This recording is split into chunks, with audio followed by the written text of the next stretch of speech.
பண்பலை 90.8 அன்று இன்று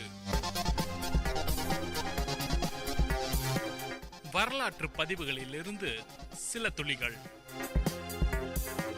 ஏப்ரல் 17, 1492 ஆண்டு வாசனை பொருட்களை ஆசியாவிலிருந்து கொள்முதல் செய்யும் உரிமையை கொலம்பஸ் ஸ்பெயின் அரசிடமிருந்து பெற்றார்.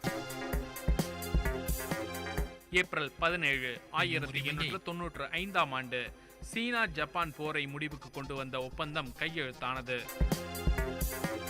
ஏப்ரல் 17, 1941 ஆண்டு இரண்டாம் உலகப் போரில் யுகோஸ்லோவேக்கியா ஜெர்மனியிடம் சரணடைந்தது. ஏப்ரல் 17, 1971 ஆண்டு முஜிபுர் ரஹ்மான் தலைமையில் வங்காளதேச மக்கள் குடியரசு அமைக்கப்பட்டது. ஏப்ரல் 17, 1986 ஆண்டு 335 ஆண்டுகள் போரை முடிவுக்கு கொண்டு வரும் ஒப்பந்தம் நெதர்லாந்துக்கும் சிலி தீவுகளுக்கும் இடையில் கையெழுத்தானது. ஏப்ரல் 17, 2004 ஆண்டு இந்திய திரைப்பட நடிகை சௌந்தர்யா பெங்களூரில் நடந்த விமான விபத்தில் உயிரிழந்தார். ஏப்ரல் 17, 1912 ஆண்டு மலையாள எழுத்தாளர் தகழி சிவசங்கரம் பிள்ளை பிறந்தார். ஏப்ரல் 17, 1756 ஆண்டு இந்திய விடுதலை போராட்ட வீரர் தீரன் சின்னமலை பிறந்தார். ஏப்ரல் 17, 1946 ஆண்டு சிரியா பிரான்சிடமிருந்து விடுதலை பெற்றது. ஏப்ரல் 17, 1989 ஆண்டு உலக ஹீமோபீலியா நாள் துவங்கப்பட்டது. உங்கள் விஐடி பண்பலை 90.8 அன்று இன்று வரலாற்று பதிவுகளிலிருந்து சில துளிகள். வணக்கம் நேயர்களே, இது விஐடி பண்பலை 90.8 விஐடி பல்கலைக்கழகத்தின் சமுதாய வானொலி. இந்த நிகழ்ச்சி தினம் ஒரு திறவுகோல்.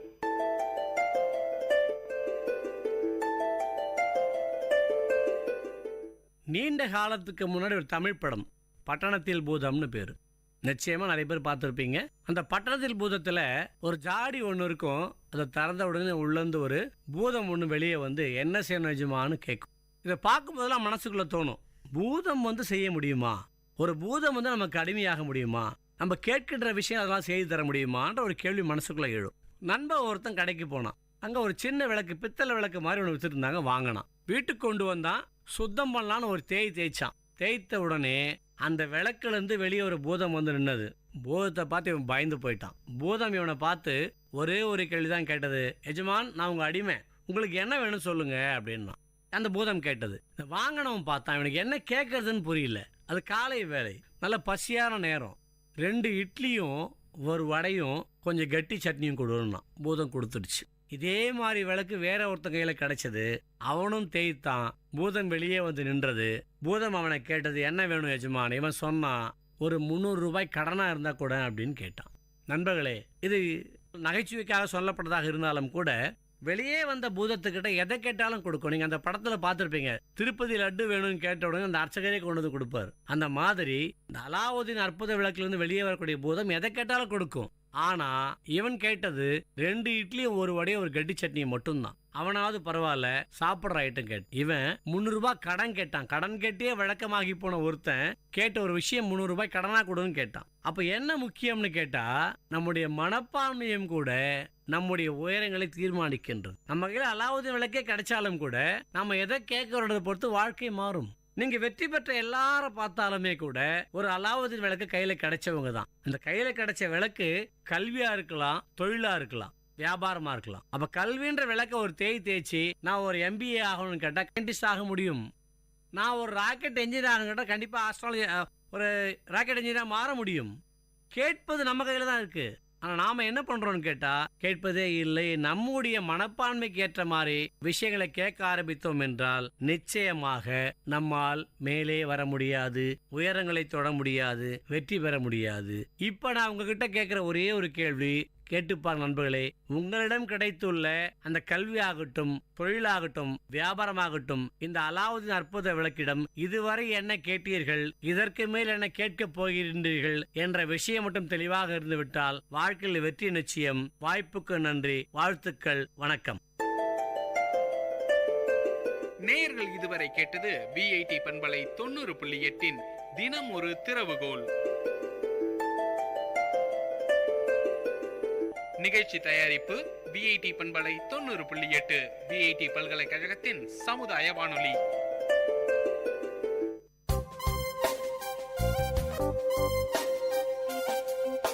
மண் வாசனை உங்கள் விஐடி பண்பலை 90.8 வேளாண்மை சார்ந்த தொழில்நுட்பம், பசுமை படரும் விவசாய தொழில்கள், பண்ணை முறைகள் என மானுடம் காக்கும் உழவு சார்ந்த நிகழ்ச்சி. வணக்கம் நேயர்களே, இது விஐடி பண்பலை 90.8 விஐடி பல்கலைக்கழகத்தின் சமுதாய வானொலியில் இந்த நிகழ்ச்சி உங்கள் அபிமான மண் வாசனை. நம்ம இந்த மண் வாசனை நிகழ்ச்சியின் மூலமா இயற்கை சார்ந்த விவசாயம், இன்னைக்கு இருக்கிற பருவமழை மாற்றத்திற்கு ஏற்ற மாதிரி நீர் பற்றாக்குறை அதிகமாயிடுச்சு, அதுக்கு ஏற்ற மாதிரியான விவசாய முறைகள் என்னென்ன மாதிரியான பண்ணணும், இன்னைக்கு வெப்பமயமாதல் அதிகமா இருக்கிறதுனால இன்னைக்கு இருக்கிற சூழ்நிலையில எந்த மாதிரியான உணவு முறைகள் நம்ம எடுத்துக்கணும், இந்த மாதிரியான விஷயங்கள் நிறையவே பார்த்துட்டு வரோம். இன்னைக்கு நிகழ்ச்சியில நம்ம எதை பத்தி பார்க்க போறோம்னா, கம்பு, சோளம், வரகு, பனிவரகு, சாமை, திணை, குதிரவாளி, கேழ்வரகு, இரும்புச்சோளம், நாட்டுச்சோளம் போன்றவை சிறுதானியங்கள். இவை அதிக ஆற்றலை தரக்கூடியது. இது எல்லாருக்கும் நமக்கு தெரிஞ்ச விஷயம்தான். ஆனா இன்னைக்கு இந்த மாதிரியான உணவுப் பொருட்கள் நமக்கு கிடைக்குதா அப்படின்ற விஷயங்கள் பார்த்தா கேள்விக்குறிதான். இத்தகைய தானியங்கள் மழை இல்லாவிட்டாலும் மானாவாரி நிலத்துல கூட சிறப்பா விளையக்கூடியது. இப்பொழுது நிலவும் உணவு பற்றாக்குறை, புவி வெப்பமயமாதல், விளைநிலங்கள் மழை பொய்ததால வறண்டு இருத்தல் போன்றவற்றுக்கெல்லாம் இதுவே மாற்று வழியா இருக்கும். இந்த மாதிரியான பயிரை நம்ம விளைவிக்கிறதுனால பிரபஞ்சம் செழிக்கும் என நம்பிக்கை கொள்ளலாம். இட்லி, தோசை, சாதம், முறுக்கு, பொங்கல் இது எல்லாமே இந்த மாதிரியான பொருட்கள் இருந்துதான் தயாரிக்கிறாங்க அப்படின்றது நமக்கு எல்லாருக்குமே தெரிஞ்ச ஒரு விஷயம். அதுல சில பொருளை மட்டும் இன்னைக்கு நம்ம பார்க்கலாம். முதல்ல நம்ம சோளத்தை பத்தி பார்ப்போம். சோளம் உடலுக்கு அவசியமான இரும்பு, கால்சியம், புரதம், கொழுப்பு, மாவுச்சத்து, தியாமின், நயாசின் சத்து அதிகமா இருக்கு. சோள உணவுகள் உடலுக்கு உறுதியே தரக்கூடியது. உடல் பருமனை குறைக்கும், வயிற்று புண்ணை ஒழிக்கும், வாய் நாற்றத்தை போக்கும், நீரிழிவு நோய், செரிமான குறைகள், இரத்த சோகை, சக்கரை நோய் குணப்படுத்துது. இது போன்ற நோய்களை கட்டுக்குள்ள வைக்குது. சோளத்தை என்னென்ன வகையில நம்ம சாப்பிடலாம்னா, சோள சோறு, சோளக்களி, சோள அடை, சோள வடை, சோள பாயாசம், சோள மால்ட், சோள பிஸ்கெட், ரொட்டி, இந்த மாதிரி நிறைய ஐட்டம் செஞ்சு நம்ம சாப்பாட்டில் சேர்த்துக்கலாம். இந்த மாதிரியான இயற்கை சார்ந்த சாப்பாடை நம்ம சாப்பிட்றதுனால பல நோய்களை நம்ம ஒழித்து கட்ட முடியும் அப்படின்றதுல எந்த விதமான ஐயமும் இல்லை. அடுத்ததான் வரகுக்கு வருவோம். வரகுலையும் புரதச்சத்து அதிகமாக இருக்கு, இரும்பு மற்றும் சுண்ணாம்பு சத்து இருக்கு. இது உடல் எடையை குறைக்கக்கூடியது. குறிப்பா பெண்கள் மாதவிடாய் கோளாறு கொண்ட பெண்கள் வரகை சமைச்சு சாப்பிட்றது ரொம்பவும் நல்லது. வரகுக்கு கல்லீரலில் செயல்பாடுகளை தூண்டி கண் நரம்பு நோய்களை தடுக்கும் குணம் இருப்பதோடு நிணநீர் சுரப்பிகளையும் சுரக்கும் குணம் உண்டு. சர்க்கரை அளவை குறைக்குது, மூட்டு வலியை குறைக்குது. இந்த மாதிரியான நோய்களை வரகு வரம்பு மீறி வரக்கூடாது அப்படின்னு ரொம்பவும் தடுத்து வைக்குது. வரகு நம்ம என்னென்னலாம் பண்ணி சாப்பிடலாம்? சீடை செய்யலாம், வரகு சோறு, வரகு மால்ட், இந்த மாதிரியான ஐட்டம் செஞ்சு நம்ம சாப்பாட்டுல சேர்த்துக்கலாம். அடுத்ததான் ரொம்ப முக்கியமான விஷயம், திணைக்கு வருவோம். பழங்காலத்துல முதலாவதா பயிரிடப்பட்ட ஒரு பயிர் எதுன்னு பார்த்தோம்னா அது திணையை தான் சொல்லுவாங்க நம்ம பெரியோர்கள். திணை என்ற உடனே தமிழ் கடவுள் முருகப்பெருமான் தான் நமக்கு ஞாபகத்துக்கு வருவாரு. அவர் வள்ளி கிட்ட சென்று தேனும் திணையும் வாங்கி சாப்பிட்டதாகவும் பின் வள்ளியை திருமணம் செஞ்சு கொண்டதாகவும் புராண கதைகள் சொல்லப்பட்டுள்ளது. இதிலிருந்தே திணை எவ்வளவு பழமை வாய்ந்தது என்பதை நம்ம உணரலாம். திணை மாவு அதிக சத்து கொண்டதா இருக்கு. இதுல புரதச்சத்து அதிகமா இருக்கிறதுனால ஆண் பெண் எல்லாருமே திணையை அதிக அளவு நம்ம எடுத்துக்கொண்டோம்னா இன்னைக்கு இருக்கிற உடல் பருமனை குறைச்சு நம்ம உடலை சீரா வைக்க முடியும். பல்வேறு நோய்களை நம்ம ஒழித்து கட்ட முடியும். திணை பசி உணர்வை அதிகமாக நமக்கு தூண்டுறதால எனக்கு சாப்பாடு விஷயங்கள் எனக்கு பிடிக்கல அப்படின்னு நினைக்கிறவங்க திணையை கொஞ்சம் அதிகமாக சேர்த்துக்கிட்டோம்னா நேரத்துக்கு கொஞ்சம் பசி எடுக்கும், டைஜஷன் ப்ராப்ளம் நமக்கு இருக்காது. இன்றைக்கி இருக்கிற ஃபாஸ்ட் வேர்ல்டில் வந்து நம்ம ஃபாஸ்ட் ஃபுட், அதாவது ஜங்க் ஃபுட்ஸை வந்து அதிகமாக சாப்பிட்டுட்டு இருக்கிறோம். எவ்வளோக்கு எவ்வளோ எந்த மாதிரியான சாப்பாடுகள் சாப்பிட்றோமோ அவ்வளோக்கு அவ்வளோ நம்ம நோயை வந்து நெருங்கிக்கிட்டு இருக்கோம் அப்படின்னு அர்த்தம். இந்த மாதிரியான உணவு முறைகளை தவிர்த்துட்டு திணை, சோளம், வரகு, சாமை, குதிரைவாளி இந்த மாதிரியான இயற்கை சார்ந்த உணவுப் பொருட்களை எடுத்துக்கிட்டோன்னு வச்சுக்கோங்களேன், நம்முடைய அன்றாட வாழ்க்கையில் வந்து எந்த விதமான நோய்களையும் இல்லாமல் நம்ம நல்லா வாழ முடியும். அடுத்த ஒரு மண் வாசனை நிகழ்ச்சியில் மீண்டும் உங்களை சந்திக்கும் வரை உங்களிடமிருந்து விடைபெறுவது உங்கள் கோவிந்தராஜ். நன்றி, வணக்கம்.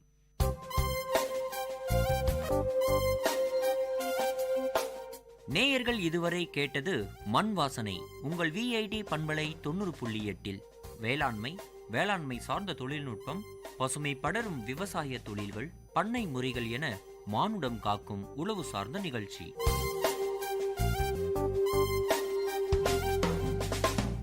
விவசாயி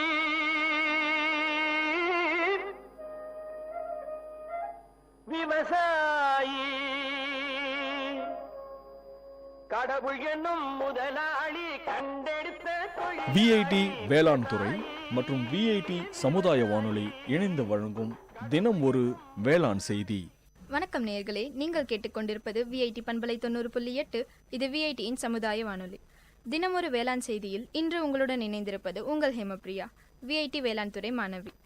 இன்றைய தினமொரு வேளாண் செய்தியில் மானாவரி சோளத்தை பற்றி பார்க்கலாம். இதன் விதை அளவு ஹெக்டருக்கு 15 கிலோ, இடைவேளி 45க்கு 15 சென்டிமீட்டர் அல்லது 45க்கு 10 சென்டிமீட்டர். விதை நேர்த்தி விவரங்கள்: விதைகளை கடினப்படுத்துதல். வறட்சியை தாங்கி வளர விதைகளை கடினப்படுத்தி பின்பு விதைக்க வேண்டும். பொட்டாசியம் டைஹைட்ரஜன் பாஸ்பேட் 20 கிராமுடன் 1 லிட்டர் நீர் கலந்த கரைசலில் விதைகளை 6 மணி நேரம் ஊற வைத்து நிழலில் தன் எடைக்கு உலர்த்திய பின் விதைப்பதினால் பயிர் வளர்ச்சி தாங்கி வளரும். நுண்ணுயிர் உரங்கள் விதை நேர்த்தி. ஒரு ஹெக்டருக்கு தேவையான விதைகளை 3 பொட்டலம் அசோஸ்பைரில்லம், மேலும் 3 பொட்டலம் பாஸ்போபாக்டீரியா அல்லது 6 பொட்டலம் அசோஃபாஸ் கொண்டு விதை நேர்த்தி செய்ய வேண்டும். இவ்வாறு செய்வதால் விண்ணிலுள்ள தழை சத்தை கிரகத்து பயிர்கள் அளிக்கிறது. நிலத்தில் இடுவதாக இருந்தால் ஒரு ஹெக்டருக்கு 10 பொட்டலம் அசோஸ்பைரில்லம் மற்றும் 10 பொட்டலம் பாஸ்போபாக்டீரியாவுடன் அல்லது 20 பொட்டலம் அசோஃபாஸை 25 கிலோ மணல் மற்றும் 25 கிலோ தொழு உரம் கலந்து தூவ வேண்டும். விதைப்பு. விதைக்கும் பொழுது விதைகளை 15 கிராம் குளோர்பைரிஃபாஸுடன் 150 மில்லி ஒட்டும் பசை சேர்த்து நிழலில் ஊற வைத்து பின்பு 5 சென்டிமீட்டர் ஆழத்தில் பருவமழைக்கு முன்பு விதைக்க வேண்டும். உர நிர்வாகம். ஒரு ஹெக்டருக்கு 12.5 டன்கள் மக்கிய தென்னை நார் கழிவு இட வேண்டும். ரசாயன உரங்களை மண் பரிசோதனை சிபாரிசுப்படி அல்லது பொதுத்துறைப்படி ஹெக்டருக்கு 40:20:0 என்ற அளவில் தழை, மணி, சாம்பல் சத்துக்களை இட வேண்டும். நன்றி நேயர்களே, நீங்கள் கேட்டுக்கொண்டிருந்தது விஐடி பண்பலை 90.8. இது விஐடியின் சமுதாய வானொலி. தினமொரு வேளாண் செய்தியில் இருந்து விடைபெறுவது நான் உங்கள் ஹேமபிரியா, விஐடி வேளாண் துறை மாணவி. விவசாயி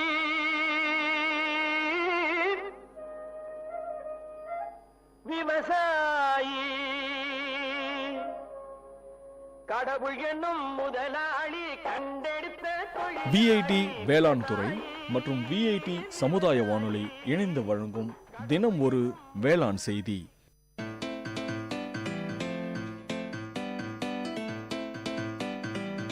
செவிச்செல்வம், விஐடி பண்பலையின் அறிவு களஞ்சியம். அகரம் முதல் ஆகாயம் வரை, தூரிகை முதல் தொழில்நுட்பம் வரை, அறிவுசார் தரவுகளின் பெட்டகம் செவிச்செல்வம்.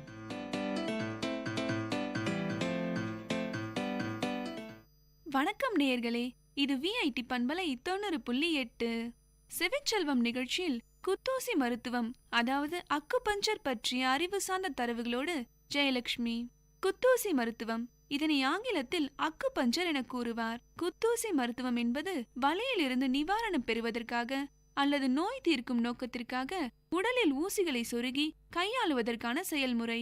இது வலி நிவாரணத்திற்கும் சிகிச்சைசார் உணர்வக ஆற்றலை தூண்டுவதற்கும் மற்றும் நோய் தீர்க்கும் நோக்கத்திற்காக நயமான ஊசிகளை வைத்து உடலில் உள்ள புறத்திய நரம்புகள் நெடுக்கிலும் குறிப்பிட்ட பகுதிகளில் துளையிடும் சீன நடைமுறை.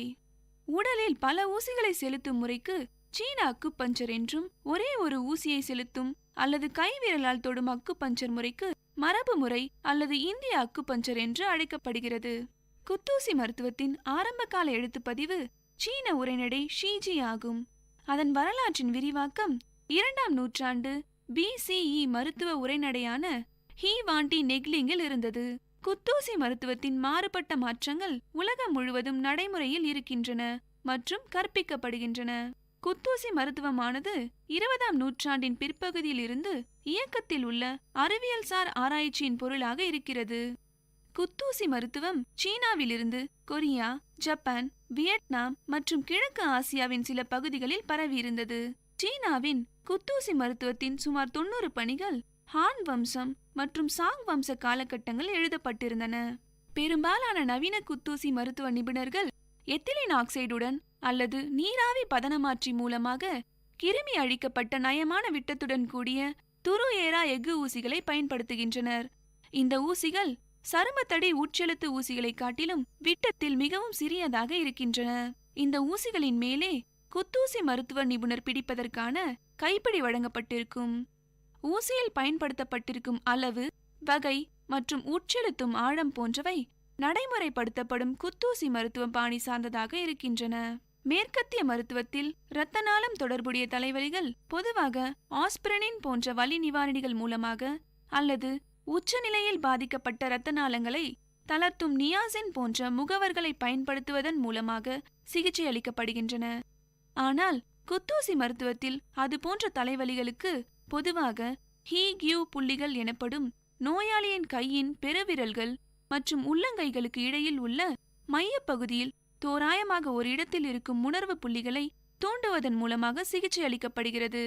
இந்த புள்ளிகள் குத்தூசி மருத்துவம் கோட்பாட்டில் முகம் மற்றும் தலையை இலக்காக கொண்டவை என வரையறுக்கப்படுகின்றன. மேலும் இவை முகம் மற்றும் தலையை பாதிக்கும் சீர்குலைவுகளுக்கு சிகிச்சை அளிக்கும் போது மிகவும் முக்கியமான புள்ளிகளாக கருதப்படுகின்றன. முதலில் நோயாளி சாய்ந்திருக்க வேண்டும். பின்னர் ஒவ்வொரு கையிலும் உள்ள புள்ளிகள் முதலில் ஆல்கஹாலினால் உயிரகற்றல் செய்யப்பட வேண்டும். பின்னர் பயன்பாட்டுக்கு பின் வீசி அறக்கூடிய சன்னமான ஊசிகள் நோயாளி குறுங்கூர் வலியை உணரும் வரை தோராயமாக 3 முதல் 5 மில்லிமீட்டர் ஆழத்திற்கு உட்செலுத்தப்பட வேண்டும். இது பொதுவாக பெருவிரல் மற்றும் கைக்கு இடையில் உள்ள பகுதியில் மெலிதான நரம்பு துடிப்பு தொடர்புடையதாக இருக்கிறது. அமெரிக்காவில் குத்தூசி மருத்துவம் அதன் மிக பெரும் வெற்றியை அடைந்திருக்கிறது. மேலும் தசைக்கூட்டு வலிக்கான சிகிச்சைகளில் இது பெருமளவில் ஏற்றுக்கொள்ளப்பட்டிருக்கிறது. குத்தூசி மருத்துவத்தின் மூலமாக அடிவயிற்று விரிவு, பசியின்மை, மனக்கலக்கம், படபடப்பு, மூட்டு நோய், இயல்பற்ற நெஞ்சுவலி, தசைவலி துடிப்புகள், தசைநார் வலிப்புகள், தசை நடுக்கங்கள் மற்றும் இன்னும் பல நோய்களை குணமாக்கும் ஆற்றலை பெற்றது.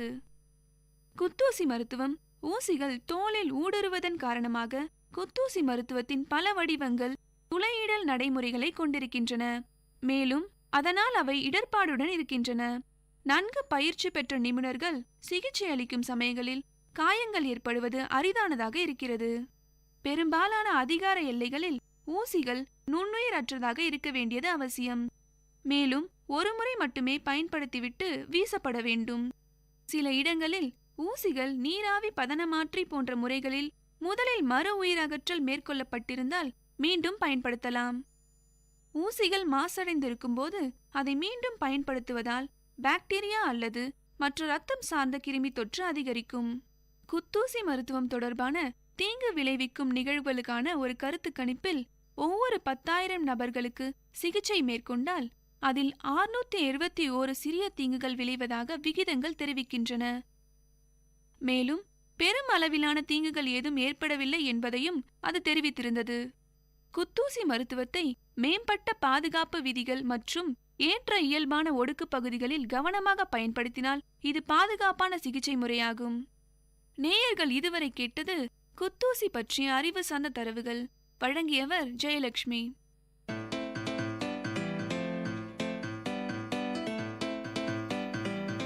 செவிச்செல்வம் VIT பண்பலையின் அறிவு களஞ்சியம்.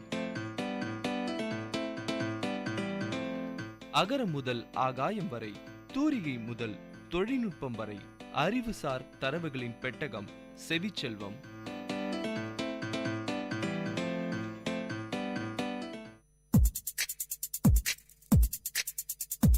Ladies and gentlemen, guys and girls, this is Data Chunks on Vit Community Radio 90.8 FM. This program features chunks of informative data on various fields, be it computers, environment, technology, physics, or any field. Data Chunks has it all.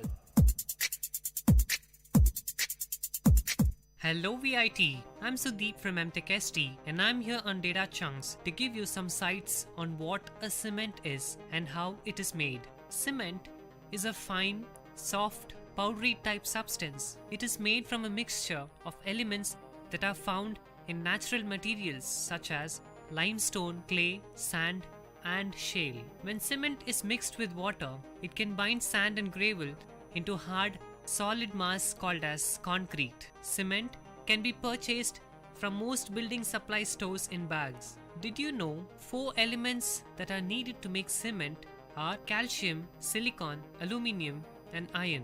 Calcium, which is the main ingredient, can be obtained from limestone, whereas silicon can be obtained from sand or clay. Aluminium and iron can be extracted from bauxite or iron ore, and only small amounts are needed. Cement is usually grey. White cement can also be found, but it's usually more expensive than the grey cement. Cement mixed with water, sand, and gravel forms concrete. Cement mixed with water and sand forms cement plaster. Cement mixed with water, lime and sand forms mortar. Cement powder is very fine. 1 kilo contains over 300 billion grains, although we haven't actually counted them to see if that is completely accurate. The powder is so fine, it will pass through a sieve capable of holding water. Cements can be stored in a dry area. If it gets wet or damp, the powder will turn into a hard lump. Now let's see how the cement is made. Limestone is taken from a quarry. It is the major ingredient needed to make cement. Smaller quantities of sand and clay are also needed. Limestone, sand, and clay contain the 4 essential elements required to make the cement. The 4 essential elements are calcium, silicon, aluminium, and iron. Boulder-sized limestone rocks are transported from the quarry to the cement plant and fed into a crusher which crushes the boulder into a marble-sized pieces. The limestone pieces then go through a blender where they are added to other raw materials in the right proportion. The raw materials are ground to a powder. This is sometimes done with rollers that crush the materials against a rotating platform. Everything goes into a huge, extremely hot rotating furnace to undergo a process called as sintering. Sintering means to cause to become a coherent mass by heating without melting. In other words, the raw materials become sort of partially molten. The raw materials reach about 2700 Fahrenheit, that is 1480 degrees Celsius inside the furnace. This causes chemical and physical changes to the raw materials, and they come out of the furnace as large, glassy, red-hot cinders called clinker. The clinker is cooled and ground into a very fine grey powder. The small amount of gypsum is also added during final grinding. It is now finished product that is called as Portland cement. The cement is then stored in silos, that is large holding tanks, where it awaits the distribution. The cement is usually shipped in bulk in purpose-made trucks, by rail, or even by barge or ships. Some are bagged for those who want in small quantities. You have heard about what is cement and how it is made at Data Chunks with me, Sudeep. Ladies and gentlemen, guys and girls, this is Data Chunks on Vit Community Radio 90.8 FM. See you next time with another interesting, informative chunk of data on Data Chunks.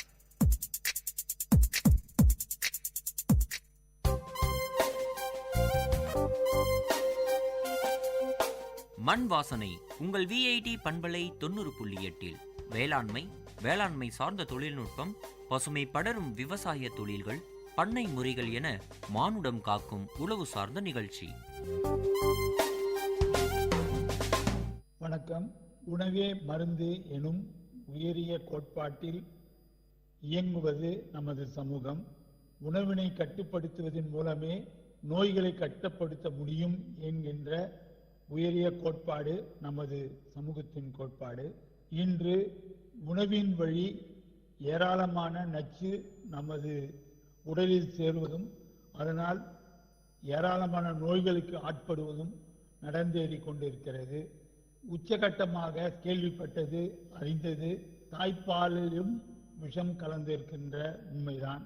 இதற்கு காரணம் அந்த தாய் எடுத்துக்கொண்ட உணவில் இருந்த நச்சுத்தன்மைதான் என்பதை ஆய்வுகள் தெளிவுபடுத்தின. இன்றைய காலகட்டத்தில் நச்சில்லாத உணவை மக்களுக்கு கிடைக்க வேண்டும் என்பதற்காக இயற்கை விவசாயிகள் பல சங்கடங்களுக்கு இடையில, பல கடுமையான உழைப்புக்கு இடையில உற்பத்தி செய்து கொண்டிருக்கின்றார்கள். அவர்கள் எந்தவித ரசாயன உரத்தையோ ரசாயன பூச்சிக்கொல்லிகளையோ பயன்படுத்தாமல் இயற்கை உரங்களையும் இயற்கை பூச்சி விரட்டிகளையும் பயன்படுத்தி உணவை உற்பத்தி செய்கிறார்கள். காய்கறிகள், கீரைகள், பாரம்பரிய அரிசி வகைகள், அதே போலவே சிறுதானிய வகைகள் அனைத்தையும் உற்பத்தி செய்து மக்களுக்கு அளிப்பதற்காக தயாராக இருக்கின்றார்கள். அவர்களுக்கான ஒரு மேடையாக மக்கள் நலச்சந்தை உருவாக்கி இருக்கின்றோம்.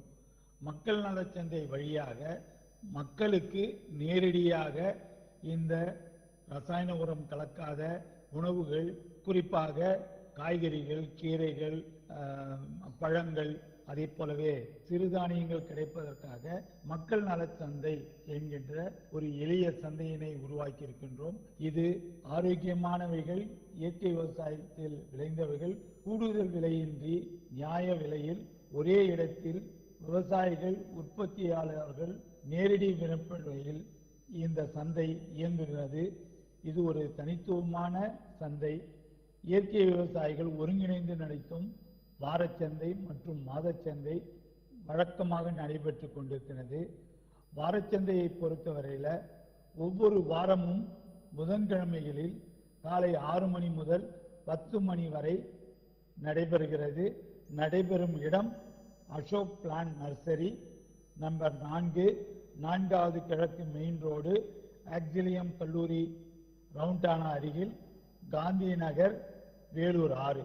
இதற்கான தொடர்பாளர் டி ராஜேஷ், 7092629395.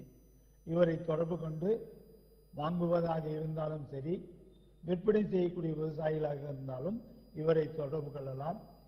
இதை தவிர மாதம் ஒரு முறை சிறப்பு சந்தையாக மக்கள் நலச்சந்தை ஒவ்வொரு மாதமும் 2ஆம் சனிக்கிழமைகளில் காலை 6 மணி முதல் 2 மணி வரை நடைபெறுகிறது. இடம் திருமகள் திருமண மண்டபம், ஆக்சிலியம் கல்லூரி சாலை, காந்தி நகர், வேலூர் 6. இந்த சந்தையில் காய்கறிகள், பழங்கள், கீரைகள், பாரம்பரிய அரிசி வகைகள், எண்ணெய், தேன், சத்துமாவு, ஊறுகாய் மற்றும் பிற மதிப்பு கூட்டப்பட்டவைகள் விற்பனைக்கு கிடைக்கின்றன. உங்கள் குடும்பத்தின் ஆரோக்கியமான வாழ்விற்காக உங்கள் வீட்டின் அருகில் அவசியம் வாருங்கள். அன்புடன் அழைக்கும் மக்கள் நலச்சந்தை ஒருங்கிணைப்பு குழு. நன்றி.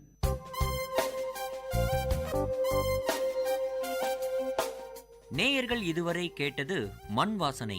உங்கள் VIT பண்பலை 90.8 வேளாண்மை, வேளாண்மை சார்ந்த தொழில்நுட்பம், பசுமை படரும் விவசாய தொழில்கள், பண்ணை முறைகள் என மானுடம் காக்கும் உழவு சார்ந்த நிகழ்ச்சி.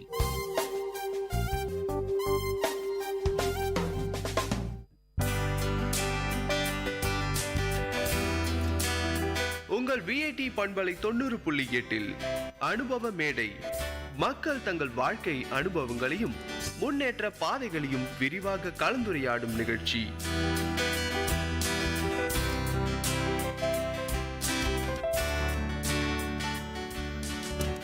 வணக்கம் நேயர்களே, நீங்கள் கேட்டுக்கொண்டிருப்பது VIT பண்பலை 90.8 VIT பல்கலைக்கழகத்தின் சமுதாய வானொலி. இந்த நிகழ்ச்சி அனுபவ மேடை. அனுபவ மேடை நிகழ்ச்சியில் சமுதாய மக்கள் அவங்களுடைய வாழ்க்கை அனுபவங்களை நம்ம கிட்ட பகிர்ந்துக்கிறாங்க. அந்த வகையில் இன்னைக்கு நம்ம கூட ஒருத்தர் இருக்கிறாங்க. வாங்க நிகழ்ச்சி போகலாம். வணக்கம் சார், உங்களை அறிமுகப்படுத்திக்கோங்க. வணக்கம் சார், என் பேர் சரவணன். நான் வேலூரில் அன்னை டிஃபன் சென்டரில் மாஸ்டராக ஒர்க் பண்ணுறேன். எத்தனை வருஷமாக நீங்கள் மாஸ்டராக ஒர்க் பண்ணுறீங்க? நான் ஒரு 3 வருஷமாக மாஸ்டராக ஒர்க் பண்ணுறேன். சமையல் செய்யணுன்றது ஒரு கலையான ஒரு துறை. இந்த துறைக்கு நீங்கள் எதனால் வரணுன்ற மாதிரி உங்களுக்கு தோணுச்சு? சமையல் செய்யணுன்ட்டு அது ஒரு கலை. வரவங்களுக்கு வயிறார இது பண்ணுறது ஒரு இது கலையை இருந்து பிடிச்சிருக்கு. அதுக்காக செய்ய பழகினேன்.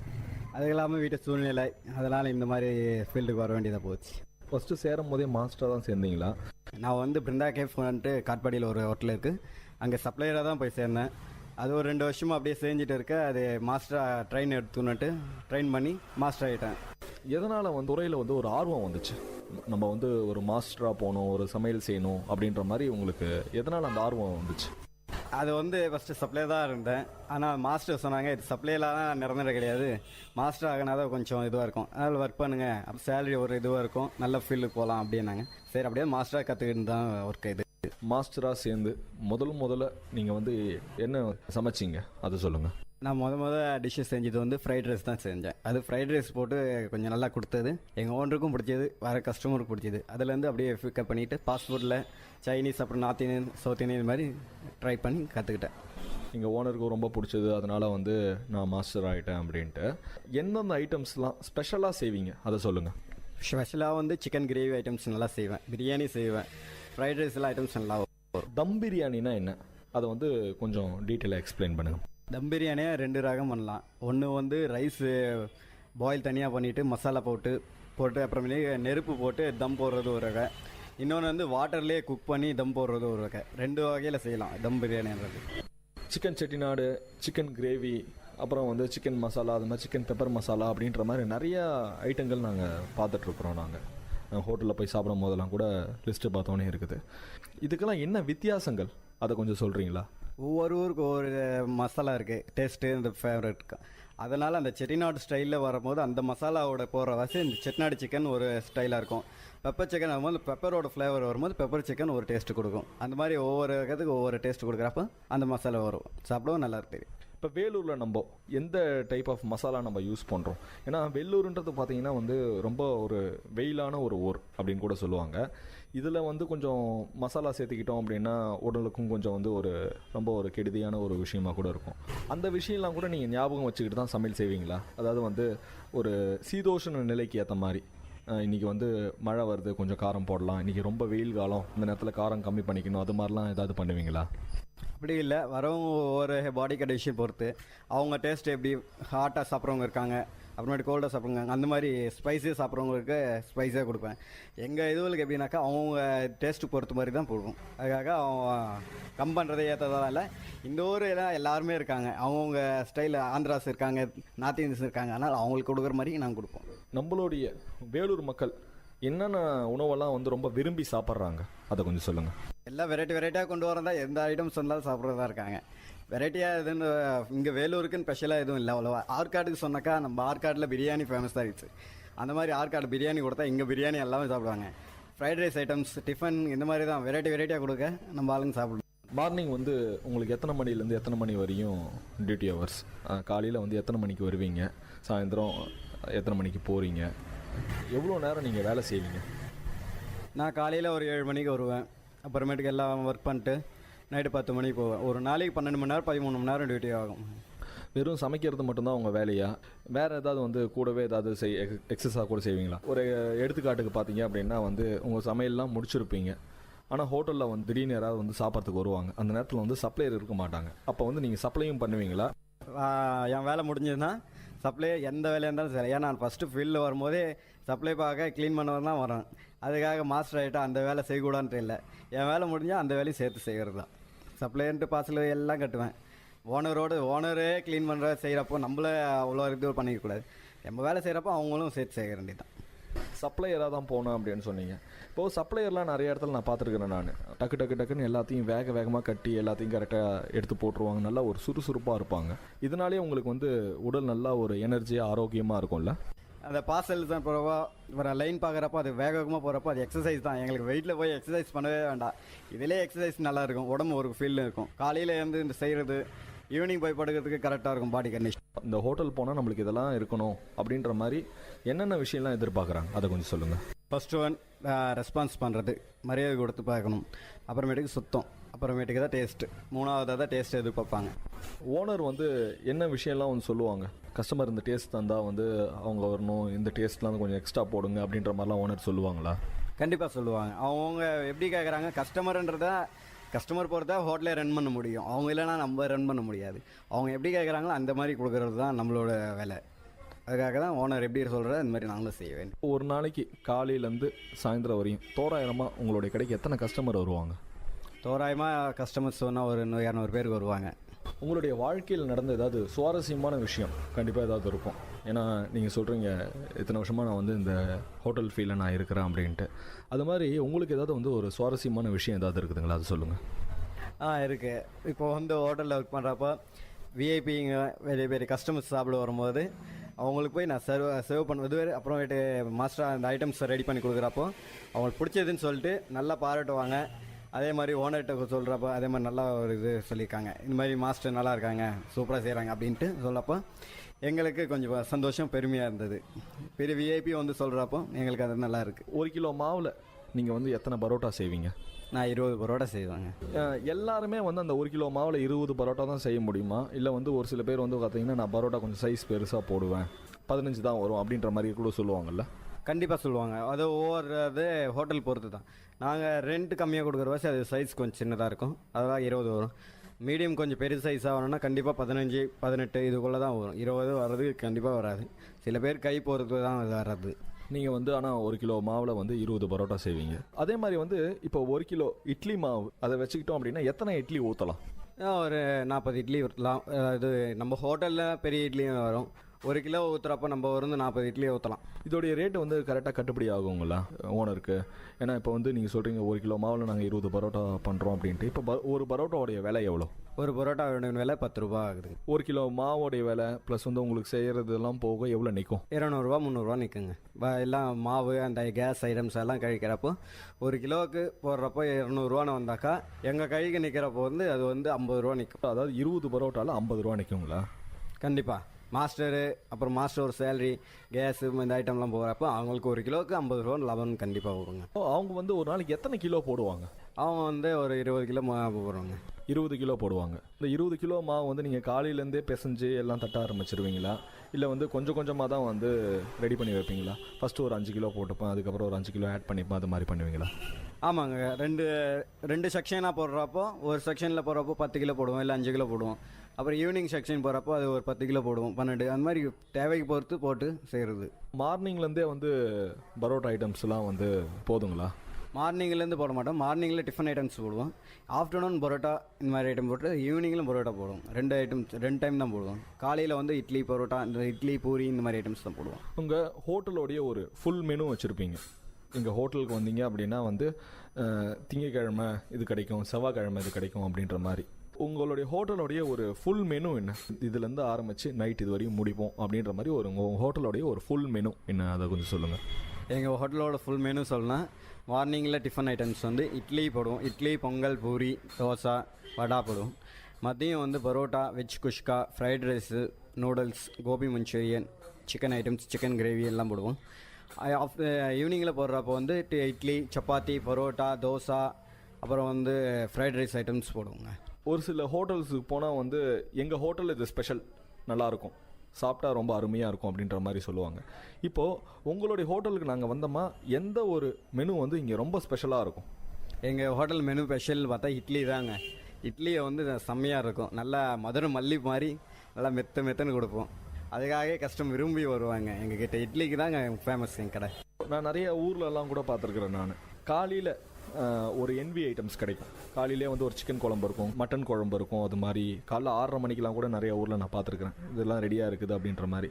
நம்ம ஊரில் அது மாதிரி எங்கேயாவது வந்து காலையில் 6:30 மணிக்கு போனால் இந்த இடத்துல வந்து ஒரு NVயோட ஸ்பெஷலாக சாப்பிட்லாம் அப்படின்ற மாதிரி ஏதாவது ஹோட்டல்ஸ் இருக்குதுங்களா? கண்டிப்பாக நிறைய இருக்குங்க. வேலூர் சைடும் நிறைய இருக்குது, அதே மாதிரி காட்பாடி சைடும் நிறைய இருக்குது. இது வந்து தமிழ்நாட்டு இந்த சைடு, இந்த வட சைடு இருக்கிறவங்க யாரும் போகிறது கிடையாது. இந்த மதுரை பக்கம் காரைக்குடி பக்கத்தில் வந்தவங்க கண்டிப்பாக வந்து இட்லிக்கு வந்து மீன் குழம்பு, இந்த பாயா, இந்த மாதிரி ஐட்டம்ஸ், சிக்கன் கிரேவி வைக்கிறது உண்டு, இங்கே வழக்கம் உண்டு. வேறு ஏதாவது ஹோட்டலுக்கு போனீங்க அப்படின்னா அந்த ஹோட்டலில் வந்து அந்த டிஷ் வந்து ரொம்ப நல்லாயிருக்கும், நீங்கள் சமைச்சு பார்த்துட்டு சாப்பிட்டு சரி இதை நம்ம ட்ரை பண்ணலாம் அப்படின்ற மாதிரி நீங்கள் ஏதாவது ட்ரை பண்ணியிருக்கீங்களா? கண்டிப்பாக ட்ரை பண்ணியிருக்கேங்க. எனக்கு போனால் சிக்கன் கிரேவி ஐட்டம்ஸ் ஸ்பெஷலாக கொடுத்தாங்க. இந்த கொரியாண்டர் லீஃபில் ஒரு சிக்கன் கிரேவி செஞ்சு கொடுத்தாங்க, எனக்கு ரொம்ப பிடிச்சது. நானும் வீட்டில் வந்து ட்ரை பண்ணணும்னு சொல்லிட்டு அந்த சிக்கன் கிரேவும் ட்ரை பண்ணேன். அதே மாதிரி நல்லா வந்தது. ஹோட்டல்லையும் அது மெனுவாக போட்டேன். அப்புறம் வந்து வெரைட்டி இட்லி ஐட்டம்ஸ் போட்டாங்க. அது பார்த்து நல்லா பிடிச்சிருந்தது. நானும் அதேமாதிரி எங்கள் ஹோட்டலில் போகணுன்னு சொல்லிட்டு அதை வந்து கற்றுட்டு வந்து இங்கே அதே மாதிரி ஹோட்டலில் ரன் பண்ணிகிட்ருக்கோம். இப்போ மதுரை சைடு நீங்கள் சொன்னீங்க எங்கள் இட்லி வந்து மதுரை இட்லி மாதிரி இருக்கும் அப்படின்ட்டு. நீங்கள் மதுரை இட்லி சாப்பிட்ருக்கீங்களா? கண்டிப்பாக சாப்பிட்ருக்கேங்க. நான் வந்து டூருக்கு போகிறப்போ சாப்பிட்டேன். அங்கேயும் நல்லா சாஃப்டாக கொடுத்தாங்க இட்லி. மதுரையில் கொடுக்குற மாதிரி நம்மளும் இட்லி கொடுக்குறோம். செம்மையாக இருக்குது. இதே மாதிரி கண்டினியூ பண்ணுங்கள், கஸ்டமருக்கு நல்லா பிடிக்கும் அப்படின்னா. அதே மாதிரி கரெக்டாக அதே மாதிரி தான் கொடுத்துட்டு இருக்கோம். இந்த ஊருக்கு போனோம்ப்பா, சாப்பிட்டேன், அதாவது வந்து என்னுடைய வயிறும் நிறைஞ்சது, மனசும் நிறைஞ்சது அப்படின்ற மாதிரி கண்டிப்பாக உங்களுக்கு ஏதாவது ஒரு ஊருக்கு போய் சாப்பிட்ட அனுபவம் இருக்கும். அது மாதிரி நீங்கள் எந்த ஊருக்கு போய் சாப்பிட்டு இந்த ஊர் மாதிரி சமைக்கவே முடியாது அப்படின்ற மாதிரி எந்த ஊர் அது? கண்டிப்பாக சொல்லணும்னாக்கா அது வந்து காரைக்குடி பக்கம் தாங்க. அவங்களோட டிஷ்ஷே வந்து செம்மையாக இருந்தது. அந்த மாதிரி நம்ம கைப்பக்கம் வரலையே நான் எத்தனையோட ஃபீல் பண்ணியிருக்கேன். அது எப்படியாவது கற்றுக்கிட்டோன்ட்டு இன்னொரு டைம் டூர் போகிறப்ப அவங்ககிட்ட எப்படியாவது ரெசிபி கற்றுட்டு வந்து நம்ம செய்யணும். அந்த செட்டிநாடு சிக்கன் அதோட மசாலா வந்து கற்றுட்டு வரணுன்ட்டு எனக்கு ரொம்ப ஆசை. அவங்க செய்கிற காரைக்குடி பக்கம் இருக்கிற குழம்பு, அவங்க ஐட்டம்ஸ் ரொம்ப பிடிச்சி. இதுக்கு மேலே ஸ்பெஷலாக இந்த ஐட்டம்ஸ் நம்ம போடலாம் அப்படின்ற மாதிரி ஏதாவது ஒரு ஐட்டம்ஸ் வந்து அதாவது செய்யலான் இருக்கிறீங்களா? அதை பற்றி ஏதாவது சொல்லுங்கள். கண்டிப்பாக எதாவது ஐட்டம்ஸில் புதுசாக வருதுன்னு நினைக்கிறோமோ அதெல்லாம் செய்யணும்னு தான் ஆசை. டிவி பார்க்குறோம், டிவியில் செய்கிறது நம்மளும் செஞ்சு பார்க்கணும் செய்கிறோம். ஃபிஷ் ஐட்டம்ஸில் கொஞ்சம் ஐட்டம்ஸ் வெரைட்டியாக கண்டுபிடிக்கலாம். அதே மாதிரி சிக்கனில் ஐட்டம்ஸ் இன்னும் அதிகமாக கண்டுபிடிக்கலான்ட்டு ஒரு ஐடியா இருக்குது. நீங்கள் அது மாதிரி வந்து இப்போது ஃபஸ்ட்டு நீங்கள் ஏதாவது சின்னதாக வீட்டில் சமைக்கும் போதுக்கெல்லாம் கூட வந்து பார்த்தீங்கன்னா ஏதாவது ஒரு டிஷ் சமைச்சு இதுக்கு நானே ஒரு பேர் வைக்கிறேன் அப்படின்னு சொல்லிட்டு ஒரு பேர் வச்சுருப்பீங்க. அது மாதிரி அனுபவம் ஏதாவது இருக்குதுங்களா? இருக்குங்க. நான் வந்து ஃபஸ்ட்டு அது வெஜ்ஜில் தான் செய்யணுன்ட்டு சொல்லுவாங்க. ஆனால் நான் இல்லை, அது நான்வெஜ்ஜில் கூட செய்யலான்னு சொல்லிவிட்டு நம்ம இட்லி ஐட்டம்ஸ்லேயே வெரைட்டி வெஜ்ஜில் செய்ய வேண்டியதை நான் சிக்கனோட அது கொத்து இட்லி மாதிரி அந்த மாதிரி போட்டு அதுக்கு ஒரு புது பேர் வச்சுருக்கோம். அது வந்து சிக்கன் இட்லி ஃப்ரை. அப்போ உங்கள் ஹோட்டலுக்கு வந்தோம் அப்படின்னா வந்து மார்னிங் நான் சாப்பிட்ணுன்னா சிக்கன் இட்லி ஃப்ரை செஞ்சு தாங்கன்னா நீங்கள் செஞ்சு தருவீங்களா? மார்னிங்கில் வந்தால் கிடைக்காதுங்க, கண்டிப்பாக ஈவினிங் வந்தால் தாங்க. ஏன்னா இது வந்து ஈவினிங் ஸ்பெஷலானவே ஈவினிங்கில் தான் எல்லாம் லைக் பண்ணுவாங்க. அந்த ஈவினிங் போகிறப்போ எல்லாம் ரிலாக்ஸ் பண்ணுறதுக்கு ரோட்டில் வரும்போது நாங்கள் வெரைட்டி ஐட்டம்ஸ் கொடுப்போம். மார்னிங்கில் எல்லாம் அர்ஜென்ட்டாக ஒர்க் போகிறவங்க அந்த டைமில் எதுவும் அந்த லைக் பண்ண மாட்டாங்க. ஒரு ஹோட்டலில் கூட்டம் அப்படின்றத வந்து பார்த்தீங்க அப்படின்னா ஒரு ஏரியாவை பொறுத்து இருக்குது. இப்போது நம்மளுடைய ஹோட்டலில் கூட்டம் அப்படின்னா எந்த டைமில் வருவாங்க? எந்த டைமில் வந்து நிறையா மக்களுக்கு வருவாங்க? இப்போது மத்தியானம் வருவாங்களா, காலையில் வருவாங்களா, இல்லை நைட்டில் வருவாங்களா, எப்படி அதை கொஞ்சம் சொல்லுங்கள். கண்டிப்பாங்க. சண்டேஸில் மார்னிங்கில் நல்லா கூட்டம் வருவாங்க. அதே மாதிரி ரெகுலராக பார்க்கணுன்னாக்கா ஈவினிங்கில் தான் கூட்டம் அதிகமாக வருவாங்க. அதுவும் 1 hour தான். 1 hourக்குள்ளே எல்லாம் ஃபினிஷ் பண்ணுற அளவுக்கு இப்போ ஆளுங்க வருவாங்க. 8 to 9 இதுதான் டைம். எல்லா ஹோட்டலுமே சரி 8 to 9 இல்லை 7 to 9 இந்த 2 ஹவரில் கண்டிப்பாக எல்லாம் கிளியர் ஆகிற மாதிரி எங்கள் ஏரியாவில் ஜனம் வருதுங்க. சில கஸ்டமர்ஸ்லாம் வந்து பார்த்தீங்கன்னா அவங்களே ஒரு டிஷ்ஷு சொல்லுவாங்க. நான் நிறைய பேரை பார்த்துருக்குறேன். நான் தோசை எனக்கு வந்து இந்த தோசை இன்னும் கொஞ்சம் மெலிசாக இருக்கு, ஒரு ஆம்லேட் தோசை மாதிரி போடுப்பா அப்படின்ற மாதிரிலாம் கூட சொல்லுவாங்க. இப்போது அது மாதிரி கஸ்டமர்ஸ் நிறைய அவங்க ஹோட்டலுக்கு வருவாங்களா? அது மாதிரி வந்துட்டால் நீங்கள் என்ன பண்ணுவீங்க? கண்டிப்பாக அந்த மாதிரி ஒவ்வொருத்தரும் ஒவ்வொரு இதில் கற்றுருப்பாங்க. அவங்க வரும்போது சரி அவங்க எப்படி சொல்கிறாங்களோ அந்த மாதிரி போட்டு கொடுக்கணுன்னு என்ன வரும். அவங்க சொல்கிற மாதிரி நாங்களும் செஞ்சு கொடுப்போம். அது எங்களுக்கும் கொஞ்சம் புதுசாக ஏதாவது சொன்னாங்களா எங்களுக்கு புதுசாக இருக்கேன்னு சொல்லி நாங்களும் அதை கற்றுப்போம். சரி, இப்போ நல்லா ரசித்து சில பேர் சாப்பிடுவாங்க. அவங்க அதை டேஸ்ட் பண்ணி சாப்பிட்றாங்களா, ஏதோ ஒரு கடமைக்கோ சாப்பிட்றாங்களா அப்படின்ற மாதிரி நம்ம பார்த்தோன்னே கண்டுபிடிச்சிடலாம். இப்போ நீங்கள் பார்த்தோன்னே கண்டுபிடிப்பீங்களா அவங்க வந்து எப்படி சாப்பிட்றாங்க, டேஸ்ட் உண்மையாலுமே ரசித்து சாப்பிட்றாங்கப்பா அப்படின்ற மாதிரி ஏதாவது? கண்டிப்பாக சொல்லுவாங்க. பசிக்கு சாப்பிட்றவங்க டிஃப்ரெண்ட்டாக சாப்பிட்றவங்க இருக்காங்க, ருசித்து சாப்பிட்றவங்க இருக்காங்க. அதை வச்சு கண்டுபிடிக்கிறது தான். வேகமாக வந்து ஸ்பெஷலாக ஏதாவது டிஃப்ரெண்ட்டாக இருக்கான்னு கேட்குறாங்களா, அவங்க வந்து ருசித்து சாப்பிட வருவாங்க. எதாக இருந்தாலும் சரி சாப்பிட்லான்னு சொல்லிட்டு வருவாங்க, அவங்க பசிக்கு சாப்பிட வருவாங்க. இங்கே வந்து நிறைய பேர் பசிக்கு சாப்பிட வராங்களா இல்லை ருசிக்கு சாப்பிட வராங்களா? ரெண்டுமே தான் இங்கே வருவாங்க. பசிக்கு ருசிக்கு ரெண்டும் சேர்த்து தான் வருவாங்க. சரி, உங்களுக்கு யாரை பிடிக்கும்? அதாவது வந்து ருசிச்சு சாப்பிட்றவங்களை பிடிக்குமா, சரி ஏதோ பசிக்காக சாப்பிட வராங்கப்பா அவங்கள பிடிக்குமா? ருசிக்குன்னு வரவங்க தான் ரொம்ப பிடிக்கும். ஏன்னா நம்ம அப்போ தான் நம்ம டிஷ்ஷு செஞ்சு தரோம், அதை ருசிச்சு சாப்பிட்றாங்க அப்படின்னு சொல்லிட்டு எங்களுக்கு அப்படியே சந்தோஷத்தில் பொங்கும். அது ருசிச்சு சாப்பிட்றவங்கள தான் எங்களுக்கு ரொம்ப பிடிக்கும். ஒரு சின்னதாக ஒரு ஹோட்டல் நம்ம ஆரம்பிக்கிறோம் அப்படின்னா எத்தனை பேர் தேவைப்படுவாங்க அதுக்கு, அந்த ஹோட்டலுக்கு? அதாவது காலையிலேருந்து நைட்டு வரையும் அந்த ஹோட்டலில் வந்து ரன் ஆகணும் அப்படின்னா எத்தனை மாஸ்டர்? ஒரே ஒரு மாஸ்டரை மட்டும் வச்சு நம்ம வேலை வாங்கலாமா, இல்லை ஒரு 2-3 மாஸ்டர் நம்மளுக்கு கையிருப்பு இருக்கணுமா? கண்டிப்பாங்க. அது வந்து ஒரு மாஸ்டராக இருந்தால் கஷ்டங்க. ஒரு 2 பேர் மாஸ்டராக இருக்கணும், ஒரு சர்வீஸ் கால் இருக்கும். கண்டிப்பாக ஒரு ஹோட்டலில் ரன் பண்ணால் அட்லீஸ்ட் வேலை பார்க்கறதுக்கு ஒரு 2-3 பேராவது இருந்தால் தான் அந்த ஹோட்டலில் ரன் பண்ண முடியும். ஒருத்தரால் அதை வச்சு ரன் பண்ண முடியாது. அவங்கவுங்கள ஹெல்த் கண்டிஷன் பொறுத்து தான். அவங்க வந்து செய்யணுன்ட்டு இல்லை, ஒவ்வொருத்தரும் வச்செல்லாம் செய்ய முடியுது கஷ்டங்க. ஒரு 3-4 பேர் வச்சு தான் ஹோட்டலே ரன் பண்ண முடியும். இப்போ உங்கள் ஹோட்டலில் நீங்கள் ஒரு மாஸ்டர் மட்டும்தானா? இல்லைங்க, எங்கள் ஹோட்டல் மொத்தம் 3 மாஸ்டருங்க. இப்போ உங்களுடைய டைமிங்ஸ் என்ன, அவங்களுடைய டைமிங்ஸ் என்ன? என்னோடய டைம்ஸ் வந்து 7 மணிலேருந்து ரெஸ்ட்டு இருக்குது 7 to 3, அப்புறம் 6 to 10. அவங்களுக்கு அதே மாதிரி மார்னிங்கில் சமைக்க வரவங்களுக்கு 6 to 3 மணி வரைக்கும். அதே மாதிரி ஈவினிங்கில் ஒர்க் பண்ணுறவங்களுக்கு வந்து 4 to 10. இந்த மாதிரி ஒவ்வொருத்தருக்கும் ஒவ்வொரு டைம் வச்சுருக்காங்க. அந்த மாஸ்டர் வரும்போது நீங்கள் என்ன பண்ணுவீங்க அவங்க கூட? அவங்க வரும்போது அவங்களுக்கு ஏதாவது ஹெல்ப் வேணுன்னா கூட மாதிரி செய்வோம், எங்களுக்கு எதாவது ஹெல்ப் வேணுனாக்கா எங்கள் இது செய்வோம். அதே மாதிரி 2 பேருக்கு ஒரே டைமில் 2 வேலை வரும்போது அவங்க வேலை பார்த்து. ஆரா மாஸ்டர் எதில் ஸ்பெஷலிஸ்ட் அவர்? அவங்க வரவங்க பரோட்டாவுக்கு ஸ்பெஷலிஸ்ட்டாக, அவங்க மார்னிங்கில் வரவங்க அவங்க சமையல் குக் பண்ணுறதுக்கு வராங்க, அவங்க டிஃபன் ஐட்டம்ஸ் ரெடி பண்ணுறது. டெய்லி சம்பளம் எவ்வளோ இந்த ஹோட்டலில்? எனக்கு டெய்லி சம்பளம் வந்து 750 ரூபாங்க. மந்த்லி பார்த்தாக்கா 21,000 வருங்க. எக்ஸ்ட்ரா ஒர்க் பண்ணுறப்போ எக்ஸ்ட்ரா சார்ஜ் பண்ணி கொடுக்குறாங்க. இப்போ உங்களுக்கு ஏதாவது வந்து ஒரு உடல் நல கோளாறு, அந்த இடத்துல உங்களால் வர முடியல, அப்படி இருக்கும்போது ஒரு இந்த இடத்துல அந்த ஓனர் இருந்தாங்க அப்படின்னா அந்த வேலையை யாரை வச்சு வாங்குவாங்க, எப்படி பண்ணுவாங்க, அதை சொல்லுங்கள். அப்படி உடம்பு முடியலன்னு அப்படின்னு வரும்போது வேறு மாஸ்டர் கிடச்சா அந்த மாஸ்டரை வச்சு ரன் பண்ணுவாங்க. அவங்க அந்த ஸ்பெஷலிஸ்ட்டாக சைனீஸ்க்கு ஆள் இருக்காங்களா, சரி ஆள் ரெடி பண்ணி அன்றைக்கி டெம்பரரியாக ஒரு நாளுக்கு அவங்கள வச்சு ஒர்க் பண்ணுவாங்க. மறுநாள் அப்புறம் நான் போய் கண்டினியூ பண்ணுவேன். இப்போ டெம்பரரியாக ஒர்க் பண்ணுறதுக்கு ஆளுங்க இருக்கிறாங்களா? கண்டிப்பாக இருக்காங்க. இப்போ வந்து ஒரு ஹோட்டலில் ஒர்க் பண்ணுறாங்க, அவங்க வந்து காலேஜ் டியூட்டி ஈவினிங்கில் ஃப்ரீயாக இருப்பாங்க, அவங்க வந்து எல்லா வேலையும் கற்றுட்டு இருக்கிறவங்க இருப்பாங்க. அவங்க வந்து ஈவினிங்கில் செஞ்சுட்டு அவங்க அதுக்கு தகுந்த சார்ஜ் பண்ணிட்டு போயிடுவாங்க. ஓ, அந்த ஒரு நாள் சம்பளம் வந்து சும்மா வாங்கிட்டு போயிடுவாங்க. இப்போ காலையில் செஞ்சுருப்பாங்க, ஈவினிங் டைம் ஃப்ரீயாக இருப்பாங்க. லிங்க் இருக்கும்ல இந்த ஹோட்டலுக்கு, இன்னொரு ஒரு மாஸ்டருக்கும் லிங்க் இருக்கும். டக்குன்னு நீங்கள் வரல அப்படின்னா அவங்களுக்கு ஃபோன் பண்ணி கொஞ்சம் வாங்க அப்படின்னு சொல்லிட்டு அவங்கள ரெடி பண்ணிப்பாங்க, ரைட்? கண்டிப்பாக அந்த மாதிரி தான் நாங்கள் மாஸ்டர் இப்போ யாராவது எங்கன்னா வெளியே போகணுன்னாக்கா எங்களுக்கு போது வேறு மாஸ்டரை ரெடி பண்ணி கொடுத்துட்டு போகிறது எங்களோட ஒர்க்கு. ஏன்னா எங்களுக்கு தெரிஞ்சு நாங்கள் நிறைய இடத்துல ஒர்க் பண்ணுறோம், எங்களுக்கு மாஸ்டரும் தெரியும். அதுக்காக இந்த நீங்கள் இப்போ வந்து எனக்கு பதில் நீங்கள் செய்யினாக்கா என்னோடய சேலரி நீங்கள் அன்றைக்கி தினம் வாங்கிக்க போகிறீங்க. ரொம்ப நல்லா சொன்னீங்க. நான் வந்து லீவ் போடும் போது கூட வந்து ஒரு மாஸ்டரை மாற்றி விட்டு தான் போவோம் அப்படின்ட்டு. இப்போ உங்களுக்கு ஞாபகம் இருக்குதுங்களா, ஃபஸ்ட்டு நாள் நீங்கள் வந்து ஒரு ஹோட்டலுக்கு போது போயிருப்பீங்க, இப்போ போயிட்டு அங்கே நிற்கும் போது உங்களுக்கு எப்படி இருந்துச்சு அந்த ஒரு அனுபவம்? கண்டிப்பாங்க. முதல்ல வேலைக்கு போகிறப்போ கை போகல காது போகல, ஏதோ புதுசாக எங்கேயோ போய் செஞ்சுருக்கோம், வேலைக்கு செய்யணுமேன்ட்டு ஒரு படபடப்பு இருக்கும். என்ன செய்யறதுன்னு தெரியாது, அப்படியே நிற்போம். என்னடா இவங்க எல்லாம் வேலை செய்கிறாங்க, நம்ம சும்மா இருக்கிற மாதிரி தெரியுது, என்ன வேலை செய்யுதுன்னு தெரியலையேன்னு சொல்லிட்டு ஒரு வேலை ரொம்ப இதுவாக இருக்கும். அப்புறமேட்டுக்கு ஒரு 2 நாள் 3 நாள் போக போக அந்த ஒர்க்கை எப்படி செய்யணும்னு கற்றுக்கிட்டு எங்களோட ஒர்க்கு நாங்கள் ஸ்டார்ட் பண்ணிட்டு செய்வோம். நீங்கள் போனோடனே உங்களுக்கு உங்கள் ஓனர் கூப்பிட்டு ஒரு வேலை தந்திருப்பார், முதல் வேலை செய்ப்பா அப்படின்ட்டு. அந்த முதல் வேலை கண்டிப்பாக யாராலையும் மறக்கவே முடியாது. அதே மாதிரி வந்து முதல் மாத சம்பளம் அதையும் கண்டிப்பாக மறக்க முடியாது.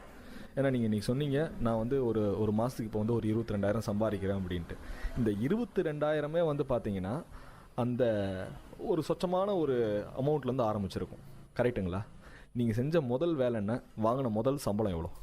நான் முதல்ல ஹோட்டலுக்கு போயிருந்தேன். எனக்கு முதல் கொடுத்த வேலையை சாம்பார் கட்டுற வேலை தாங்க கொடுத்தாங்க. அது சாம்பார் கட்டி கொடுத்து இது பார்சல் கட்டுன்னு சொன்னாங்க.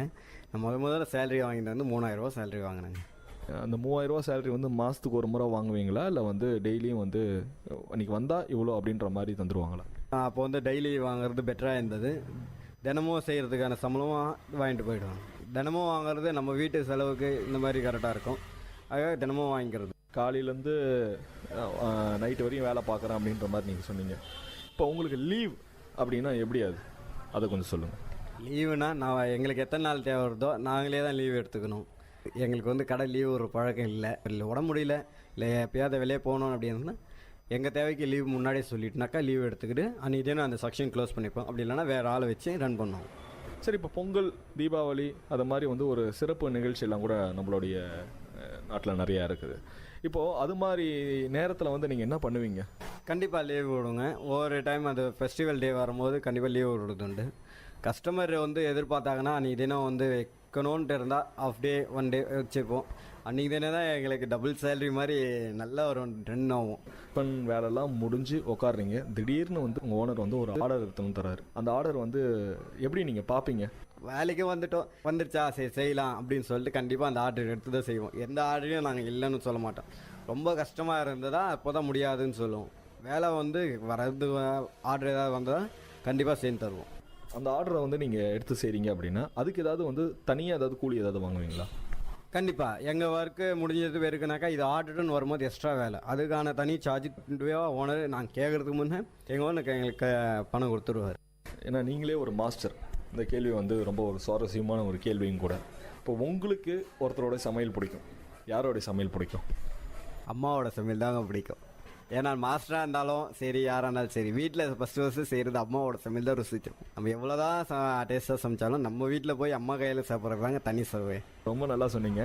இப்போது அம்மா கிட்ட நீங்கள் சொல்லுவீங்களா, எனக்கு வந்து இது என்னம்மா செய்கிற, நீ இப்படிலாம் செஞ்சுருக்கிற, நான் ஏதோ உன்னோட சூப்பராக செய்வேன் நான் அப்படின்ற வந்து ஒரு நம்மளுக்குள்ளேயே ஒரு கர்வம் இருக்கும், ஓகேங்களா? அந்த கர்வம் உங்களுக்கு இருக்குதுங்களா? கர்வன்ட்டு இல்லை, அதை வந்து வேணுத்தே கலாய்க்கணும்னு சொல்லிட்டு அந்த மாதிரி செய்யும் சொல்லிட்டு பிடிக்கல, நல்லா டிஷ் நல்லா இல்லை அப்படின்னாக்கா, நல்லா செய்யலையா அன்றைக்கி வந்து கேட்போம், ஏன் இந்த மாதிரி செய்கிறீங்க, நான் எப்படி செய்கிறேன் நீங்கள் எப்படி செய்கிறீங்க அப்படின்னு சொல்லிட்டு கண்டிப்பாக கேட்கறது.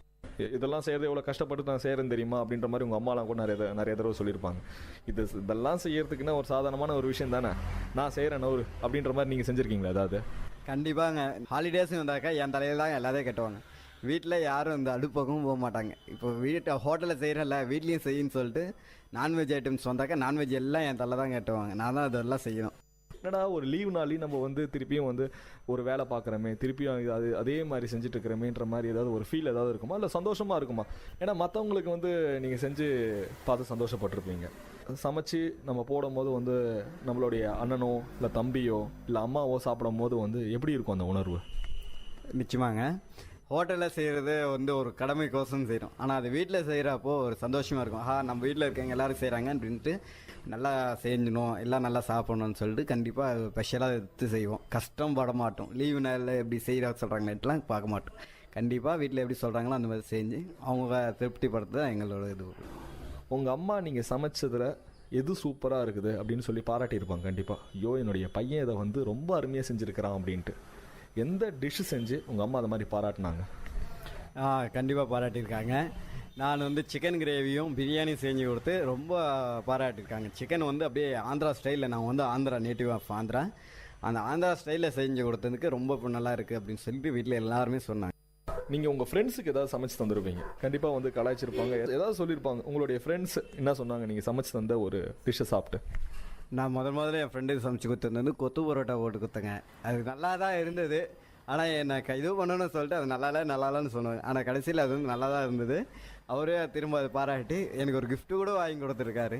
எனக்கு ரொம்ப சந்தோஷமாக இருந்தது. நம்ம ஃப்ரெண்டு இவ்வளோ நல்லா கிஃப்ட்டெலாம் வாங்கி கொடுக்குற அளவுக்கு நல்லா சமைச்சு கொடுத்துருக்கேன்ட்டு சொல்லிட்டு சந்தோஷப்பட்டேங்க. என்ன கிஃப்ட் அது? உங்களுடைய ஃப்ரெண்டோடைய பேர் என்ன? என்னோடய ஃப்ரெண்டுங்க பேர் பார்த்தா ஒரு 5 பேர் இருக்காங்க. அந்த கிஃப்ட் வாங்கி கொடுத்த பேர் வந்து சொந்த. அவர் வந்து போலீஸ் கான்ஸ்டபிளாக இருக்கார். அவர் வந்து எனக்கு ஃபஸ்ட்டு கிஃப்ட் வந்து ஒரு ஃப்ரெண்ட்ஷிப் இது மாதிரி ஒரு ஹார்ட்டின் போட்டு வாங்கி கொடுத்துருக்காரு. உண்மையுமே நட்பில் ரொம்ப ஒரு சந்தோஷமான ஒரு விஷயம் அது. அதை உங்களுக்கு தந்திருக்கிறாங்க. இவ்வளோ நேரம் கண்டிப்பாக வந்து நாங்கள் கேட்ட கேள்விக்கெலாம் ரொம்ப அருமையான ஒரு பதில் சொன்னீங்க. அதுவும் இல்லாமல் இன்னொரு விஷயம் சொன்னீங்க, ஒரு ருசித்து சாப்பிட்றவங்கள எங்களுக்கு ரொம்ப பிடிக்கும் அப்படின்ற மாதிரி சொன்னீங்க. அதுக்கப்புறம் வந்து உங்கள் அம்மா ரொம்ப ஸ்பெஷலாக சொன்னது வந்து பார்த்திங்கன்னா அந்த ஆந்திரா சிக்கன் எல்லாமே ரொம்ப ஒரு சுவாரஸ்யமான ஒரு விஷயமா இருந்துச்சு. எங்கள் கூட வந்து இந்த நிகழ்ச்சியில் பங்கேற்றுக்கிட்டதுக்காக ரொம்ப நாங்கள் நன்றியை தெரிவிச்சுக்கிறோம். நன்றிங்க. இன்றைக்கி அனுபவ மேடை நிகழ்ச்சியில் சரவணன் செஃப் மாஸ்டர் வந்து நம்மக்கிட்ட நிறைய விஷயங்களில் பகிர்ந்துக்கிட்டாரு. மீண்டும் ஒரு அனுபவ மேடை நிகழ்ச்சியில் உங்களை சந்திக்கும் வரை உங்களிடமிருந்து விடைபெறுவது நான் சரவண கார்த்திக். நீங்கள் கேட்டுக்கொண்டிருப்பது விஐடி பண்பலை 90.8 விஐடி பல்கலைக்கழகத்தின் சமுதாய வானொலி.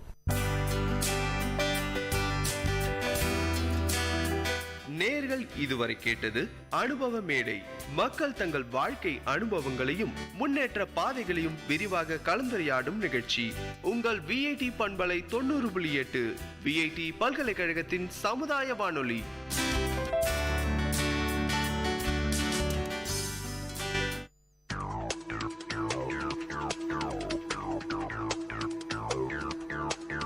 நேர்களே, இது விஐடி பண்பலை 90.8. இந்த நிகழ்ச்சி திரைக்கடலோடி கண்டங்களை இணைக்கும் ஒரு புரிதல் தொடர்.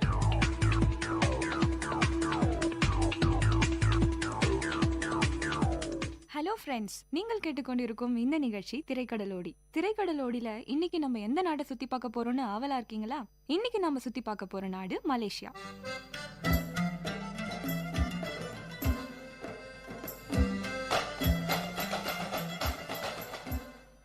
மலேசியா தென்கிழக்கு ஆசியாவில் உள்ள ஒரு முடியாட்சி நாடு. முடியாட்சியா அப்படின்னு என்னன்னு யோசிக்கிறீங்களா? முடியாட்சிய ஆங்கிலத்துல மொனார்கின்னு சொல்றாங்க. பரம்பரையா ஒரு அரச குடும்பமோ அல்லது குருமார்களோ நாட்டை ஆட்சி புரிவதுதான் முடியாட்சின்னு சொல்றாங்க.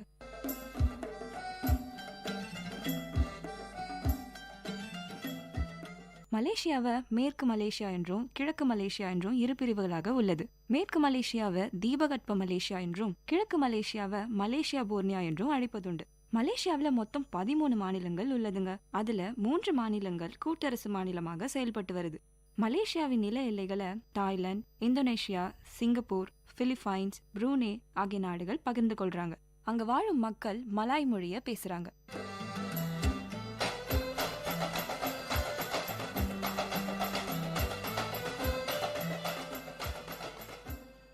மலாய் மொழி அல்லாத மலேசியாவில் மொத்தம் 137 மொழிகள் பேசப்படுகிறது. அதுல தென் மலேசியாவில் மட்டும் 41 மொழிகளை பேசுறாங்க. கிழக்கு மலேசியாவில் பெரும்பாலும் பழங்குடி மக்களே வாழறாங்க. இதனால இந்த பழங்குடி மக்கள் மலாய் மொழி அல்லாத தங்கள் பழங்குடி மொழிகளையும் பேசுறாங்க.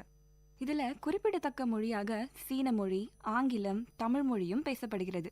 மலேசியாவில் உள்ள பெரும்பாலான இந்தியர்களில் தமிழர் தாங்க. அதனாலேயே இங்க தமிழ் மொழிக்கு ஒரு தனி சிறப்பம்சம் இருக்குது. அங்கு வாழும் மக்கள் இஸ்லாமியம், ஹிந்துவிசம், புத்திசம், தாவோயிசம், கிறிஸ்தவம்னு பல மதங்களை பின்பற்றாங்க. மலேசியாவோட தேசிய விலங்காக மலேசிய புலி விளங்குகிறது. அங்கு பயன்படுத்த வரும் நாணயத்தை ரிங்கெட்னு சொல்றாங்க. அது முதல்ல மலேசியா டாலர் என்றே அழைக்கப்பட்டது. இப்பொழுது அது மலேசியா ரிங்கெட்னு சொல்றாங்க.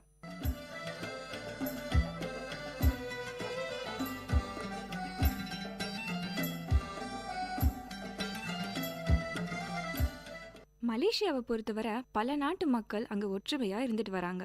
இதனாலேயே பல நாட்டு பண்பாடுகளும் அங்க பின்பற்றப்படுகிறது. இதன் காரணமா அவங்களோட உணவு முறையும் ரொம்பவே வித்தியாசமானது.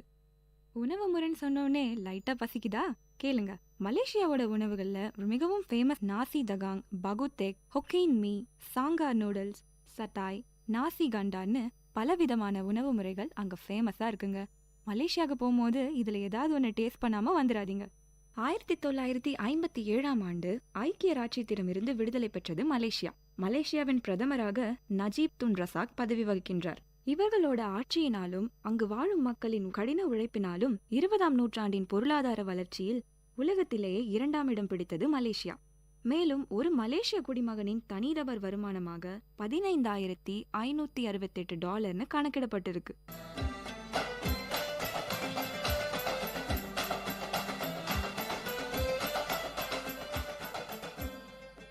மலேசியா பாம் ஆயில் உற்பத்தியில உலகில் முன்னணி நாடாக இருக்கிறது. மலேசியாவின் பொருளாதார வளர்ச்சிக்கு முக்கிய காரணமா இருப்பது அதோட சுற்றுலாத்துறை. ஆண்டுதோறும் தேசிய வருமானத்தில் 50% சுற்றுலாத்துறையோடது. இப்பொழுது மலேசியாவின் தலைநகரமும் மலேசியாவின் மிகப்பெரிய நகரமுமான கோலாலம்பூருக்குள்ள போவோம்.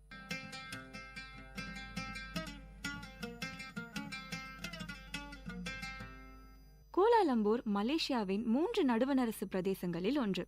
மலேசிய தீபகற்பத்தின் மத்திய மேற்கு கடலோரத்தில் அமைந்துள்ளது கோலாலம்பூர். இது சிலாங்கூர் என்ற மாநிலத்தால சூழப்பட்டுள்ளது. கோலாலம்பூர்ல பல வணிக வளாகங்களும் கண்கவரும் கட்டிடங்களும் அமைந்துள்ளது. அங்கு வாழும் மக்களை கேலட்ஸுகள் என்று அழைக்கிறாங்க. இதற்கு கேஎல், ஒளிமிக்க பூங்கா நகரம் என்று பல சிறப்பு பெயர்கள் இருக்கு. இங்குள்ள பெட்ரோனாஸ் ட்வின் டவர்ஸ், அதாவது பெட்ரோனாஸ் இரட்டை கோபுரம் 452 மீட்டர் உயரத்தோட உலகின் அதி உயரமான இரட்டை கோபுரங்களில் ஒன்றாக இருந்து வருகிறது. மேலும் 20ஆம் நூற்றாண்டின் அதி உயர்ந்த கட்டிடமாகவும் பதிவு பெற்றுள்ளது. இந்த மாதிரி பல சிறப்பம்சங்கள் கொண்டதாலேயே மலேசியர்கள் பெட்ரோனாஸ் ட்வின் டவர்ஸை மிகவும் பெருமையா நினைக்கிறாங்க. அதனால இந்த பெட்ரோனாஸ் ட்வின் டவர்ஸோட மாதிரி அமைப்புல பென் ஸ்டாண்ட், பேப்பர் வெயிட், சின்ன சின்ன மொமெண்டோஸ் போன்ற பல பொருட்கள் விற்பனைக்காக வைக்கப்பட்டிருக்கும். ஸோ மலேசியா போயிட்டு வரும்போது அதுல ஒன்றை வாங்கிடாம வந்துடாதீங்க. இதே கோலாலம்பூர்ல தான் உலகினோட பல ஃபேமஸ் ஹோட்டல் லிங்க்ஸ் தங்களோட கிளைகளை வச்சிருக்காங்க. நகரத்தோட பன்முக பண்பாடு, ஒப்பீட்டளவில் குறைந்த செலவினங்கள், பலதரப்பட்ட உணவகங்கள் மற்றும் ஆகாயத்தை உரசர அளவில் இருக்க உயரமான கட்டிடங்கள் சுற்றுலா பயணிகளை பெரிதும் ஈர்க்கின்றன.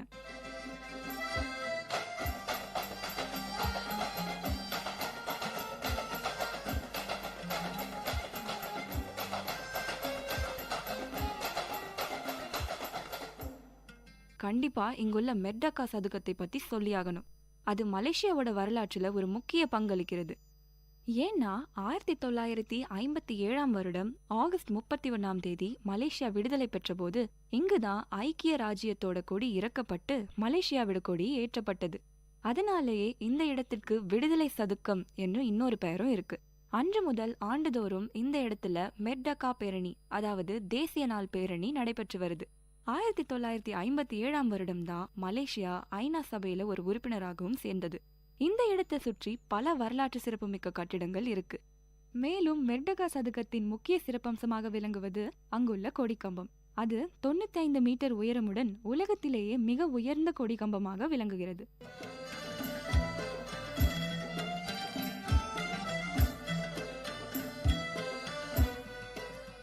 அந்த கொடிக்கம்பத்துல தான் 1957 வருடம் ஆகஸ்ட் 31 ஐக்கிய ராஜ்யத்தோட கொடி இறக்கப்பட்டு மலேசியாவோட கொடி ஏற்றப்பட்டது. இந்த மெர்டகா சதுக்கத்தை சுற்றிதான் வரலாற்று சிறப்புமிக்க பல கட்டிடங்கள் உள்ளது. ஒரு பக்கத்துல ரோயஸ் சிலாங்கூர் கிளப்பும், இன்னொரு பக்கத்துல சுல்தான் அப்துல் சமது கட்டிடமும், சாட்ரெட் வங்கி கட்டிடமாக இருந்த தேசிய வரலாற்று அருங்காட்சியகமும் இங்க இருக்கிறது. 1909 கட்டப்பட்ட நினைவக நூலகமும், நூற்றாண்டுகளுக்கும் மேலான கோத்திக் வடிவமைப்பில் கட்டப்பட்டுள்ள புனித மேரி ஆங்கில தேவாலயமும், 102 ஆண்டுகள் பழமையான சுகாதாரத்துறை நீரூற்றும், கோலாலம்பூரின் முதல் தொடர்வண்டி நிலையமும் அமைந்துள்ளது. மேலும் தற்கால வடிவமைப்பில் தயாபூமி வளாகமும் இங்கு உள்ளது. நேஷனல் மியூசியம் அதாவது தேசிய அருங்காட்சியகமும், தேசிய நினைவு சின்னமும், மத்திய சந்தையும், இஸ்லாமியர்களின் புனித இடமான ஜாமி பள்ளிவாசலும், மலேசியா நாடாளுமன்ற கட்டிடமும் இங்கதான் உள்ளது.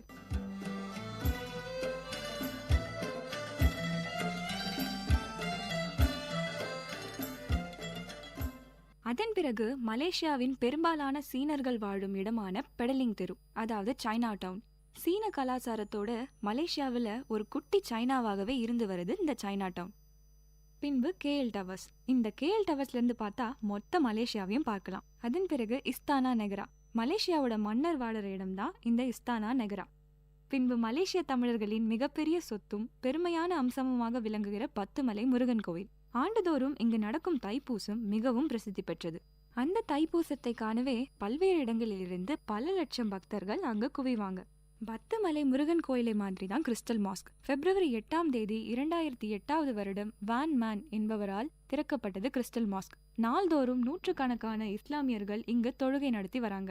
இதுவரைக்கும் மலேசியாவில் உள்ள வழிபாட்டு தலங்களை பற்றி பார்த்தோம். இப்போ கொஞ்சம் என்டர்டைன்மெண்ட் பக்கமும் வருவோம். மலேசியால என்டர்டைன்மெண்ட்றதும் முதல்ல ஞாபகத்துக்கு வர்றது ஜென்டிங் ஹைலண்ட்ஸும் சன்வே லகூனும் தாங்க. மலேசியாவை பத்தி சொல்லும்போது ஜென்டிங் ஹைலண்ட்ஸ் பத்தி சொல்லியே ஆகணும். இந்த ஜென்டிங் ஹைலாண்ட்ஸை ரிசார்ட் வால் ஜென்டிங்னு சொல்லுவாங்க.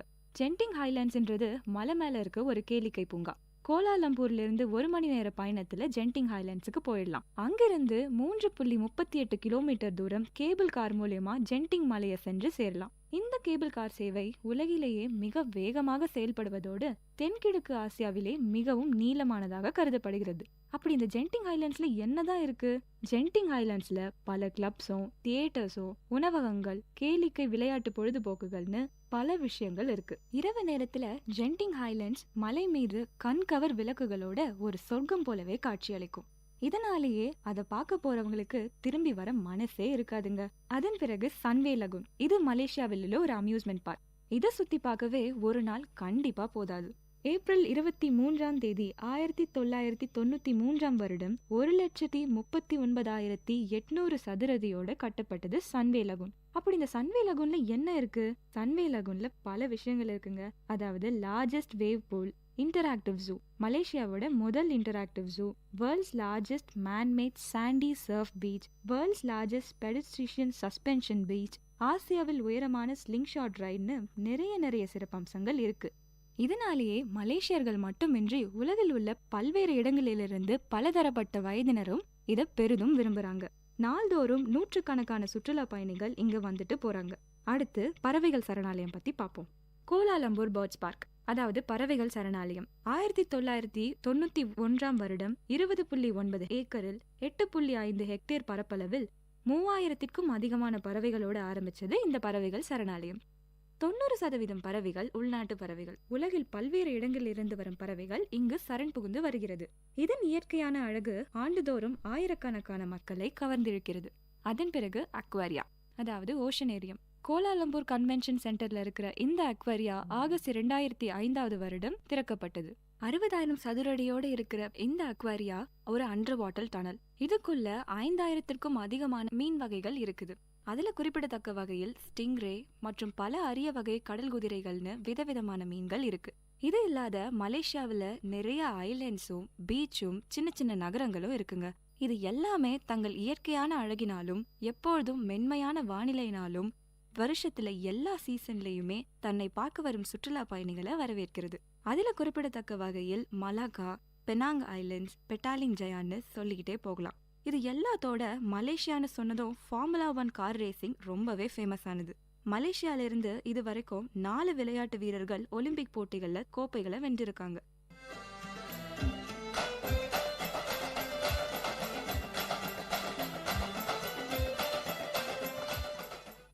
மேலும் ஒரு தகவலாக, தற்போதைய மலேசிய சுகாதாரத்துறை அமைச்சராக இருப்பது ஒரு தமிழர் தான். அவர்தான் டாக்டர் எஸ் சுப்பிரமணியம்.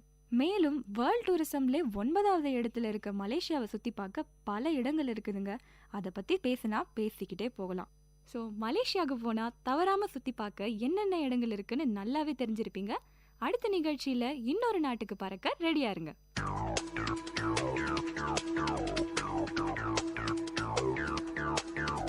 நேயர்கள் இதுவரை கேட்டது திரைக்கடலோடி, கண்டங்களை இணைக்கும் ஒரு புரிதல் தொடர்.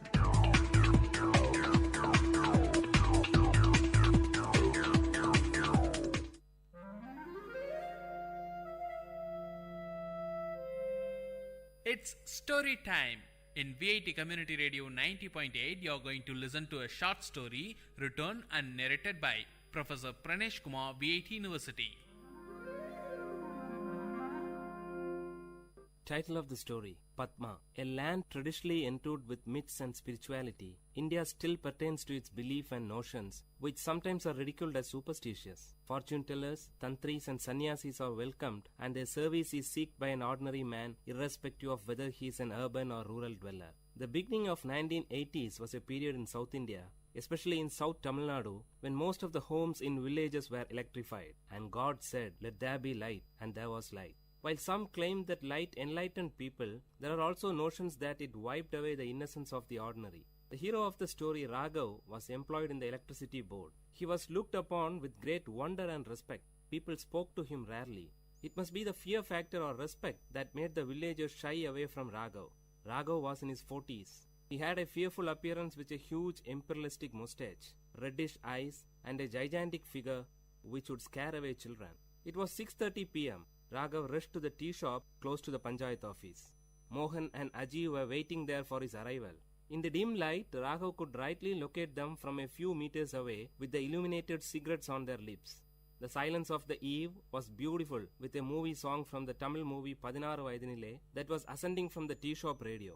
The atmosphere was disturbed in intervals by a scratch noise. Probably it's the tea shop owner cleaning his vessels. Raghav, Mohan and Aji were friends right from their childhood days. Mohan and Aji were unemployed but survived on the income from their ancestral property. Among them, Mohan was the youngest. He differed from his friends, wearing a bell-bottomed pant and with a peculiar hairstyle that was trendy among youths of the time. Coming close to his friends, Raghav stopped, got on from the cycle and flipped down the stand, leaving it to rest. Aji offered a cigarette to Raghav. Before placing it between his lips, Mohan lighted it for Raghav with his own. The conversation began immediately after Raghav had 2 strong puffs of the dry tobacco roll. Aji, shall we proceed with it? Raghav, with what? Removing the cigarettes from his mouth. Mohan, should we narrate it again? Don't you remember the plan that we told you yesterday? Raghav, but I told you that I have very little knowledge about mantras. Did I not? Aji, so you are the right person. You have the little knowledge that we need. After giving a deep thought, Raghav replied. Raghav, okay then, let's give a try. But only if you support me. Both the friends cheered as they were waiting for this word from Raghav. As it used to be, a wealthy landlord of the nearby village had a beautiful daughter. The fairy girl was possessed by the evil spirit Rektarashas, a bloodthirsty evil spirit. The landlord was much worried since it was the time when he was almost successful in fixing a bridegroom for his daughter Padma. Padma was then alienated. She sat at the corner of a dark room, staring at the window with wet eyes. She expressed a peculiar symptom. No one in the house went close to her. If that happened, she bit her own flesh to suck blood, thus scaring away others. Prayers and special pujas with offerings to the local deities were made. Kalam puja during midnight and all other means were tried but in vain. The distressed landlord promised a lump sum of 5,000 rupees for any tantri who would ward off the Rektarashas from his daughter. 5,000 rupees was a lump sum then. The secret news of Padma spread throughout the village. Everyone knew of this, but none dared to discuss about it in public. Aji's father Natraj, the prominent matchmaker of the village, brought home the story of Padma. Natraj was the matchmaker for Padma. When the story of the Rektarashas reached the three friends through Aji, they discussed the issue. The bone of content of the discussion was not Padma, but the 5,000 rupees. Three friends were in dire need of money. Mohan needed money to buy a new tape recorder. Raghav was aiming for a motorbike, and Aji wanted to buy a costly gift to impress his lady love.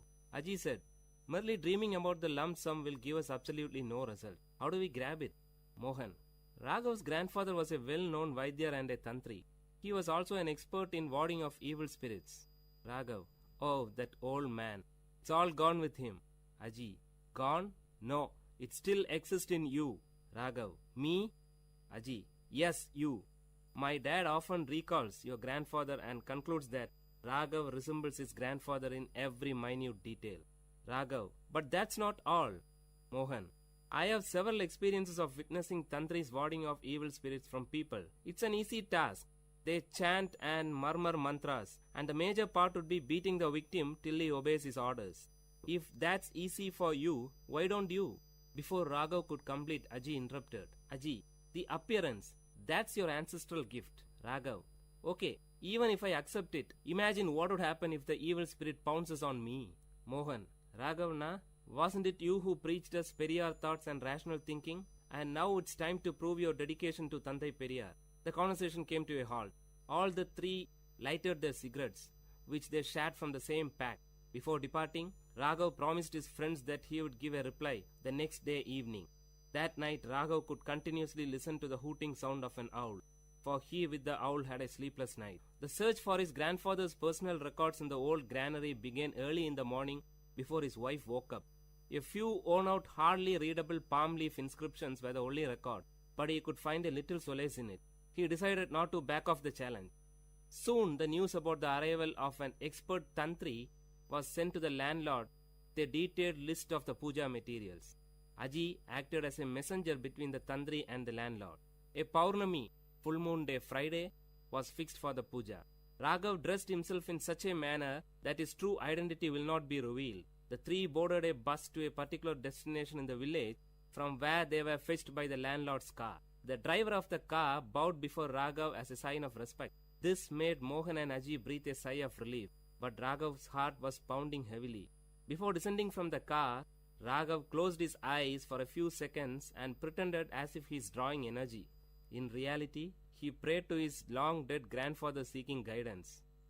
The landlord and his wife warmly welcomed Raghav to their home. Seated majestically, Raghav uttered, "I could feel the presence of an evil as soon as I stepped into your home.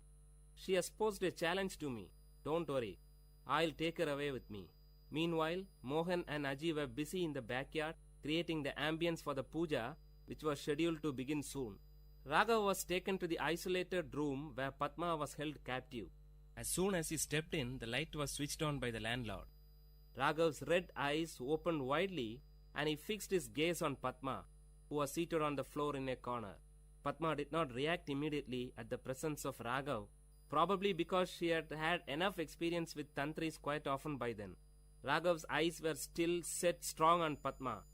Actually, he was stunned by the unblemished beauty of Padma, a beauty that makes one speechless.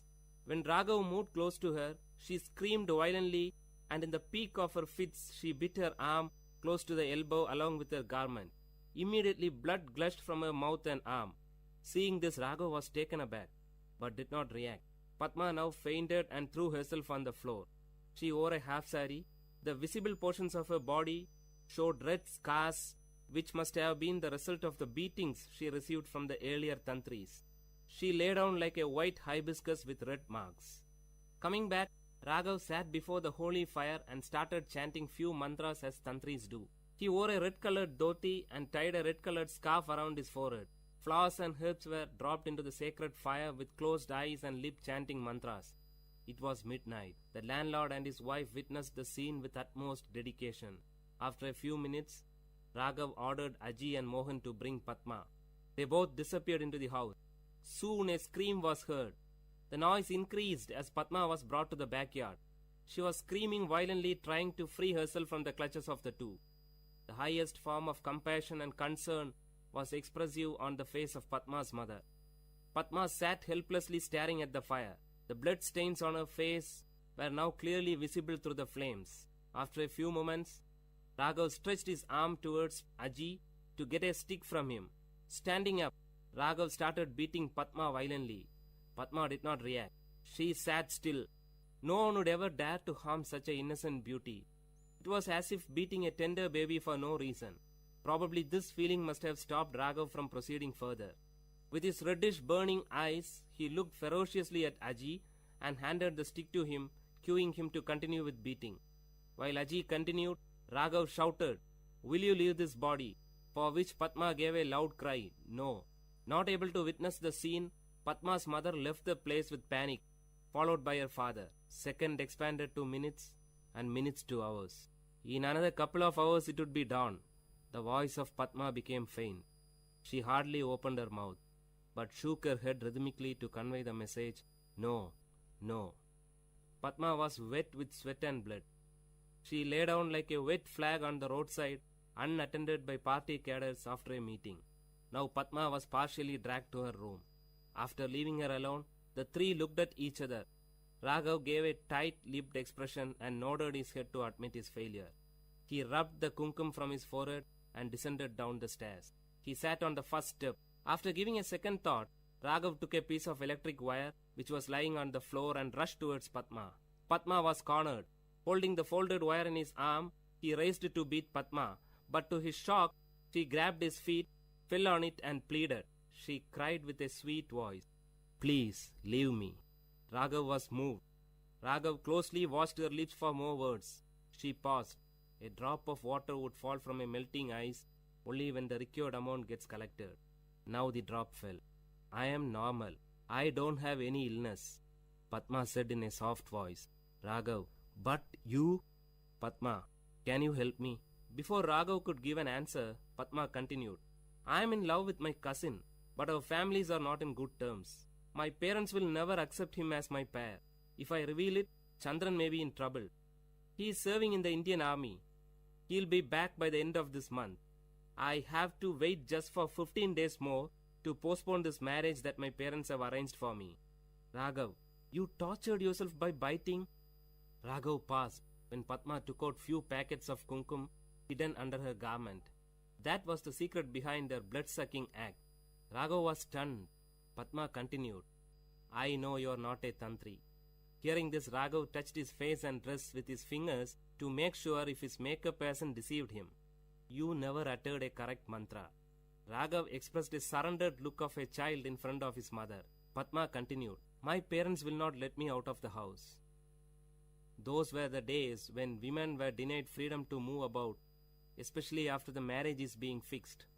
In most of the communities, women did not have any freedom in choosing their life partners too. It was considered wrong for a woman to express her opinion about the choice of her parents.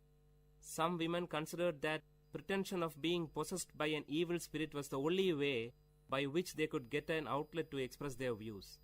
Whatever she uttered in this form was considered as a word of the spirit which possessed her. Padma was one such victim. Raghav was deeply moved by the depth of love that Padma had for Chandran. She had withstood all the humiliations of the tantri for her love. Padma carefully stood up, stretched her hand towards the picture of goddess Lakshmi, and took a piece of paper which was hidden behind it. She carefully handed the paper to Raghav. "Can you inform Chandran that my parents are busy in getting me married to another man? Please?" Raghav took the paper and looked into the contact details. Nodding his head as a sign of acceptance, he moved out. Just as he stepped out of the room, he could hear the murmuring sound of his friends outside. Then something struck him. He swiftly turned back to Padma. Holding the paper in one arm and the other arm holding the door, Raghav uttered to Padma in a feeble sound, "Can you do us a favor?" Padma looked at Raghav with an expression that signaled proceed. "Raghav, I assure you that we will unite you with Chandran. But till then, can you stop this self-punishing at least for our sake?" Hearing this, like streams of water in a dry place, Padma's lips started to smile after a long time. "Padma, don't worry, you will get your reward." The word was kept. Years passed. and today Padma and Chandran are happy with their children and grandchildren. Today, as the opinion of women is being sought by their parents for all the factors that concern their life, the cases of women possessed by evil spirit in the society has declined.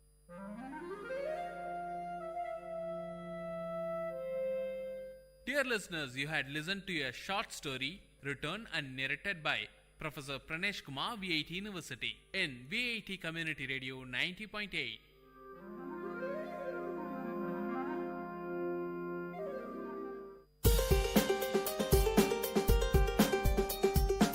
வல்லுனர் பார்வை. பல்துறை பகிர்வுகள், வல்லுனர் தரவுகள், மக்களின் சந்தேகங்களுக்கான சான்றுகளோடு VIT பண்பலை 90.8 வல்லுனர் பார்வை. வணக்கம் நேயர்களே, இது VIT பண்பலை மற்றும் VIT CSRDS இணைந்து வழங்கும் இந்த நிகழ்ச்சி உங்கள் அபிமான வல்லுனர் பார்வை. நம்ம இந்த நிகழ்ச்சியின் மூலமா பல்வேறு துறை சார்ந்த வல்லுநர்களை பார்த்துட்டு வரோம். இன்றைய வல்லுனர் பார்வையில நம்ம யாரை பார்க்க போறோம்னு தானே கேக்குறீங்க. இவரை பத்தி சொல்லணும்னா ரொம்பவும் பிரசித்தி பெற்ற மருத்துவர். மருத்துவம்னு எடுத்த உடனே ஆங்கில மருத்துவம், யுனானி மருத்துவம், சித்த மருத்துவம், எத்தனையோ மருத்துவ வகைகள் இருந்தாலும் சித்த மருத்துவத்துல பெரும் சாதனையை படைத்திருக்கிறார் அப்படின்னு தான் சொல்லணும். டாக்டர் KP அர்ஜுனன் வேலூர் மாவட்டத்தை சார்ந்த மருத்துவர் நம்முடன் இருக்கிறார். அவருடன் தான் பேச இருக்கிறோம். வாருங்கள் நிகழ்ச்சிக்கு போகலாம். வணக்கம் ஐயா. வணக்கம். இந்த அரை மணி நேரம் மக்களுக்கு சித்த மருத்துவம் சார்ந்த தரவுகள் தான் நம்ம கொடுக்க போறோம். சித்த மருத்துவம் என்றால் என்ன? சித்த மருத்துவத்தை தமிழ் மருத்துவம்னு சொல்லலாமா? ஏன்னா சித்த மருத்துவம்ன்றது என்ன அடிப்படையை சார்ந்தது அப்படின்னு சொல்லிட்டு நிறைய பேருக்கு தெரியறது இல்லை. ஸோ சித்த மருத்துவம்னா என்ன, அதை பத்தி சொல்லுங்க. சித்த மருத்துவம்னா உலகத்துல ஆயிரக்கணக்கான மருத்துவ முறைங்க இருக்கு. உதாரணமா நம்ம இந்தியாவில் எடுத்துக்கிட்டோம்னா ஒரு 250 விதமான, அதுல நாம பார்க்கும்போது இந்த பல மருத்துவ முறை இருந்தால் கூட இந்த சித்த மருத்துவம் இருக்குங்கிறதுக்கு பல உதாரணங்களை சொல்லலாம்.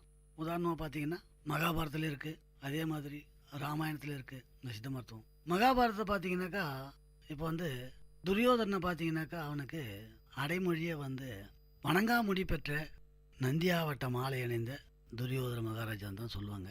அவனுக்கு அவங்க அப்பா குருடுங்கிறதுனால கண்ணு போயிடுமோ அப்படிங்கிற அந்த நோக்கத்தில் அவன் டெய்லி நந்தியாவட்ட மலரை கண்ணில் ஒத்திக்கிறதா பாலபாரத்தில் இருக்குது. அப்படி பார்க்கும்போது நமக்கு பாரத காலத்துக்கு முன்னாடி இருந்து இந்த சித்த மருத்துவம் இருக்குதுங்கிறதுக்கு உறுதிப்படுத்துறதுக்கு இது ஒரு உதாரணமாக தான் உங்களுக்கு நான் சொல்லிக்கிட்டு இருக்கிறேன்.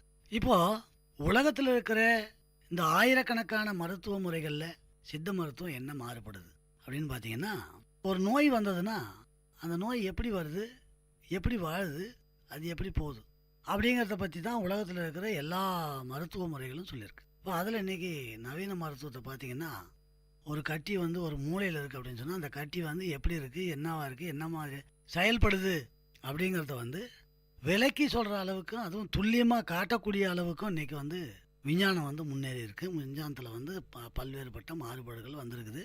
இது நோய் வந்ததுக்கு பிறகு அந்த நோயினுடைய தன்மையை சொல்லக்கூடிய ஒரே அடிப்படை தான். சித்த மருத்துவத்திற்கு அடிப்படைன்னு சொன்னா நம்ம யாரும் சொல்லுவாங்க. நிறைய முனிவர்கள் நம்ம சொல்லியிருக்கோம். குறிப்பா அகத்தியர், திருமூலர், பதஞ்சலி முனிவர், நிறைய பேர் இருக்காங்க. இருந்தாலும் சித்த மருத்துவத்தின் அடிப்படை யாருக்கிட்ட இருந்து நம்ம எடுத்தோம் அப்படின்னு எடுத்துக்கிறீங்க நீங்க? ஐயனோ அம்மைக்கு சொன்னான், அம்மையோ நந்திக்கு சொன்னான், நந்தியோ அகத்தியருக்கு சொன்னான், அகத்தியரோ சீடருக்கு சொன்னானுங்கிறது பழமொழி. இப்போ ஐயனுங்கிறது இப்போ பிற்காலத்தில் வந்த பிறகு ஐயன்னொன்னே ஈஸ்வரன், அம்மன்னொன்னே பார்வதி, நந்தின்னொன்னே நந்தீஸ்வரர், அகத்தியர் அப்படின்னு சொன்னால் அகத்தியர் அப்படின்னு சொல்லி. ஆனால் உடல் ரீதியான தத்துவ விளக்கப்படி சித்த மருத்துவத்தில் சொல்லப்படுறது இந்த அடிப்படை இல்லை. அதாவது ஐயம் என்பது உயிர், உயிரில் ஏற்பட்ட உபாதையை உடலுக்கு சொன்னதாகவும், உடல்ன்றது அம்மன் உடலுக்கு சொன்னதாகவும், உடலில் ஏற்பட்ட உபாதையை நெஞ்சில் நினைத்ததாகவும், நெஞ்சுங்கிறது நந்தி, அந்த நெஞ்சில் நினைத்தது அகத்து வழியாக வரும்போது வாய் வழியாக எனக்கு இங்கே வலிக்குது, அங்கே வலிக்குது, இப்படி பண்ணுதுங்கிறத சொல்கிற அந்த நிலைமைன்னு சொல்லிட்டு அது உலகம் பிறந்த காலத்திலேருந்து இருக்குது சித்த மருத்துவங்கிறது அடிப்படை. இதுக்கு இப்போ அகத்தியர் அப்படின்னு சொன்னாக்கா அது அகத்தியனுடைய பாடலில் வர்றது. அகத்தியம்னு சொன்னால் இந்த மாதிரி தொகுக்கப்பட்ட தொகுப்புகளை பல்வேறுபட்டவங்க தொகுக்கப்பட்டதை ஒரே நூலாக இருக்கிற பெருநூல் தான் அகத்தியங்கிற பெருநூல். அந்த அகத்தியங்கிற பெருநூலில் பல ஆயிரக்கணக்கான மருத்துவர்கள் சொல்லப்பட்ட, அவங்க அனுபவித்து சொல்லப்பட்ட குறிப்புகளை தான் நாம் இந்த அகத்தியங்கிற அடிப்படையில் சொல்லப்படுறது. அதனால் அதை பின்பற்றி பார்த்தீங்கன்னாக்கா 18 சித்தர் தான் வந்து இதுக்கு வந்து மிக சிறப்புன்னு சொல்லுவோம். அந்த 18 சித்தரை பார்த்தீங்கன்னாக்கா அதுக்கு முன்னாடி வந்து உடலில் ஏற்பட்டது உயிருக்கும், உயிரில் ஏற்பட்டது நெஞ்சுக்கும், நெஞ்சில் ஏற்பட்டது அகத்தியத்துக்கும், அகத்து வழியாக வந்த பிறகு வாய் வழியாக வலியை சொன்னதாகத்தான் சித்த மருத்துவத்தினுடைய கூற சொல்லுது. கண்டிப்பாங்க ஐயா. அகத்தியம், அகத்தியர் வந்து திருமூலர், இந்த மாதிரியான விஷயங்கள் சித்த மருத்துவம், சித்தர்கள் வந்து எப்படி சொல்லியிருக்காங்கன்ற விஷயங்கள் நல்லாவே எடுத்து சொன்னீங்க ஐயா.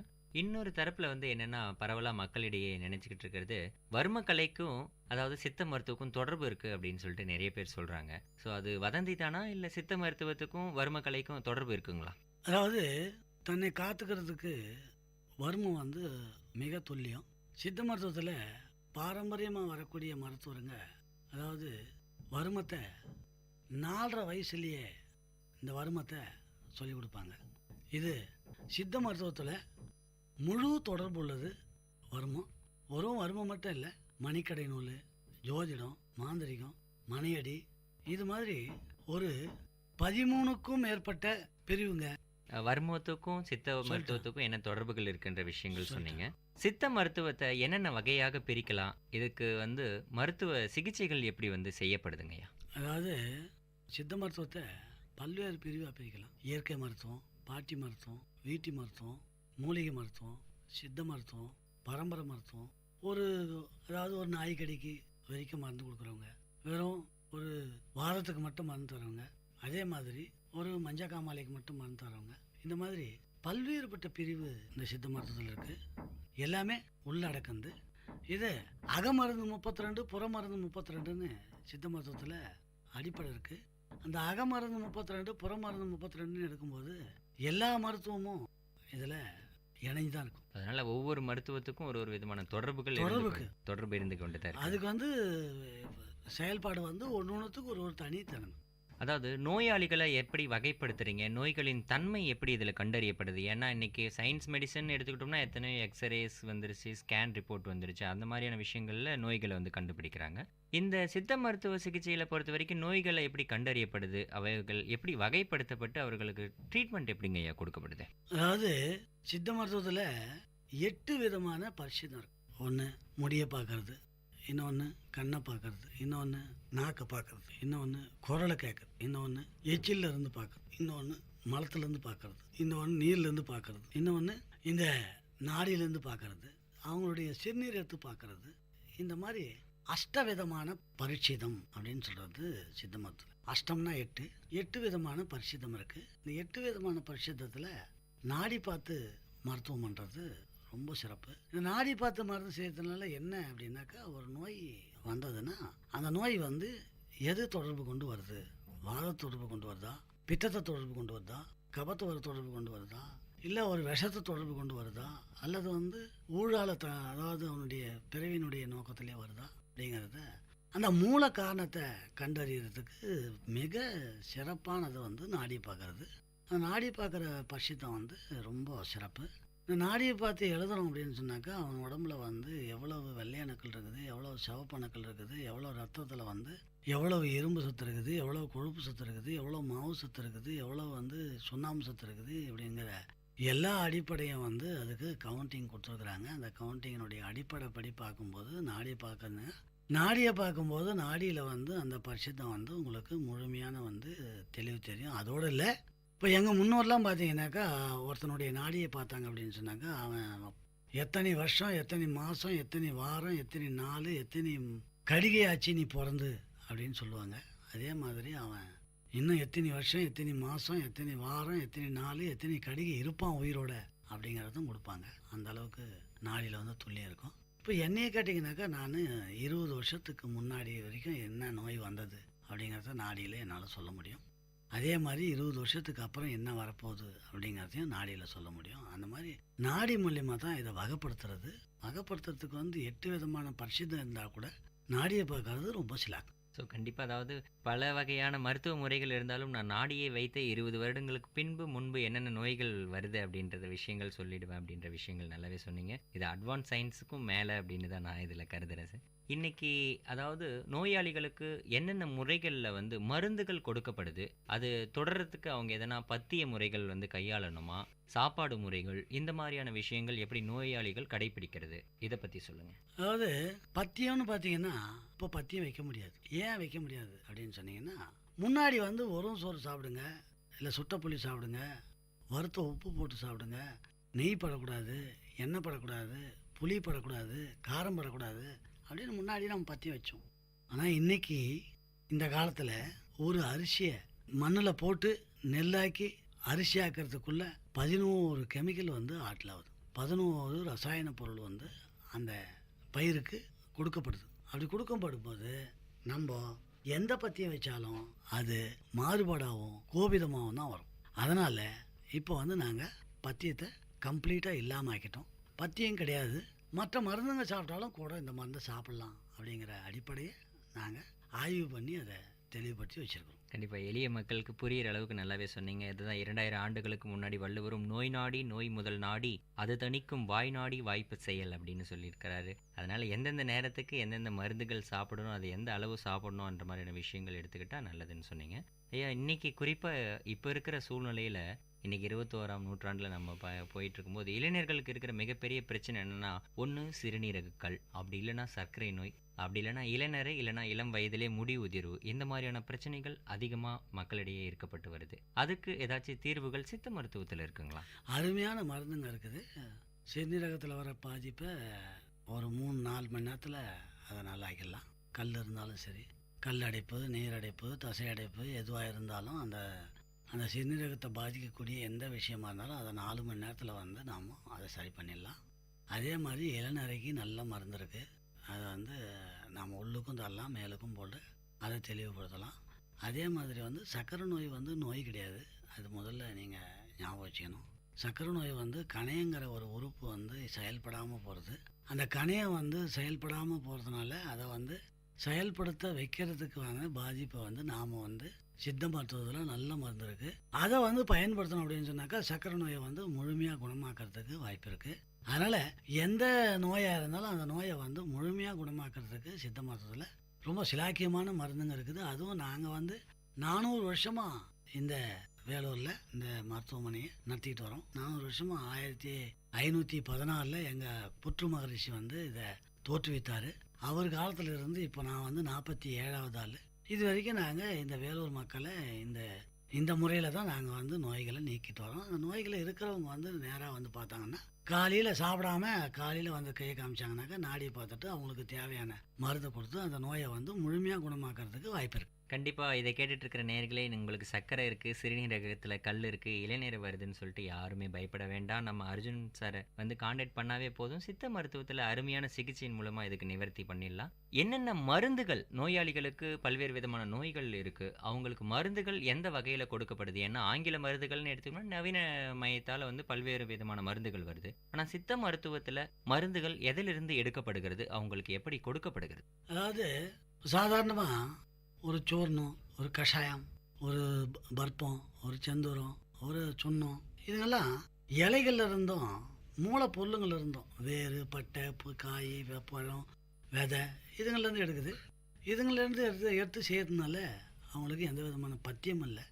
அவங்களுக்கு அதாவது முதல்ல கஷாயமாக கொடுக்குறோம், அல்லது இலையாக கொடுக்குறோம், அல்லது லேகியமாக கொடுக்குறோம், அல்லது எண்ணெயாக கொடுக்குறோம், அல்லது தைலமாக கொடுக்குறோம்.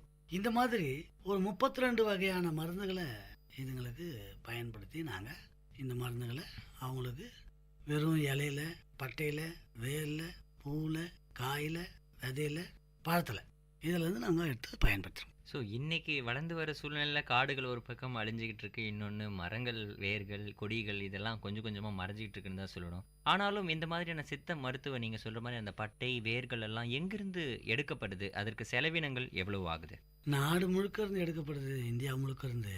அதில் வந்து இங்கே தான் நம்ம எதையும் அறுதிட்டு சொல்ல முடியாது. ஏன்னா சில இடத்துங்களில் விளையிற மூலிகை இன்னொரு இடத்துல விளையாது. சில மூலிகை வந்து எல்லா இடத்துலையும் விளையும், சில மூலிகை வந்து சில இடத்துல தான் விளையும், மற்ற இடத்துல விளையாது. அதனால் எல்லா மாநிலத்திலேருந்து வாங்குகிறோம். அந்த மாநிலத்திலேருந்து வாங்குறது வந்து மொத்தமாக மெட்ராஸ்லேயோ அல்லது வேலூர்லேயோ நாங்கள் மொத்த வியாபாரிங்க கையிலேருந்து இந்த பொருளுங்களை வாங்குகிறோம். கொள்முதல் வந்து இந்த பக்கம் கன்னியாகுமரியிலேருந்து இந்த பக்கம் கராச்சி வரைக்கும் நாங்கள் இந்த மூலிகைங்களை வாங்குகிறோம். மூலிகைங்க, வேறு, பட்டை, அதாவது எங்கெங்கே கிடைக்கிறதோ அங்கங்கே மொத்தமாகவே நாங்கள் வருஷத்துக்கு ஒரு முறை அதை பர்ச்சேஸ் பண்ணுவோம். இந்த வருஷத்துக்கு ஒரு முறை பர்ச்சேஸ் பண்ணும்போது ஒரு 4 டன்னு 5 டன்னு 10 டன்னு மொத்தமாக வாங்குவோம். அப்படி வாங்கும்போது அதுங்க வந்து எப்போ தேவையோ அப்போ வந்து எதுக்கு தேவையோ அதுக்கான மூலிகை நம்ம பயன்படுத்திக்கிறதுக்கு வாய்ப்பாக இருக்கும். அதாவது இதிலிருந்து இந்த மூலிகை பொருட்கள்லேருந்து அதுக்கான மருந்துகளை நீங்களே தயாரிக்கிறீங்களா, இல்லை மருந்துகளும் மருந்து வந்து எதுவுமே வந்து நாடியை பார்த்த பிறகு அந்த நாடிப்படி அவங்களுக்கு மருந்து நாங்கள் தான் தயாரிப்போம். அதை வந்து யாருக்கிட்டையும் ஒரு மருந்து கம்பெனிலையோ மருந்து கடையிலையோ இருந்து மொத்த மருந்தாக வாங்க மாட்டோம். மூலப்பொருளுங்களை வாங்குவோம். அந்த மூலப்பொருளை வச்சு அவங்களுக்கு வந்து மருந்துங்களை நாங்களே செஞ்சு கொடுப்போம். ஸோ இது நோயின் தன்மையை முன்னாடி அறிஞ்சிட்டு அதுக்கப்புறம் தான் அவங்களுக்கு மருந்துகள் தயாரிக்கப்படுது. ஆமாம், நோயின் தன்மை வந்து நாடியை பார்த்து தெரிஞ்சுக்கிட்டு அவனுடைய ஆள் பலம், நோய் பலம், உடல் பலம், உடலினுடைய சத்து பலம், அந்த சத்து பலத்தை வந்து எப்படி இருக்குன்னு பார்த்துட்டு அந்த சத்துக்கு தக்கவாறு மூலிகைகளை, பட்டைகளோ, வேர்களோ, பழங்களோ போட்டு பயன்படுத்தி நாங்கள் அந்த மருந்துங்களை பயன்படுத்துவோம். கண்டிப்பாங்க, நல்லா சொன்னீங்க. இன்றைக்கி இருக்கிற நவீன உலகத்தில் வந்து பார்த்திங்கன்னா நவீனன்ற பேரில் பல்வேறு நோய்களை வந்து நாமளாக உருவாக்கிக்கிட்டு இருக்கோம் அப்படின்னு தான் சொல்லணும். ஏன்னா டெய்லி ஒரு விதமான நோய்கள் பெருகிக்கிட்டு தான் இருக்குது. எய்ட்ஸ் சொல்கிறாங்க, எபோலா சொல்கிறாங்க, எலி காய்ச்சல், பூனை காய்ச்சல், பன்றி காய்ச்சல், இந்த மாதிரி நிறைய காய்ச்சல்கள் இருக்குது. இதையெல்லாம் வந்து நிவர்த்தி பண்ணுற அளவுக்கு சித்த மருத்துவத்தில் வாய்ப்புகள் இருக்குங்களா? நிவர்த்தி பண்ண முடியுமா? அதாவது நல்ல கேள்வி நீங்கள் கேட்ட கேள்வி. இன்றைக்கி பார்த்தீங்கன்னா பன்றி காய்ச்சலோ இல்லை டெங்கு காய்ச்சலோ சிக்கன் குன்யாவோ இந்த மாதிரி அதாவது விஷக்காய்ச்சலுங்களால் வரக்கூடிய பல்வேறுபட்ட நோய்கள் ஏற்கனவே இருந்ததுங்கிறதுக்கான ஆதாரங்க நிறைய எங்கள் ஓலைகள்லேயும் எழுத்து வடிவத்துகள்லையும் நிறைய இருக்குது. உதாரணமாக இன்றைக்கி டெங்கு காய்ச்சல் வந்தது. அந்த டெங்கு காய்ச்சல் வந்து ஏற்கனவே பல முறை இந்த டெங்கு வந்திருக்குது. அது டெங்குனே தான் பேர் வச்சுருக்காங்க. அப்போவே டெங்குன்னு தான் பேர் வச்சுருக்காங்க. அந்த டெங்கு காய்ச்சல் வந்து நீங்கள் பார்த்தீங்கன்னாக்கா ஒரு 2 நாட்டுக்கு இடையே சண்டை வரும்போது அந்த 2 நாட்டில் யார் ஜெயிக்கிறானோ அந்த ஜெயிச்ச பிறகு தோத்தவனை வந்து அவன் வந்து புதைக்க மாட்டான். அவனை வந்து எதுவும் பண்ண மாட்டான். அவனுடைய காலாட்படை, அவனுடைய எல்லா படையும் வந்து அவனை அப்படியே விட்டுடுவான். ஏன்னா வந்து அவனை இம்சப்படுத்துறதுனால அவன் அப்படியே விட்டுடுவான். அப்படி விட்டுட்ட பிறகு வெற்றி பெற்றவனுடைய அந்த மக்களையும் அந்த மிருகங்களையும் புதைச்சி அதுக்கு வேரக்கல் நடுவான். அந்த வேரக்கல் நடுறது வழக்கமாக இருந்தது. இந்த மாதிரி இருக்கிறவங்கள அப்படியே விட்டுடுவாங்க. அப்படி விட்டுடும்போது அவங்க வந்து அழுகி அப்படியே எலும்பு கூட மாறுற வரைக்கும் அழுகி அந்த தசை, அந்த ரத்தம் எல்லாமே வந்து அப்படியே அழுகி போயிடும். அப்படி அழுகி போன இடத்துல இருந்து வரக்கூடிய மகசூல், தண்ணி, காற்று, அதிலேருந்து வரக்கூடிய விளைபொருளுங்க, இந்த பொருளுங்களை சாப்பிட்றதுனால இந்த டெங்கு வந்தது அப்படிங்கிறதுக்கான ஆதாரங்க ஏராளமாக இருக்குது. அந்த டெங்கு காய்ச்சலுக்கு என்ன காரணம் தான் இது அப்படின்றது இருக்குது. இப்போ அதை வந்து நாங்கள் வந்து அந்த ஓலையிலையும் கையில் எழுதப்பட்ட கல்வெட்டுகள்லையும் ஓலைச்சுவடிகள்லையும் கையில் எழுதப்பட்ட எழுத்து வடிவங்கள்லையும் நிறைய அந்த சாத்தியக்கூறுங்க இருக்குது. அந்த சாத்தியக்கூறுங்களில் இது வரைக்கும் சொல்லப்பட்ட பன்றி காய்ச்சலிருந்து, டெங்கு காய்ச்சலிருந்து, பிளேக்கிலிருந்து மொத்தம் பார்த்திங்கன்னா எல்லாமே வந்து ஏற்கனவே வந்ததே தவிர புதுசாக எதுவும் வந்ததாக சித்த மருத்துவ அடிப்படைப்படி இல்லை. ஏன்னா நாங்கள் இந்த நோய் வந்ததுனாக்கா உடனே அவங்களுக்கு நாடியை பார்த்துட்டு அந்த நாடியை வந்து எந்த அடிப்படையில் இது சொல்லப்பட்டிருக்கு அப்படின்னு சொல்லிட்டு, இப்போ சாதாரணமாக ஜுரம் வந்து 64 விதமான ஜுரம் இருக்குது. அந்த 64 விதமான ஜுரத்தில் ஒரு ஜுரம் தான் வந்து டெங்கு காய்ச்சல், ஒரு ஜுரம் தான் வந்து பன்றி காய்ச்சல், ஒரு ஜுரம் தான் வந்து கொசுவால் வரக்கூடிய காய்ச்சல். இந்த மாதிரி ஒவ்வொரு காய்ச்சலுக்கும் அடிப்படை இருக்குது. அந்த அடிப்படை வந்து நாடியில் சொல்லியிருக்கு. அந்த நாடியில் சொல்லப்படும் போது அதுக்கான மூல காரணங்க, அதனுடைய வேர் எப்படி வந்ததுங்கிறத வந்து தெளிவாக வந்து சொல்லப்பட்டிருக்குது. அந்த தெளிவாக சொல்லப்பட்டதை பார்த்து செய்கிறதுனால இந்த காய்ச்சலாம் நம்மளை ஒன்றும் பண்ணாது, நமக்கு ஒன்றும் அது ஆகாது. அப்படி ஆகணுங்கிறது வந்து சித்த மருத்துவம் தெரியாதவங்களுக்கு அது அப்படி இருக்கும். சித்த மருத்துவம் தெரிஞ்சவங்களுக்கு இதெல்லாம் ஒரு பெரிய விஷயமே இல்லை. நாளுக்கு நாள் அப்டேஷன்னு சொல்லுவோம் நம்ம ஆங்கிலத்தில். ஒவ்வொரு நாளும் அதாவது நமக்கு நாமே அப்டேட் பண்ணிக்கிட்டே இருந்தால் தான் மற்றவங்களுக்கு முன்னாடி நம்ம நிலையாக நிற்க முடியும் அப்படின்னு சொல்லுவோம். ஆனால் ஆங்கில மருத்துவம் இன்றைக்கி வந்து ஒவ்வொரு நாளும் புதுசாக ஒரு மெடிசன் வந்துக்கிட்டு இருக்குன்னு தான் சொல்லுவோம். இந்த சித்த மருத்துவத்தை பொறுத்த வரைக்கும் அப்டேஷன் எப்படிங்க ஐயா? நோய்களுக்கு தகுந்த மாதிரி புது புது மருந்துகளும் மாத்திரைகளும் எப்படி உருவாக்கப்படுது? நீங்கள் எப்படி உங்களை அப்டேட் பண்ணிக்கிறீங்க ஐயா? அதாவது நீங்கள் பார்த்தீங்கன்னா சித்த மருத்துவத்தினுடைய அடிப்படை தத்துவம் பார்த்தீங்கன்னா, சித்த மருத்துவத்தை பல ஆயிரம் வருஷத்துக்கு முன்னாடி இந்த நோயில்லா வாழ்வாயத்துக்கு மிக சிறப்பாக சொல்லப்பட்டது என்னன்னு பார்த்தீங்கன்னா, உணவே மருந்து, மருந்தே உணவுங்கிறது தான் இந்த சித்த மருத்துவத்தினுடைய தாரக மந்திரம்னு கூட சொல்லலாம். அதே மாதிரி சித்த மருத்துவத்தினுடைய தலையால கடமைன்னு சொல்லலாம். அப்போது இந்த 10,000 ஆண்டுக்கு முன்னாடி சொல்லப்பட்ட உணவுனுடைய அடிப்படை 10,000 ஆண்டுக்கு முன்னாடி சொல்லியிருக்காங்க. என்ன சொல்லியிருக்காங்க? அரை வயிறு சாப்பாடு, கால் வயிறு தண்ணி, கால் வயிறு காற்று. இந்த அரை வயிறு சாப்பாட்டை 10,000 ஆண்டுக்கு முன்னாடி சொன்னாங்க. இன்றைக்கு வரைக்கும் அந்த அளவு சரியாக இருக்குது. 10,000 ஆண்டுக்கு முன்னாடி சொன்னது இன்றைக்கி வரைக்கும் அளவு சரியாகுன்னா அன்றைக்கி 7 அடி 8 அடி 9 அடி இருந்திருப்பான் மனிதன். இன்றைக்கி 4 அடியிலேருந்து 6 அடிக்குள்ளே இருக்கிறான் மனிதன். ஆனால் அன்னைக்கு சொல்லப்பட்ட அந்த கருத்து இன்னைக்கு வரைக்கும் சரியாக இருக்குன்னா அதுதான் சித்தம். இப்போது உணவை பிசைஞ்சு சாப்பிட்ற இலக்கணம் தமிழ் மருத்துவத்தை தவிர உலகத்தில் வேறு எங்கேயும் இல்லாத நாகரிகம். இந்த உணவை எதுக்காக பிசைகிறோம் அப்படின்னு பார்த்தீங்கன்னா, உள்ளங்கையில் நம்ம உடம்புல இருக்கக்கூடிய எல்லா உறுப்புகளினுடைய வேரும் இந்த உள்ளங்கையில் இருக்குது. இந்த உள்ளங்கையில் இருக்கிறதுனால நீங்கள் உணவில் நாக்கு அறியக்கூடிய 6 சுவை, உப்பு, புளிப்பு, காரம், கசப்பு, சுண்ணாம்பு, துவப்புன்னு சொல்லக்கூடிய இந்த 6 சுவை. இந்த 6 சுவை உணவில் எது கூட இருந்தாலும் எது குறைவாக இருந்தாலும் அதை இயல்பு நிலை கொண்டு வர்றதுக்கு தான் பிசைகிறது. உதாரணமாக உணவில் உப்பு கொஞ்சம் அதிகமாக போட்டு கொஞ்ச நேரம் பிசைஞ்சு பாருங்கள், உப்பு இருக்காது. அதே மாதிரி காரம் கொஞ்சம் அதிகமாக போட்டு அந்த சாப்பாட்டை சாப்பிட்டு பாருங்கள், காரம் இருக்காது. புளிப்பு கொஞ்சம் அதிகமாக போட்டு பிசைஞ்சு பாருங்கள், புளிப்பு இருக்காது. அந்த நிலையை உண்டாக்குறதுக்கு தான் உணவை பிசைஞ்சு சாப்பிட்ணும்னு சொல்கிற இலக்கணம் இருக்குது. அந்த பிசைஞ்ச உணவை அள்ளும்போது உடம்புல இருக்கக்கூடிய எல்லா உறுப்புகளினுடைய வேரும் இந்த உள்ளங்கையில் இருக்கிறதுனால உணவை வாய்க்கொள்ளாத அளவுக்கு நீ அள்ளிட்டுனா கை உதறி கீழே தள்ளினதுக்கப்புறம் தான் வாய்க்கொள்ளும். அதுக்கு பேர் ஒரு கவலம். இந்த மாதிரி 32 கவலை சாப்பாடு சாப்பிட்டா அது அரை வயிறுன்னு சொல்லி 10,000 ஆண்டுக்கு முன்னாடி சொல்லப்பட்ட கருத்து. கண்டிப்பாங்க, நல்லா சொன்னீங்க. அதாவது பழமொழி ஒன்று சொல்லுவோம், மிகையினும் குறையினும் நோய் செய்யும் நோய் செய்யும் அப்படின்னு நம்ம சொல்லுவோம். அந்த மாதிரி அதில் இந்த அரை வயிறு சாப்பாட்டுக்கு இந்த 32 கவலை சாப்பாடு ஏன் அப்படின்னு பார்த்தீங்கன்னா, நம்ம உடம்புல 5 விதமான குடல் இருக்குது.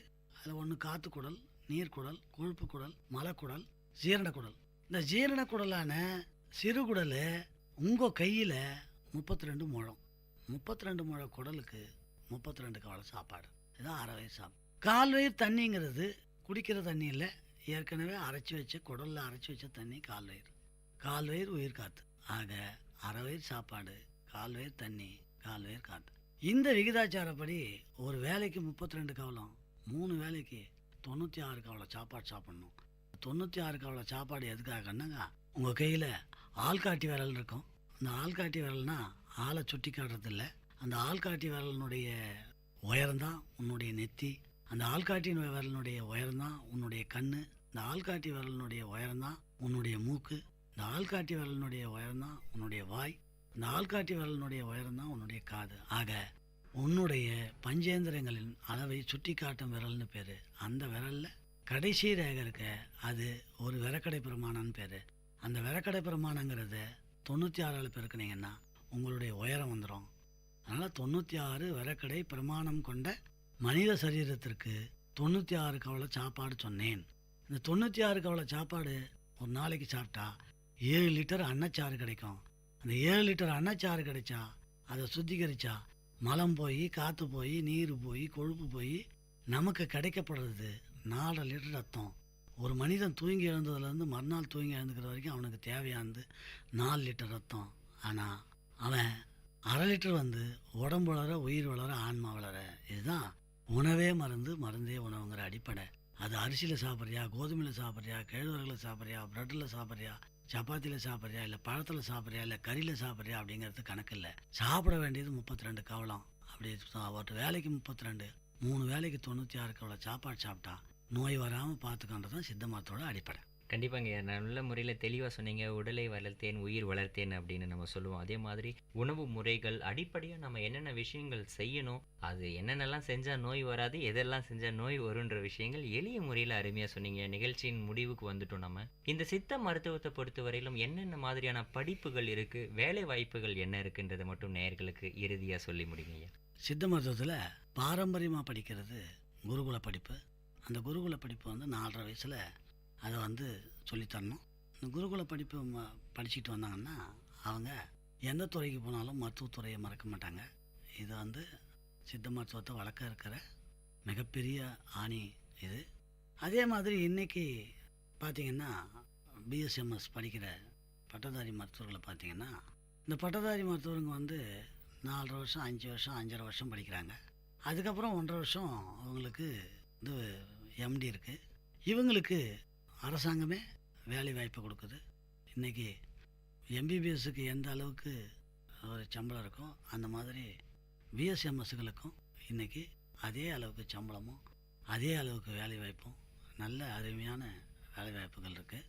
இந்த வேலை வாய்ப்புகளை வந்து 5.5 வருஷம் படித்த பட்டதாரி மருத்துவர்களுக்கு இது இருக்குங்கிறத கண்டிப்பாங்க ஐயா. நல்ல முறையில் அதை சித்த மருத்துவத்தில் என்னென்ன ஐயங்கள் இருந்ததோ அது எல்லாமே நேயர்களுக்கும் எங்களுக்கும் தெளிவுபடும் விதத்தில் அருமையாக சொன்னீங்க. குறிப்பாக சித்த மருத்துவ அடிப்படை முறைகள், உணவு முறைகள், சித்த மருத்துவம் எப்படி செயல்படுது, அதற்கான சிகிச்சை முறைகள், மருத்துவம் எங்கிருந்து எடுக்கப்படுது, மருந்துகள் அதாவது எங்கிருந்து எடுக்கப்படுதுகள், வேலை வாய்ப்பு, படிப்பு முறைகள் எல்லாமே எங்களுடைய நேயர்களுக்கான தெளிவான முறையில் சொன்னீங்க. அதாவது மேலும் உங்களுக்கு ஏதேனும் தகவல்கள் தெரியணும் அப்படின்னு சொன்னால் டாக்டர் KP அர்ஜுனன் சார் சித்த மருத்துவம் அவங்கள நீங்கள் தொடர்பு கொண்டீங்கன்னா நேயர்களே கண்டிப்பாக சித்த மருத்துவத்தில் பல்வேறு விதமான நோய்களை நிவர்த்தி பண்ணி உங்களுடைய வாழ்க்கை சிறப்பாக அமையறதுக்கு அர்ஜுனன் சார் உதவுவார் தான் நாங்கள் சொல்கிறோம். எங்களுடைய வல்லுநர் பார்வை நிகழ்ச்சியின் மூலமாக VIT பண்பலை சார்ந்த நேயர்களுக்கு பல்வேறு தகவல்களை கூறியமைக்கு நன்றி சார். நன்றி, வணக்கம். என்ன நேயர்களே, இன்றைய வல்லுநர் பார்வை நிகழ்ச்சியில் சித்த மருத்துவம் சார்ந்த குறிப்புகள், அதனுடைய அடிப்படை தத்துவம், உணவு முறைகள், மருந்துகள் இந்த மாதிரியான பல்வேறு தகவல்களை KP அர்ஜுனன் சார் நமக்கு சொன்னார். VIT பண்பலையில் அடுத்த ஒரு வல்லுநர் பார்வை நிகழ்ச்சியில் உங்களை சந்திக்கும் வரை உங்களிடமிருந்து விடைபெறுவது உங்கள் கோவிந்தராஜ். இது VIT பண்பலை மற்றும் VIT CSRDS இணைந்து வழங்கும் வல்லுநர் பார்வை. நன்றி, வணக்கம். நேயர்கள் இதுவரை கேட்டது பல்துறை பகிர்வுகள், வல்லுநர் தரவுகள், மக்களின் சந்தேகங்களுக்கான சான்றுகளோடு VIT பண்பலை 90.8 வல்லுநர் பார்வை. நன்றி, வணக்கம்.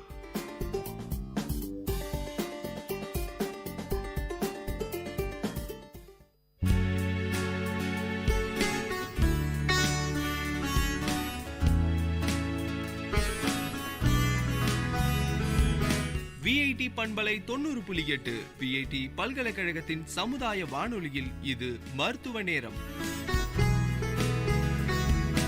பல்வேறு மருத்துவ துறைகளிலிருந்து தேர்ச்சி பெற்ற மருத்துவர்களுடன் கலந்துரையாடும் நேரம் இது.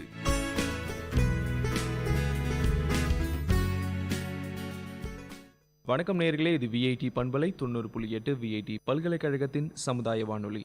இந்த நிகழ்ச்சி மருத்துவ நேரம் நிகழ்ச்சியில் ஒவ்வொரு முறையும் ஒரு மருத்துவர்கிட்ட நம்ம பேசிகிட்டு இருக்கோம். பொதுமக்கள் கிட்ட இருக்கக்கூடிய கேள்விகளை நம் மூலமாக மருத்துவர்கள்கிட்ட கேட்டுட்டு இருக்கோம். பல சந்தேகங்களை அவங்களும் நிவர்த்தி பண்ணி வச்சுட்டு இருக்காங்க. இன்னைக்கு நிகழ்ச்சியில் ஸ்ரீ நாராயணி ஹாஸ்பிட்டல் மற்றும் ரிசர்ச் சென்டர் அங்கே இருக்கக்கூடிய மருத்துவர் தேவமணி பாண்டியன் அவங்க கூட தான் நம்ம இன்னைக்கு பேச போகிறோம். வணக்கம் மேம். வணக்கம். நிகழ்ச்சிக்கு உங்களை வரவேற்கிறோம். நான் டாக்டர் தேவமணி பாண்டியன், நாராயணி ஹாஸ்பிட்டலில் குழந்தையின்மை பிரிவில் கன்சல்டண்ட்டாக இருக்கேன். நான் பேசிக்காக ஒரு கைனகாலஜி முடித்ததுக்கப்புறம் குழந்தையின்மையில் ஒரு தனி ஈடுபாடு வந்து அங்கேருந்து நான் யூகேக்கு போய் குவீன்ஸ் மெடிக்கல் யூனிவர்சிட்டியில் மாஸ்டர்ஸ் இன் ரீப்ரொடக்டிவ் மெடிசன் அப்படிங்கிற டிகிரி வாங்கிட்டு அப்புறம் இங்கே வந்து இந்த ஒரு யூனிட்டை ஸ்டார்ட் பண்ணி இங்கே ரன் பண்ணிகிட்ருக்கோம். இப்போ குழந்தையின்மை, அதாவது இன்ஃபர்டிலிட்டின்ற ஒரு விஷயம் வந்து நிறையா வளர்ந்துட்டுருக்கு. அதை பற்றிய விழிப்புணர்வு மக்களிடம் இருக்கா? விழிப்புணர்வுன்னு பார்த்தீங்கன்னா இப்போ ரொம்ப ரொம்ப கம்மியாக தான் இருக்குது. ஒரு கப்பல் டாக்டரை அணுகிறதுக்கு ஒரு 100 தடவை யோசிக்கிற மாதிரி ஒரு சிச்சுவேஷன் இருக்குது. அவங்க வந்து தனக்கு ஓகே நம்மளுக்கு அப்பாவுக்கு 5 இயர்ஸ் கழிச்சு தான் குழந்தை பிறந்தது, அதனால் நம்மளுக்கும் ஒரு 5 வருஷம் வெயிட் பண்ணலாம், எங்கள் பாட்டிக்கு 10 இயர்ஸ் ஆச்சு ஆனால் நம்மளுக்கும் 10 வருஷம் ஆகும் அப்படிங்கிற மாதிரி அவங்க நினைக்கிறாங்க. ஸோ அவங்க வந்து இதனால ஒரு ப்ராப்ளம்னால தான் நம்மளுக்கு குழந்தை நிற்கலை, ஹஸ்பண்டுக்கு ஒரு ப்ராப்ளமோ இல்லை என் ஒய்ஃபில் ஏதாவது ஒரு சின்ன ப்ராப்ளம் இருக்கோ அப்படிங்கிறத அவங்க யோசிக்காமல் நம்மளுக்கு தானாக என்றைக்கோ ஒரு நாள் குழந்தை நிற்கும், அப்படி இல்லைனா நம்மளுக்கு குழந்தை பாக்கியம் கடவுள் கொடுக்கல அப்படிங்கிற மாதிரி தான் அவங்க ஏற்றுக்கிற மனநிலையில் இப்போவும் இன்னமும் இருக்காங்க. அஃப்கோர்ஸ் சிட்டியில் வந்து கொஞ்சம் அவேர்னஸ் நல்லா இருக்குது. பட் வெள்ளூருங்கிறது வந்து it's a new city and வெள்ளூரை சுற்றி இருக்கிறது எல்லாமே ஸ்மாலர் செக்ஷன்ஸ். ஸோ இங்கெல்லாம் நீங்கள் பார்த்தீங்கன்னா அவங்களுக்கு அந்த அவேர்னஸ்ங்கிறதே இல்லை. இன்ஃபேக்ட் எங்கள் யூனிட்லேயே எங்கள் ரீப்ரொடக்டிவ் மெடிசன் யூனிட்டில் நான் ஒரு பைலட் ஸ்டடி ஒன்று நான் பண்ணேன். இது ரீசெண்டாக இப்போ பண்ணி நான் பப்ளிஷ் பண்ண போகிறேன். அந்த ஸ்டடியில் வந்து ஒரு கப்பல் என்னோட ஓபிக்கு வராங்க அப்படின்னா அந்த 2 பேரையும் நாங்கள் ஒரு கொஸ்டினர் கொடுத்து இதை பற்றியெல்லாம் உங்களுக்கு தெரியுமா, அதாவது என்ன காரணங்களால் உங்களுக்கு குழந்தை நிற்கல, ஹஸ்பண்டுக்கு ஏன் நிற்கல, ஒய்ஃப்க்கு ஏன் நிற்கல, என்னென்ன காரணங்கள் இருக்கலாம், என்னென்ன நம்ம செய்யணும், இந்த மாதிரி உங்களுக்கு ட்ரீட்மெண்ட்ஸ் அவைலபிள் ஆப்ஷன்ஸ் இருக்கா இல்லையா அப்படிங்கிறது ஒரு நிறைய பாயிண்ட்ஸ் போட்டு ஒரு ப்ரொஃபார்மா ஒன்று ப்ரொடியூஸ் பண்ணி அதை நாங்கள் அந்த பேஷண்ட் கப்பலுக்கு கொடுத்துருக்கோம். அதை கொடுத்து அவங்க டிக் பண்ணதுக்கப்புறம் நம்ம ஸ்டாட்டிஸ்டிக்கல் அனாலிசிஸ் பண்ணதுக்கப்புறம் பார்த்தா அதில் awareness was less than 30%. So டெஃபினட்டாக வந்து எங்களை வெள்ளூரை சுற்றி மட்டும் நாங்கள் இதை பார்த்துருக்கோம். அதுலேயே நம்மளுக்கு அவேர்னஸ் ரொம்ப கம்மியாக இருக்கிறதுனால நாங்கள் இப்போ அவேர்னஸ் ப்ரோக்ராம்ஸே இப்போ பண்ண ஆரம்பிச்சிருக்கோம். So awareness is very important. அப்போ தான் அவங்களால திரும்ப நம்மக்கிட்ட ட்ரீட்மெண்ட்டுக்கே வர முடியும். இப்போ இருக்கிற காலகட்டத்தில் இந்த இன்ஃபெர்டிலிட்டி பற்றிய அட்வான்ஸ் டெக்னாலஜிஸ் நிறையா வளர்ந்துட்டு இருக்கு. ஸோ எந்த மாதிரியான அட்வான்ஸ் டெக்னாலஜிஸ் வந்து இந்த ஃபீல்டில் வந்து வளர்ந்துட்டு இருக்கு மேம்? இப்போ இன்ஃபர்டிலிட்டிங்கிறது நீங்கள் சொன்னது very right. Because advancements are just growing and bursting, அதாவது வந்துக்கிட்டே இருக்குது. எப்போவுமே வந்து உங்களுக்கு அட்வான்சஸ் வந்துகிட்டே இருக்குது. இப்போ இன்ஃபர்டிலிட்டியில் உங்களுக்கு ஃபர்ஸ்ட் பார்த்தீங்கன்னா IVF அப்படின்னு சொல்கிறோம். IVFங்கிறது வந்து was a very it's not an old thing, but இன்னும் அதை ப்ராக்டிஸ் பண்ணிகிட்ருக்கோம். இன்விட்ரோ ஃபர்டிலைசேஷன் அப்படின்னு சொல்கிறோம். அடுத்தது வந்து இன்ட்ராசைட்டோபிளாஸ்மிக் ஸ்பெர்ம் இன்ஜெக்ஷன், அதாவது அந்த எக் மட்டும் எடுத்து IVFல நீங்கள் பார்த்தீங்கன்னா ஒரு எக்கை எடுத்து ஒரு பெட்ரி டிஷ்ல வச்சு அது கூட ஸ்பெர்ம்ஸ் போட்டு அந்த ஸ்பெர்ம்ஸில் தானாக ஒரு நேச்சுரல் செலெக்ஷன் நடந்து ஏதோ ஒரு ஸ்பெர்ம் போய் அந்த எக்கை வந்து ஃபர்டிலைஸ் பண்ணுது. ஆனால் அந்த இதையும் தாண்டி நம்ம ஒரு பர்டிகுலர் ஸ்பெர்மை பிடிச்சி ஒரு பர்டிகுலர் எக்கை வச்சு டைரெக்டாக அதை நம்ம இன்ஜெக்ட் பண்ணுறோம். அது நெக்ஸ்ட் ஸ்டெப் ஆஃப் அட்வான்ஸ்மெண்ட். தேர்டாக இப்போ அதுலேயே வந்து இன்னும் லேட்டஸ்ட்டாக வந்திருக்கிறது IMSI அப்படின்னு சொல்லுவோம். அது வந்து மார்ஃபாலஜி ஆஃப் ஸ்பெர்ம். நல்ல ஒரு மார்ஃபாலஜி இருக்கிற ஒரு ஸ்பெர்மை எடுத்து அந்த ஸ்பெர்மை நம்ம டைரெக்டாக ஊசைட்குள்ளே நம்ம இன்ஜெக்ட் பண்ணுறது தான் IMSIன்னு சொல்லுவோம். அண்ட் நிறையா பெண்களுக்கு பார்த்தீங்கன்னா நல்ல ஒரு மெச்சூர் ஊசைட்ஸ், நல்ல பழுத்த ஒரு முட்டைகள் வர்றது கிடையாது. அது பிஞ்சிலேயே வந்து அது அட்ரீஷியான்னு சொல்லுவோம், அதாவது அது தானாக போயிடுது. ஸோ அந்த நல்லா அதை உருவாக்கணும் அப்படிங்கிறதுக்காக ஸ்பெஷல் மெடிசின்ஸ்லாம் இருக்குது, ஸ்பெஷல் மீடியான்னு சொல்லுவோம். ஸோ அந்த பிஞ்சாக இருக்கிற ஊசைட்ஸ் எல்லாம் நம்ம வந்து வித்ட்ரா பண்ணிவிட்டு அதை எடுத்து அந்த பர்டிகுலர் மீடியாவில் வச்சு அதை நல்லா க்ரோ பண்ணி அதை தனியாக ஆர்டிஃபிஷியலாக நம்ம பழுக்க வச்சு அந்த எக்கை எடுத்து நம்ம யூஸ் பண்ணுறோம். அது பேர் IVM, இன் விட்ரோ மேச்சுரேஷன் அப்படின்னு சொல்கிறோம். அந்த லேட்டஸ்ட் இன்னும் இப்போ பார்த்தீங்கன்னா ஃப்ரோசன் எம்ப்ரியோ ட்ரான்ஸ்ஃபர் அப்படின்னு சொல்லுவோம். இப்போ நம்ம IVF ஃபிக்ஸிலலாம் அந்த நேரம் அந்த சைக்கிளில் நம்ம எடுக்கிற ஸ்பெர்ம்ஸ் அண்ட் எக்ஸையும் எடுத்து ஃபர்டிலைஸ் பண்ணி அந்த எம்ப்ரியோவை உடனே அந்த மாதம் அந்த சைக்கிள்லேயே நம்ம வந்து கருவை எடுத்து யூட்ரஸ்குள்ளே வைக்கிறோம். பட் இப்போ frozen embryo transfer is the latest advancement.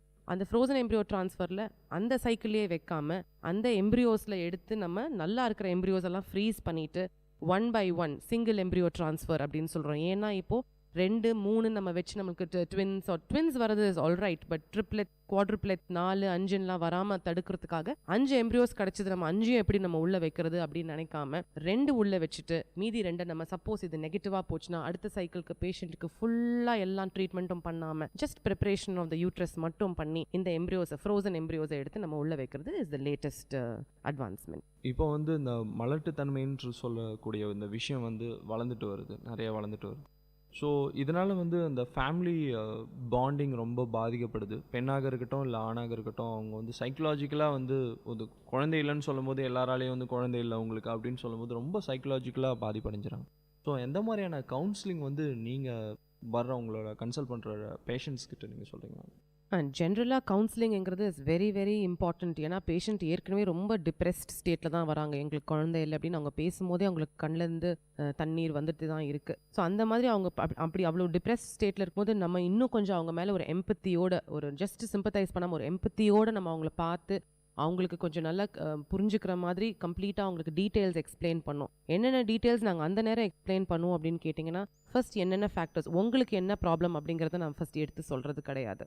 என்ன பண்ணுறோம் அப்படின்னா, நான் ஒரு படம் போட்டு மேலுக்கு இந்தந்த மாதிரி ப்ராப்ளம்ஸ் இருக்கலாம், ஃபீமேலுக்கு இந்தந்த மாதிரி ப்ராப்ளம்ஸ் இருக்கலாம், இந்த மாதிரி ப்ராப்ளம்ஸ் 2 பேருக்கும் சேர்ந்து கூட இந்த மாதிரி ப்ராப்ளம்ஸ் வரலாம், இந்த ப்ராப்ளம்ஸ் இருக்கிறதுனால தான் உங்களுக்கு இத்தனை வருஷம் ஆகியும் உங்களுக்கு குழந்தை இல்லை. ஸோ இந்தந்த பர்டிகுலர் டெஸ்ட்ஸ்லாம் நம்ம பண்ணால் நீங்கள் எந்தெந்த கேட்டகரியில் வரீங்கிறத பார்த்துட்டு அப்போ நீங்கள் உங்களுக்கு புரியும். எனக்கு என்னை பொறுத்த வரைக்கும் ஃபர்ஸ்ட் வந்து பேஷண்ட்ஸ் நம்மளை பார்க்க வரும்போதே நம்ம எதுக்கு இத்தனை டெஸ்ட் எழுதுகிறோம், இந்த பர்டிகுலர் டிபார்ட்மெண்ட் வந்து இஸ் அன் எக்ஸ்பென்சிவ் டிபார்ட்மெண்ட், நம்ம எழுதி கொடுக்குற டெஸ்ட்ஸும் சரி நம்ம பண்ண போகிற ப்ரொசீஜர்ஸும் சரி every thing is very very expensive. So பணம் வந்து அவங்க செலவு பண்ணும்போது எதுக்காக செலவு பண்ணுறாங்க, அவங்களுக்கு ஒரு 10 டவுட்ஸ் ரேஸ் ஆகும்போது அதை வந்து ஃப்ரீயாக டாக்டர்ஸ் கிட்ட திரும்ப அவங்க கேட்கணும். மேம் இது நாங்கள் பண்ணுறோம், இது எதுக்காக நம்ம பண்ணுறோம் அப்படின்னு அவங்க கேட்கணும். பிகாஸ் நிறைய பேஷண்ட்ஸ் எங்ககிட்ட வரும்போது ஃபர்ஸ்ட் என்ன சொல்கிறாங்கன்னா, எங்களுக்கு இதெல்லாம் பண்ணுறாங்கன்னு கூட எங்களுக்கு தெரியாது, இதுக்கு தான் இதை பண்ணுறாங்கன்னு கூட எங்களுக்கு தெரியாது அப்படின்னு சொல்கிறாங்க. So I make sure that the patients அவங்க அவங்களுக்கு தெரியணும் இந்த பணம் இந்த பர்டிகுலர் டெஸ்ட் இந்த ஒரு விஷயத்துக்காக தான் நம்ம பண்ணுறோம் அப்படின்னு தெரியும் போது அவங்களுக்கு ரொம்ப ஹாப்பி ஆகிடுது. ஏன்னா வந்து அவங்களுக்கும் நிறையா புரியுது. அண்ட் அவங்க நெக்ஸ்ட் விசிட் வரும்போது கொஞ்சம் டவுட்ஸோட வராங்க. மேம் இந்த பர்டிகுலர் டெஸ்ட் நீங்கள் பண்ணீங்களே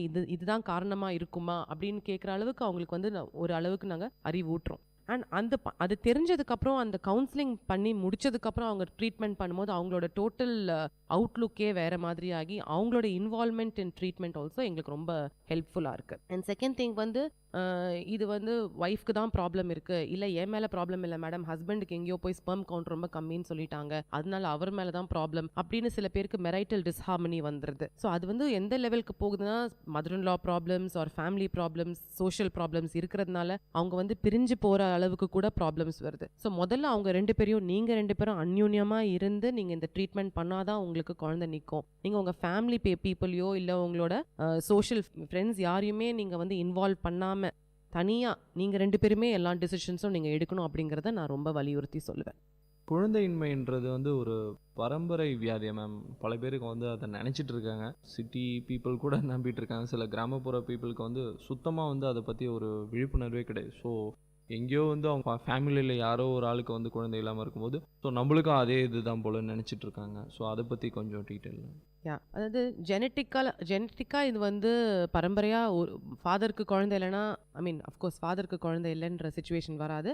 பட் ஃபேமிலியில் யாருக்கோ குழந்தை இல்லைன்னா அதனால தான் இவங்களுக்கு குழந்தை இல்லை அப்படிங்கிற மாதிரி இட் cannot be taken. ஏன் அப்படின்னு கேட்டிங்கன்னா ஜெனட்டிக்காக வந்து there are certain disorders, அது ஜெனட்டிக் டிசார்டர்ஸ் இருக்குது, certain syndromes இருக்குது. அந்த பர்டிகுலர் சிண்ட்ரோம்ஸ் இருக்கிறவங்களுக்கு குழந்தை நிற்காது. ஸோ அவங்களுக்கு நம்ம ஜெனட்டிக் டெஸ்டிங் பண்ணுவோம். அதுக்கு வந்து கேரியோடைப் அப்படின்னு சொல்லுவோம். கேரியோடைப்பிங் நம்ம பண்ணும்போது இந்த கேரியோடைப் அந்த குரோமோசோம்ஸ் அப்பியரன்ஸ்லேருந்து அந்த டிலீஷன்ஸ், ஒய் டிலீஷன்ஸ் அப்படின்லாம் சொல்லுவோம். அதெல்லாம் பார்த்து எல்லாம் நார்மலாக இருக்கா அப்படின்னு நம்ம பார்ப்போம். அது நார்மலாக இருந்துச்சு அப்படின்னா மற்ற ஃபேக்டர்ஸ், ஃபிசிக்கல் ஃபேக்டர்ஸ் தான், எக்ஸ்பெர்ம் கவுண்ட் பார்ப்போம், சிமெண்ட்லேயே என்னென்ன பேராமீட்டர்ஸ் ப்ராப்ளம் கொடுக்கும் அப்படிங்கிறத நம்ம பார்த்துடுறோம். ஸோ இது ஆக்சுவலாக ஜெனட்டிக்காக அப்படின்னு நம்ம சொல்ல முடியாது. ஆனால் அதே மாதிரி ஃபீமேல்ஸில் வந்து ஜெனட்டிக் டிசார்டர்ஸ் டெஃபினட்டாக இருக்கும். சில பேருக்கு வந்து யூட்ரஸே ரொம்ப நார்மல் சைஸ் வரைக்கும் வளராமல் போயிடும். சில பேருக்கு ஸ்ட்ரீக் ஓவரிஸ்ன்னு சொல்லுவோம். அதுவும் சர்டன் ஜெனட்டிக் டிசார்டர்ஸில் தான் வர ப்ராப்ளம். அந்த ஸ்ட்ரீக் ஓவரிஸ் இருந்துச்சுன்னா அதுக்கு முட்டையே வளர முடியாது அந்த பேஷண்ட்க்கு. ஸோ அந்த மாதிரி பேஷண்ட்ஸ்க்கு நம்ம வந்து தானம் தான் கொடுக்க வேண்டியது இருக்கும், எக் டோனர்ஸ் வச்சு நம்ம பண்ண வேண்டியது இருக்கும். ஸோ ஜெனட்டிக் ஃபேக்டர்ஸ் இருக்குது.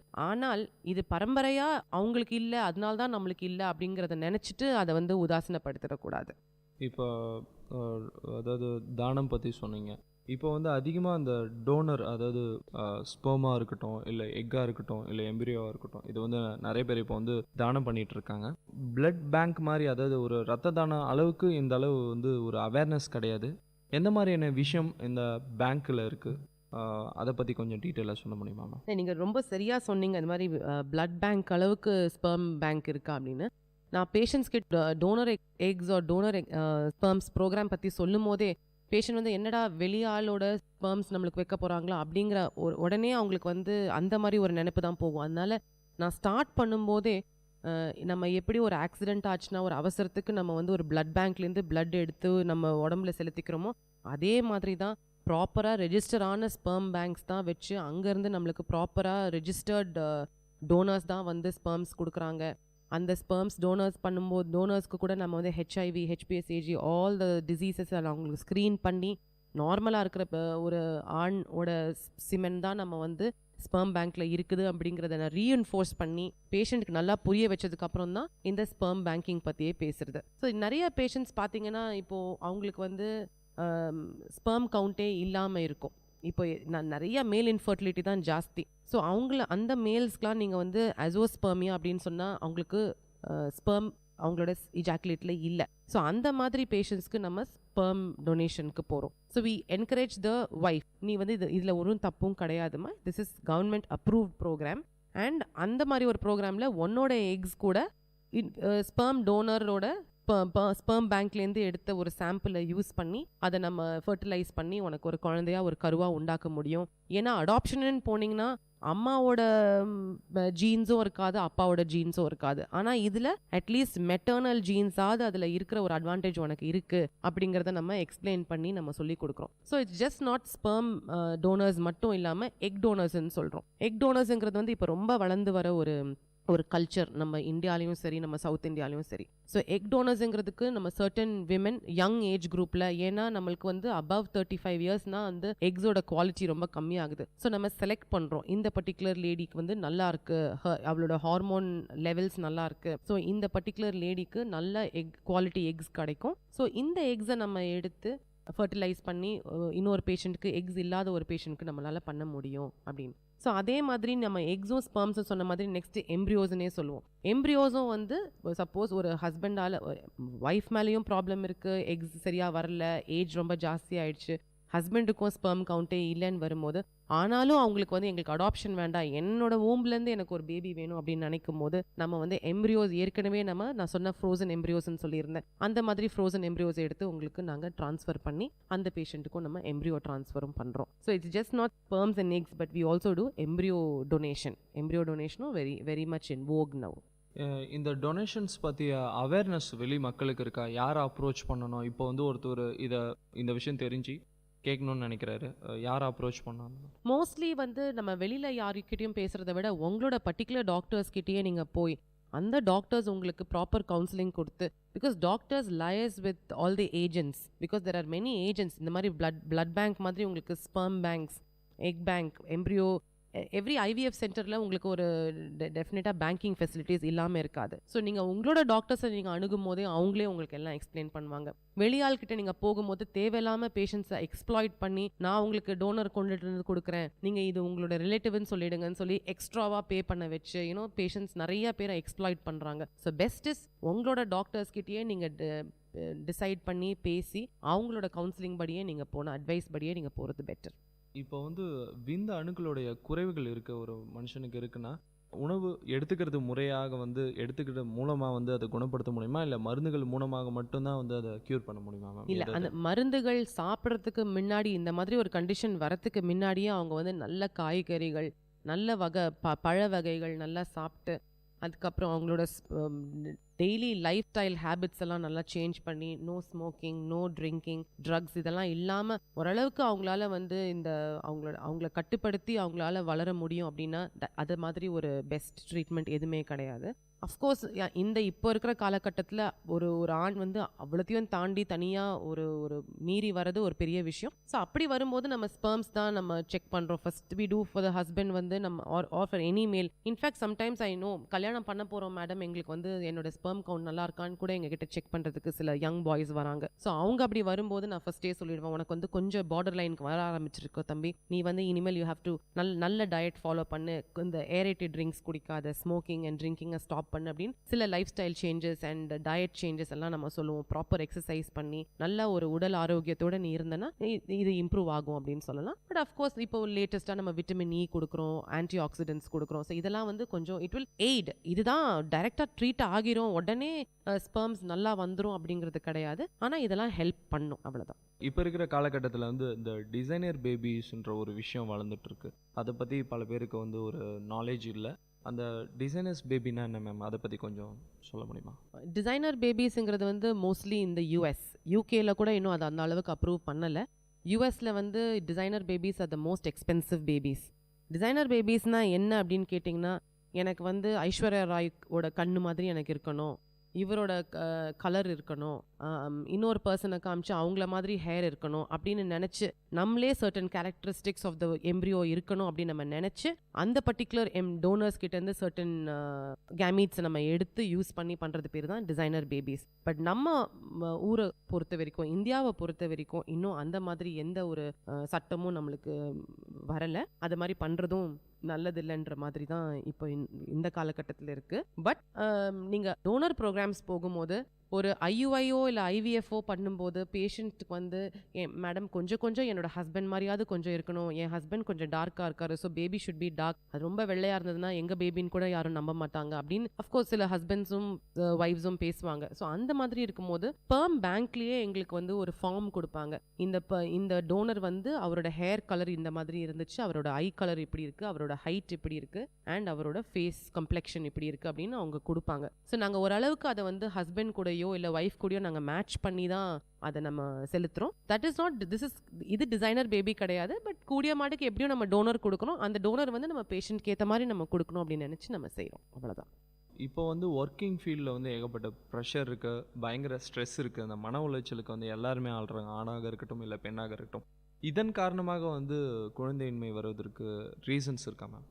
Stress very very important factor. Infertility, இந்த மலட்டுத்தன்மைங்கிறதுல வந்து உங்களுக்கு ஸ்ட்ரெஸ் வெரி இம்பார்ட்டன்ட். ஒன்று, இந்த இன்ஃபர்டிலிட்டின்னு தெரியறதுக்கு முன்னாடியே அவங்க படிக்கும் போதோ அவங்க வேலை செய்யும் போதோ நிறைய ஸ்ட்ரெஸ்ஸுங்கிறது வருது. ஸோ அந்த ஸ்ட்ரெஸ் வரும்போது நிறைய hormones, all the good hormones எல்லாம் சப்ரெஸ் ஆகி கொஞ்சம் அந்த ஸ்ட்ரெஸ் ஹார்மோன்ஸ் ஜாஸ்தி ஆகும்போது உங்களோட டோட்டல் ஹார்மோனல் இம்பேலன்ஸ் வர ஆரம்பிச்சிருது. அண்ட் நிறைய அந்த மாதிரி ஹார்மோனல் இம்பேலன்ஸ் வரும்போது மூட் டிசார்டர்ஸ் வருது. மூட் டிசார்டர்ஸ் வரும்போது your lifestyle habits and your food and your diet எல்லாமே சேஞ்ச் ஆயிடுது. ஸோ அந்த மாதிரி பண்ணும்போது நம்ம BMI, body mass index, weight ஜாஸ்தி ஆக ஆக நம்மளோட உடம்புல வந்து இந்த இன்ஃபர்டிலிட்டிங்கிறது இன்னும் ஜாஸ்தியாக தான் ஆகுது. ஸோ டைரக்ட் இம்பாக்ட் இல்லைனாலும் இத்தனை விஷயங்கள் மூலமாக போய் நம்ம ஃபைனலாக நம்மளுக்கு ப்ராப்ளம்னு வந்து சேரும்போது அது இன்ஃபர்டிலிட்டின்னு தான் வந்து சேருது. அடுத்ததான் நீங்கள் இதுக்கு முன்னாடி நான் வந்து இந்த டிசைனர் பேபி பற்றி பேசணும் இல்லையா, அது ஆராய்ச்சி லெவலில் இருந்து ஆராய்ச்சி முடிஞ்சு அது மூலயமா டிசைனர்ஸ் பேபிஸ் கொஞ்சம் ரிசல்ட்ஸ் வந்திருக்கும். என்னென்ன ப்ராப்ளம்ஸ் வருது மேம் அதை பற்றி? டிசைனர் பேபிஸ் இன்னும் நம்ம ஊரில் இன்னும் வரவே இல்லை. யூஎஸில் வந்திருக்கு. பட் ஒன்றும் ப்ராப்ளம்ஸ்ன்னு வந்தது கிடையாது.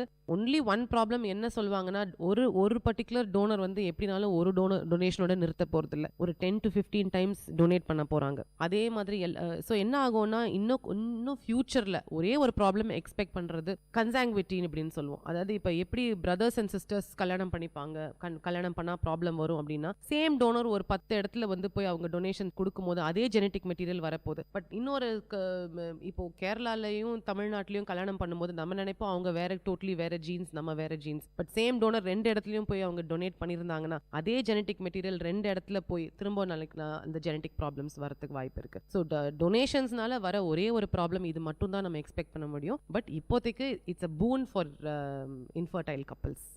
ஓகே மேம், இப்போ இந்த உறவு முறை திருமணம் இருக்கு இல்லையா, அதனால வரக்கூடிய விளைவுகள் அதை எப்படி மேம் தடுக்க முடியுமா? முன்னாடியே வந்து தடுக்கிறதுக்கான வாய்ப்புகள், இப்போ வந்து ஒரு மேரேஜ் ஆயிடுச்சு, உறவு முறையில் கல்யாணம் பண்ணிக்கிறாங்க, சரி எங்களுக்கு வந்து நல்லபடியாக குழந்தை பிறக்கணும், ஏன்னா வாய்ப்புகள் அதிகமாக இருக்குது, குழந்தை பிறக்காத இருக்கும் இல்லை குழந்தை ஊனமாக பிறப்பதற்கும் வாய்ப்புகள் அதிகமாக இருக்குது. இன்கேஸ் வந்து ஒரு உறவு முறையில் திருமணம் நடந்துருச்சு, ஸோ அவங்க வந்து உங்களை வந்து கன்சல்ட் பண்ணாங்க, எப்படி தடுக்க முடியுமா, ஏதாவது தடுக்கிறதுக்கான வாய்ப்புகள் இருக்கானு அப்படின்னு கேட்கறதுக்கு கன்சல்ட் பண்ணுறது உங்ககிட்ட இருக்கு. இது வந்து ரொம்ப முக்கியமான ஒரு விஷயம். இது ஆன்டினேட்டல் ஸ்க்ரீனிங் அப்படின்னு சொல்லுவோம். அதாவது குழந்தை வந்து உருவானதுக்கு அப்புறமா வந்து நம்மளை பார்த்து, மேம் நாங்கள் 2 பேரும் உறவு தான், ஆனால் எங்களுக்கு ப்ராப்ளம் இருக்கான்னு பார்க்கணும் அப்படின்னு சொல்லும் போது அதுக்கு பர்டிகுலர் ஸ்கேன்ஸ் இருக்குது. ஸ்க்ரீனிங்க்கு நம்ம வந்து டிஃப்ரெண்ட் மெத்தட்ஸ் இருக்குது. பட் நம்ம கருவறையிலேயே அதை நம்ம கண்டுபிடிக்கிறதுக்கும் வாய்ப்பு இருக்குது. இது வந்து pre implantation genetic diagnosis. Implant ஆனதுக்கப்புறம் வரது தான் ஆன்டினேட்டல்னு சொல்கிறோம். ஸோ அந்த கருவை வந்து கர்ப்பப்பைக்குள்ளே செலுத்துறதுக்கு முன்னாடியே இந்த ஜெனட்டிக் டயக்னோசிஸ் நம்ம பண்ணி, there are different techniques like FISH, அந்த மாதிரி நிறைய டெக்னிக்ஸ் இருக்குது. ஸோ அந்த டெக்னிக்ஸ் பண்ணி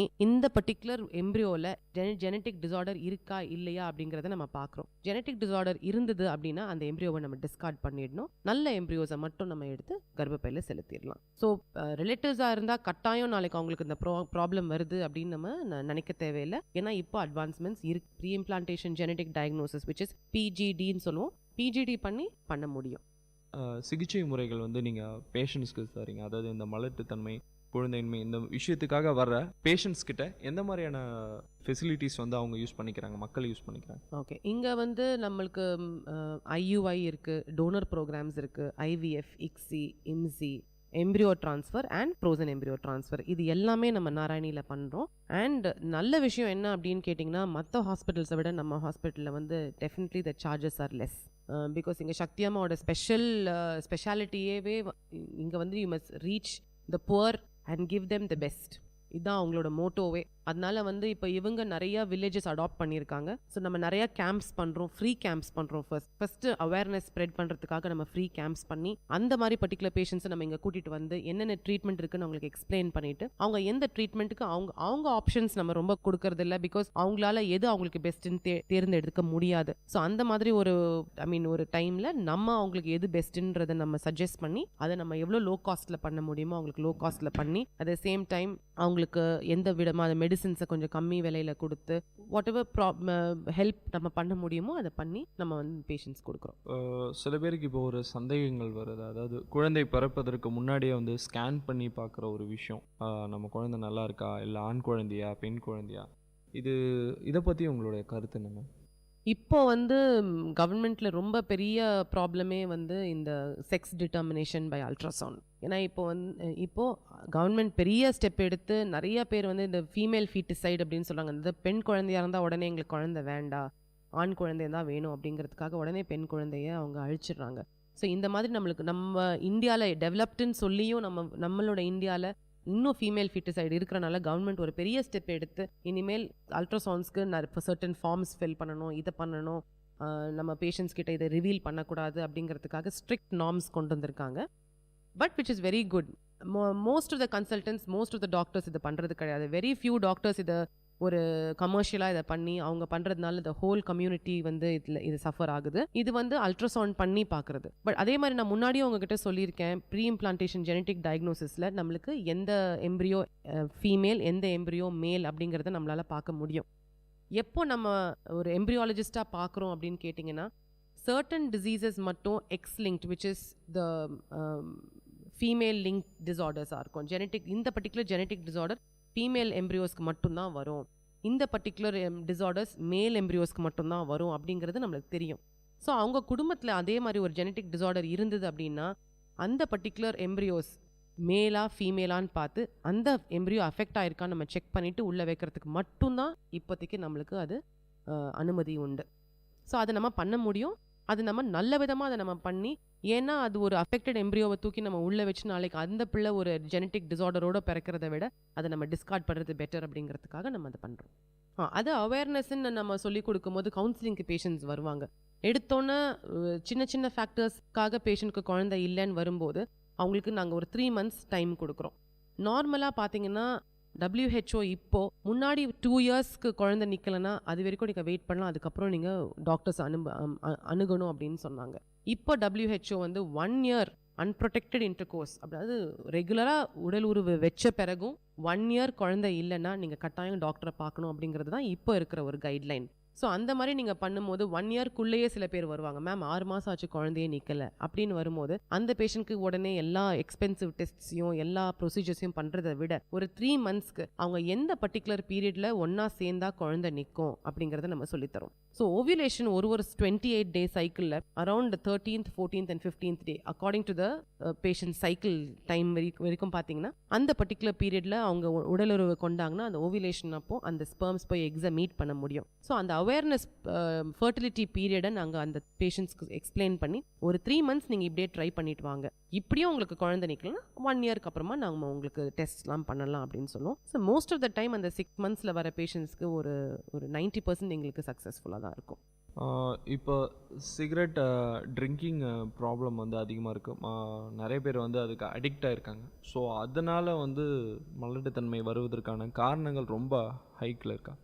டெஃபினட்டாக 100% அது வந்து ஒரு இம்பார்ட்டண்ட் காரணமாக இருக்கலாம். ஏன் அப்படின்னு கேட்டிங்கன்னா, இந்த ஆல்கஹால் வந்து ஜஸ்ட் ஸ்பெர்ம்ஸ்க்கு மட்டும் இல்லாமல் ஜென்ரலாகவே அது உடலுக்கு ஒரு ப்ராப்ளம் கொடுக்குது. அதனால உங்களுக்கு ஸ்பெர்ம் கவுண்ட் ரொம்ப கம்மியாகும். ஸ்பெர்ம் கவுண்ட் உங்களுக்கு கம்மியாகும் போது 100% பேஷண்ட் தேவையில்லாமல் IVF or EGSIC வரைக்கும் போகிற மாதிரி ப்ராப்ளம்ஸ் வரும். ஸ்மோக்கிங் ஆஸ் யூஷுவல் எல்லா விதமான ப்ராப்ளம்ஸும் ஸ்மோக்கிங்கில் வரதுனால நம்ம ஜென்ரலாக கவுன்சிலிங் கொடுக்கும்போதே நீங்கள் ஃபர்ஸ்ட் உங்களோட லைஃப் ஸ்டைல் சேஞ்சஸை நீங்கள் கடைப்பிடிக்கணும் அப்படின்னு சொல்லித்தரோம். இப்போ ஜென்ரலாக வந்து ஆண் மலட்டுத்தன்மைக்கு எந்த மாதிரியான ரீசன்ஸ், எந்த மாதிரியான காரணங்களுக்காக ஆண்களுக்கு வந்து மலட்டுத்தன்மை வருவதற்கான ரீசன்ஸ் பற்றி சொல்லுங்கள். ஆண்களுக்கு மலட்டுத்தன்மை இருக்கா இல்லையா அப்படின்னு நம்ம பார்க்குறதுக்கு முதல்ல அவங்களோட விந்து டெஸ்ட் நம்ம பண்ணி ஆகிறோம். விந்தில் வந்து ஜஸ்ட் கவுண்ட் மட்டும் பார்க்காம அந்த ஒரு உயிரணுக்களுக்கும் அந்த ஒரு பர்டிகுலர் அதோட உருவு நல்லா இருக்கா, அந்த நீட்டாக அதோட ஃபுல் ஃபார்ம் மார்ஃபாலஜின்னு சொல்லுவோம், அது நல்லா இருக்கான்னு நம்ம செக் பண்ணுவோம். அது கூட மட்டும் இல்லாமல் அடுத்தது அதோட மோட்டிலிட்டி, அது மூவ்மெண்ட் வந்து நார்மலாக நல்லா ஃபாஸ்ட்டாக மூவ் பண்ணுதா. ஏன்னா கவுண்ட் நிறையா இருந்துட்டு அதால் மூவ் பண்ணி போய் ஒரு எக்கை பிடிக்க முடியலன்னா அந்த ஸ்பெர்ம்ஸ் இருந்து பிரயோஜனம் இல்லை. அதனால் அதோட மோட்டிலிட்டி நல்லா இருக்கான்னு நம்ம பார்க்குறோம். ஸோ இந்த 3 விஷயமும் நம்ம ஃபஸ்ட்டு விந்து டெஸ்ட்டில் பார்க்குறோம். சப்போஸ் விந்து டெஸ்ட்டில் வந்து ரொம்ப கம்மியாக இருந்தது அப்படின்னு சொன்னால் அதுக்கு நம்ம ட்ரீட் பண்ணுறோம். விந்து டெஸ்ட்டில் விந்தே இல்லை, அந்த சிமெண்டில் வந்து ஒரு ஸ்பெர்ம் கூட நம்மளுக்கு கிடைக்கல அப்படின்னு வரும்போது நம்ம அவங்களோட ஸ்க்ரோட்டம் விரையில வந்து ஒரு ஸ்கேன் பண்ணி பார்க்குறோம். அதில் எங்கேயாவது ஒரு அடப்பு இருக்கா இல்லையான்னு பண்ணி பார்க்குறோம். அந்த அடப்பு இருந்தது அப்படின்னு சொன்னால் அதுக்கு வந்து ஒரு ஆப்ரேஷன் பண்ணிட்டு அது வேரிகோசீல்னு சொல்லுவாங்க. அதுக்கு நம்ம ஒரு ஆப்ரேஷன் பண்ண உடனே அந்த திரும்ப அது வந்து அந்த ஃப்ளோ நல்லா வரும் அண்ட் தென் பேஷண்ட்டுக்கு கன்சீவ் ஆகிறதுக்கு வாய்ப்பு இருக்கு. பட் அதில் அடப்பும் இல்லாமல் இருந்தது அப்படின்னா then we explain to them, நீங்கள் வந்து சர்டன் பர்டிகுலர் டெஸ்ட்ஸ் இருக்குது, நம்ம டீசா பீசா அப்படின்லாம் சொல்லுவோம். ஸோ அதெல்லாம் நம்ம பண்ணி நம்ம டெஸ்ட் பண்ணி பார்ப்போம். இப்போ ஆண்களுக்கு சொல்லியாச்சு, பெண்களுக்கு எந்த விதத்தில் இந்த மலட்டுத்தன்மை வருவதற்கான ரீசன்ஸ் அதிகமாக இருக்குது? பெண்களுக்கு மெயினாக வந்து நம்ம சொல்கிறது ஓவியுலேஷன் அப்படின்னு சொல்கிறோம். அந்த முட்டைப்பை அப்படி ஓவரிஸ் அப்படிங்கிறது 2 சைட்லேயும் இருக்கும். மாதம் ஒரு ஓவரியிலேருந்து ஒரு எக் நல்லா வளர்ந்து அது மெச்சூர் ஆகி அது வெடித்து வந்து டியூப்பில் வெயிட் பண்ணும். அப்போ ஹஸ்பண்ட் கூட சேரும்போது அந்த ஸ்பெர்ம் போய் அந்த எக்கை மீட் பண்ணி அங்கே ஃபர்டிலைஸ் ஆகி அதுக்கப்புறம் தான் அது ஒரு குழந்தையாக உருவாகி வருது. ஸோ அந்த ஃபஸ்ட்டு பாயிண்ட்டே வந்து நம்ம எக் நல்லபடியாக வளருதா, அது ஓவியுலேஷன் ஆகுதா அப்படின்னு நம்ம பார்க்கணும். அந்த ஓவியுலேஷன் ஏன் நல்லா இல்லை அப்படின்னு பார்க்கறதுக்கு நம்ம சர்டன் ஹார்மோன் டெஸ்ட் தான் நம்ம பண்ணி இதனால தான் உங்களுக்கு முட்டை சரியா வளரலன்னு எக்ஸ்பிளைன் பண்ண முடியும். ரெண்டாவது வந்து நீங்க பார்த்தீங்கன்னா கர்ப்பப்பையில 2 சைட்லயும் உங்களுக்கு குழாய்கள், டியூப்ஸ்ன்னு சொல்லுவோம், அந்த குழாய்கள் இருக்கும். அந்த குழாயில ஏதாவது ஒரு பக்கம் அடப்பு இருந்ததுன்னா கூட குழந்தை நிற்கிறதுக்கு வாய்ப்பு இல்லாமல் போகுது. ஸோ ஒரு பக்கம் நின்று சில எங்க ஹாஸ்பிட்டல்லையே ஒரு சைடு டியூபல் பிளாக் இருக்கிற பேஷண்ட்ஸ்க்கு we have given pregnancies. But 2 பக்கமும் பிளாக்ஸ் இருந்தது அப்படின்னா அந்த பேஷண்ட்க்கு நம்மளால பிரெக்னன்சி நார்மலாக கொடுக்க முடியாது. பட் டெஃபினட்டாக இக்ஸி மூலமாக IVF மூலமாக கொடுக்க முடியும். ஒரு சில பெண்களுக்கு வந்து 28 நாட்கள் தாண்டி வந்து அந்த முட்டை வளர்ச்சி அடையாமல் இருக்குது. அப்படி இருக்கிற நிலையில் வந்து அவங்களுக்கு எப்படி வந்து கண்டறிய தெரியுமா?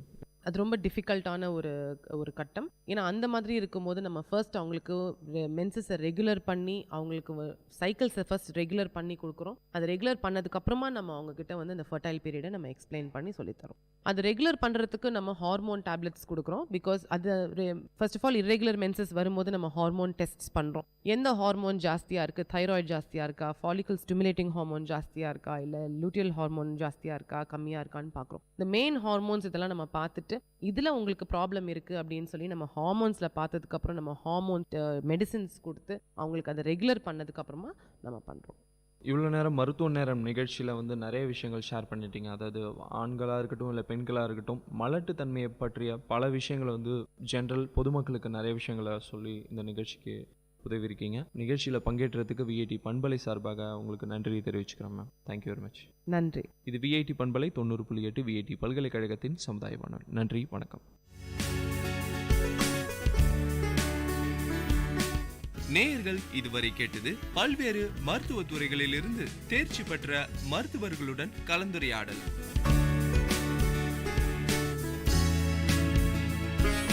மருத்துவ நேரம் VIT பண்பலை 90.8. நன்றி, வணக்கம்.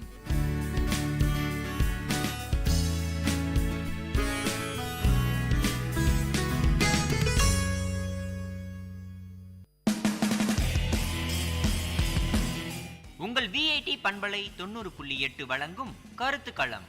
மக்கள் கருத்துக்கள் அரங்கேறும் ஒளித்தளம். உங்கள் குரல்களில் ஒருங்கிணையும் கருத்துக்களம். VIT பல்கலைக்கழகத்தின் சமுதாய வானொலியில். வணக்கம், இது VIT பண்பலை 90.8. இது உங்கள் நிகழ்ச்சி கருத்துக்களம். தொகுத்து வழங்குவது சஞ்சு. இன்றைய கருத்துக்களம் நிகழ்ச்சியில் நம்ம என்ன பார்க்க போறோம்னு பார்த்தீங்கன்னா, மக்கள் கிட்ட இந்த விஷயங்களை மாற்றணும் இல்லை சில விஷயங்களை நடைமுறைக்கு கொண்டு வரணும்னு இது போன்ற கேள்விகளுக்கு மக்கள் என்ன பதில் அளிக்கிறாங்கன்னு பார்க்கலாம். வாங்க நிகழ்ச்சிக்கு போகலாம். வணக்கம், உங்கள் பேர்? என் பேர் சுபஸ்ரீ. எங்கேருந்து வரீங்க? சத்தாச்சாரியில். இந்தியாவில் ஒரு விஷயத்தை மாற்றணும்னா நீங்கள் என்ன மாற்றுவீங்க? இந்தியாவில் நிறைய என்கரேஜ் பண்ணலாம். அப்புறம் இப்போ ஸ்கூல்ஸ் அப்படின்னு எடுத்தால் எவ்வளோ பசங்க வந்து படிக்க முடியாமல் அப்படி இருக்காங்க. அதுக்கு வந்து ஒரு ஸ்கீம் கூட ஆரம்பிச்சிருக்காங்க. நம்ம நாட்டில் பண்ணுற ப்ராடக்ட்ஸ், அதாவது இந்தியன் ப்ராடக்ட்ஸே நீங்கள் வாங்கி யூஸ் பண்ணிங்கன்னா அவங்களோட பள்ளிக்கூடம் செலவெல்லாம் அவங்க எடுத்துக்கிறதா அப்படின்னு சொல்லியிருந்தாங்க. ஸோ அது மாதிரி நம்ம பண்ணுறனால நிறைய யங்ஸ்டர்ஸ் ஃபார்ம் ஆவாங்க, நிறைய எஜுகேஷன் வரும். அப்படி வர்றதுனால நிறைய டெவலப்மெண்ட்ஸ் இருக்கும் இல்லையா. இப்போது படிக்காதவங்களாம் அவங்களுக்கு தான் அந்த அருமை நல்லா தெரியும், அதனால் நல்லா படிப்பாங்க. இன்னும் நம்ம நாட்டை வந்து எங்கேயாவது நல்ல டெவலப்மெண்ட் ஸ்டேஜுக்கு கொண்டு போவாங்க, அக்ரிகல்ச்சர் அடாப்ட் பண்ணுவாங்க. ஸோ எஜுகேஷன் சப்போர்ட் கவர்மெண்ட் பண்ணலாம். அப்துல் கலாம் சார் சொன்ன மாதிரி இளைஞர்கள் கையில் தான் இந்தியா இருக்குன்னு சொன்னார். அதை பற்றி நீங்கள் என்ன நினைக்கிறீங்க? அது வந்து அவர் சொல்கிற மாதிரி தான். பட் இளைஞர்களுக்கு வந்து வாய்ப்பு கொடுக்கணும். நிறைய பேர் அதுக்கு ஸ்டெப் பண்ணுறாங்க, ஸ்டெப் ஃபார்வர்ட் வராங்க, நிறைய ட்ரை பண்ணுறாங்க. பட் ஆனால் வந்த ஃபேஸஸே தான் வருது. இப்போ ஏதாவது ஒரு புதுசாக ஒரு லான்ச் பண்ணுறாங்கன்னா அது பண்ணவங்களே தான் பண்ணிட்டு இருக்காங்க. மேபி அந்த ஐடியா வந்து இளைஞர்களாக இருந்தாலுமே அவங்களோட பேர் வெளில வரதில்லை. ஸோ அதெல்லாம் கொஞ்சம், அதாவது இப்போ சோஷியல் மீடியா நிறைய வந்துடுச்சு, நிறைய பக்கம் அந்த ஃப்ளட், இப்போ சென்னை ஃப்ளட் பார்த்தீங்கன்னா அவ்வளோ யங்ஸ்டர்ஸ் வந்தாங்க. அப்போ தான் நமக்கு தெரிஞ்சிருக்கும் அட்லீஸ்ட் இந்த வாட்டி எலெக்ஷன் அப்படின்னு வந்து ஒரு சேஞ்ச் ஒரு இருக்கும் அப்படின்னு நான் நினைக்கிறேன். ஏன்னா ஃப்ளட்டில் வந்து பார்த்தோன்னா கவர்மெண்ட் சப்போர்ட் பண்ணாங்க, நிறைய பண்ணாங்க. அதே மாதிரி வேறு எங்கேயாவது இந்த அளவுக்கு பாதிப்பு இருந்துச்சுன்னா இவ்வளோ சீக்கிரம் ரெக்கவரி ஆயிருப்போமான்றது வந்து ஒரு பெரிய டவுட் தான். நமக்கு வந்து ஒரு அது மாதிரி ஒன்று இல்லவே இல்லை அப்படின்ற மாதிரி ஆயிடுச்சு. அந்த ஃப்ளட்டுனால நம்மளுக்கு வந்து ட்ராவல் வந்து டிஸ்டர்பன்ஸாக இருந்துச்சுன்னா ஒரு 1 வீக் மேக்ஸிமம் இருந்திருக்கும், அவ்வளோதான். அதுக்கப்புறம் எல்லாமே கிளியர் பண்ணாங்க, ரோட்வேஸ், பஸ்ஸஸ் ஃப்ரீ பண்ணாங்க, கவர்மெண்ட் வந்து நிறைய ஹெல்ப் பண்ணாங்க. ஆனாலும் இன்னொரு பக்கம் வந்து எதையுமே எதிர்பார்க்காம நிறைய இளைஞர்கள் வந்து கை கொடுத்தாங்க. யார் என்னன்னே தெரியாமல் நிறைய பேர் வந்து நிறைய ஹெல்ப் பண்ணாங்க. ஸோ அதெல்லாம் இளைஞர்கள் கையில் நிறைய இருக்குது. அவங்களுக்கு மட்டும் ஒரு பிளாட்ஃபார்ம் கிடச்சிச்சுன்னா அவங்க எங்கேயோ கூட்டிகிட்டு போயிடுவாங்க. எல்லாமே பண்ணுறாங்க, எதுக்கும் தயங்குறது இல்லை, நிறைய ஹெல்ப் பண்ணுறாங்க. ஸோ அவர் சொன்ன மாதிரி அது ஒரு வேலிட் பாயிண்ட். இளைஞர்கள் இப்போ இருக்கிற சமுதாயத்தில் ஏதாவது ஒரு வளர்ச்சி கொண்டு வர்றதுக்கு ஏதாவது செய்யணும்னா அது அவங்கள என்ன விஷயம் தடுக்குதுன்னு நினைக்கிறீங்க? நான் சொன்ன மாதிரி அவங்களுக்கு வாய்ப்பு கிடைக்கிறது இல்லை. அவங்களோட ஐடியா வந்து அக்செப்ட் பண்ணிக்கிறாங்க, ஆனால் அது வந்து வேற ஒரு பேரில் தான் நம்மக்கிட்ட வெளில வருது. ஸோ நான் என்ன சஜஸ்ட் பண்ணுறேன்னா, அவங்க வேற யார்கிட்டயாவது போய் இது இப்படி பண்ணுங்க அப்படின்னு சொல்கிறதுக்கு அவங்களே முன்னாடி வந்து பண்ணலாம். லைக் இப்போ ஃப்ளட்டில் வந்து அவங்களே முன்னாடி வந்து பண்ணனால தான் நமக்கு இவங்களாம் பண்ணுறாங்க. வாட்ஸ்அப் குரூப்லலாம் மெசேஜ் வந்துச்சு, நமக்கு தெரிஞ்சிச்சு. ஒரு ப்ரெக்னென்ட் லேடியை சேவ் பண்ணதுலாம் ரொம்ப பெரிய இஷ்யூ ஆச்சு. கவர்மெண்ட் சப்போர்ட் இருந்துச்சு, இல்லைன்னு சொல்ல முடியாது. ஆனால் அது அந்த டைமுக்கு அவ்வளோ யங்ஸ்டர்ஸ் ஏதோ அவங்களோட சொந்தத்தில் அப்படின்ற மாதிரி அந்த வீடியோ கிளிப்பிங்ஸ் நீங்களும் பார்த்துருப்பீங்க, அது ரொம்ப நல்லா இருந்துச்சு. அதனால அவங்க இது மாதிரி சோஷியல் மீடியாவை வந்து ப்ரிஃபர் பண்ணலாம். லைக் அவங்களுக்கு ஏதாவது ஐடியானா அது அதில் போடலாம். வேற எங்கேயாவது போய் சொல்லி அவங்க கிட்ட அப்ரூவல் வாங்கிட்டு அதுக்கப்புறம் அது வேற ஒரு பேரில் நம்மளுக்கு இன்ஃபர்மேஷனாக வரதுக்கு அவங்களே நம்ம கிட்ட டைரெக்டாக பேசலாம் அப்படின்னு நான் நினைக்கிறேன். 2020 இந்தியா வளர்ச்சி அடைஞ்சிருமா? அது ஆல்மோஸ்ட் இப்போவே வந்து இந்தியா வந்து மோஸ்ட் டெவலப்பிங்னு சொல்கிறதே நிறைய இடத்துல நிறுத்திட்டாங்க. டெவலப்டு கண்ட்ரி அப்படின்னு சொல்ல ஆரம்பிச்சிட்டாங்க. நிறைய மாற்றங்கள் இருக்குது. இப்போ வந்து இந்தியா வந்து பின்தங்கி இருக்குது அப்படின்ற ஒரு பேச்சு சுத்தமாக காணாமல் போயிடுச்சு. ஏன்னா இங்கேயும் எல்லாரும் ஒர்க் பண்ணுறாங்க, எல்லாமே ஒரு புவர் அப்படின்றதே இப்போல்லாம் நம்மளால் பார்க்க முடியாது. இப்போ முன்னைக்கெல்லாம் எடுத்தோன்னா ஒரு கோவில் வாசலில் 10 பேர் உட்காந்து பெக் பண்ணிட்டு இருப்பாங்க. இப்போ அதுவே கிடையாது. அவங்களுக்கு ஒரு சொந்தமாக அவங்களே ஒரு பிடி ஷாப் ஏதாவது வச்சுக்கிறாங்க, நிறைய பண்ணுறாங்க. எதுவுமே பண்ண முடியலையா, அவங்க வந்து பெக் பண்ணுறதை அவங்களுக்குள்ள ஒரு ஃபீல் வந்திருக்கு, ஒரு அவேர்னஸ் வந்திருக்கு. நம்ம பிச்சை எடுக்கிறதுக்கு நம்மளாம் சுயமாக ஏதாவது பண்ணலாம். நிறைய ஹோம்ஸ் இருக்குது. ஸோ வயசானவங்களால எதுவுமே பண்ண முடியலன்னா அவங்க அங்கே போயிடுறாங்க. அந்த ஹோம்ஸ்க்கு ஹெல்ப் பண்ண நிறைய யங்ஸ்டர்ஸ் இருக்காங்க. ஸோ இப்போவே இது இவ்வளோ வந்திருக்கு. 2020 வந்து கண்டிப்பாக ஃபுல்லாக வந்துடலனாலும் இதுக்கும் இன்னும் அதிகமாக டெவலப்மெண்ட் இருக்கும்னு நான் நினைக்கிறேன். இந்த மாற்றம் வந்தால் நல்லா இருக்கும் அப்படின்னு நினைக்கிற விஷயம், நான் சொன்ன மாதிரி எஜுகேஷன் சிஸ்டம் அது வந்து ரொம்ப நல்லாயிருக்கும். அதுக்கப்புறம் நம்மக்கிட்ட இருக்க கரெக்ஷன்ஸை வந்து நம்மளே சரி பண்ணிக்கிட்டா நல்லாயிருக்கும். இப்போ நம்ம ஏரியாவில் வந்து ஏதாவது ஒரு ஃபால்ட்னா அது வந்து யாராவது வந்து சரி பண்ணுற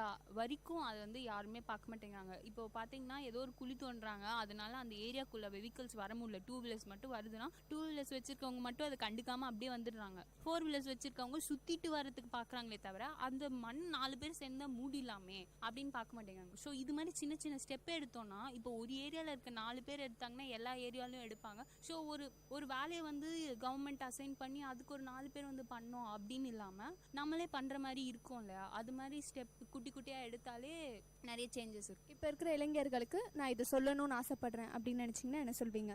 நிறைய படிங்க, நிறைய பண்ணுங்க. அப்புறம் இங்கே படிச்சுட்டு அப்ராடில் போய் வேலை பண்ணிட்டு டேக்ஸ் கட்டிட்டு அவங்களுக்கு கிரெடிட் கொடுக்கறதுக்கு இங்கே படிச்சுட்டு இங்கே ஸ்டார்ட் அப் ஆரம்பிக்கலாமே. இப்போ எவ்வளவோ கம்பெனிஸ் இருக்குது, 4 பேர் தொடங்குறாங்க, அது எங்கேயோ போய் எவ்வளோ அச்சீவ்மெண்ட் பண்ணுறாங்க. ஸோ நம்ம வந்து அப்ராட் ப்ரிஃபர் பண்ணாமல் ஓகே எல்லாருக்குமே அந்த மாதிரி ஆசைகள் இருக்கும், போகலாம், அங்கே போய் படிக்கிறதெல்லாம் குட், நான் வந்து அதெல்லாம் என்கரேஜ் பண்ணுறேன். ஆனால் இங்கே படிச்சுட்டு அங்கே போய் வேலை பார்த்துட்டு அங்கே அவங்க ஃபேமிலி அவங்க பிள்ளைங்க இருந்தால் நல்லாயிருக்கும் அப்படின்னு அங்கே செட்டில் ஆகாமல் இங்கே இருக்க நம்ம நாட்டை அந்த மாதிரி கொண்டு வரலாம். உங்கள் கருத்துக்களுக்கு நன்றி. உங்கள் பேர்? My name is Prince. எங்கேருந்து வரீங்க? நாங்கள் ரங்கபுரத்துலேருந்து வந்துருக்கோம். இந்தியா வளர்ச்சி அடைஞ்சிருச்சுன்னு நினைக்கிறீங்களா? கண்டிப்பாக வளர்ச்சி அடைஞ்சிருக்குன்னு நம்புகிறேன். 2020 அப்துல் கலாம் சொன்னதை பற்றி உங்களோட அபிப்பிராயம்? கண்டிப்பாக நோக்கி நம்ம போயிட்டே இருக்கோம். இது வந்து மோடி வந்து நிறைய ஸ்டெப்ஸ் எல்லாம் சொல்லி கொடுத்துருக்காரு. அது நம்ம வந்து இப்போ ஃபாலோ பண்ணிகிட்டே இருக்கோம். இதே இப்படி நம்ம ஃபாலோ பண்ணிகிட்டே இருந்தோம்னா கண்டிப்பாக 2020 நம்ம வல்லரசு ஆகிடலாம் அப்படின்ற இளைஞர்களோட உதவியோட கண்டிப்பாக இது வல்லரசு ஆகும் அப்படின்ட்டு நம்ம சொசைட்டில இந்த விஷயத்தை மாற்றணும், இல்லை புதுசாக ஏதாவது ஒரு விஷயம் வந்தால் நல்லா இருக்கும். நீங்கள் இந்தியாவில் அப்படின்னு பார்த்தோன்னா கார்பேஜ் சிஸ்டம் அது வந்து கண்டிப்பாக முக்கியமாக தமிழ்நாட்டில் அதை வந்து கண்டிப்பாக நான் மேம்படுத்தணும் அப்படின்னு நினைக்கிறேன். அண்ட் ஆல்சோ பாராட்டக்கூடிய விஷயம் அப்படின்னா மக்களோட யூனிட்டி. ஏன்னா இந்த ரெயின்னால நிறைய பேர் பாதிக்கப்பட்டாங்க. அப்போ வந்து மக்கள் தான் அவங்களோட உதவியெல்லாம் கொடுத்தாங்க. ஸோ அதை கண்டிப்பாக நம்ம பாராட்டி ஆகணும். உங்கள் கருத்துக்களுக்கு நன்றி. வணக்கம், உங்கள் பேர்? என் பேர் ஜெரால்டு ஸ்டீஃபன். எங்கேருந்து வரீங்க? நான் பிறந்தது மதுரை, ஆனால் இப்போ செட்டில்ட் ஆனது வந்து வெள்ளூர். இந்தியாவில் இந்த விஷயத்தை மாற்றணும்னு நினச்சிங்கன்னா என்ன மாற்றுவீங்க? நாட் ஓன்லி ஸ்பெஷலி இந்தியாலேயும் சரி, தமிழ்நாட்டிலையும் எடுத்துக்கிட்டாலும் சரி. இப்போ நம்ம தமிழ்நாட்டில் இருக்கிறோம். எந்த மாதிரி விஷயத்தை குறித்து கேட்குறீங்க? இல்லை, இந்த விஷயம் எனக்கு மாற்றினா கொஞ்சம் நல்லா இருக்கும், நம்ம கண்ட்ரி டெவலப்மெண்ட் நல்லா இருக்குமே, இன்னும் ஏன் இதை கொண்டு வரல அப்படின்னு உங்களுக்கு மனசில் படுற விஷயம்? அப்படின்னு படுற விஷயங்கள்லாம் நான் பார்த்து இப்போ ரீசெண்டாக எனக்கு தெரிஞ்ச விஷயத்தை பற்றி சொல்லணும்னா, ஃபார் எக்ஸாம்பிள் இந்த ரோடு போடுறது விஷயங்களை பற்றி சொல்லலாம். ஒரு இடத்துல ஒரு டேங்க் கட்டுறாங்க, ஒரு கவர்மெண்ட் எதனா ஒரு ஒர்க் செய்யுது அப்படின்னா அதை ஏன் பப்ளிக் அவங்க தெரியப்படுத்துறது இல்லை? மேபி சம்டைம்ஸ் என்ன பண்ணுறாங்க, இந்த மாதிரி பண்ணுறோன்னு சொல்லிட்டு ஒரு ட்ரெண்டரோ ஒரு ஏதோ ஒன்று சின்னதாக ஒரு பேப்பரில் ஒரு ஆட் கொடுத்துட்றாங்க. நம்மெல்லாம் வி ஆர் ஆல் இந்த சேம் ரோட், நம்ம எல்லாம் அதே ஊரில் தான் இருக்கிறோம். மறுநாள் காலையில் எழுந்துச்சு பச்சை டிராக்டர் அதெல்லாம் நின்றுட்டு இருக்கோம். நமக்கே தெரியாது யார் என்ன பண்ணுறாங்கன்னு. ஒன்றும் இல்லை, இப்போ இங்கேயே பார்த்தீங்கன்னா கொஞ்சம் நாளைக்கு முன்னாடி ரோட் போகிறேன்னு சொல்லி உடைச்சாங்க. நேர்லி 20-30 டேஸ் ஒரு குடிநீர் பைப் உடஞ்சிருந்தது. அதை யாருமே வந்து கேட்கவும் இல்லை, பார்க்கவும் இல்லை. அதில் நல்ல தண்ணி கெட்ட தண்ணி எல்லாமே கலந்து போயிட்டு இருந்தது. இதுக்கு சரியான ஆள்கிட்ட போய் யார் கம்ப்ளைண்ட் பண்ணுறதுன்னு கூட தெரியாமல் இருந்தாங்க.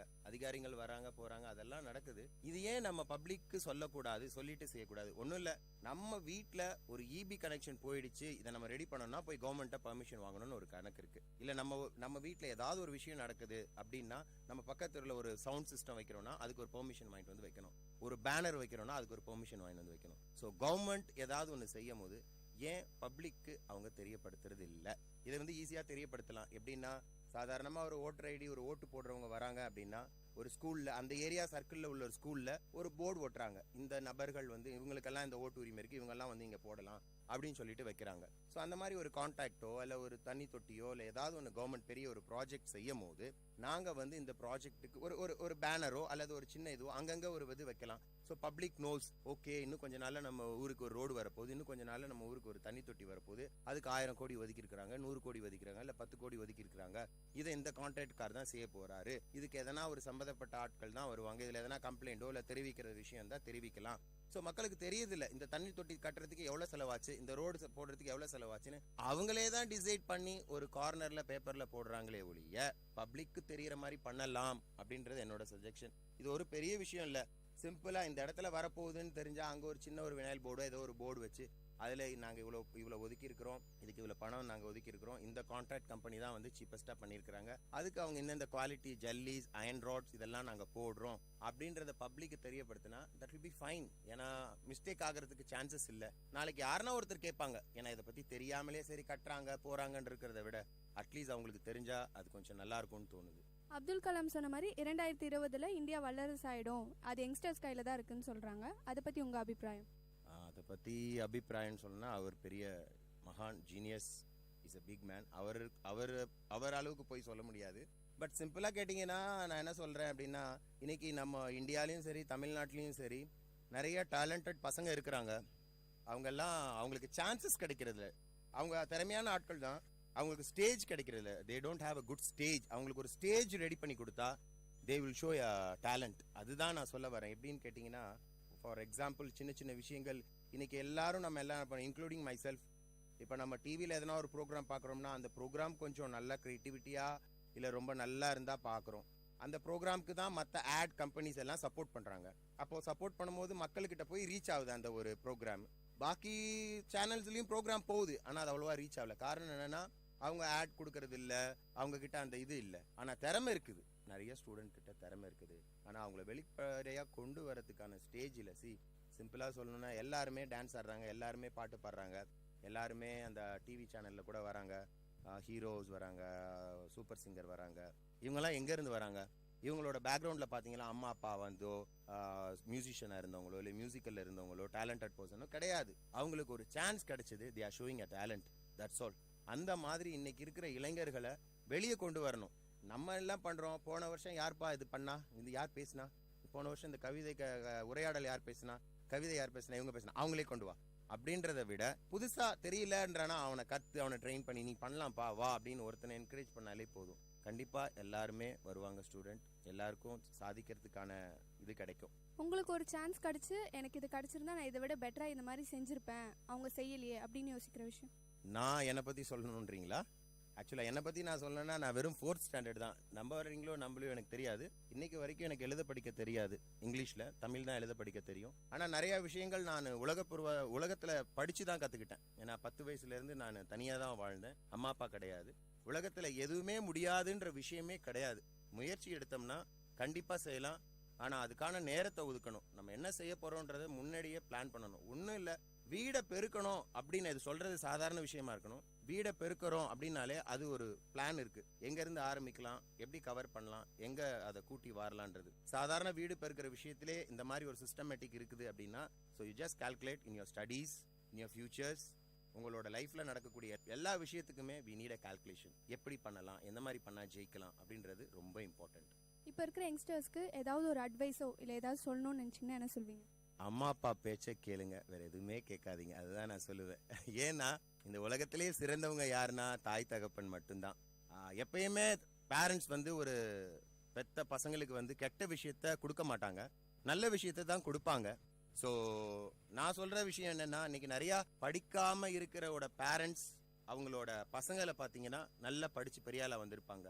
ஏன் எப்படி சொல்லுங்க? இன்னைக்கு நான் ஒரு இடத்துல வேலைக்கு போறேன்னா ஐ வில் எக்ஸ்பெக்ட் சம்திங். இப்போ நான் யாருக்காவது ஒரு விஷயம் பண்றேன்னா அவங்க கிட்ட இருந்து நான் எதனா எக்ஸ்பெக்ட் பண்ணுவேன். ஆனால் பேரண்ட்ஸ் தே டோன்ட் எதையுமே எதிர்பார்க்காம செய்யறது யாருக்குன்னா அவங்க குழந்தைங்களுக்கு மட்டும்தான். ஏன்னா அவங்க ஃபியூச்சர் நல்லா இருக்கணும், அவங்க நல்லபடியாக வளரணும், எல்லா விஷயத்திலும் கேர் எடுக்கிறது பேரண்ட்ஸ் மட்டும்தான். ஸோ அதனால பிள்ளைகள் பெற்றோர்கள் சொல்றதை அப்படியே கேட்டாலே போதும், வேற எதுவுமே பண்ண தேவையில்லை, அவங்க கண்டிப்பா அச்சீவ் பண்ணலாம்.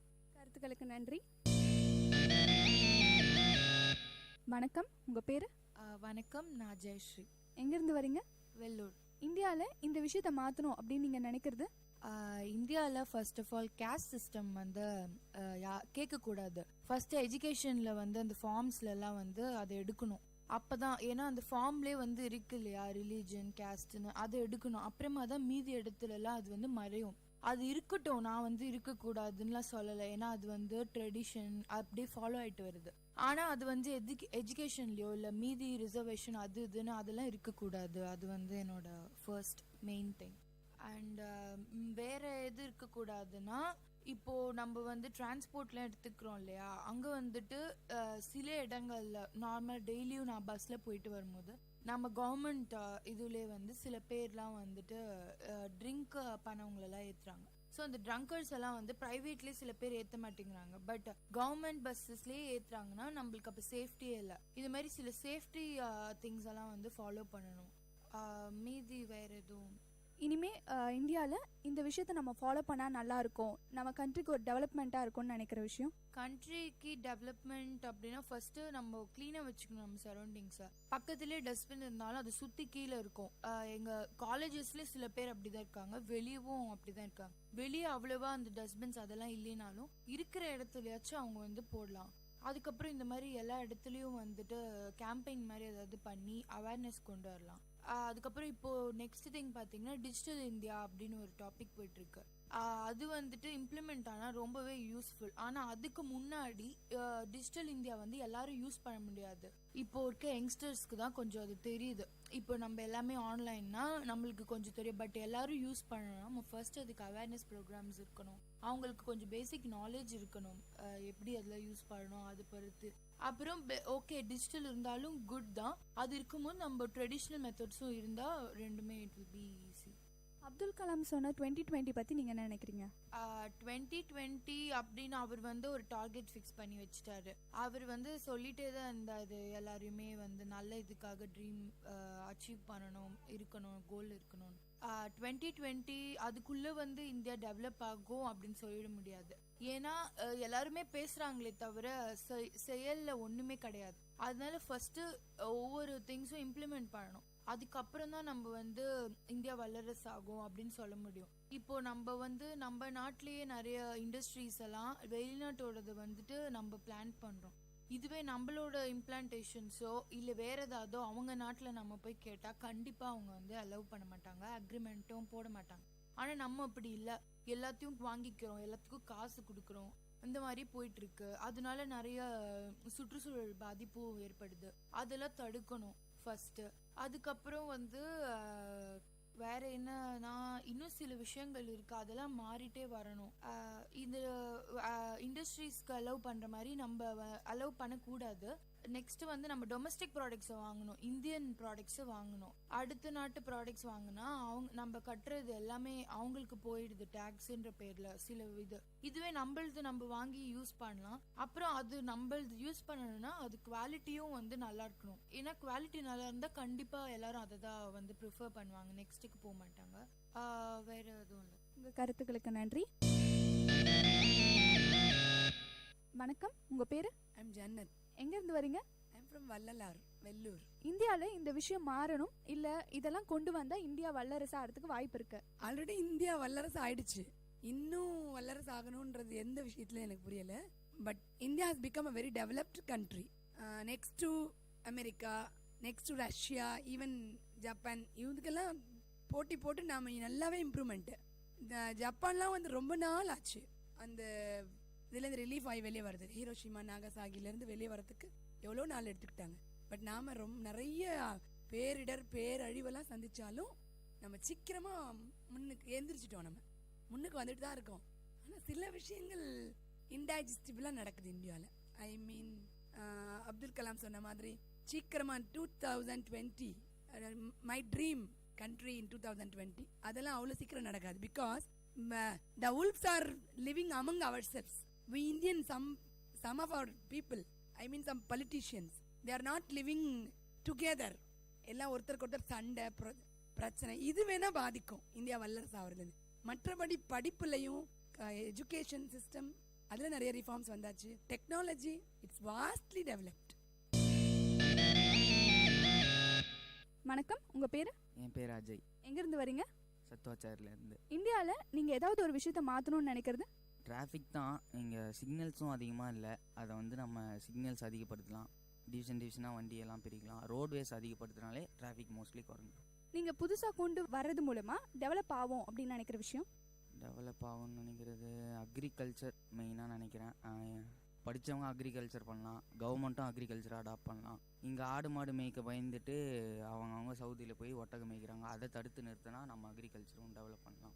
இந்தியா 2020 பற்றி நீங்கள் என்ன நினைக்கிறீங்க? கண்டிப்பாக இந்தியா 2020 டெவலப் ஆகிடுமா அப்துல் கலாம் சார் சொன்ன மாதிரி? கண்டிப்பாக டெவலப் ஆயிருமான்னு தெரியல, ஆனால் படித்தவங்க வந்து இதுக்கு ஸ்டெப் எடுத்தால் கண்டிப்பாக டெவலப் ஆயிரும் 2020. அதை நம்ம தான் பார்க்கணும், படித்தவங்க நம்ம தான் டெவலப் பண்ணணும். Thank you so much.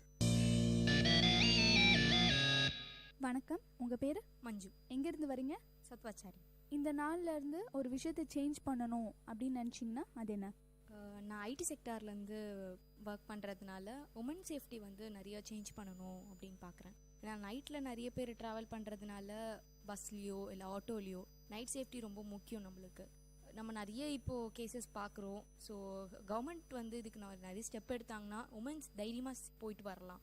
அண்ட் குழந்தைங்களும் சரி, காலையில் பேரண்ட்ஸ் ஸ்கூலுக்கு அனுப்புறதுக்கும் ரொம்ப பயப்படுறாங்க இப்போ இருக்கிற சுச்சுவேஷனில். So child safety and woman safety ரெண்டுமே இந்த இந்த இந்த நாளில் கொண்டு வந்தாங்கன்னா ரொம்ப நல்லாயிருக்கும். அண்டு சைல்ட் லேபர் அதை கூட இன்னும் குறைக்கலாம். அண்ட் வந்து அக்ரிகல்ச்சரல் வந்து மெயின் ஃபேக்டர் நம்ம நாட்டில். நிறைய விவசாயிகள் வந்து நம்மளுக்காக வேலை செஞ்சுட்டு இருக்காங்க. நம்ம சாப்பிட்ற சாப்பாட்டு அவங்களால தான் நம்மளுக்கு கிடைக்குது. அவங்களுக்கு நம்ம எதுவுமே இது வரைக்கும் செஞ்சதில்லை. ஸோ நம்ம இளைஞர்களால் முடிஞ்ச வகையில் அவங்களுக்கு எதனா நம்ம ஒரு உதவி செய்யணும். நம்மளும் இன்ஜினியரிங் அந்த மாதிரி போகாமல் அக்ரிகல்ச்சரில் இறங்கி நம்ம வேலை செஞ்சால் நம்ம நாட்டுக்கு ரொம்ப உதவியாக இருக்கும். இன்னிலிருந்து நம்ம ஒரு விஷயத்தை புதுசாக ஃபாலோ பண்ணால் நல்லா இருக்குமே நீங்கள் யோசிக்கிறது? டிராஃபிக் ரூல்ஸ் அண்ட் கண்ட்ரி வந்து நம்மளுக்கு என்ன ரூல் கொடுக்குறாங்களோ அதை வந்து கிரிட்டிசைஸ் பண்ணாமல் இல்லை அதுக்கு அகெயின்ஸ்டாக போகாமல் அதை நம்ம வழிமுறைப்படுத்தினா ரொம்ப நல்லாயிருக்கும்னு நினைக்கிறேன். ஏன்னா டெல்லியில் இப்போது ஒரு சட்டம் கொண்டு வந்தாங்க, டிராஃபிக் பொல்யூஷன் வந்து குறைக்கிறதுக்காக 1ஆம் படை 2ஆம் படைன்னு சொல்லிட்டு கார் வெஹிக்கிள்ஸ் பண்ணாங்க. பட் ஆனால் அது கொஞ்ச நாள் தான் எக்ஸிஸ்டண்ட்டில் இருந்துச்சு. தென் கொஞ்சம் ப்ராப்ளம்னால அதை எடுத்துட்டாங்க. பட் அந்த அடுத்த நாளே வந்து கிட்டத்தட்ட ஆயிரக்கணக்கான வெஹிக்கிள்ஸ் வந்து டிராஃபிக் பொல்யூஷன் ஆகி ரொம்ப பிரச்சனையாச்சு. ஸோ அதே ரூலை வந்து எல்லா ஸ்டேட்லேயும் ஃபாலோ பண்ணாங்கன்னா கண்டிப்பாக பொல்யூஷனும் குறைக்கலாம், அட் த சேம் டைம் நம்மளோட ஆக்சிடென்டல் வந்தும் குறைக்கலாம். ஸோ இது ஒரு ரூல் ஒன்று எடுத்துகிட்டு வரலாம். அண்ட் நெக்ஸ்ட் வந்து என்னென்னா இம்போர்ட் அண்ட் எக்ஸ்போர்ட் சொல்லலாம் நம்ம இந்தியாவில். ஏன்னா நம்ம யங்ஸ்டர்ஸ் வந்து யூஸ் பண்ணுறது எல்லாமே வந்து ஃபாரின் ப்ராடக்ட்ஸ் தான். ஏன் நம்ம நாட்டிலே வந்து அக்ரிகல்ச்சரல் மூலயமாவும் இயற்கை மூலிகை மூலயமாவும் நிறைய பொருட்கள் வருது. அதை யூஸ் பண்ணோன்னா நம்ம நாட்டுக்கும் வந்து வருமானத்துறையில் நிறைய வரி, அவங்களுக்கும் வந்து நம்ம நாட்டுக்கு தான் எப்படி இருந்தாலும் அது யூஸ் ஆக போகுது. ஸோ அந்த காசு நம்ம நாட்டுக்கே போய் சேரட்டுமே அப்படின்ற ஒரு வகை. இன்னும் சொல்லணும்னா நிறைய இளைஞர்கள் வந்து வெளிநாட்டில் போய் வேலை செய்யணும் அப்படின்ற பற்றி தான் ஒரு பாயிண்ட்டாக வச்சுருக்காங்க. எனக்கு என்னென்னா ஏன் நம்ம நாட்டிலே படித்து நம்ம நாட்டிலே வேலை செஞ்சால் அது நல்லா இருக்குமே அப்படின்னு தோணுது. ஸோ நம்மளோட மூளைகள் வந்து நம்ம நாட்டுக்கு உதவட்டும், அடுத்த நாட்டுக்கு உதவுறதை விட அப்படின்றது என்னோட ஒப்பீனியன். நீங்கள் உங்களுக்கு ஒரு நாள் கொடுத்து அன்றைக்கி என் நாட்டுக்காக நான் இதை செய்யணும் அப்படின்னு நினச்சிங்கன்னா என்ன செய்வீங்க? என் நாட்டுக்காக நான் நிறைய செய்வேன். ஆனால் ஒரு நாள்னு எடுத்துக்கிட்டால் அது பத்தாது கண்டிப்பாக. பட் என்னால் முடிஞ்ச வகையில் என்னோட சுற்றத்தாருக்கும் என்னோட சொசைட்டிக்கும் நான் எதனா நல்ல வகையில் எதனா ஒரு உதவி செய்யணும். லைக் சொல்லப்போனால் வந்து நிறைய ஃபிசிக்கலி சேலஞ்சு பீப்புள்ஸ் இருக்காங்க. அவங்களுக்காக நான் வந்து எதனா ஒரு ஹோம் மாதிரியோ இல்லை நிறைய இன்னும் நம்ம ஏழை நாடுன்னு தான் சொல்லிட்டு இருக்கோமே தவிர அதுக்கு நம்ம எதுவுமே ஸ்டெப் எடுக்கல. அவங்களுக்காக வந்து எதனா நம்ம செய்யணும். எப்பவுமே மேல்தட்டு மக்களையே பார்க்காம கீழ்த்தட்டு மக்களையும் போய் பார்த்து அவங்களுக்கு எதனா ஒரு உதவி செய்யணும், அவங்களுக்கு எதனா போய் சேரணும் அப்படின்னு சொல்லிட்டு ஸ்டெப்ஸ் எடுக்கணும். அப்துல் கலாம் சொன்ன மாதிரி இந்தியா வந்து இளைஞர்களோட கையில் இருக்குன்னு சொன்னார். அதை பற்றி நீங்கள் என்ன நினைக்கிறீங்க? கண்டிப்பாக வந்து அவர் சொல்லிட்டு போனது எல்லாமே உண்மைதான். 2020 வந்து கண்டிப்பாக இந்தியா வல்லரசு ஆகும். அதுவும் இளைஞர்கள் கையில் தான் இருக்குது. ஏன்னா இப்போ வந்துட்டு போன சென்னை ஃப்ளட்லேயே நம்ம பார்க்கலாம். கவர்மெண்ட்டும் நிறைய பண்ணுது. ஆனால் நம்ம இளைஞர்கள் அன்றைக்கி நம்ம எதிர்பார்க்கல. நம்ம வந்து யங்ஸ்டர்ஸ் தான் இருந்து எல்லாத்தையும் செய்ய போகிறாங்க. அன்னைக்கு சென்னை அவ்வளோ ஒரு பெரிய பேட் சுச்சுவேஷனில் இருக்கும் போது யார் வந்து கை கொடுத்தான்னு பார்த்தீங்கன்னா இளைஞர்கள் தான். யாரை எந்த கேஸ்ட்டும் எந்த ரிலீஜன் எந்த நாடு எந்த பாஷைன்னு பார்க்காம ஒத்துமையாக இருந்து உழைச்சவங்க அவங்க தான். ஸோ இளைஞர்கள் இப்படி எந்த ஒரு வேறுபாடும் இல்லாமல் வந்து இவ்வளோ வேலை செய்யும் போது ஒரு நாட்டையே ஏன் வந்து அவங்க மாற்ற முடியாது அப்படின்றது என்னோட ஒப்பீனியன். அண்ட் நிறைய பேர் என்ன நினச்சின்னு இருக்காங்க, சின்ன பசங்க கையில் வந்து நாட்டை கொடுத்தா அவங்க எப்படி நடத்துவாங்க அப்படின்னு கேட்டால் கண்டிப்பாக நடத்த முடியும். ஏன்னா இப்போ இருக்கிற யங்ஸ்டர்ஸ் வந்து எல்லாருமே சோஷியல் மீடியாலே இருக்காங்க அப்படின்றது ஒரு குற்றச்சாட்டு. ஆனால் அப்படி கிடையாது. அது மூலயமாவே நிறைய பேர் நிறைய மக்களுக்கு உதவி செஞ்சுட்டு வராங்க. அதை வந்து சென்னை ஃப்ளட் மூலமாகவே நம்ம நிறைய தெரிஞ்சுக்கிட்டோம். சோஷியல் மீடியா மூலயமா எல்லா வித மக்களுக்கும் போய் சேர்ந்துச்சு ஒரு நியூஸ். கடலூர் இருந்தாலும் சரி, பாண்டிச்சேரி, தமிழ்நாடு, ஸோ எல்லா ஸ்டேட் மக்களும் வந்து நம்மளுக்கு உதவுனாங்க. நாட் ஈவன் எல்லா கண்ட்ரி மக்களும் கூட வந்து நம்ம இந்தியாவுக்காக நம்ம சென்னைக்காக வந்து உதவுனாங்க. ஸோ அது ஒரு பெரிய எக்ஸாம்பிளாகவே சொல்லிக்கலாம். உங்கள் கருத்துக்களுக்கு நன்றி. இதுவரை நீங்கள் கேட்டுக்கொண்டிருந்த கருத்துக்களம் நிகழ்ச்சி இத்துடன் நிறைவடைகிறது. இது VIT பண்பலை 90.8 தொகுத்து வழங்கியது சஞ்சு. நேயர்கள் இதுவரை கேட்டது மக்கள் கருத்துக்கள் அரங்கேறிய கருத்துக்களம் உங்கள் VIT பண்பலை 90.8. நன்றி, வணக்கம்.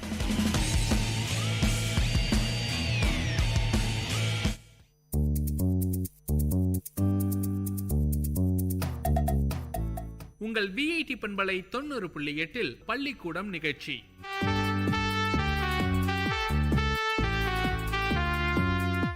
உங்கள் VIT பண்பலை 90.8 எவினேசர் எய்டட் நடுநிலை பள்ளி மாணவர்கள் வழங்கும் பள்ளிக்கூடம் நிகழ்ச்சியில் முதலாவதாக தமிழின் தொன்மை பற்றி வில்லுப்பாட்டு பாட வருகிறார்கள் ரோஜா, சரஸ்வதி, சிவரஞ்சனி, அல்மாஸ், ஷீனா கௌசர், சுப்ரியா, கதீஜா மற்றும் ஜான்சி.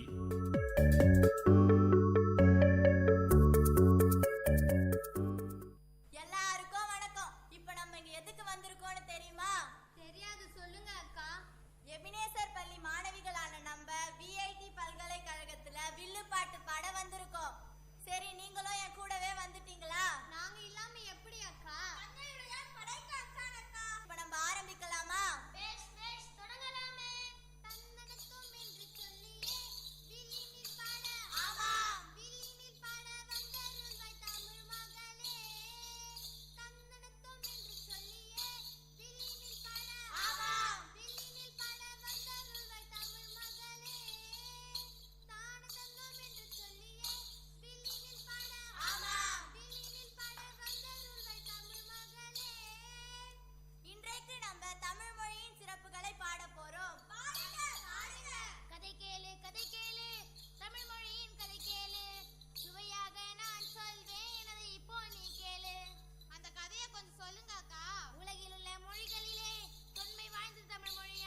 உங்கள் விஐடி பண்பலை 90.8 பள்ளிக்கூடம் நிகழ்ச்சியில் தொடர்வது காந்திஜி பற்றிய சிறப்பு உரை. வழங்குபவர் எபினேசர் எய்டட் நடுநிலை பள்ளி மாணவி ஏ ரோஜா.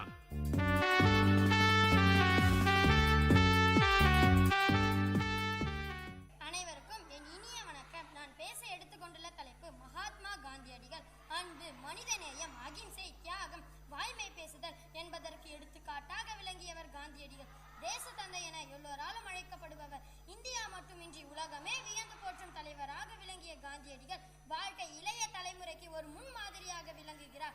காந்தியடிகள் குஜராத் மாநிலத்தில் உள்ள போர்பந்தர் என்னும் ஊரில் 1869 அக்டோபர் திங்கள் 2ஆம் நாள் பிறந்தார். இவரின் தந்தையார் பெயர் கரம்சந்த் காந்தி, தாய் புத்திலிபாய் அம்மையார் ஆகும். தாயிடம் இருந்து இறை நம்பிக்கையையும் அன்பு செலுத்துவதையும் கற்றுக்கொண்டார். பள்ளியில் படிக்கும் காலத்தில் ஒரு சராசரி மாணவராக திகழ்ந்த காந்தியடிகள் பின்னர் இங்கிலாந்து நாடு சென்று பாரிஸ்டர் பட்டம் பெற்று வந்தார். காந்தியடிகள் தனது 12ஆம் வயதில் கஸ்தூரிபாய் அம்மையாரை மணந்தார். 19ஆம் வயதில் மனைவியை பிரிந்து வழக்கறிஞர் படிப்புக்காக இங்கிலாந்து சென்றார். பட்டம் பெற்ற காந்தியடிகள் இந்தியா திரும்பினார். மும்பையில் 2 ஆண்டுகள் வழக்கறிஞராக பணியாற்றியவர். பின் தென்னாப்பிரிக்கா சென்று பணியாற்றினார். காந்தியடிகள் தன் இளங்காலத்தை பெரும்பாலும் தென்னாப்பிரிக்காவிலேயே கழித்தார் என்பதே உண்மை. 1893ஆம் ஆண்டு முதல் 1914ஆம் ஆண்டு வரை தென்னாப்பிரிக்காவில் வழக்கறிஞர் பணி செய்து வந்தார். ஆங்கிலேயரின் ஆதிக்கத்தில் இருந்து தென்னாப்பிரிக்காவில் இந்தியருக்கு எதிராக நிறவெறி கொள்கை நிலவி வந்தது. அதனை கண்டு காந்தியடிகளின் நெஞ்சம் கொதித்தது. ஆங்கிலேயருக்கு எதிராக சட்ட மறுப்பு இயக்கத்தை தொடங்கினார். காந்தியடிகள் அதனை கண்டு மகிழ்ச்சி அடைந்த தென்னாப்பிரிக்க இந்தியர்கள் காந்தியடிகளை தங்களின் தலைவராக ஏற்றுக்கொண்டனர். ஆங்கிலேய அரசோ காந்தியடிகளை பலவாறு துன்பத்திற்குள்ளாக்கியது. 1914ஆம் ஆண்டு இந்தியா திரும்பிய காந்தியடிகள் இந்திய சுதந்திரத்திற்காக போராடும் துணிவு கொண்டார். பால கங்காதர திலகரின் மறைவுக்கு பின் இந்திய சுதந்திர வீரர்களை வழிநடத்தும் பொறுப்பை ஏற்றுக்கொண்டார். இருப்பினும் திலகரை போன்று தீவிரவாத முறைகளை கையாளாமல் அகிம்சை வழியை பின்பற்றினார் காந்தியடிகள். மிதவாத போராட்டத்தை நடத்தி வந்த கோபாலகிருஷ்ண கோகலேயத்தை தன் குருவாக ஏற்றுக்கொண்டார் காந்தியடிகள். ரவுலட் சட்டம், அடக்குமுறை போன்ற ஆங்கிலேய சட்டங்களை காந்தியடிகள் தன்னுடைய அகிம்சை வழியிலும் வாய்மை வழியிலும் எதிர்த்தார். ஆங்கிலேயரை எதிர்த்த அதே வழியில் இந்தியாவில் நிலவி வந்த மத வேறுபாடு, தீண்டாமை, பெண் அடிமைத்தனம் போன்றவற்றையும் எதிர்த்து குரல் கொடுத்தவர் காந்தியடிகள். சுதேசி இயக்கத்தை ஆதரிக்கும் பொருட்டு கதர் ஆடையையே உடுத்தி வந்தார் காந்தியடிகள். நலிவுறுத்தியிருந்த இந்திய கைத்தொழில்களை காக்கவும் கிராம முன்னேற்றத்தையும் பொதுமக்களிடம் அறிவுறுத்தி வந்தவர் காந்தியடிகள். இந்தியாவின் ஏழைகள் வாழ்வில் வளமை ஏற்படும் வரை தனக்கு அரையாடை போதும் என்று இடுப்பில் மட்டுமே ஆடை அணிந்து வந்தவர் காந்தியடிகள். இந்திய நாட்டின் சுதந்திரத்திற்காக பல போராட்டங்களில் ஈடுபட்டார் காந்தியடிகள். 1930ஆம் ஆண்டு மார்ச் 12ஆம் நாள் ஆங்கிலேய அரசுக்கு எதிரான ஒத்துழையாமை இயக்கத்தை தொடங்கினார். அதே ஆண்டில் ஏப்ரல் மாதம் 6ஆம் நாள் உப்பின் மீதான வரியை எதிர்த்து உப்பு சத்தியாகிரகத்தை நடத்தினார். 1942ஆம் ஆண்டு ஆகஸ்ட் 8ஆம் நாள் ஆங்கிலேயரை இந்தியாவை விட்டு வெளியேற வலியுறுத்திய வெள்ளையனே வெளியேறு இயக்கத்தின் முதல் கூட்டத்தை தொடங்கினார். இந்தியாவிற்கு விடுதலை வழங்கும் வரை நாங்கள் ஓயப் போவதில்லை என்று சுதந்திர வீரர்கள் நாடெங்கு முழங்கினர். இத்தகைய அகிம்சை போராட்டத்திற்கு தலைமை தாங்கியவர் காந்தியடிகளே. காந்தியடிகளின் உறுதியை பார்த்த ஆங்கிலேய அரசு இந்தியாவிற்கு விடுதலை தர முன் வந்தது. இந்திய நாட்டின் விடுதலைக்கு முன்னேற்றத்துக்கு உழைத்த அந்த மகாத்மா 1948ஆம் ஆண்டு ஜனவரி மாதம் 30ஆம் நாள் கோட்சே என்பவரால் சுட்டுக் கொல்லப்பட்டார். தம் தாயகத்திற்காக வாழ்நாளையே அர்ப்பணித்த அந்த மகாத்மா இறந்த தினம் இன்று தியாகிகள் தினமாக கொண்டாடப்பட்டு வருகிறது.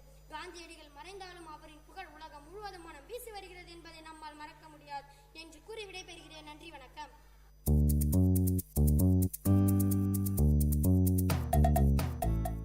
விஐடி பண்பலை 90.8 பள்ளிக்கூடம் நிகழ்ச்சியில் அடுத்ததாக பாரதியார் கவிதை வாசிக்க வருகிறார் எபினேசர் நடுநிலை பள்ளி மாணவி ப சரஸ்வதி.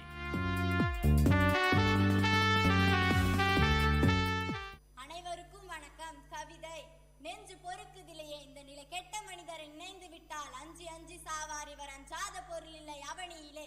வஞ்சனை பேய்கள் என்பார், அந்த குலத்தில் என்பார், இந்த முகட்டில் என்பார். துஞ்சுவது முகட்டில் என்பார், மிக துயர்படுவார், எண்ணி பயப்படுவார். சிப்பாயை கண்டு அஞ்சு வானூர் சேவகன் வருதல் கண்டு மனம் பதைப்பார். துப்பாக்கி கொண்டு ஒருவன் வெகு தூரத்தில் வர கண்டு வீட்டில் ஒளிவான். அப்பால் எவனோ செல்வான், அவன் ஆடையை கண்டு பயந்தெழுந்து நிற்பான்.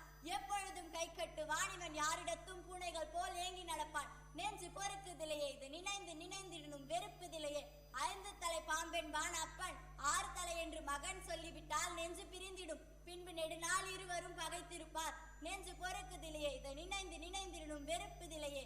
நன்றி, வணக்கம்.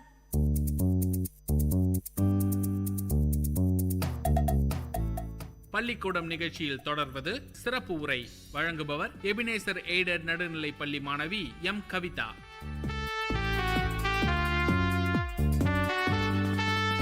முன்னுரை. இந்தியாவில் ஒளி விளக்காக திகழ்ந்த மாந்தருள் மாணிக்கமாக ஜவஹர்லால் நேரு பிறந்த நாளை குழந்தைகள் தினமாக நாம் கொண்டாடுகிறோம். இவ்விழா பாரத நாடெங்கும் ஒவ்வொரு வருடமும் கொண்டாடப்படுகிறது.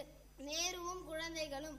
பாரத நாட்டின் பிரதமராக திகழ்ந்த நேரு அவர்கள் தம் நாட்டு மக்களிடம் பேரன்பு கொண்டிருந்தார். இதனை உணர்த்தும் வகையில் தன் பிறந்த நாளாகிய நவம்பர் 14ஆம் தேதியை குழந்தைகள் நாளாக கொண்டாட செய்தார். இவர் குழந்தைகளிடையே இருக்கும்போது தம் கவலை அனைத்தும் மறந்து விடுவார். கொண்டாடும் விதம். பள்ளி மாணவ மாணவியர் தத்தம் பள்ளிக்கூடங்களில் காலையில் தேசிய கொடியை ஏற்றி வைத்து கொண்டாடுகிறார்கள். விழாவிற்கு தலைமை தாங்குதல், சொற்பொழிவாற்றுதல், கலை நிகழ்ச்சிகள் நடத்துதல் முதலியன மாணவர்கள் மேற்பார்வையிலேயே நடைபெறும். ஆசிரியர்கள் மாணவர்களுக்கு வழிகாட்டிகளாக நின்று பணியாற்றுவர். இதனால் மாணவர்களுக்கு இளம் வயதிலேயே செயலாற்றும் திறமை வளரும். எதிர்கால சமுதாயத்தை உருவாக்கும் ஆற்றல் பெற்ற மாணவர்களாகிய நாம் நேருவை போல் விளங்க வேண்டும். பிறரிடம் அன்பு கொள்ள வேண்டும். ஒற்றுமையுடன் நாட்டை பேணி காக்க வேண்டும். அறிவாற்றலுடன் சிறந்து வாழ வேண்டும்.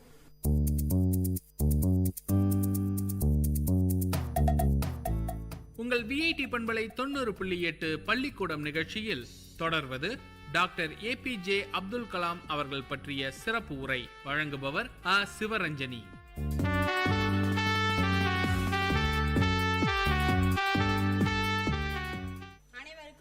Doctor APJ Abdul Kalam. தமிழகம் வந்த தவ புதல்வர்கள் ஒருவர் நம் இந்திய நாட்டின் குடியரசுத் தலைவர் டாக்டர் ஏபிஜே அப்துல் கலாம் அவர்கள். சாதாரண ஏழை குடும்பத்தில் பிறந்து தன் அயராத உழைப்பினால் உலகம் போற்றும் விஞ்ஞானியாக திகழ்ந்து இந்திய குடியரசுத் தலைவராக உயர்ந்தவர் கலாம் அவர்கள். இந்தியாவை முழு வளர்ச்சி அடைந்த நாடாக மாற்ற வேண்டும் என்று தனியாத ஆவல் கொண்ட தேசப்பற்றால் தமிழகத்தில் ராமேஸ்வரத்தில் 1931ஆம் ஆண்டு அக்டோபர் மாதம் 15ஆம் நாள் அப்துல் கலாம் அவர்கள் பிறந்தார். இவரது தந்தையின் பெயர் ஜெய்னுலாப்தீன், தாய் பெயர் ஆஷியம்மா. கலாம் அவர்கள் ஆரம்ப கல்வி உயர்நிலை பள்ளியில் வரை ராமேஸ்வரத்தில் கற்றார். சென்னையில் பொறியியல் படிப்பை முடித்தார். கல்வி கற்கும் காலத்திலேயே சாதிக்கும் ஆசையும் இந்திய நாட்டின் வளர்ச்சியும் பற்றியும் லட்சியம் கொண்டார். கலாம் துவக்கத்தில் விமான உற்பத்தி மற்றும் வளர்ச்சி நிறுவனத்தில் பணிக்கு சேர்ந்தார். அங்கு நந்தி என்ற ஜெட் விமானத்தை உருவாக்கினார். விண்வெளி ஆராய்ச்சி மையத்தில் பணியாற்றும் போது செயற்கைக்கோளை வானில் ஏவுகணையை உருவாக்கும் பணியில் சிறந்து விளங்கினார். விண்வெளி துறையில் அணு ஆராய்ச்சி இடம் மாறி அங்கு மிகப்பெரிய வெற்றி பெற்றார் கலாம். அப்துல் கலாம் அவர்களின் சேவையை பாராட்டி பல விருதுகள் அவருக்கு வழங்கப்பட்டுள்ளன. டாக்டர் பிரேம்ராய் விஞ்ஞானி விருது, ஓர் பிரகாஷ் சாயின் விருது, பத்ம விபூஷன் விருது, தேசிய விருது, இந்திரா காந்தி விருது உள்ளிட்ட பல விருதுகளை பெற்றார். இது தவிர பல்கலைக்கழகம் அவர்களின் சிறப்பு டாக்டர் பட்டம் வழங்கியது. 1998ஆம் ஆண்டு கலாம் அவர்கள் இந்திய நாட்டின் மிக சிறந்த விருதான பாரத ரத்னா விருது வழங்கப்பட்டது. இந்திய நாட்டின் குடியரசுத் தலைவர் பதவியில் அமர்ந்தார். 27/7/2002ஆம் ஆண்டு பாரத நாட்டின் 12வது குடியரசுத் தலைவராக கலாம் அவர்கள் பதவியேற்றார். அயராத உழைப்பும் தியாகமும் சுறுசுறுப்பும் எளிமையும் இன்னும் பல நற்குணங்களை கொண்ட குடியரசுத் தலைவர் அப்துல் கலாம் அவர்கள் இந்திய நாட்டின் உலக அரங்கில் இன்னுருந்த பல திட்டங்களை கூறி அதை செயல்படுத்த முனைந்து வருகிறார். மாணவர்களை இந்நாட்டின் வருங்கால தூண்கள் என்பதை உணர்ந்து இளைய தலைமுறைக்கு பல உபதேசங்களை கூறி வருகிறார். கலாம் அவர்களின் ஒவ்வொரு சொல்லும் செயலும் நம் நாட்டின் முன்னேற்றத்திற்கானவை என்பதை சிறிதும் ஐயமில்லை. கலாம் அவர்களோடு நாமும் கைகோத்து நம் தேசத்தை ஒரு முழு வளர்ச்சியடைந்த நாடாக உருவாக்க பாடுபடுவோம். நன்றி, வணக்கம்.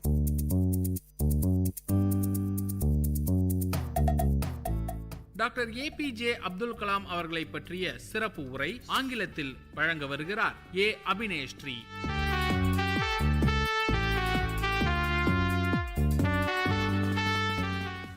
I wish to give a short speech about my favorite leader, Dr. APJ Kalam, our former president of India. He was such a great person. Was born on 15th October at island town of Rameshwaram. His parents were Jainulafuddin and Ashiamma. He was a simple and a pious man. He served as a lecturer in university at the last days. Till the end of his life, he followed the principles of his father and lived as one of the common men. On 27th July, he had slept in the arms of God. Thank you for giving me this nice opportunity. Let's all use our opportunities and not wait for the favors and make his dream to fulfill. Thank you.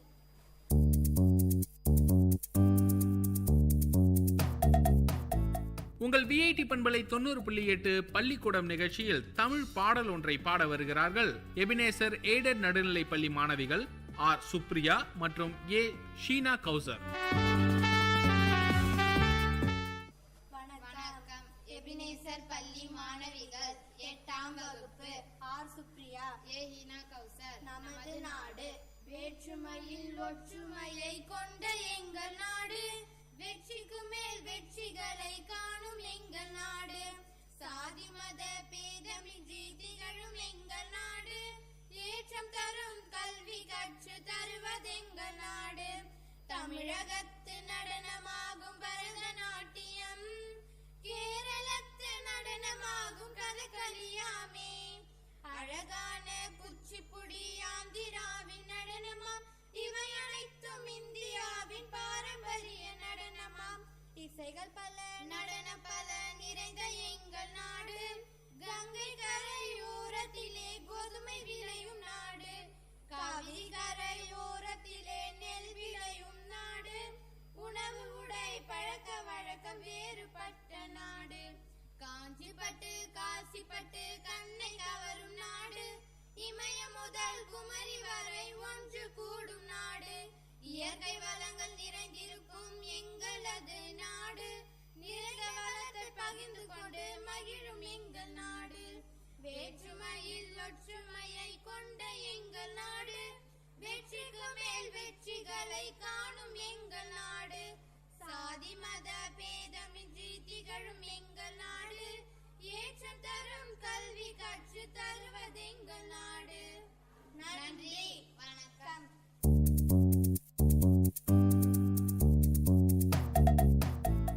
பறவைகள் பற்றிய சிறப்பு உரையாடல் வழங்குபவர்கள் M Vignesh, H முஜுபர், ஏ ரோஜா. இன்னைக்கு நாம பறவையை பத்தி பேச வந்துள்ளோம். டாக்டர் சலீம் அலி கானும் பறவை மனிதர், அவர் எழுதின நூல் தான் the book of Indian birds. அப்படியா? நான் முதல்ல போய் நெட்ல போட்டு பார்க்கறேன்ப்பா. ஒரு டைம் சொல்ல அதனோட பேரு. The book of Indian birds. அதில் அவர் பல பறவைகள் பற்றி புதிய தகவல்களை அளித்துள்ளார். இன்று பறவை இனம் வேகமாக அழிந்து வருவது, அவற்றை பாதுகாக்க வேண்டியது நமது கடமை. பறவைகளால் தான் காடு உருவானது. எப்படிப்பா காடு உருவாச்சு? ஒரு நிலத்தில் இருக்கக்கூடிய விதைகளை பறவைகள் எடுத்து சென்று, அதாவது உண்பதற்கு எடுத்து செல்லும் வழியில் அதனை போட்டு விட்டது. அதுதான் காடாக உருவானது. இதற்கு மாஸ்டர் பாலினேட்டர், சீட் கேரியர்ஸ் என்று சிறப்பு பெயர்களும் உண்டு. நாம் வீணாக பேசி நேரத்தை செலவிடுவதை விட பறவைகளை உற்று நோக்கி அதை பற்றி அறிந்து கொள்வோம். இன்று நாம் கைபேசியை அதிகமாக உபயோகிக்கிறோம். அதனால் வரும் கதிர்வீச்சினால் பறவை இனம் காணாமல் போகின்றது. பறவை என்றால் சுதந்திரம் என்று பொருள். நாமும் பறவைகள் போல எங்கும் பறந்து நாம் அறிவை வளர்த்து கொள்வோம். ஒரு சில இனிமையான பறவைகள் தகவல் பற்றி கூற விரும்புகிறேன். ஹார்ன்பில், இதன் தமிழ் பெயர் இருவாயன். இவை காடுகளில் உயரமான தேக்கு மரங்களில் ஒரு பொந்தில் வாழும். இவை வெளியில் செல்லும் போது இதன் வாயில் களிமண்களை எடுத்து அந்த கூண்டினை பூசிவிட்டு செல்லும். அப்படி என்றால் அந்த கூண்டில் உள்ள குஞ்சுகள் எப்படி உண்ணும்? எப்படி அது வாழும்? எப்படி சுவாசிக்கும்? அதன் வீட்டில் ஜன்னல் என்று சிறு ஓட்டை உள்ளது. அதில் உணவை நேரத்திற்கு நேரம் தருகிறது. அதனால் அவை அதிலும் காற்றை சுவாசிக்கிறது. அப்படி என்றால் பாதுகாப்பாக வைத்திருக்கும் என்று கூறுங்களேன். ஆமாம், இவை எப்போதுதான் ஒரு நாள் வெளியே அதன் குஞ்சுகளை கூட்டிக் கொண்டு வெளியே வரும். அது இப்ப மாலை ஆயிடுச்சுன்னா வீட்டுக்கு செல்லும் இல்லையா? அப்போ அது எந்த இன்னொரு பறவையும் பார்த்து விடாதா? அவை வெளியே இருக்கும், கூண்டின் அருகிலேயே இருக்கும். எல்லா பறவைகளும் சென்று விட்ட பின் காலை ஒரு சுற்றி வந்த பிறகுதான் அந்த களிமண்களை உடைத்து விட்டு கூண்டிற்குள் செல்லும். எனக்கு இப்பொழுதுதான் பறவைகள் பற்றியும் அவற்றின் விளக்கங்களை பற்றியும் சேகரிக்க வேண்டும் என்ற எண்ணம் தோன்றியுள்ளது. நீங்களும் பறவைகளை பற்றி நேரத்தை வீணாக்காமல் பறவைகளை பற்றி அறிந்து கொள்ளுங்கள். இதற்கு செலவே ஆகாது. ஆமாம் ஆமாம், இவ்வளவு எளிமையாக சொன்னாயே, இதற்கு போய் எப்படி செலவாகும்? நான் சில பறவைகளை சேகரித்துள்ளேன். சரி சொல், பார்ப்போம். பள்ளியின் அருகில் சேவல் ஒன்றை பார்த்தேன். அதன் தலையில் சிவப்பு நிற கொண்டையும் உடம்பில் கருப்பு நிறமும் வால் பகுதியில் பச்சை நிறமும் காணப்பட்டது. அதன் அழகு மிகவும் கூர்மையானது. அது அரிசி தானிய வகைகளை உண்ணும். இவை சண்டையிட்டு விளையாடப்படுகிறது. நீ மிகவும் கவனமாக சேகரித்துள்ளாய். அதனுடைய சிறிய சிறிய வேலைகளையும் மிக கவனமாக சேகரித்துள்ளாய். இதனை போன்றே நானும் ஒவ்வொரு பறவையாக சேகரிக்க போகிறேன். நான் இன்று வீட்டின் அருகில் உள்ள குளத்தில் வெள்ளை கொக்கு ஒன்று பார்த்தேன். அது வெள்ளை நிறத்திலும் காணப்பட்டது. நிலத்தில், குளத்தில், ஏரியில் ஆகிய நீர்நிலைகளில் காணப்படும். அதன் அழகு மிகவும் நீளமான கூர்மையாகவும் காணப்பட்டது. அது மீன் போல நீர்வாழ் உயிரினத்தை உண்ணும். நீயும் மிக அருமையாக சேகரித்துள்ளாய். நீங்கள் இருவரும் சேர்ந்து எனக்கு பறவையின் விளக்கங்களை சேகரிக்க வேண்டும் என்று கூறினீர்கள். இப்பொழுதுதான் அதன் பொருள் எனக்கு புரிகிறது. நானும் இனிமேல் சேகரிப்பேன். உங்கள் இருவருக்கும் என்னுடைய மிக்க நன்றிகள். நீங்களும் இனிமேல் நேரத்தை வீணே கழிக்காமல் பறவைகளை பற்றி சேகரிக்கலாம். அடுத்த நீங்கள் டாக்டர் சலீம் அலியாகவும் ஆகலாம். நன்றி, வணக்கம்.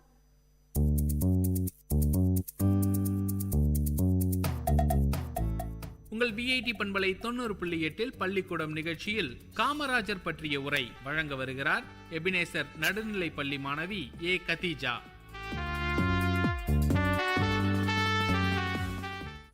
அனைவருக்கும் வணக்கம். நான் இன்று பேச எடுத்துக்கொண்டுள்ள தலைப்பு பெருந்தலைவர் காமராஜர். தென்னாட்டு காந்தி என்ற அன்போடு மக்களால் அழைக்கப்படுபவர் கர்மவீரர் காமராஜர். தன்னலம் கருதாது பொதுநலம் கருதிய தலைவர்களுள் ஒருவர் இவர். ஏழை குடும்பத்தில் பிறந்து தன்னிகர் இல்லாத தலைவராக உயர்ந்த உத்தமர். பிறப்பும் இளமையும் 1903ஆம் ஆண்டு தமிழகத்தில் உள்ள விருதுநகரில் பிறந்தார். இவரது தந்தையார் குமாரசுவாமி, தாயார் சிவகாமி அம்மாள். இளம் வயதிலேயே தமிழ்நாட்டின் மீது பற்றை கொண்ட காரணத்தினால் இந்திய விடுதலை போராட்டத்தில் கலந்து கொண்டவர். அதனால் பலமுறை சிறைச்சாலைக்கும் சென்ற வீரர் இவர். இந்திய நாட்டின் மீது அளவற்ற அன்பு கொண்டிருந்த காமராஜர் நாட்டு மக்களை வெகுவாக நேசித்தார். அவர் பள்ளிக்கூடம் சென்று படித்ததில்லை. இருப்பினும் தமிழகத்தில் ஏழைகள் உட்பட அனைவரும் கல்வி கற்றவராக இருக்க வேண்டும் என்று ஆசை கொண்டவர். மூதறிஞர் ராஜாஜி தமிழக முதல்வர் பதவியில் இருந்து விலகிய காரணத்தினால் 1954ஆம் ஆண்டு காமராஜர் தமிழக முதல்வராக தேர்ந்தெடுக்கப்பட்டார். தன்னாட்டு மக்களின் நலனுக்காக பாடுபட்ட இவர் தன் வாழ்நாளில் திருமணமே செய்து கொள்ளாமல் பிறர்க்கெனவே வாழ்ந்தார். தான் முதல்வராய் பதவி வகித்த காலத்தில் ஒரு கிராமத்தில் ஏழை சிறுவன் மாடு மேய்த்து கொண்டிருப்பதை கண்டார். அச்சிறுவனிடம் பள்ளிக்கூடம் போய் படிக்காத காரணத்தை கேட்டார். அந்த சிறுவனோ, பள்ளிக்கூடம் போனால் எனக்கு உணவு கிடைக்காது, மாடு மேய்த்தால் தான் எனக்கு உணவு கிடைக்கும் என்று பதில் சொன்னான். அந்த பதில் காமராஜரின் உள்ளத்தை தைத்தது. பள்ளிக்கூடத்தில் உணவு கிடைத்தால் ஏழை மாணவர்களும் கல்வி கற்க வருவார்கள் என்ற வண்ணம் பிறந்தது. உடனே தமிழகத்தில் சென்று பள்ளிக்கூடங்களிலும் மதிய உணவை இலவசமாக வழங்கும் திட்டத்தை வகுத்தார். இதுவே மதிய உணவு திட்டமாகும். தன்னலம் கருதாது நாட்டு மக்களின் நலம் ஒன்றையே பெரிதும் நினைத்து பாடுபட்டார். அதனால் காமராஜரை படிக்காத மேதை, கர்ம வீரர், கருப்பு காந்தி, ஏழைகளின் நண்பன் என்று மக்கள் சிறப்பு பெயர்கள் கூறி அழைத்தனர். ஏழை செல்வந்தர் பாகுபாடு நீக்க வேண்டும் என்ற எண்ணத்தில் தான் பள்ளிக்கூடங்களில் சீருடை திட்டத்தை ஏற்படுத்தினார். முதல்வர் பதவியில் இருந்த போதும் காமராஜர் மிகவும் எளிமையான வாழ்க்கையை வாழ்ந்தார். தனக்கென்று எந்த சொத்துக்களோ பொருளோ சேர்த்து வைக்காமல் வாழ்ந்தார். அவருடைய இறுதி காலம் வரை வாடகை வீட்டில் தான் வசித்தார். அவர் விட்டு போன சொத்துக்கள் 2 சட்டை வேட்டிகள் மட்டும் சொற்பனமே. காமராஜர் மறைந்த தினம் காந்தியடிகள் பிறந்த தினமாக அக்டோபர் 2ஆம் நாள் ஆகும். அதனால் காந்தி பிறந்த தினம் காமராஜர் மறைந்த தினமாகவும் நினைவில் கொள்ளப்படுகிறது என்று கூறி விடைபெறுகிறேன்.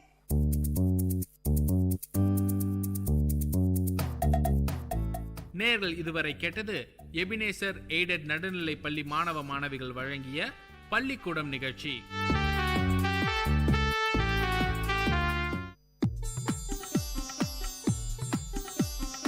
தமிழ்ச்சுடர், வாழ்வும் இலக்கியமும் சங்கமிக்கும் ஒளி ஓவியம் உங்கள் விஐடி பண்பலை 90.8.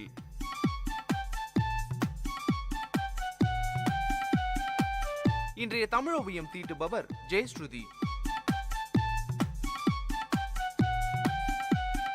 வணக்கம். நிறையுடைமை நீங்காமை வேண்டின் பொறையுடைமை போற்றி ஒழுகப்படும். இன்று அரிதாகி வரும் நட்பண்புகள்ல யாரும் எளிதில பெற முடியாத நட்பண்பு ஒன்று இருக்குன்னா அது பொறுமை என்கிற நட்பண்பு தான். ஒருவர் தனது அனுபவ அறிவினால பல நட்பண்புகளை பெறுகிறார். அந்த நட்பண்புகளை திரட்டி பார்த்தா அவை அனைத்துமே பொறுமை என்கிற ஒரு சொல்லில அடங்கும். வாழ்க்கையில வெற்றி பெற தேவையான பண்பு தான் பொறுமை. பொறுமையுடையவன் எதை சாதிக்க வேண்டுமென நினைக்கிறானோ அதை சாதிக்க முடியும். ஒரு விதையை விதைக்கிறோம், அது மண்ணுக்குள்ள தன்னை மறைத்துக் கொள்ளுது.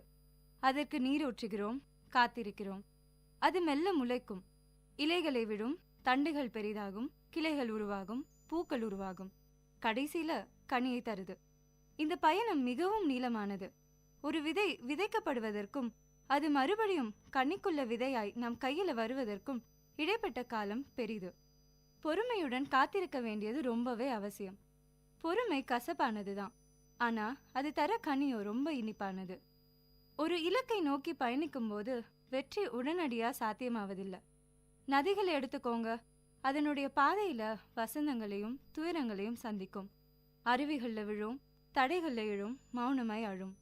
ஆனாலும் அதன் லட்சியத்தை கடைசியில நிறைவேற்றிக் கொள்ளும். அதுவரை அதன் பயணம் பொறுமையாய் நடந்து கொண்டே இருக்கும்.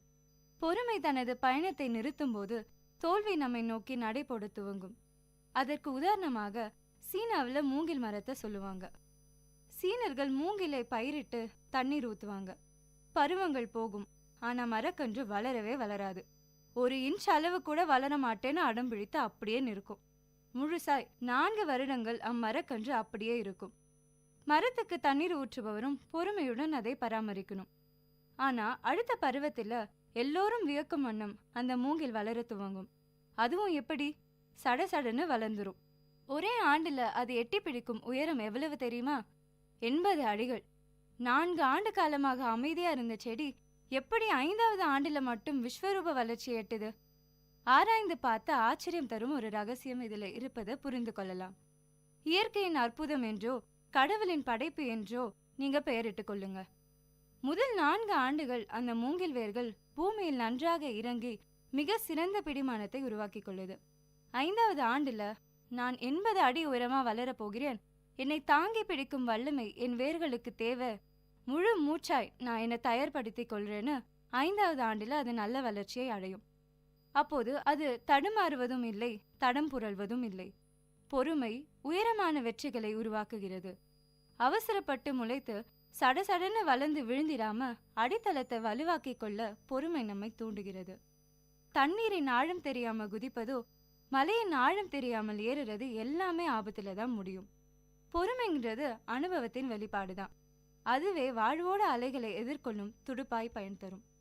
ஒரு செயலை எடுத்து பாதியிலே பொறுமையை கழற்றி விட்டு விடுபவர்கள் வெற்றியோட பதக்கங்களை அணிவதற்கு வாய்ப்பே இல்லை. அவசரம் நமக்கு சிப்பிகளை தரும், ஆனா பொறுமையை முத்துகளை தர முடியும். அப்படிதாங்க பொறுமை இழந்த ஒரு இளைஞர் வாழ்க்கையில நல்லா சம்பாதிக்கணும்னு ஆசைப்பட்டாரு. சிறிதளவுல ஒரு துணி கடை ஆரம்பிச்சாரு. நல்லா தான் போயிட்டு இருந்தது, லாபமும் ஒரு அளவுக்கு கிடைச்சது. அவர் என்ன பண்ணிருக்கணும்?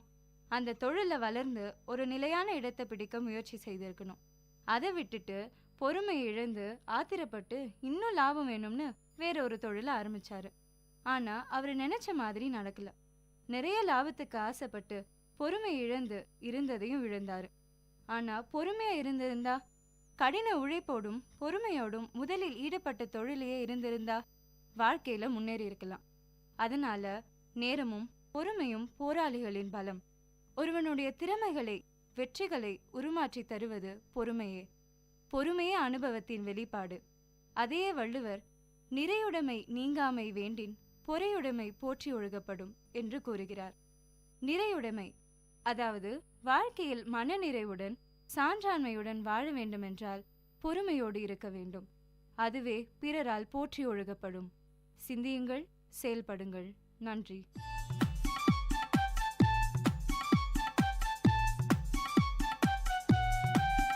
நேயர்கள் இதுவரை கேட்டது வாழ்வையும் இலக்கியத்தையும் இணைத்த ஒலி ஓவியம் தமிழ் சுடர். இன்றைய தமிழ் ஓவியம் தீட்டியவர் ஜெயஸ்ருதி. இது உங்கள் VAT பண்பலை 90.8.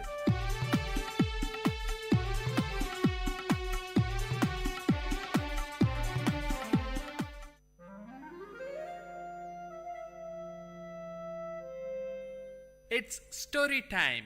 In VIT Community Radio 90.8, you are going to listen to a short story written and narrated by Professor Pranesh Kumar, VIT University. Title of the story: The Changes of Time. Time, the fastest and cruelest magician, did not spare her. I gazed at her for a long time. Mashing beetle leaf, preparing pan, she did not notice me. With great seriousness and much care, she opened a small box lying beside her. From it, she took a polythene bag and carefully unwinded it, took out a pinch of tobacco, and crushed it along with other ingredients. 70% of her hair has lost its color. My curiosity about her grew more and more. As I sat there, inhaling the fresh smell of pan, I must talk to her, I said to myself. I got up and found a suitable place beside her. She smiled at me with her toothless gums, while her hands were busy rearranging the contents in the pan box. The skin of her arm seemed coarse like the epidermis of an old tamarind tree. She herself was like an old tree that had witnessed many springs and summers. Dressed in a white saree and without a blouse, she looked like a typical old woman from South Tamil Nadu. Each time she moved her head, her heavy pampadums, these are nothing but ornaments meant for the ear, moved to and fro rhythmically. She must not have felt the unease, used as she was to those two pampadums from her early teens. They were huge pieces of gold ornament, different shapes, cubes, circles, triangles, and horseshoes closely packed with the usual wax stuffing. She could often be seen seated on the veranda of that old house with tiled roof. Nobody knew her name. People called her member's wife, since her husband became a panchayat member. Being the senior most person in the area, people from the surrounding area called her great grandma in respect. She lived with her younger son's family. We both gazed at each other until I broke the ice by asking her about the tattoo on her arms. She had tattooed the picture of a peacock across her biceps. The peacock had lost its vigor as the skin that supported it has withered. For a fraction of a second flashed across my mind the modern tattoos that movie artists and DJs have on them. I asked her the intention behind her tattooing and why a peacock. She opened her mouth carefully, holding her head upwards so that the pan from her mouth did not spill. Son, while we live, we earn many things and lose many things. But we can never take anything to the grave except this tattoo. She stressed that none could snatch it away from her. Saying this, she carefully spat out the pan juice. I was taken aback by the philosophical attitude she had for a simple tattoo. Her immediate and sharp answer was impressive, but her reply to my next question was only a stale smile. It was about her age. Might be she did not know her exact age, or she did not wish to reveal it. I don't know for sure. I did not question her anymore, but she started talking. She murmured the names of Tamil months: Thai, Margari, Pankini, Chittirai. It will rain today, she said to herself. She must have observed the casual smile and expression on my face. She continued, I am sure it usually rains on the final day of Mandakiyat festival. It's a local temple festival of South Kanyakumari. But only if the deity is pleased. She seemed to have memorized the dates of local festivals and the names of local deities. Soon she was interrupted by her daughter-in-law approaching her with a tumbler of tea. Placing the tea beside her mother-in-law, she disappeared into the house. Spitting out the remaining pan from her mouth, the great-grandma stared into the tea for a while. With a deep sigh, she lowered her voice to speak again. Today's women are indolent. They don't know the pleasure of working. They enjoy only staring at the television for hours together. When we were young, we never had the time to stare at anything. We took great pleasure in working for the family. During harvest season, my husband and I used to join the workers to make things easy. He worked hard till his end. There was a great pause. We used to work in full swing throughout the season. During the tamarind season, I buried myself in hectic work. Shelling the tamarind was my prime job then. My daughter and younger brother shared the work with me. We used to divide the heap of tamarind among ourselves and were confined to labor even till after midnight until our share of work was totally completed. Piercing out the seed from the ripe tamarind was the next task. Our happiness knew no bounds since the work was completed in the midst of the heaps of mangoes and jackfruit and other festive eatings. Hearing this from her, I said to myself that she's not aware of the multi-dimensional task that today's women handle. So much for the joys of an uncluttered childhood, she continued. Apart from all this, I had the regular task of preparing palm jaggery from palm juice. Early in the morning before dawn, palm tree climbers would collect palm juice from the small pots tied to the treetop. Those climbers would howl and shriek from the treetop to convey the message that their work was done. As soon as he received the signal, my younger brother would run to collect the juice and bring it home. It would be brought ice cold.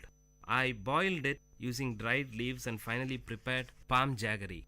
During the peak season, we might even get 30 cakes a day. That was our prime source of income. Now all those things have become a matter of past. She sighed nostalgically. When great-grandma narrated these mundane events, I could visualize them in my mind. I said to myself, she's grieving over a lost culture. This culture must have been prevailed some 75 to 80 years back, roughly in the 1930s. Today, her granddaughter is working for a leading multinational IT company in Chennai. The sharp contrast from palm jaggery to an IT company shouts out loud that change is inevitable. Before she could continue, someone called out to me from behind. It was my friend for whom I had been waiting. We usually played cricket with a few others in a large ground behind the great-grandma's house. The match must have begun and I had to join them. I shook my head to her, telling that I had to leave. Her eyes wore a pathetic expression to convey, "Wait, I have more to say." But her lips remained silent. I left her to join my friends, and from a far distance, I turned back to get a glimpse of her. I could hardly see her. She sat there sipping her tea. By that time, it must have gone cold. Currents of thought about the giant running wheel called time and the disability and helplessness of man or any other mighty power to stop or alter it flashed over my inner mind.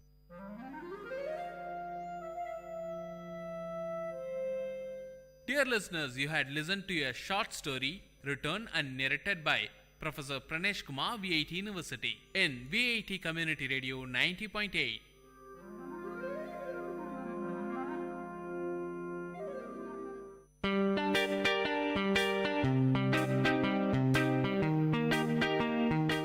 Dear listeners, for the next hour, you are going to listen to the program Team Speak Time in VIT Community Radio 90.8 FM.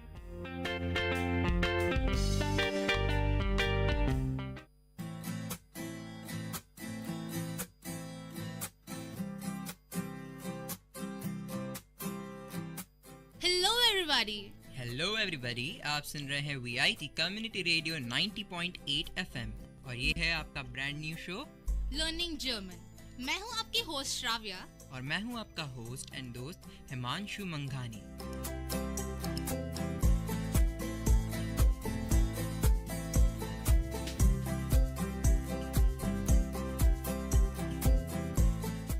यार ये क्या हो रहा है? हम लोग यहाँ पे जर्मन सीखने आ रहे हैं और हम क्या नॉर्मल भाषा में बात कर रहे हैं। तो ठीक है, चलो मैं शुरू करती हूँ।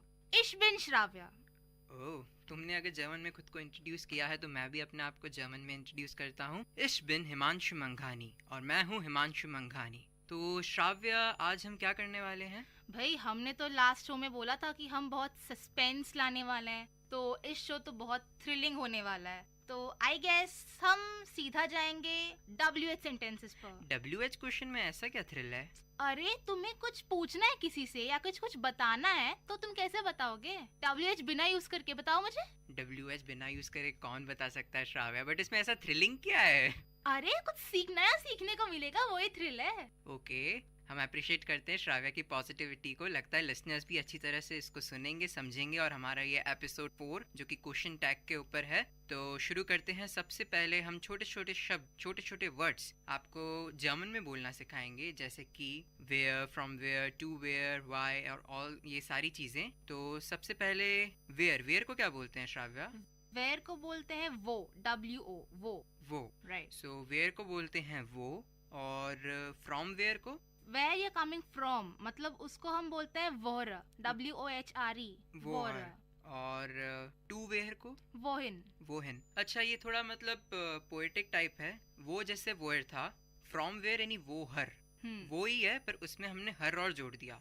It's WOHER। HRE Himanshu, HRE। HRE, अच्छा तो मैंने वो गलत लिख रखी बनेगा है स्पेलिंग। नहीं वोहर। बोहर है, ओके, मैंने स्पेलिंग गलत लिख रखी है, कोई बात चूक नहीं, हो गलतियां जाती हो है। जाती हैं। सही है। और जैसा कि हम हमेशा बोलते हैं कि आप अगर बोलेंगे गलतियां करेंगे, बट गलतियों से ही आप सीखेंगे, और सच्ची जो गलती करके सीखता है इंसान, उसको जल्दी से जल्दी वो चीज ज्यादा समझ आती है और याद भी अच्छी तरह रहती है। हाँ, जैसे कि हम बोल रहे हैं, हमें याद हो रही है कि मैंने जैसे गलती अभी वो हर बोला, वो हर मतलब कुछ नहीं होता, वो हर, यही अब सही बोला मैं? हाँ सही बोला। ओके, तो इसका और जैसे मतलब है कि- फ्रॉम वेयर। हाँ, और देखिए गलती से मुझे याद आ गया हिमांशु का साई सी वाला मिस्टेक, मुझे अभी हाँ, तक याद सही है। सही है, सही है। साई और सी, जी है वो, नाई साई है। हाँ, जी, ना ही साई है ना ही सी है, वो जी है। जी है।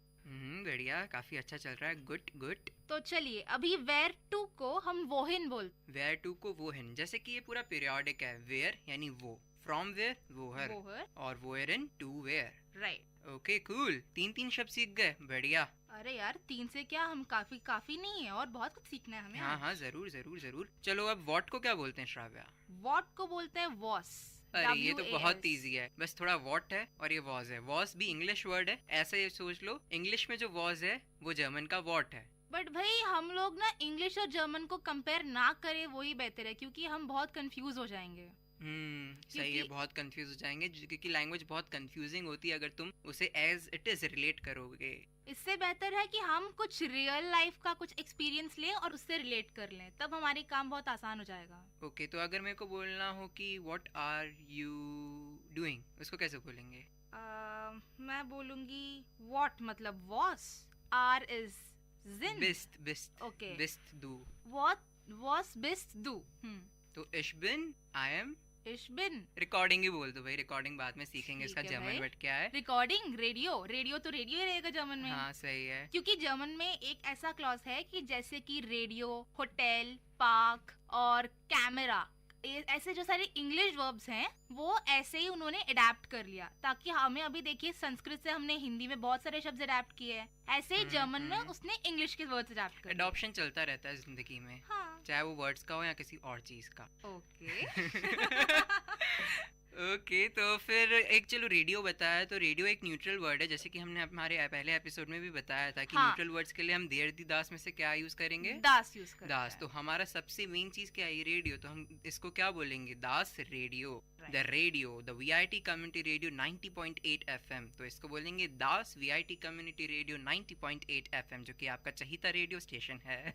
ठीक है, तो चलो अभी मैं तुम्हें पूछूं कि हिमांशु वेयर आर यू, तो तुम क्या बोलोगे? Where are you, okay, where मतलब वो, और वो बिस्ट दू।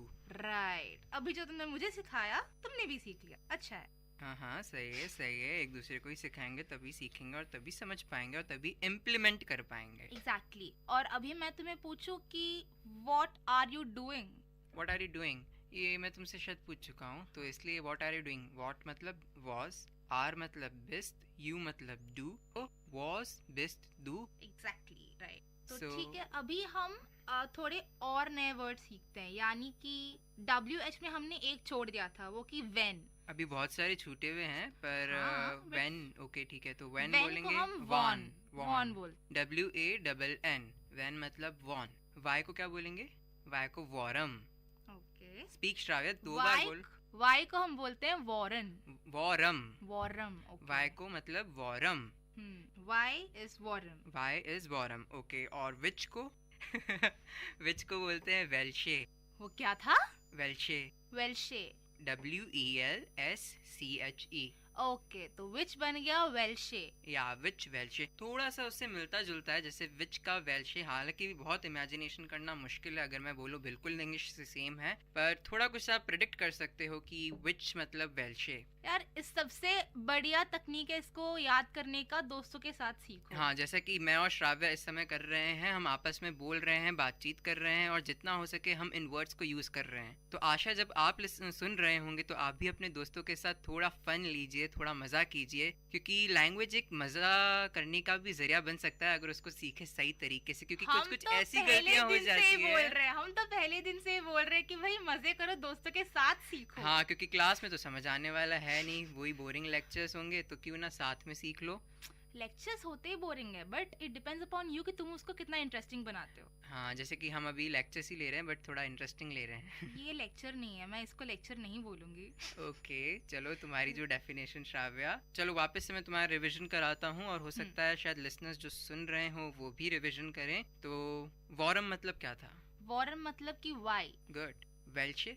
वेल्शे इज विच. वो इज वेयर. वोहर? Wohra is where from. Wohin? Wohin. It's not Wohin, it's Wohin. Okay, Wohin. Wohin is where to. Was?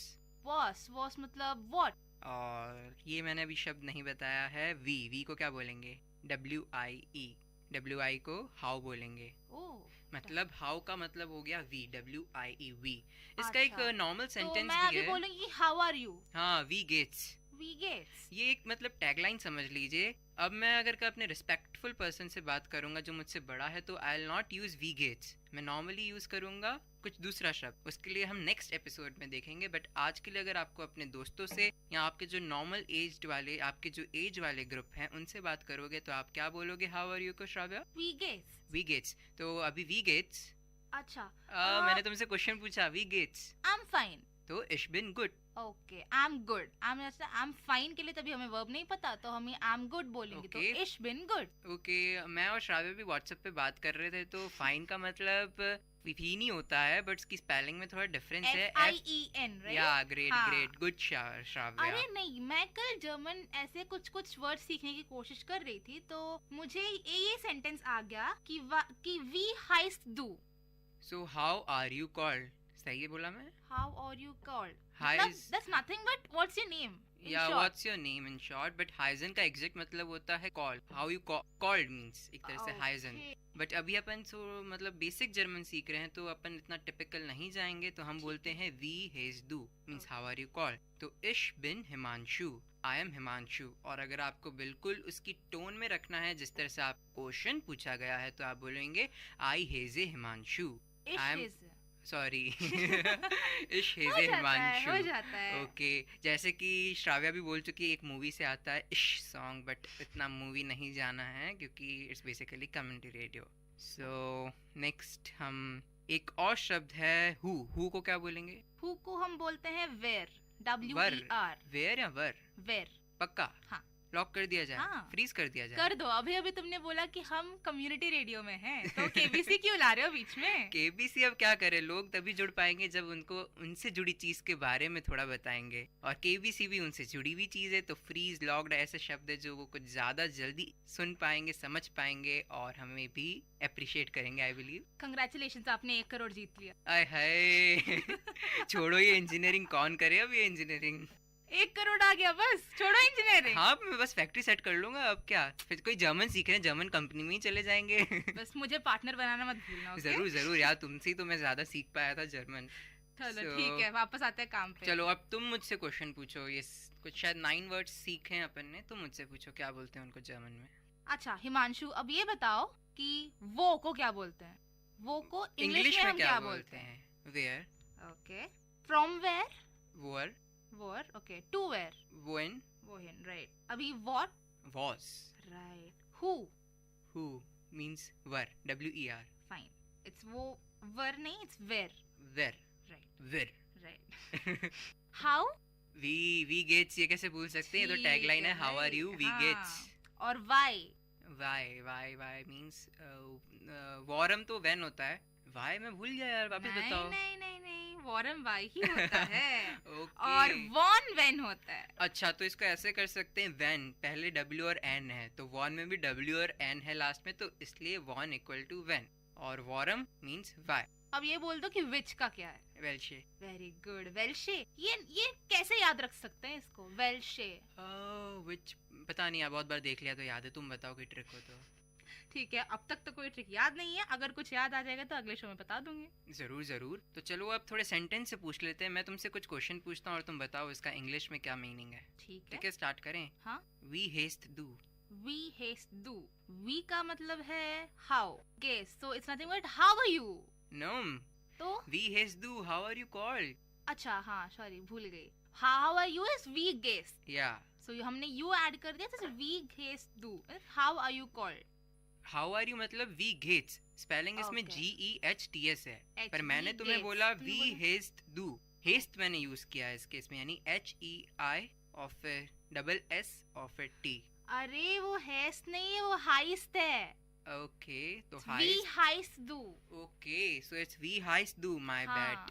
Your bad. और तुम मुझे अभी डांट रहे थे। मैं डांट नहीं रहा था यार, मैं तुम्हें समझा रहा था यार, डांटना अलग होता है। मुझे बहुत सुबह डांट पिटी थी। ओ क्यों?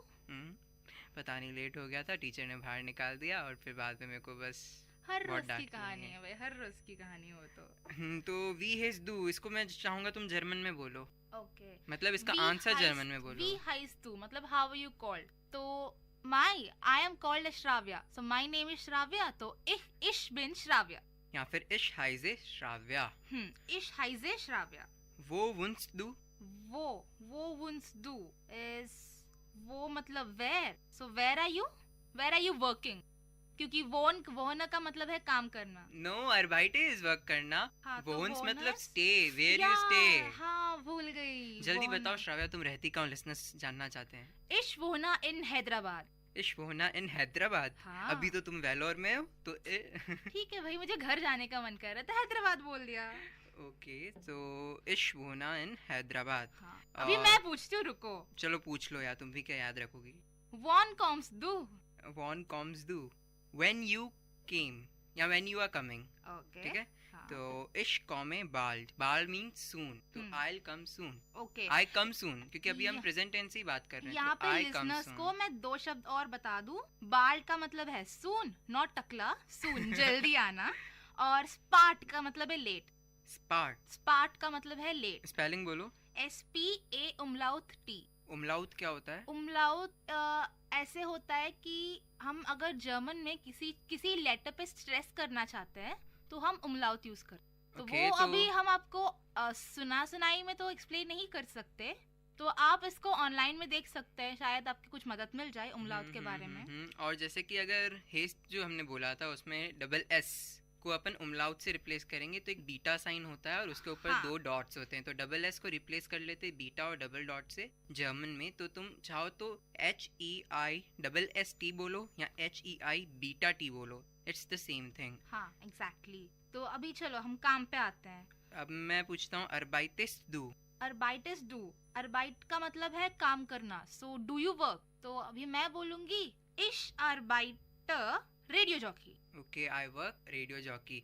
हालांकि थोड़ा टूटा फूटा है, हमें बोलना चाहिए कि I work as radio jockey. अभी एस को जर्मन में क्या बोलोगे? अब इतना रहने दो टाइम के हिसाब से, बस तुम, क्योंकि हम पहले स्टार्टिंग से शो में बोलते हैं कि हम आपको पूरा तो नहीं सिखा पाएंगे, पर इतना सिखा पाएंगे कि अगर आपको कोई जर्मन बंदा आपसे कुछ आगे चल के बात करना चाहता है तो आप फिगर आउट कर लोगे कि वो क्या बोलना चाहता है, या वो फिगर आउट कर लेगा कि आप क्या बताना चाहते हो। अगर आपसे बोले कि इश अरबाइते रेडियो जॉकी, तो वो सामने वाला समझ जाएगा, ठीक है, मतलब आप रेडियो जॉकी की जैसे काम करते हैं। तो अभी मैं पूछूं कि वास मार्क्स डू, तो मतलब व्हाट यू डू। अब इसका मतलब हुआ व्हाट डू यू डू, क्योंकि मार्क्स तो माखन अपने देखा है कि वो बटर वाला माखन नहीं, माखन जो एग्जैक्ट है, मतलब कि मेक, आप क्या बना रहे हैं या क्या काम कर रहे हैं, मेक या फिर डू, मार्क्स का मतलब होता है। व्हाट डू यू मेक और what do you do. Okay, तो मैं बोलूंगा इश हो रे music, so I am making music. हो रे नहीं, तुमने मेरे को गलत को सही कैसे बोल दिया श्राव्या तुमने? हो रे का मतलब ये नहीं होता। हो रे का मतलब है to listen। Yeah, good. I am listening to music. इश हो रे म्यूजिक। तो आगे बढ़ते हैं। तो अच्छा, चलो इतने क्वेश्चन पूछ लिए, तो मैं तुम श्राव्या एक पर्सनल क्वेश्चन पूछूंगा। बिस्ट दू ग्लूकिश। यस, उसका मतलब तो ये है कि आर यू हैप्पी। सोचा है कि हमारे लिसनर्स भी ग्लूकिश होंगे, यानी कि हैप्पी फील कर रहे होंगे, तो अपन लिसनर से बहुत फोर्सफुली पूछते हैं, ठीक है ना, अच्छी तरह से पूछते हैं। दोनों साथ में बोलेंगे 1 2 3 गो। बिस्ट दू ग्लूकिश। तो मैं तो यही जवाब सुना चाहती हूँ कि या इश बिन ग्लूकले। ओके, तो I am good means yes I am good. हमने यस और नो अगर आपको आंसर बोलना हो तो यस के लिए बोलते हैं जा नहीं, जा मतलब तो इसकी स्पेलिंग होती है JA, बट हम बोलते हैं या मीन्स यहाँ से गले से निकलना चाहिए, एपिग्लॉटिस या। और तो या इश बिन ग्लूकलिश मीन्स आई एम हैप्पी। और नो को हम बोलते हैं 9। थोड़ा ध्यान रखिए, 9 इंग्लिश में है नंबर 9 हिंदी का, नंबर 9 को बोलेंगे जर्मन में 9, पर वही अगर आपको नहीं बोलना है तो जर्मन हम में 9, इंग्लिश वाला 9। चलो वापस से रिवीजन करवाते हैं। वी हिस डू, इसको पहले इंग्लिश में बताओ क्या है इसका मतलब। वी हिस डू, इट्स नॉट हिस हिमांशु, तो हाँ, वापस बोल रही हूँ हाइस डू। Okay, so what are you called, so इश how are you called, sorry how are you called और व्हाट आर यू कॉल्ड, तुम्हारा जवाब तो एक ही होगा कि तुम्हारा नाम क्या है। पर हम जर्मन स्पीकिंग सीख रहे हैं, यहाँ पे ट्रांसलेशन बहुत मायने रखता है। अगर तुमने ठीक बोला है है भाई, वी ठीक है। हिस डू, तो वी का मतलब यहाँ हाउ होगा। अगर तुम बोलना चाहती हो कि व्हाट आर यू कॉल्ड, तो इसके लिए व्हाट के लिए यूज करेंगे वॉज, तो was. वॉज हिस डू, पर ठीक हम है बोलेंगे भाई। वी हिस डू। मान ली हार, मैंने मान ली। Ich bin glücklich, I'm happy। तो ठीक है, तुम्हारा जवाब मैं दे देती हूँ। इश हाइसर Shravya, Ich heiße Shravya, danke Shravya। बाइटर Himanshu. Okay, so wo wohnst du? वो वोंट्स डू, where do you live, Where do you stay or where do you live? तो इश वोना इन Hyderabad. Okay, wann kommst du? When are you coming, right. और when you come? और व्हेन डू यू, हमने आपको पहले ही बोल दिया हम प्रेजेंट टेंस पे रह रहे हैं, तो हम प्रेजेंट या प्रेजेंट कंटिन्यू सिंपल प्रेजेंट में हम कंसीडर करेंगे एज ऑफ नाउ। तो अभी मेरा जवाब होना चाहिए इश कॉमा स्पार्ट, स्पार्ट इज लेट, या इश कॉमा बाल, बाल मतलब सून। ऐसे सुनाई देता है कि इश्क में बाल, मतलब मैं कुछ बाल दूं मैं। ओ नहीं नहीं नहीं, अपनी सोच अपने पास रखो। ओके, इश्क में बाल। एक और मैं बात बताना चाहूँगा लिसनर्स को कि मैं और श्राव्या कल डिस्कस कर रहे थे, जैसे कि व्हाट्सएप जो कि बहुत चीप तरीका है, मतलब अफोर्डेबल तरीका है, तो इसलिए उसने मेरे को बोला, मैंने इसको बोला कि तुम्हें कल आना है रिकॉर्डिंग पे लिए, जो भी रिकॉर्डिंग का टाइम था हमारा, तो श्राव्या मैडम हमको बोली बिस बाल, मतलब सी you soon, C you soon. तो क्यों ना हम अपनी कभी भी अगर बंद करेंगे शो तो ऐसे बोलते हैं, ऐसे बोलेंगे बिस बाल लिसनर्स। हालांकि जर्मन वर्ड नहीं रहेगा, पर तो भी हम बोलेंगे ताकि आपको मेन वो 2 शब्द याद रखें जो हम आपको याद करवाना चाहते हैं। और वो कौन से शब्द हैं? बिस बाल, बिस बाल। ये भी पोएटिक है थोड़ा। सी यू सून, जर्मन ही पूरा पोएटिक है।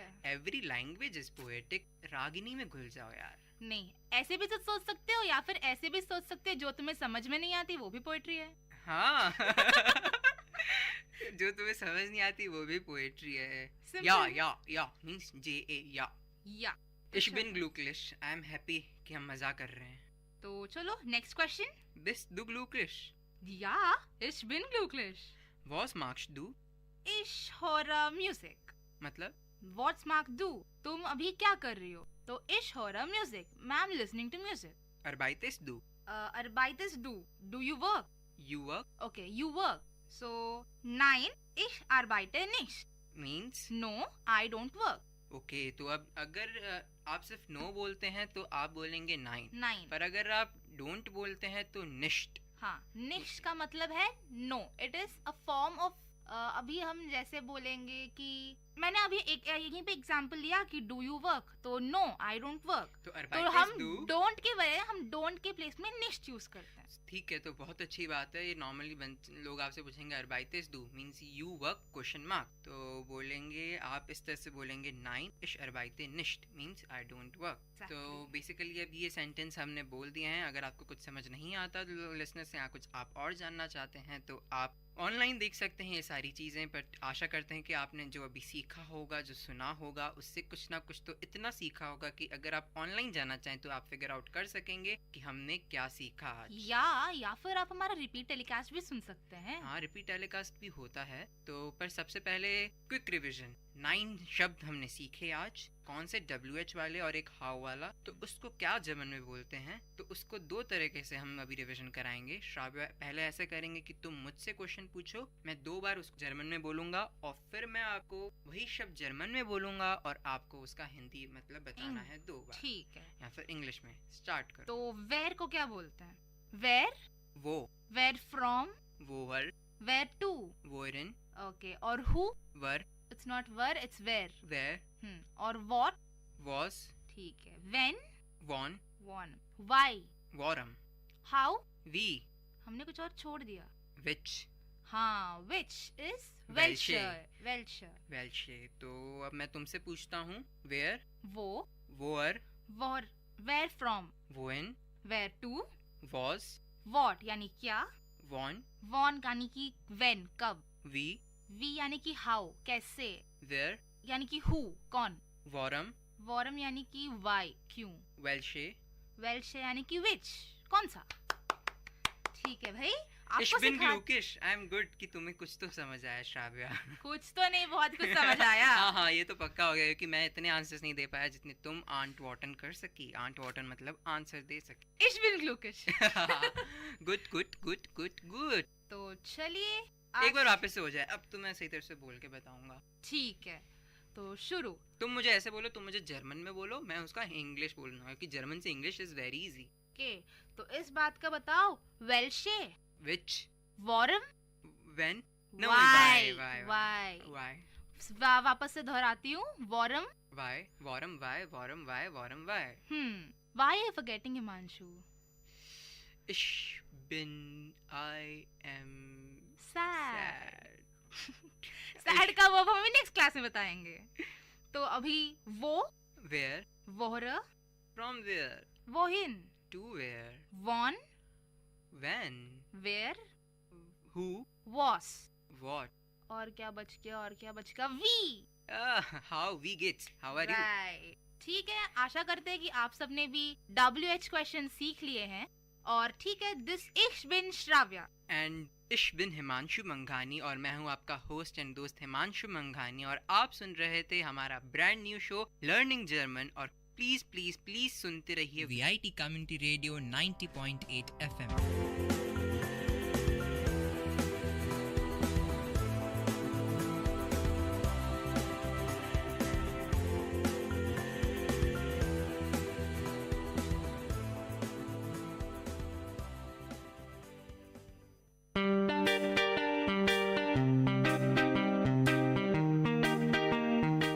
Dear listeners, you're listening to Vit Community Radio 90.8 and this program is Team Speak Time.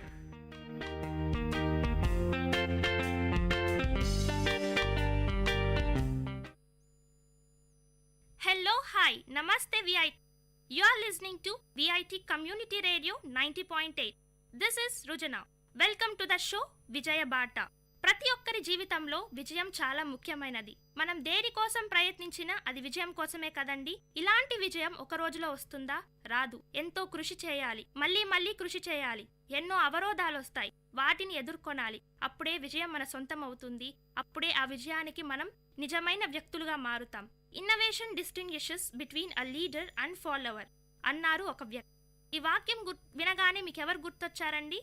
అవును, స్టీవ్ జాబ్స్ గారే. ఈ రోజు మనం మాట్లాడబోయే వ్యక్తి స్టీవ్ జాబ్స్ గారి గురించే. ఒకానొక సమయంలో కంప్యూటర్ వెలుగులోకి వచ్చినప్పుడు ఆ కంప్యూటర్ ఒక రూమ్నే ఆక్రమించిందండి. కానీ ఇప్పుడు అదే కంప్యూటర్ ఇంకా బెస్ట్ ఫీచర్స్తో మన జోబులో పెట్టుకునేంత చిన్నదిగా మార్చేశారు. ఇదంతా ఒక్క రోజులో వచ్చిన విజయం కాదు, ఎంతో మంది చాలా కృషి చేశారు. అటువంటి వ్యక్తుల్లో స్టీవ్ జాబ్స్ గారు ఒకరు. స్టీవ్ జాబ్స్ గారు ఒక మంచి మనిషే కాదండి, వ్యాపారవేత్త, యాపిల్ వ్యవస్థాపకుడు, పర్సనల్ కంప్యూటర్ విభాగంలోనే విప్లవం తెచ్చిన మహామేధావి. యాపిల్ సృష్టించిన ప్రభంజనం యావత్ ప్రపంచానికే పాకేసింది. స్టీవ్ జాబ్స్ కృషి ఎంతో ఉందని ప్రపంచం కొనియాడుతుంది. ఇదంతా ఒక్క రోజులో వచ్చిన విజయం కాదండి, మళ్ళీ చెప్తున్నా. ఆత్మస్థైర్యం, దీక్ష, పట్టుదల, శ్రామికత ఇవన్నీ కలగొలిపితేనే వచ్చింది ఆ విజయం. మానవాళికి అద్భుత బహుమానం స్టీవ్ జాబ్స్ గారు. ఫిబ్రవరి 24, 1955లో శాన్ ఫ్రాన్సిస్కోలో జిందలీ అండ్ శబ్దలీలకు జన్మించారు స్టీవ్ జాబ్స్. ప్రతి ఒక్కరి కుటుంబంలో గొడవలు సహజం. ఇలానే ప్రేమించి పెళ్లాడిన జిందలీ అండ్ శబ్దలీ గారులకు కూడా గొడవలొచ్చాయి. కానీ ఆ గొడవలు ఎంత దారుణానికి ఒడిగట్టాయంటే వాళ్ళు స్టీవ్ జాబ్స్ గారిని అడాప్షన్కి ఇవ్వడానికి కూడా వెనుకాడలేదు. కానీ శబ్దలీ గారు చదువంటే మక్కువ కాబట్టి బాగా చదువుకున్న ఒక కపుల్ కి అడాప్షన్కి ఇవ్వాలని నిర్ణయించుకున్నారు. ఈ రోజు మనం చూస్తున్నాం, ఎవరైనా పేరెంట్స్ పిల్లలు వద్దు అంటే డస్ట్బిన్స్ దగ్గర, ప్లాట్ఫామ్స్ దగ్గర వదిలేస్తున్నారు. కానీ ఈ కపుల్ చాలా దూరదృష్టి కలవారు. అందుకే స్టీవ్ జాబ్స్ ని పాల్ అండ్ క్లారా అని బాగా చదువుకున్న వ్యక్తులకు దత్తక్కిచ్చారు. పాల్ అండ్ క్లారా శబ్దలీ గారికి మాట ఇచ్చిన విధంగానే స్టీవ్ జాబ్స్ ని చాలా చాలా బాగా చదివించారండి. ఇప్పుడు మనం చూస్తున్నాం, ఎంతో మంది చదువు లేక తిండి లేక బతుకుతున్నారు. అడాప్షన్ తీసుకున్న వాళ్లకు మళ్ళీ పిల్లలుంటే వీళ్ళని సరిగ్గా చూసుకోరు. కానీ పాల్ అండ్ క్లారా వీళ్లకు భిన్నం. ఎంతో బాగా చూసుకున్నారు స్టీవ్ జాబ్స్ గారిని. నచ్చిన వస్తువులు కొనించి మంచి మంచి చదువులు చదివించడానికి ప్రయత్నించారు. చిన్నప్పటి నుంచి ప్రతిభావంతుడైన స్టీవ్ జాబ్స్ గారు ఇప్పుడు మనం చూస్తున్నాం. ఎవరైనా బాగా ఇంటెలిజెంట్ గా ఉంటే కొంతమంది ఉంటారు, మార్కులు వస్తే చాలు, డిగ్రీ వస్తే చాలు, ఇంకేమీ అవసరం లేదని. కానీ స్టీవ్ జాబ్స్ గారు వీళ్ళకంతా వ్యతిరేకమండి. తను ప్రతిభను గుర్తించుకున్నాడు. ఆయన మనసులో ఎన్నో సంఘర్షణలు, ఏదో చెయ్యాలి, ఇంకా సాధించాలి, ప్రపంచం కోసం ఏదైనా చెయ్యాలి అని తన మనసులో ఎప్పుడూ ఒకటి ఉండేది. అలానే చదివేవాడు. తన క్లాసులో ఉండేటప్పుడు ఆయన చదువు మీద కంటే ఏదో ఒకటి చెయ్యాలి అనే తపనే ఎక్కువగా ఉండేది. కాబట్టి ఆ చదువు అతని ప్రతిభకు సరిపోలేదని ఆయన భావించాడు. కాబట్టి 1972లో రీడ్ కాలేజ్ నుంచి డ్రాప్ అవుట్ అయ్యాడు స్టీవ్ జాబ్స్ గారు. ఈ రోజు మనం అంటుంటాం స్టీవ్ జాబ్స్, బిల్ గేట్స్ వీళ్ళంతా డ్రాప్ అవుట్స్, కాబట్టి మేము కూడా కాలేజీకి వెళ్ళకపోతే ఇలాంటి యాపిల్, మైక్రోసాఫ్ట్ అనుకుంటామని. కాదండి, అలా అనుకునే వాళ్ళు ఇది వినండి. డ్రాప్ అవుట్ అయిన స్టీవ్ జాబ్స్ గారు ఇంటికి వెళ్ళలేదు. ఏదో ఒకటి సాధించాలి అనే తపన ఆయనను వెంటాడింది కదా. నవ్య భావాలకు నిలయమైనది ఆయన బ్రెయిన్. అక్కడ ఫీజు ఎక్కువైంది కాబట్టి వాళ్ళ పేరెంట్స్ కట్టలేకపోయాడు. ప్లస్ ఆయనకు అక్కడ చదువు నచ్చలేదు. ఆయన ప్రతిభకు సరిపోదని భావించాడు. కాబట్టి తన ప్రతిభకు తగినది ఏదో ఒకటి చేయాలనుకున్నారు కదా స్టీవ్ జాబ్స్ గారు. కాబట్టి తనలాగే తన ఫ్రెండ్స్ కొందరు ఉండేవాళ్ళండి. కాబట్టి ఆ ఫ్రెండ్స్ని దగ్గర తీసుకున్నాడు. వాళ్ళతో కలిసి ఏదో ఒకటి చేయాలని భావించేవాడు. స్టీవ్ జాబ్స్ గారిలాగే సేమ్ ఆలోచనలు కలిగిన వాళ్ళు వాళ్ళ ఫ్రెండ్స్ కూడా ఉన్నారు. మనం అంటుంటాం కదా, the birds of same feather flock together అని. అలాగే స్టీవ్ జాబ్స్ గారి ఫ్రెండ్స్ కూడా ఇటువంటి ప్రతిభ కలిగిన వాళ్ళు, ఏదో చెయ్యాలనే తపన కలిగిన వాళ్ళు ఇంకా ఇద్దరున్నారండి. కాబట్టి వీళ్ళ ముగ్గురు కలిసి కార్ గ్యారేజ్ లో ఒక ల్యాబొరేటరీని ఏర్పరచుకున్నారు. నేల మీద పడుకునే వాళ్ళు, చెప్పాను కదా, కోక్ బాటిల్స్ అమ్మినప్పుడు వచ్చిన డబ్బులు చూసి ఆనందపడేవాళ్ళు. ఇటువంటి ఈ కష్టం చూసినప్పుడు ఒక వ్యక్తి అనుకున్నారు, ఇంత యూత్కి, ఇంత ప్రతిభ కలిగిన వాళ్ళకి మనం ఏదో చేయాలి అని వాళ్ళ కోసం ఇన్వెస్ట్ చేశారు. రెట్టించిన ఇంట్రెస్ట్ తో ఇంకా ఎక్కువ కృషి చేశారు. స్టీవ్ జాబ్స్ గారు ఇంతే కాదండి, ఖాళీ సమయంలో ఇష్టమైన క్లాసులకు వెళ్ళేవాడు. అదే కాలిగ్రఫీ ఏంటా అనుకుంటున్నారా? అదేనండి, అందంగా అక్షరాలను రాయడం. సాఫ్ట్వేర్ ఇంజనీర్ అండ్ ఇంజనీర్ అయిన స్టీవ్ జాబ్స్ గారు అందమైన అక్షరాలు నేర్చుకుని ఏం చేస్తారు అనుకుంటున్నారా? కానీ కాలిగ్రఫీ నేర్చుకున్న తర్వాత స్టీవ్ జాబ్స్ గారు ఎప్పుడూ అనుకోలేదు, ఎందుకు ఆ క్లాస్కి వెళ్ళాను, అనవసరంగా డబ్బులు వేస్ట్ చేశా, అనవసరంగా టైం వేస్ట్ చేసుకున్నా అనుకోలేదండి. కాలిగ్రఫీ అంటే అందమైన అక్షరాలు రాయడం. లేట్రాన్ స్టీవ్ జాబ్స్ గారు కొన్ని పరికరాలను కనుక్కున్నారు కదా. ఆ పరికరాల్లో ఫాంట్ ఫేసెస్ అని ఉన్నాయి. అంటే డిఫరెంట్ టైప్స్ ఆఫ్ లెటర్స్ ఉంటాయి. ఆయన చెప్తుంటారు, ఆ రోజు నేను కాలిగ్రఫీ క్లాసులకు వెళ్ళకపోయింటే ఈ రోజు అందమైన అక్షరాలు ఈ పరికరాల్లో ఉండేవి కాదు అని. దీన్ని బట్టి ఏం అర్థమవుతుందండి, జీవితంలో మనం ఏం చేసినా అది ఒక మంచి రీజన్ కోసమే. దేనికి ఎప్పుడు రిగ్రెట్స్ ఉండవు. మీరు తెలివిని సంపాదించుకున్నా, ఏమైనా విజ్డమ్ని సంపాదించుకున్నా అవి మనకు ఫ్యూచర్లో ఎప్పుడో ఒకప్పుడు యూజ్ అవుతాయి. కాబట్టి అందుకని మీరేమి టైం వేస్ట్ చేయడం, తాగడం, తిరగడం ఇలాంటివి కాదు. ఇలాంటి మంచి విషయాలను నేర్చుకోండి. ఇవి ఏదో ఒక పాయింట్ ఆఫ్ టైంలో మీ జీవితంలో యూజ్ అవుతాయి. ఇటువంటి చిన్న కార్ గ్యారేజ్ నుంచి బయటకు వచ్చిందే యాపిల్ కంప్యూటర్. మొదట్లో ఎప్పుడైనా తప్పులు సహజమే కదండి. ఈ యాపిల్ కంప్యూటర్లో కూడా కొన్ని తప్పులుండేవి. హరే రామ్ హరే కృష్ణ అని హిప్పీ కల్చర్ ఉర్రూతలూగిపోతుందండి. అలాంటి సమయంలో స్టీవ్ జాబ్స్ గారు అనుకున్నారు, మనం కూడా ఏదో ఒకటి చేయాలి అని. కానీ ఆయన వెళ్ళి అలా చేయలేదు. మంచి ఆహారం దొరుకుతుందని వారానికి ఒక్కసారి కిలోమీటర్లు మేర నడిచి లార్డ్ కృష్ణ టెంపుల్కి వెళ్ళి తినేవాళ్ళు. దీన్ని బట్టి అర్థమవుతుంది ఆయన రిలీజియస్ గా కూడా ఒకచోటే డివియేట్ అవ్వలేదు. ప్రతి ఒక్కరిని గౌరవించడం స్టీవ్ జాబ్స్ గారి అద్భుత లక్షణం. అదే అంటారు కదండి, simplicity is the nature of great souls అని. ఇది నేను మొన్న ఎక్కడో ఎవరో స్టేటస్ అప్డేట్ చేస్తే అనుకున్నాను. అప్పుడు నాకు మొట్టమొదటిగా గుర్తొచ్చింది స్టీవ్ జాబ్స్ గారే.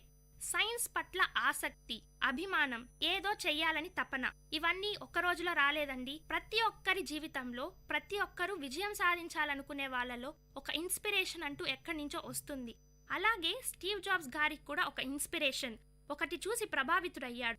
ఏంటా అని ఆలోచిస్తున్నారా? అదేనండి, స్టీవ్ జాబ్స్ గారు చదువుకునేటప్పుడు ఒక శీర్షిక ఉండేది, the last whole earth catalogue అని. ఆ శీర్షికను ఎప్పుడూ చదివేవాళ్ళు స్టీవ్ జాబ్స్. మనలాగా ఆ బుక్ ఈ బుక్ అనవసరమైనవి కాకుండా చాలా సెలెక్టెడ్ గా మంచి పుస్తకాలు చదివేవాడు. అదే అంటారు కదా, books are are best friends అని. అలాగే స్టీవ్ జాబ్స్ గారు కూడా దీన్ని మంచి స్నేహితుడిగా చేసుకున్నాడు. దాంట్లో ఉన్న విషయాలను తనలోకి తీసుకున్నాడు. ఒకనొకప్పుడు ఆ బుక్ ఆగిపోయిందండి. అప్పుడు బుక్ వెనక తిప్పి చూశాడు. దాన్ని చూసి చాలా మెస్మరైజ్ అయ్యారు స్టీవ్ జాబ్స్ గారు. అక్కడ ఉన్నది ఒక రోడ్డు బొమ్మ. దాన్ని చూసి ఆయన ఎంతగా ఆలోచించారంటే అప్పుడు అనుకున్నాడు, ఆకలితో ఉండండి, మూర్ఖంగా ఉండండి, కానీ మీ పట్టుదలను విడవకండి. అదేనండి ఇప్పుడు మనం కవర్ పేజెస్ పెట్టుకుంటాం కదా, స్టే హంగ్రీ స్టే ఫూలిష్. అది స్టే హంగ్రీ స్టే ఫూలిష్ అంటే అలా ఉండడం కాదు, రెట్టెంతించిన బలంతో పట్టుదలతో ముందుకు సాగాలి అని దాని అర్థం. స్టీవ్ జాబ్స్ గారు ఒకసారి ఇండియాకు వచ్చారు. ఇండియా అంటే ఎంత కల్చరల్ గా, ఎంత సైంటిఫిక్ గా ఎంతో ముందుకు ఉంటుందని స్టీవ్ జాబ్స్ గారు భావించారు. ఇక్కడికి వచ్చిన తర్వాత పువర్ పీపుల్ ని చూశాడు. పావర్టీని చూసి చలించిపోయారు స్టీవ్ జాబ్స్. ఇంత హై ఎక్స్పెక్టేషన్స్ ఉన్న ఇండియాలో ఇలా ఉండడం ఏంటి అని చాలా బాధపడ్డాడు. మనసులో ఏదో తపన, సాంకేతిక విజ్ఞానంతో ఇండియాని ఇంకొంచెం పెద్దగా చేయాలి అని అనుకున్నాడు. Every drop of ocean starts with a single drop అన్నారు మదర్ తెరెసా గారు. ఇదే ఈయన జీవితంలో కూడా ఉంది. ప్రపంచాన్ని మొత్తం మార్చలేనేమో, కానీ నా అంత కృషి నేను చేయాలి అనుకున్నారు. ఇలా మనలో ఎంతమంది అనుకుంటున్నామండి? కానీ స్టీవ్ జాబ్స్ గారు అలా అనుకున్నారు. అతనిలో అద్భుత శక్తి జ్వలించింది. దీనికి కారణమే ఆయనను యాపిల్ సీఈఓగా చేసింది. కొన్ని కారణాల వల్ల యాపిల్లో ఉన్న తన ఫ్రెండ్స్ తో కొన్ని కారణాల వల్ల ఆయన బయటకు వచ్చేయాల్సి వచ్చింది. కానీ తను పెంచి పోషించిన యాపిల్ కంపెనీయే అతని బయటికి తరిమేయడంతో స్టీవ్ జాబ్స్ గారు చాలా కుంగిపోయారు. కానీ ఆయన ఎప్పుడు బాధపడలేదు. ఆయనను మాత్రమే తొలగించింది యాపిల్, ఆయన తెలివిని, పట్టుదలను కాదు. అవే ఆయన బలం, అవే ఆయన సంపద. మార్కెటింగ్ లో దిట్ట అయిన స్టీవ్ జాబ్స్ గారు, ఆలోచించడంలో దిట్ట అయిన స్టీవ్ జాబ్స్ గారు తన ప్రతిభకు మెరుగులు దిద్దారు. యాపిల్ ని ఇంకొక సంచలనం చేయడానికి ప్రయత్నించారు. బయటికి వచ్చాడు. నెక్స్ట్ కంప్యూటర్ కనుక్కున్నారు. ఇంతతో ఆగలేదండి స్టీవ్ జాబ్స్ గారు. అతని ఫ్రెండ్స్ జాన్ కాలే అనే అతను పెప్సీలో పనిచేసేవాళ్ళు. ఇతన్ని ఎలాగైనా తనలోకి తీసుకొని రావాలి అని అనుకున్న స్టీవ్ జాబ్స్ గారు రెచ్చగొట్టారు. చక్కెర నీళ్ళ అమ్ముతూ బతుకుతావా, ప్రపంచాన్ని ఏమైనా మారుస్తావా అని. అంతే, రెచ్చిపోయిన ఆలోచనతో జాన్ స్కాల్ స్టీవ్ జాబ్స్ తో చేతులు కలిపారు. 1980లో బయటకు వచ్చిన స్టీవ్ జాబ్స్ గారు గ్రాఫిక్స్ అని సరికొత్త ప్రపంచం పిక్సార్ ని కనుక్కున్నారు. ఇక్కడేనండి కార్టూన్స్, అందరికీ ఎంతో ఇష్టమైన కార్టూన్స్ ని కనుక్కున్నారు. టాయ్ స్టోరీ అనే ఫిలిం ని తీశారు. టాయ్ స్టోరీకి ఎన్నో ఆస్కార్ అవార్డులే వచ్చాయి. ఇంతే కాదండి, సంగీతం, చిత్రకళను నవీన యంత్రంలో ఉంచిన అభినవ బ్రహ్మగా మనం స్టీవ్ జాబ్స్ గారిని కొనియాడుతున్నాం.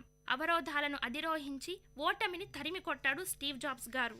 అంతా సజావుగా సాగిపోతుంది అన్న స్టీవ్ జాబ్స్ గారి జీవితంలో ఒకానొక భయంకరమైన సంఘటన తెలుసుకున్నారు. అదే ఆయనకు ప్యాంక్రియాటిక్ క్యాన్సర్ ఉందని. ఈ కాలంలో మనం చిన్న జ్వరం వస్తేనే చాలా బాధపడిపోయి ఇంకా ఏమి చెయ్యలేము అనుకుంటున్నాం. అదే క్యాన్సర్ వస్తే మన జీవితం అయిపోయింది అని బాధపడిపోతుంటాం. దీనితోనే చావు తొందరగా వస్తుంది. కానీ స్టీవ్ జాబ్స్ గారు బాధపడలేదు. ఇవన్నీ లైఫ్ లో సహజం అనుకున్నారు. కాబట్టి దాన్ని క్యూర్ చేయడానికి లివర్ ని సర్జరీ చేయించుకున్నారు.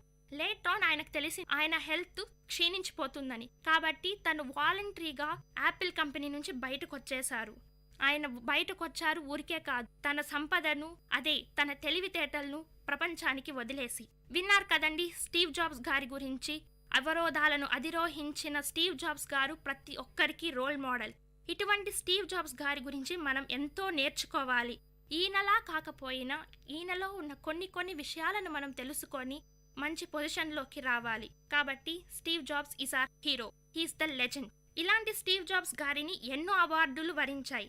అత్యంత ప్రతిభావంతుడిగా ప్రపంచం గుర్తించింది. మనము గుర్తించాం కదండి. సో ఇప్పటి నుంచి టైం వేస్ట్ చేయకుండా టైం ఇస్ ప్రెషియస్ అని నేర్చుకొని మనం కూడా విజయానికి మెట్లేద్దాం, విజయ బాటలో పయనిద్దాం. ఇలాంటి ఎంతో మంది గొప్ప వ్యక్తుల గురించి తెలుసుకోవడానికి, మన జీవితాలను మార్చుకోవడానికి వింటూనే ఉండండి విఐటి కమ్యూనిటీ రేడియో 90.8. నేను మీ సృజన.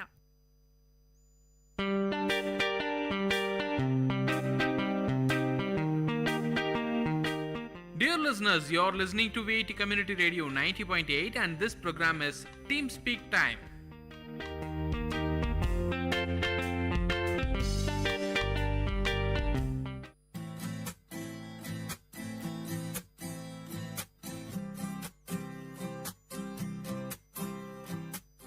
Hello friends, you are listening to VIT community radio 90.8 FM और ये है आपका शो लर्निंग जर्मन और मैं हूँ आपका होस्ट एंड दोस्त हिमांशु मंघानी और मैं हूँ आपकी होस्ट श्राव्या।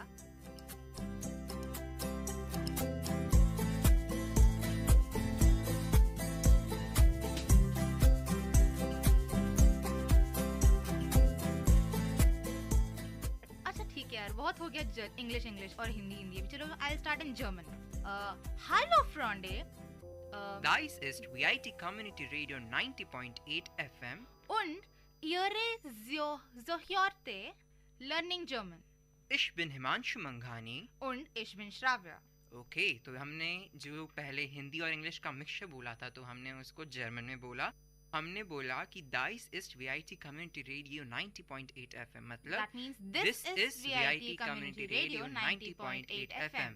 और फिर बाद में हमने बोला Here is Zohyor Learning German.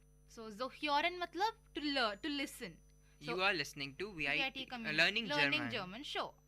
और Ich bin हिमांशु मंघानी मतलब मैं हूँ हिमांशु मंघानी. Und ich bin Shravya मतलब and this is Shravya. Okay, तो देखिए अब धीरे धीरे हमने इंट्रोडक्शन तो तुम्हें बता ही दिया है. तो आज सबसे पहले हम क्या पढ़ने वाले हैं? सबसे पहले मुझे तो सुबह सुबह ये याद आ गया कि हम होंगे कामयाब. क्यों, ऐसा क्यों? ऐसे ही, मतलब विल पावर बढ़ गया बहुत. तो तब मुझे याद आया कि भाई हमने तो अपने लिसनर्स को विल, शैल और ऐसे मॉडल वर्ब्स के बारे में तो बताया ही नहीं. तो ठीक है, आज सोचा हम आज मॉडल वर्ब्स कवर अप कर लेते हैं, यानी कि will, shall, like, would, might, may and all. Okay, तो इसको बोलते हैं मॉडल वर्ब्स. चलो ठीक है, अब धीरे धीरे हम इतना आगे बढ़ चुके हैं तो अब ये इस मॉड पे आ गए हैं कि हम आज ये पढ़ेंगे. तो सबसे पहले रिवीजन करा देते हैं कि लास्ट 2 क्लासेस में हमने क्या किया. हाँ. हमने कुछ 10 रूट वर्ड्स पढ़े थे, तो वो कौन से थे Shravya? 10 root words? Root words जैसे कि मतलब पॉजिटिव प्रोनाउन. अरे हाँ, मेरा का माइन. भूल गए. तो फॉर हम मेरा का बोलेंगे माइन, तुम्हारा, यानी कि जब हम एक बंदे को स्पेसिफाई कर रहे हैं तब हम बोलेंगे दाइन, पर जब हम बहुत सारे लोगों को स्पेसिफाई कर रहे हैं हम यूज करेंगे यूर. Oh cool. तो इसको ऐसे बोल सकते हैं, आई के लिए बोलेंगे माइन, और आर के लिए बोलेंगे उनसेर, और यू के बोलेंगे, हाँ, यू के लिए बोलेंगे दाइन, और यू ऑल के लिए बोलेंगे यूर. हाँ, और फिर बाद में ही और इट के लिए साइन, और फिर जी के लिए बोलेंगे ईयर. ठीक है, सारे जी के लिए मतलब फॉर्मल, इनफॉर्मल, जो कुछ भी हो हम ईयर ही यूज करेंगे. क्योंकि जी लड़कियों के लिए भी बोलते हैं, रिस्पेक्ट के लिए भी बोलते हैं, और दे ऑल के लिए भी बोलते हैं, यानी थर्ड पर्सन प्लूरल के लिए भी बोलते हैं. जी हाँ.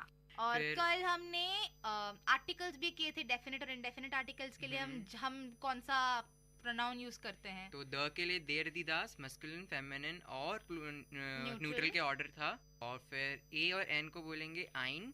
आइन में ही हम मास्कुलिन और न्यूट्रल के लिए यूज करेंगे आइन, और फेमिनिन और प्लूरल के लिए यूज करेंगे आइना. ठीक है, तो बेसिकली 10 वर्ड्स हो गए. आई के साथ माइन, यू ऑल के साथ यूर, और यू सिर्फ सिंगुलर है उसके लिए डाइन, आर के लिए उनसेर, ही और इट के लिए सीन, और जाय के लिए नहीं साइन. Himanshu, okay, sign. तुम्हारा ये आई और ई का चक्कर कब चलेगा मुझे नहीं पता. अब पता नहीं, कभी तो सही होगा ही होगा. देखते सही करा देती हूँ, मैं ही सही कराऊंगी तुम्हें. जरूर. और जी के लिए बोलेंगे आयर. हाँ, ठीक है, चलो बहुत बढ़िया. तो अब मॉडल वर्ब्स के बोलते, सबसे पहले बताओ कि वोलन का मतलब क्या होगा. वोलन मतलब विल. तो अच्छा ठीक है, मैं अभी आपको याद होगा कि हमने पिछले थोड़े बहुत क्लासेस के पहले हमने आपको ये बताया कि हम different kinds of verbs use करते हैं और उसमें डिफरेंट केसेस होते हैं, यानी first person singular, first person plural, ऐसे. तो वापस से हम विल यानी कि वोलन एज इन जर्मन हम ऐसे ही करेंगे. तो अभी मैं इश के लिए बोलूंगी विल, डू के लिए बोलूंगी विल्स्ट, यानी कि विल में एस टी डालो, एर, जी और एस उसमें भी बोलूंगी विल. वियर के लिए बोलूंगी वॉलन. यू रूट वर्ड को कोई छेड़खानी नहीं करेंगे, याद रख लेना भाइयों. और ईयर के लिए बोलेंगे वॉल्ट, और फिर जी के लिए बोलेंगे विल. ओके, तो मतलब कुछ इसको ऐसे ही याद करें ना, क्योंकि ये ऑर्डर तो हमेशा सेम ही रहने वाला है. हाँ. क्यों ना इनको याद ही कर लें, क्योंकि इसमें थोड़ा सा चेंज है. क्योंकि हमने बोला था कि जो थर्ड पर्सन सिंगुलर है, ही, शी और इट, उसमें टी लगता है. हाँ. ये हटा के, बट इस केस में नहीं है. तो ये वोलन वाला जो वर्ड है, ये मॉडल वर्ब्स को हम आपको एक पैरोडी की तरह याद करा देंगे, क्योंकि आपको ऐसे सोचना नहीं होगा कि फर्स्ट पर्सन सिंगुलर है या सेकंड पर्सन सिंगुलर. अगर आपको अपने आप ये शब्द एक जुगलबंदी में याद हैं, रटे हुए हैं, तो आप आगे चल के भी इन्वेंट कर सकते हैं, कुछ डिस्कवर कर सकते हैं किसी सेंटेंस में, और कुछ समझ सकते हैं उस सेंटेंस के थ्रू. हाँ, और लिसनर्स में आपको ये भी बता दूं, हमने आपको पहले जब हम आपको वर्ब सिखा रहे थे, हमने आपको ये बोला कि अगर मैं लूंगी गेहन यानी टू गो, तो उसमें से मैं ईएन हटा दूंगी और मेरा गे बन जाएगा मेरा मॉडल मतलब मेरा रूट वर्ड। सही एकदम। पर यहाँ पे ऐसा नहीं है, मैं यहाँ पे मेरा विल का मतलब है वॉलन, बट मैं वॉल यूज नहीं कर रही हूँ यहाँ पे, मैं विल ही यूज कर रही हूँ यहाँ पे। तो इसलिए इसका मतलब ये हुआ, इन शब्दों को याद ही कर लीजिए क्योंकि ये बहुत ज्यादा यूज होते हैं और इसलिए आप यार हमें कामयाब होना है तो हाँ हमें ये शब्द सीखने पड़ेंगे। हाँ जरूर जरूर, क्यों नहीं सीखेंगे। तो लो चलिए आज हम विल को भी सबसे पहले स्टार्ट करते हैं। विल को वांट विल या वांट, इन दोनों के लिए आप बोल सकते हैं वोलन रूट वर्ड, इश्क के साथ लगेगा विल, दू के साथ लगेगा विल्स्ट, ईयर एस जी के साथ लगेगा विल और वेयर जी जाय के साथ लगेगा वोलन और आयर के साथ लगेगा वोल्ट। तो उस केस में आप आयर के साथ लगेगा यहाँ पे, चलिए ठीक है वोल्ट। और तो इस केस में यूं भी देख सकते हैं कि दो चीज़ें अलग है, बाकी वही रूल फॉलो कर रहा है। दू के लिए हम एस टी लगाते हैं तो वो विल्स्ट है ही, और थर्ड पर्सन प्लूरल के लिए जाय होता है, तो इस केस में भी कोई छेड़खानी नहीं है और ना ही फर्स्ट पर्सन प्लूरल के लिए। और रही बात आयर यू ऑल के लिए, तो टी लगता है तो इसमें भी टी लगा है। तो दो केस बिल्कुल अलग हैं जो रूल को फॉलो नहीं कर रहे, जैसे कि इश्क का वोल नहीं है, इश्क का विल ही है, और एयर एस जी का भी विल ही है। हाँ यहाँ पे बस चेंज हुआ है इश में और एस में, बाकी सब में जो हम नॉर्मल कंडीशंस लेते हैं वही है। तो देखिए एक ये चीज भी ऑब्जर्व करी है कि अगर आप इश एयर एस और जी के लिए बोलेंगे तो ये जो 6 मॉडल वर्ब्स हम पढ़ने वाले हैं उन सब में कोई चेंज नहीं होता, चारों के लिए एक ही है। जैसे कि वोलन के लिए विल है तो इश विल, एयर विल, एस विल, जी विल।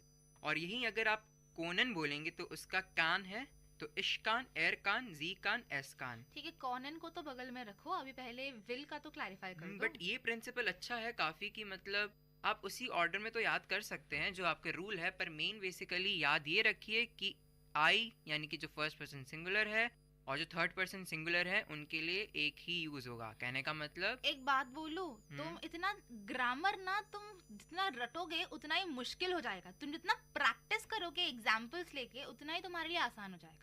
हाँ बट ये एक बचपन में तुमने तो याद नहीं किया कि हम ए एप्पल बोलेंगे या एन एप्पल बोलेंगे, वो बस तुम सीखते रहे, मतलब हर रोज तुम दोस्तों से बात करते रहे, तो तुम्हें आया। तो वापस हम अपने जीपी, वो क्या था तुमने क्या बोला था लास्ट क्लास में, हमारा सिग्नेचर, अच्छा हमारे शो का signature, GVP, grammar, vocabulary and practice. तो जीवीपी फॉलो करते रहिए और सीखते रहिए। हाँ बट जिससे जो पर अपन ने वॉवल्स जो पढ़े थे क्योंकि हमको पता था ए ई आई ओ यू, तो उस बेस पे अपन सब लगा देते थे। हाँ, तो अब इस केस में भी हाँ तो इस केस में भी ये बेसिक हो सकता है कि जो इश और एयर जी एस है तो उसके लिए कोई चेंजेस, मतलब चारों के लिए एक ही वर्ड है, कोई मतलब चेंज नहीं है।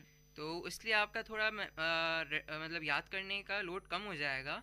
आप मतलब देख सकते हैं कि अगर आपको इश पता है विल, तो इसका मतलब आपको एयर जी और एस का भी मतलब पता ही है कि उसके लिए क्या यूज करेंगे, विल ही यूज करेंगे। तो सबसे पहले चलिए इन दोनों केसेस को ही हम कवर करते हैं। अब सबसे पहले 6 वर्ब्स पढ़ा देते हैं और उसके बाद इश एयर जी के लिए क्या बोलेंगे वो बता देंगे, फिर उसके बाद हम दूसरे केसेस पे आएंगे। ठीक है, तो हमने वोलन का बता दिया कि इश एयर एस और जी यानी कि फर्स्ट पर्सन सिंगुलर और थर्ड पर्सन सिंगुलर के लिए विल लगेगा। तो अब सेकंड वर्ड करते हैं कोनन। कोनन का मतलब बताओ। कोनन का मतलब होता है कैन, आई कैन। सो उसके लिए हम इश एयर जी एस के लिए यूज करेंगे कान, KANN, राइट, कान। और मे और अलाउ को बोलेंगे डुरफन, ड्यूरफन। और उस केस में इश के लिए और एयर हाँ, और म्योखन का मतलब है वुड लाइक टू। सो उसके लिए हम इश और एरजीएस के लिए यूज करेंगे म्योखे, मॉकटे, मॉकटे, मॉकटे, मॉकटे, मॉकटे, मॉकटे यूज करेंगे। और एक और है कौन सा है जिसको हम बोलते हैं लाइक टू? लाइक टू, हाँ, मॉगन। नहीं, यहाँ पे सब यूजुअली कंफ्यूज हो जाते हैं। मॉगन का मतलब है लाइक, और जब हम बोलते हैं मॉकटेन उसका मतलब है लाइक टू। मॉगन मतलब MOGEN। सो उसके लिए हम यूज करेंगे लाइक। अगर मैं बोलूंगी आई लाइक द बुक, सो मैं बोलूंगी इश माग दास बुक। और अगर मैं बोलूंगी would you like to have something, so वहां पे वुड यू लाइक टू, उस केस में मैं यूज करूंगी म्योकटन। हाँ, तो अब वापस से मैं आपको एक और बार मॉडल वर्ब्स रिवाइज करा देती हूँ। तो ठीक है, हमने अब तक क्या सीखा था? मैं आपको ये बोलूंगी कि इश एर जी एस के लिए हम कौन से वर्ब्स यूज करेंगे। तो वॉलन मतलब विल, उसके लिए हम यूज करेंगे विल। कैन के लिए हम यूज करेंगे कान, जिसका रूट वर्ड है कॉनन। और डुर्फन मतलब कि मे और अलाउ, और सोलन मतलब शुड, मूसन मतलब मस्ट, मॉक्टन मतलब वुड लाइक टू, और मागन मतलब लाइक टू। तो ठीक है, सबसे पहले 7 वर्ड्स के मीनिंग याद करा देते हैं। तो मैं तुमसे बोलूंगा, तुम उसका इंग्लिश बताना कि क्या बोलते हैं। ठीक है श्राव्या, तैयार हो? ठीक है 3 भाई, 2 1 बोलते हैं। 0। वूलन, वॉलन। वॉलन मतलब विल। और कॉनन, कॉनन मतलब कैन। सोलन मतलब शुड। मॉक्टन मतलब वुड लाइक टू। मूसन मतलब मस्ट। और डुर्फन मतलब मे। मागन like to. Okay cool. It's not मागन, इट्स मॉगन। ओके, तो अब ऐसे कर सकते हैं। वोलन के लिए क्या है जो हमने केसेस पढ़े हैं? विल।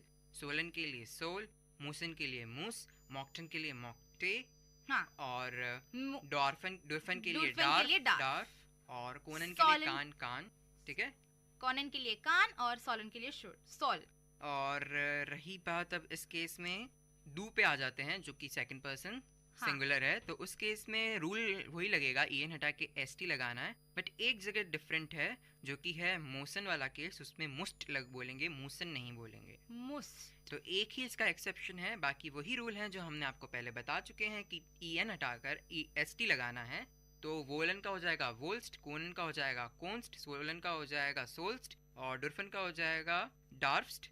और फिर रही बात मॉक्टन की, तो उस केस में हो जाएगा मॉक्टेस्ट, और मूसन के लिए हो जाएगा मूस्ट।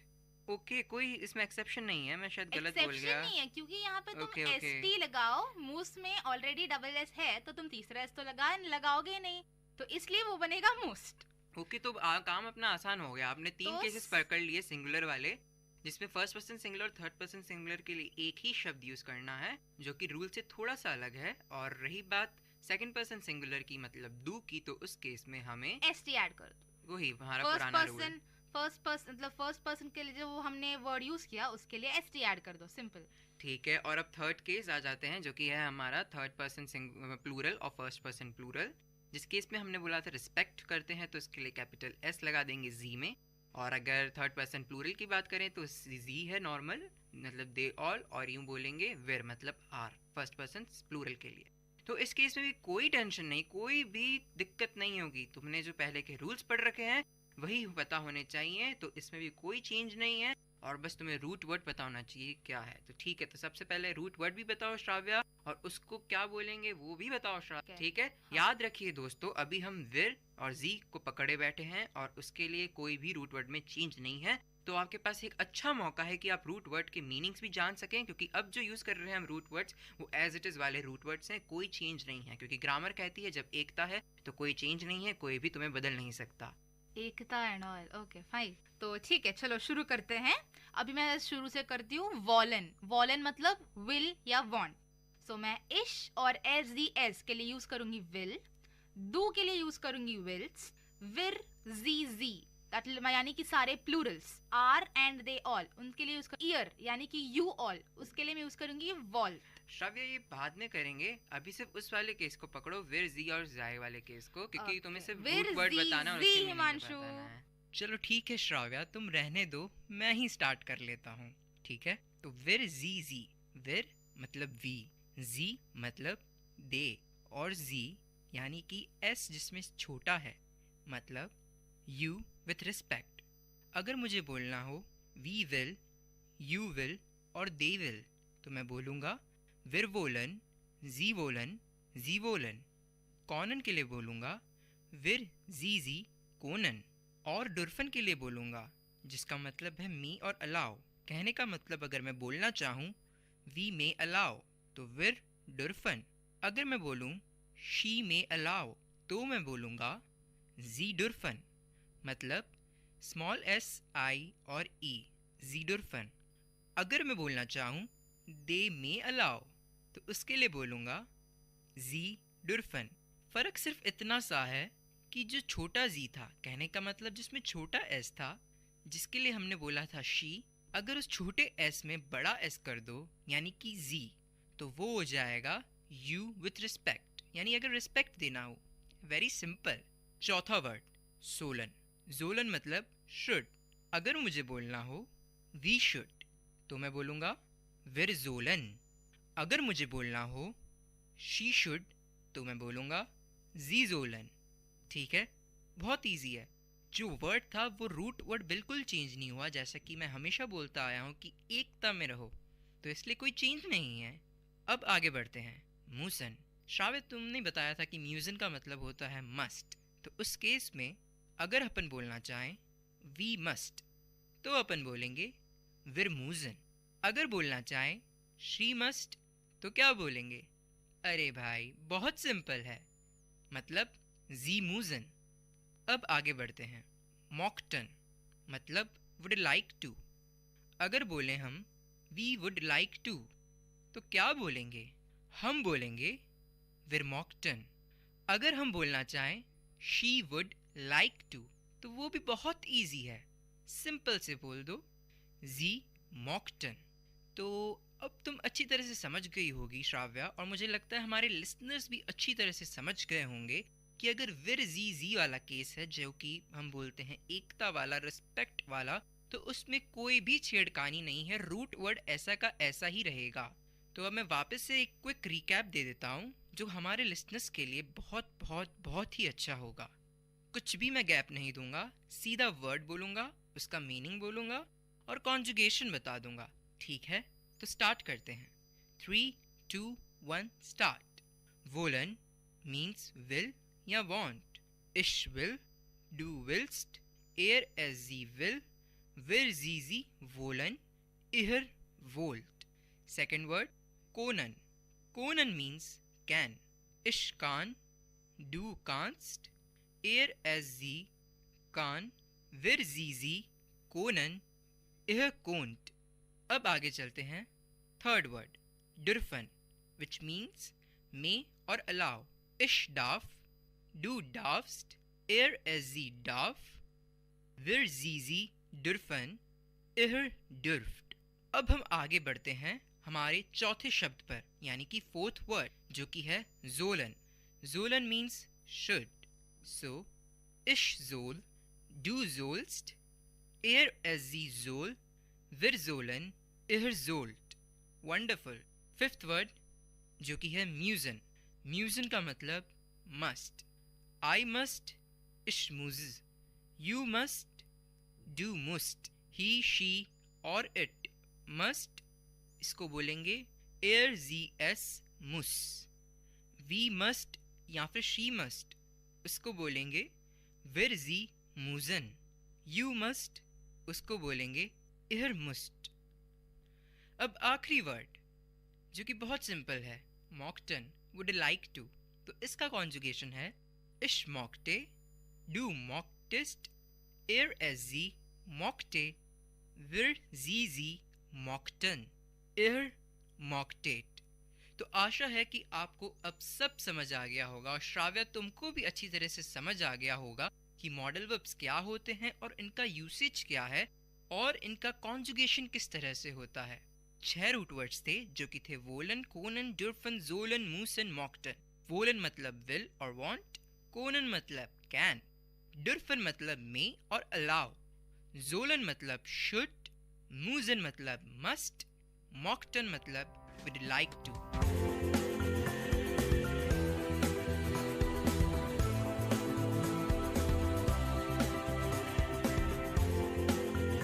आशा करती हूँ कि हमने आज आप लोगों को बहुत कुछ सिखाया है। तो यहाँ पे हम साइन ऑफ करते हैं। मैं हूँ श्राव्या कर्रा और मैं हूँ हिमांशु मंघानी, और आप सुन रहे हैं अपना फेवरेट शो लर्निंग जर्मन, और ये है VIT community radio 90.8 FM।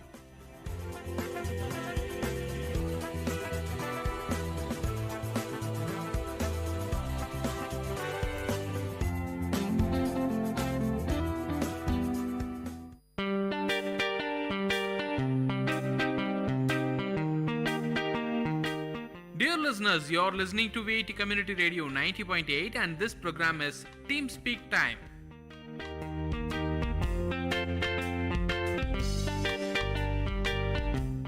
Hi hello VIT, మీరు వింటున్నారు VIT కమ్యూనిటీ రేడియో 90.8 FM. నేను మీ వైషు. ఈ చందమామ కథల ద్వారా మంచి మంచి కథలు చెప్పడానికి వచ్చేసానండి. ఈ ఆలస్యం చేయకుండా స్టార్ట్ చేసేద్దాం. కథ నిజాయితీ. సీతాపురం అనే ఊరిలో రామయ్య కట్టెలు కొట్టుకుంటూ జీవనం సాగించేవాడు. రోజులాగానే అడవికి వెళ్ళాడు. చెరువు గట్టు మీద ఉన్న చెట్టు ఎక్కి కట్టెలు కొడుతుండగా తన చేయి జారి గొడ్డలి చెరువులో పడిపోయింది. తన జీవన ఆధారమైన గొడ్డలి నీటిలో పడిపోవడంతో రామయ్య చాలా బాధపడ్డాడు. విచారంతో ఇంటికి వెళ్లకుండా చెరువు గట్టు మీద కూర్చొని ఏం చేయాలో తెలియక ఆలోచనలో పడ్డాడు. అతని బాధ చూసిన జలదేవత నీటిలో ఎంచి బయటకు వచ్చి రామయ్యకు దర్శనమిచ్చింది. జలదేవత రామయ్య విచారానికి గల కారణం తెలుసుకొని నీటిలోకి వెళ్లి వెండి గొడ్డలి తెచ్చి రామయ్యకు ఇచ్చింది. రామయ్య ఆ వెండి గొడ్డలి తనది కాదన్నాడు. దీంతో జలదేవత మళ్లీ నీటిలోనికి వెళ్లి బంగారు గొడ్డలితో బయటికి వచ్చింది. దానిని రామయ్యకు ఇచ్చింది. కాని రామయ్య ఆ గొడ్డలి తనది కాదు అన్నాడు. జలదేవత మళ్లీ నీటిలోకి వెళ్లి మామూలు ఇనుప గొడ్డలితో బయటకు వచ్చింది. తన ఇనుప గొడ్డలిని చూసిన రామయ్య సంతోషంతో ఆ గొడ్డలి తనదే అంటూ రుణపడి ఉంటానంటూ చెప్పాడు. తన నిజాయితీని మెచ్చిన జలదేవత రామయ్యకు వెండి, బంగారం మరియు ఇనుప గొడ్డలి 3 ప్రసాదించింది. రామయ్య సంతోషంగా ఇంటికి వెళ్ళాడు. రామయ్య జరిగిన విషయాన్ని తన భార్యతో చెబుతుండగా దొంగచాటుగా సీతయ్య విన్నాడు. సీతయ్య కూడా ఆ మరునాడు రామయ్య లాగానే అడవికి వెళ్ళాడు. సీతయ్య చెరువు గట్టు మీద ఉన్న అదే చెట్టును ఎక్కి కట్టెలు కొడుతూ కావాలనే తన గొడ్డలిని నీటిలో పడేశాడు. కావాలనే గట్టు మీద కూర్చొని గట్టిగా ఏడ్చాడు. ఇది చూసిన జలదేవత నీటిలోంచి బయటకు వచ్చి సీతయ్య బాధకు గల కారణం తెలుసుకుంది. దీంతో జలదేవత నీటిలోకి వెళ్లి ఇనుప గొడ్డలితో బయటకు వచ్చింది. కాని సీతయ్య అది తనది కాదంటూ అబద్ధం చెప్పాడు. దీంతో జలదేవత మళ్లీ నీటిలోకి వెళ్లి బంగారు గొడ్డలితో బయటకు వచ్చింది. బంగారు గొడ్డలి చూసిన సీతయ్య అది తనదే అంటూ ఆనందించాడు. నిజం తెలిసిన జలదేవత మూర్ఖుడా, అతి ఆశ పడతావా, నిజాయితీగా బతకాలి అంటూ కోపగించుకుంది. ఈ కథ ద్వారా మనకు ఏం తెలిసింది? అతి ఆశ పడకూడదు, ఇతరుల వస్తువులకు ఆశపడకూడదు, నిజాయితీగా ఉండాలి. అప్పుడు రామయ్యలా మనకు మంచే జరుగుతుంది. ఇంకా మంచి కథలు వినాలనుకుంటే వింటూనే ఉండండి విఐటి కమ్యూనిటీ రేడియో 90.8 FM. మీ వైషు.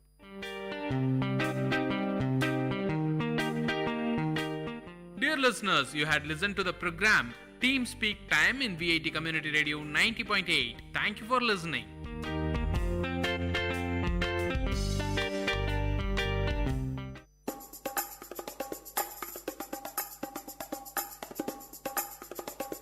காரசாரம் விஐடி பண்பலையின் விவாத மேடை. ஆரோக்கியமான வாதங்களுடன், அன்றாட நிகழ்வுகளின் தரவுகளுடன், மக்களின் குரல்கள் ஒன்றிணையும் கருத்துக்களம்.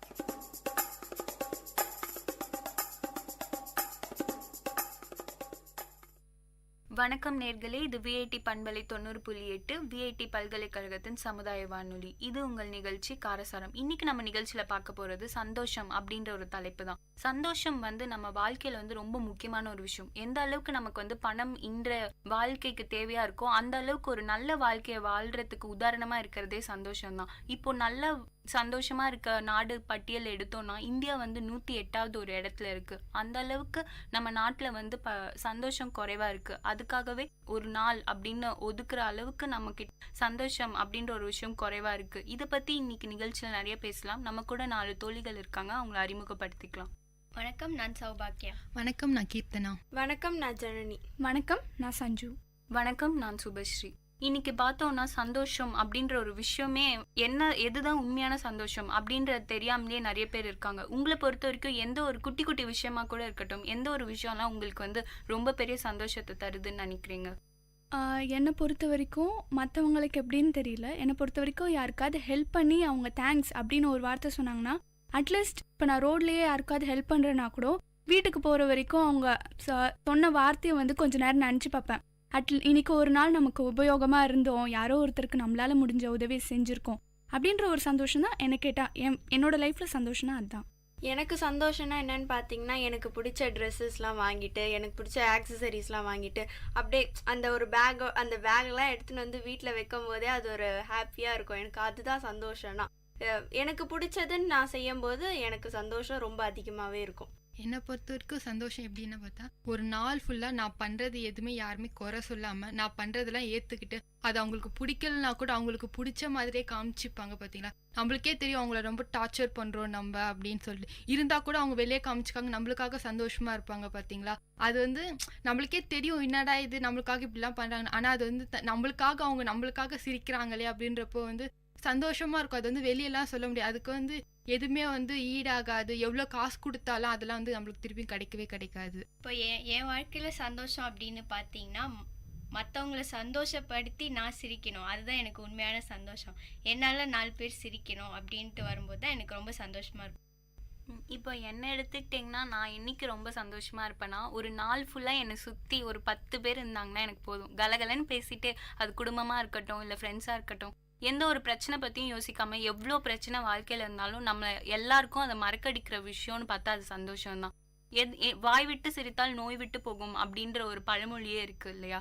இந்த மாதிரி சந்தோஷம், குட்டி குட்டி சந்தோஷத்தை வந்து நம்ம எந்த ஒரு காரணத்தினால இழக்கிறோன்னு நீங்கள் நினைக்கிறீங்க? இப்போ இருக்கிற காலத்தில் பார்த்தீங்கன்னா சந்தோஷன்ற ஒரு விஷயம் இல்லாமல் போயிடுச்சு. அது என்னன்னு தெரியல, ஒரு சின்ன விஷயத்த கூட இப்போ இருக்கிற காலகட்டத்தில் இருக்கிறவங்க வந்து ஒரு பெரிய விஷயமா நினைக்கிறாங்க. அப்படியே அதை தலையில் தூக்கி போட்டுட்டு எனக்கு இந்த பிரச்சனை வந்துடுச்சு, இனிமேல் நான் என்ன பண்ண போகிறேனோ தெரியல. அதை சால்வ் பண்ணுறதுக்கு நிறைய வழி இருக்குது. ஆனால் வந்து அவங்க வந்து சந்தோஷத்தெல்லாம் ஒதுக்கி வச்சுட்டு எந்நேரமும் வந்து இப்படி நடந்துருச்சே அப்படி நடந்துருச்சேன்ட்டு அவங்களுக்கு வர இருக்கிற சந்தோஷங்களை கூட என்ன கேட்டால் அவங்க ஒதுக்கிடுறாங்க. இப்போ பார்த்தீங்கன்னா நிறைய பேர் வந்து ஒர்க் பண்ணுறவங்களுக்குலாம் வந்து சந்தோஷம், அதாவது ஒரு 20 ஏஜுக்கு மேலே இருக்கவங்க, 25 ஏஜில் இருக்கிறவங்களாம் வந்து ஒர்க் பண்ணுறாங்க. அவங்களுக்குலாம் வந்து சந்தோஷம்னு பார்த்தீங்கன்னா கொஞ்சம் கம்மியாக இருக்குது. முன்னெல்லாம் பார்த்தீங்கன்னா அந்த ஏஜில் இருக்கிறவங்களுக்கே நிறைய சந்தோஷம் இருந்தது. இப்போ வந்து அவங்களுக்கு சந்தோஷம் இல்லாமல் போனதுக்கு காரணம்னு பார்த்தீங்கன்னா அவங்க ஜாப்னாலே வந்து ஸ்ட்ரெஸ் அதிகமாகி அவங்களுக்கு வந்து சந்தோஷம் கம்மியாகிக்கிட்டே வருது. அந்த ஏஜ் இருக்க பசங்களாம் தான் வந்து சந்தோஷமாக இருப்பாங்கன்னு சொல்லுவாங்க. ஆனால் இப்போ அந்த ஏஜில் இருக்க பசங்களுக்கே சந்தோஷம் இல்லாமல் போயிட்டுருக்கு. என்னை பொறுத்த வரைக்கும் ஏன் சந்தோஷம் கெடுதுன்னு பார்த்தீங்கன்னா, ஃபர்ஸ்ட் வந்து ஈகோ தாங்க சொல்ல முடியும். விட்டு கொடுத்தாலே போதும். மற்றவங்க பண்ணுற விஷயத்தை நம்மளுக்கு பிடிக்கலனா கூட நம்ம ஏற்றுக்கிட்டு அவங்களுக்கு அட்ஜஸ்ட் பண்ணி இருந்துக்கிட்டாலே போதும். வந்து இந்த ஈகோனஸ் வராமல் ஒரு 2 பேர் ஃப்ரெண்ட்ஸ் இருக்காங்கன்னு வச்சுக்கோங்க, அவங்களுக்குள்ள ஈகோனஸ் வராமல் பார்த்துக்கிட்டாலே வந்து நம்ம 2 பேரில் நம்ம கூட இருக்க 4 பேரும் வந்து சந்தோஷமாக இருப்பாங்க. என்னை பொறுத்தவரைக்கும் ஈகோனஸ் விட்டு கொடுத்தாலே போதும், நம்ம ஹாப்பியாக இருக்கலாம்.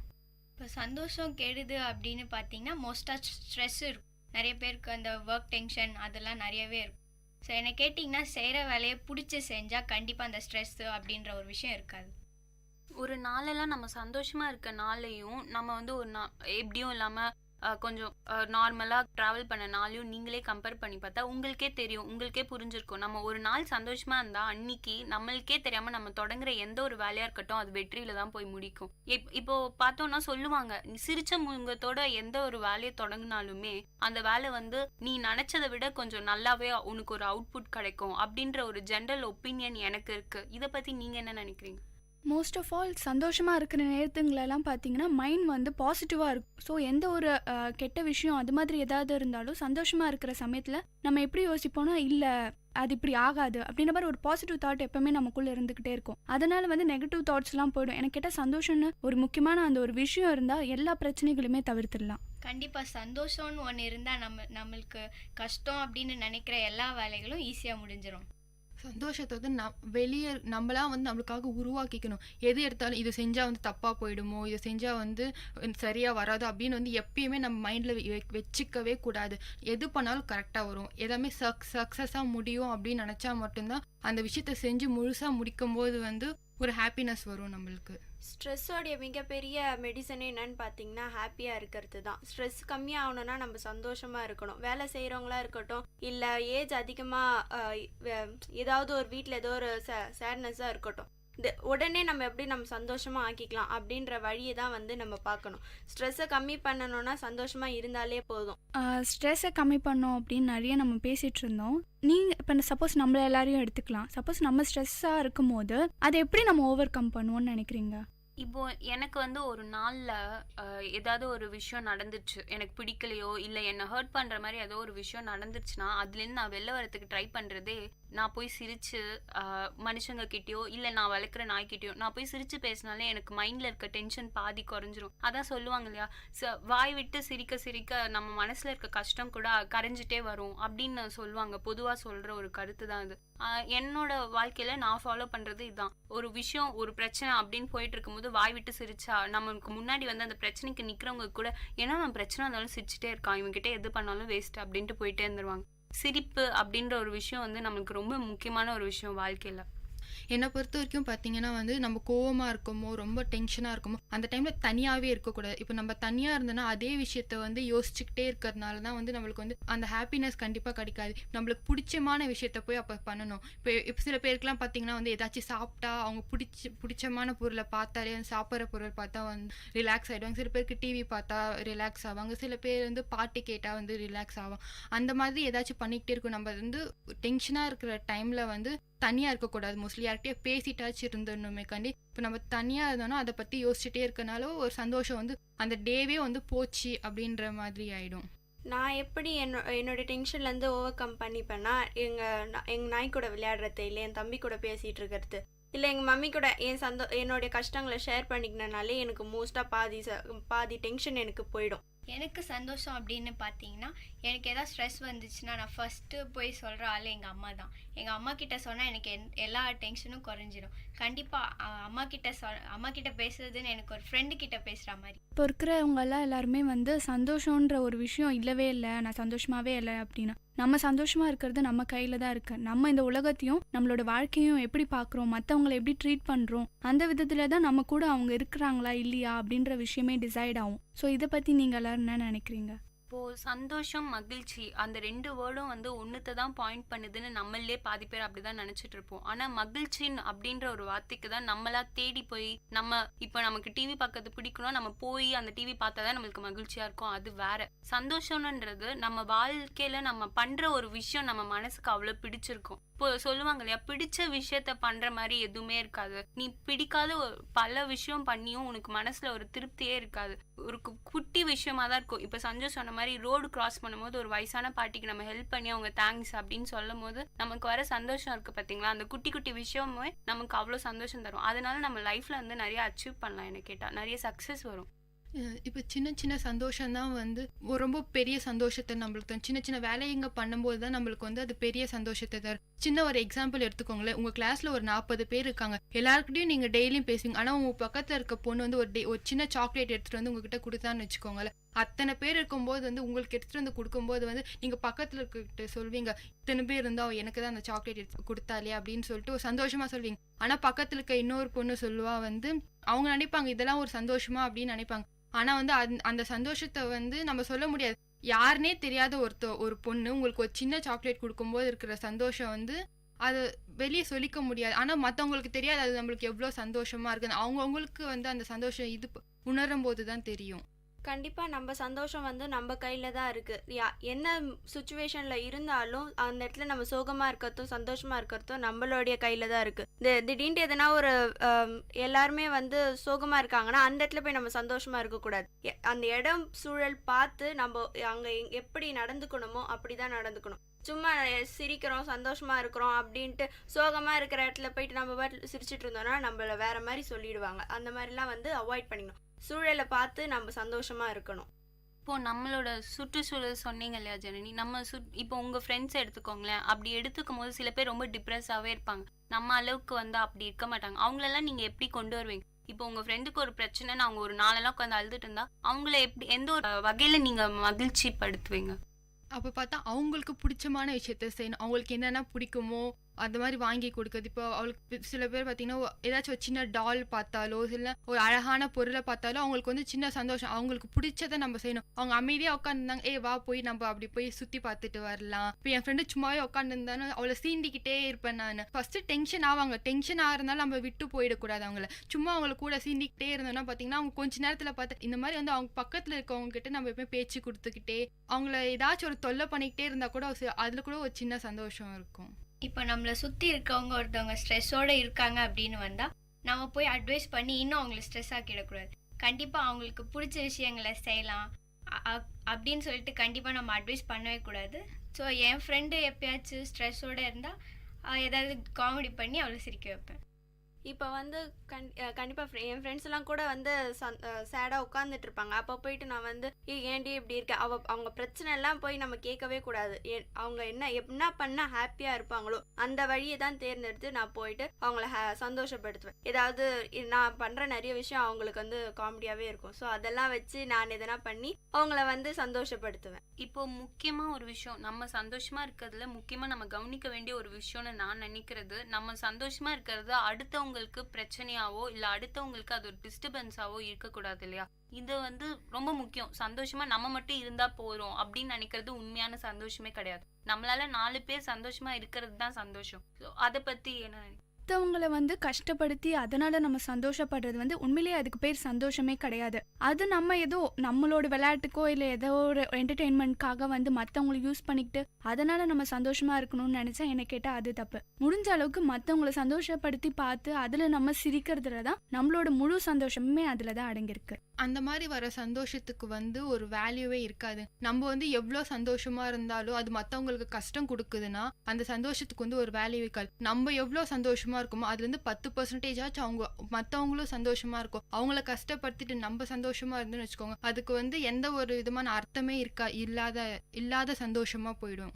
இப்போ இருக்கிற நம்மளோட சூழலில் பார்த்தீங்கன்னா நம்ம சந்தோஷமாக இருக்கோம், சுற்றி இருக்கிற யாராவது ஒருத்தர் வந்து அமைதியாவோ அவங்களுக்கு ஏதாவது கஷ்டம் அப்படின்றத நம்ம ஃபீல் பண்ணோம்னா அடுத்த நிமிஷமே நம்மளோட சந்தோஷன்றது நம்மக்கிட்ட இருக்கவே இருக்காது. அந்த சமயத்தில் போய் நம்ம சிரிச்சுட்டு இல்லை வீட்டில் யாரோ ஒருத்தர் வந்து ஏதாவது ஒரு பிரச்சனை அந்த மாதிரி ஆளாளுக்கு ஒரு இடத்துல இருக்கும்போது நம்ம வந்து விளையாடிட்டோ இல்லை ஜாலியாக சிரிச்சுட்டோ அந்த மாதிரி இருக்க மாட்டோம். ஒருத்தருடைய சந்தோஷமும் நம்ம வாழ்க்கையில் முக்கியம். அதை வச்சுட்டு நடந்தாலே வாழ்க்கை நல்லா இருக்கும். இது வரைக்கும் நம்ம காரசாரம் நிகழ்ச்சியில் உண்மையான சந்தோஷம் இதுலலாம் நமக்கு கிடைக்குது. சின்ன சின்ன விஷயங்கள் பண்றதுனால நம்மளுக்கு வர சந்தோஷம், உண்மையான சந்தோஷம் 4 பேரை நம்ம துன்புறுத்தி வாங்குறது இல்லை அப்படின்றத பத்தி நிறைய பார்த்தோம். நம்ம காரசாரம் நிகழ்ச்சியில ஒரு சிறிய இடைவேளைக்கு பிறகு தொடரலாம். இது விஐடி பண்பலை 90.8.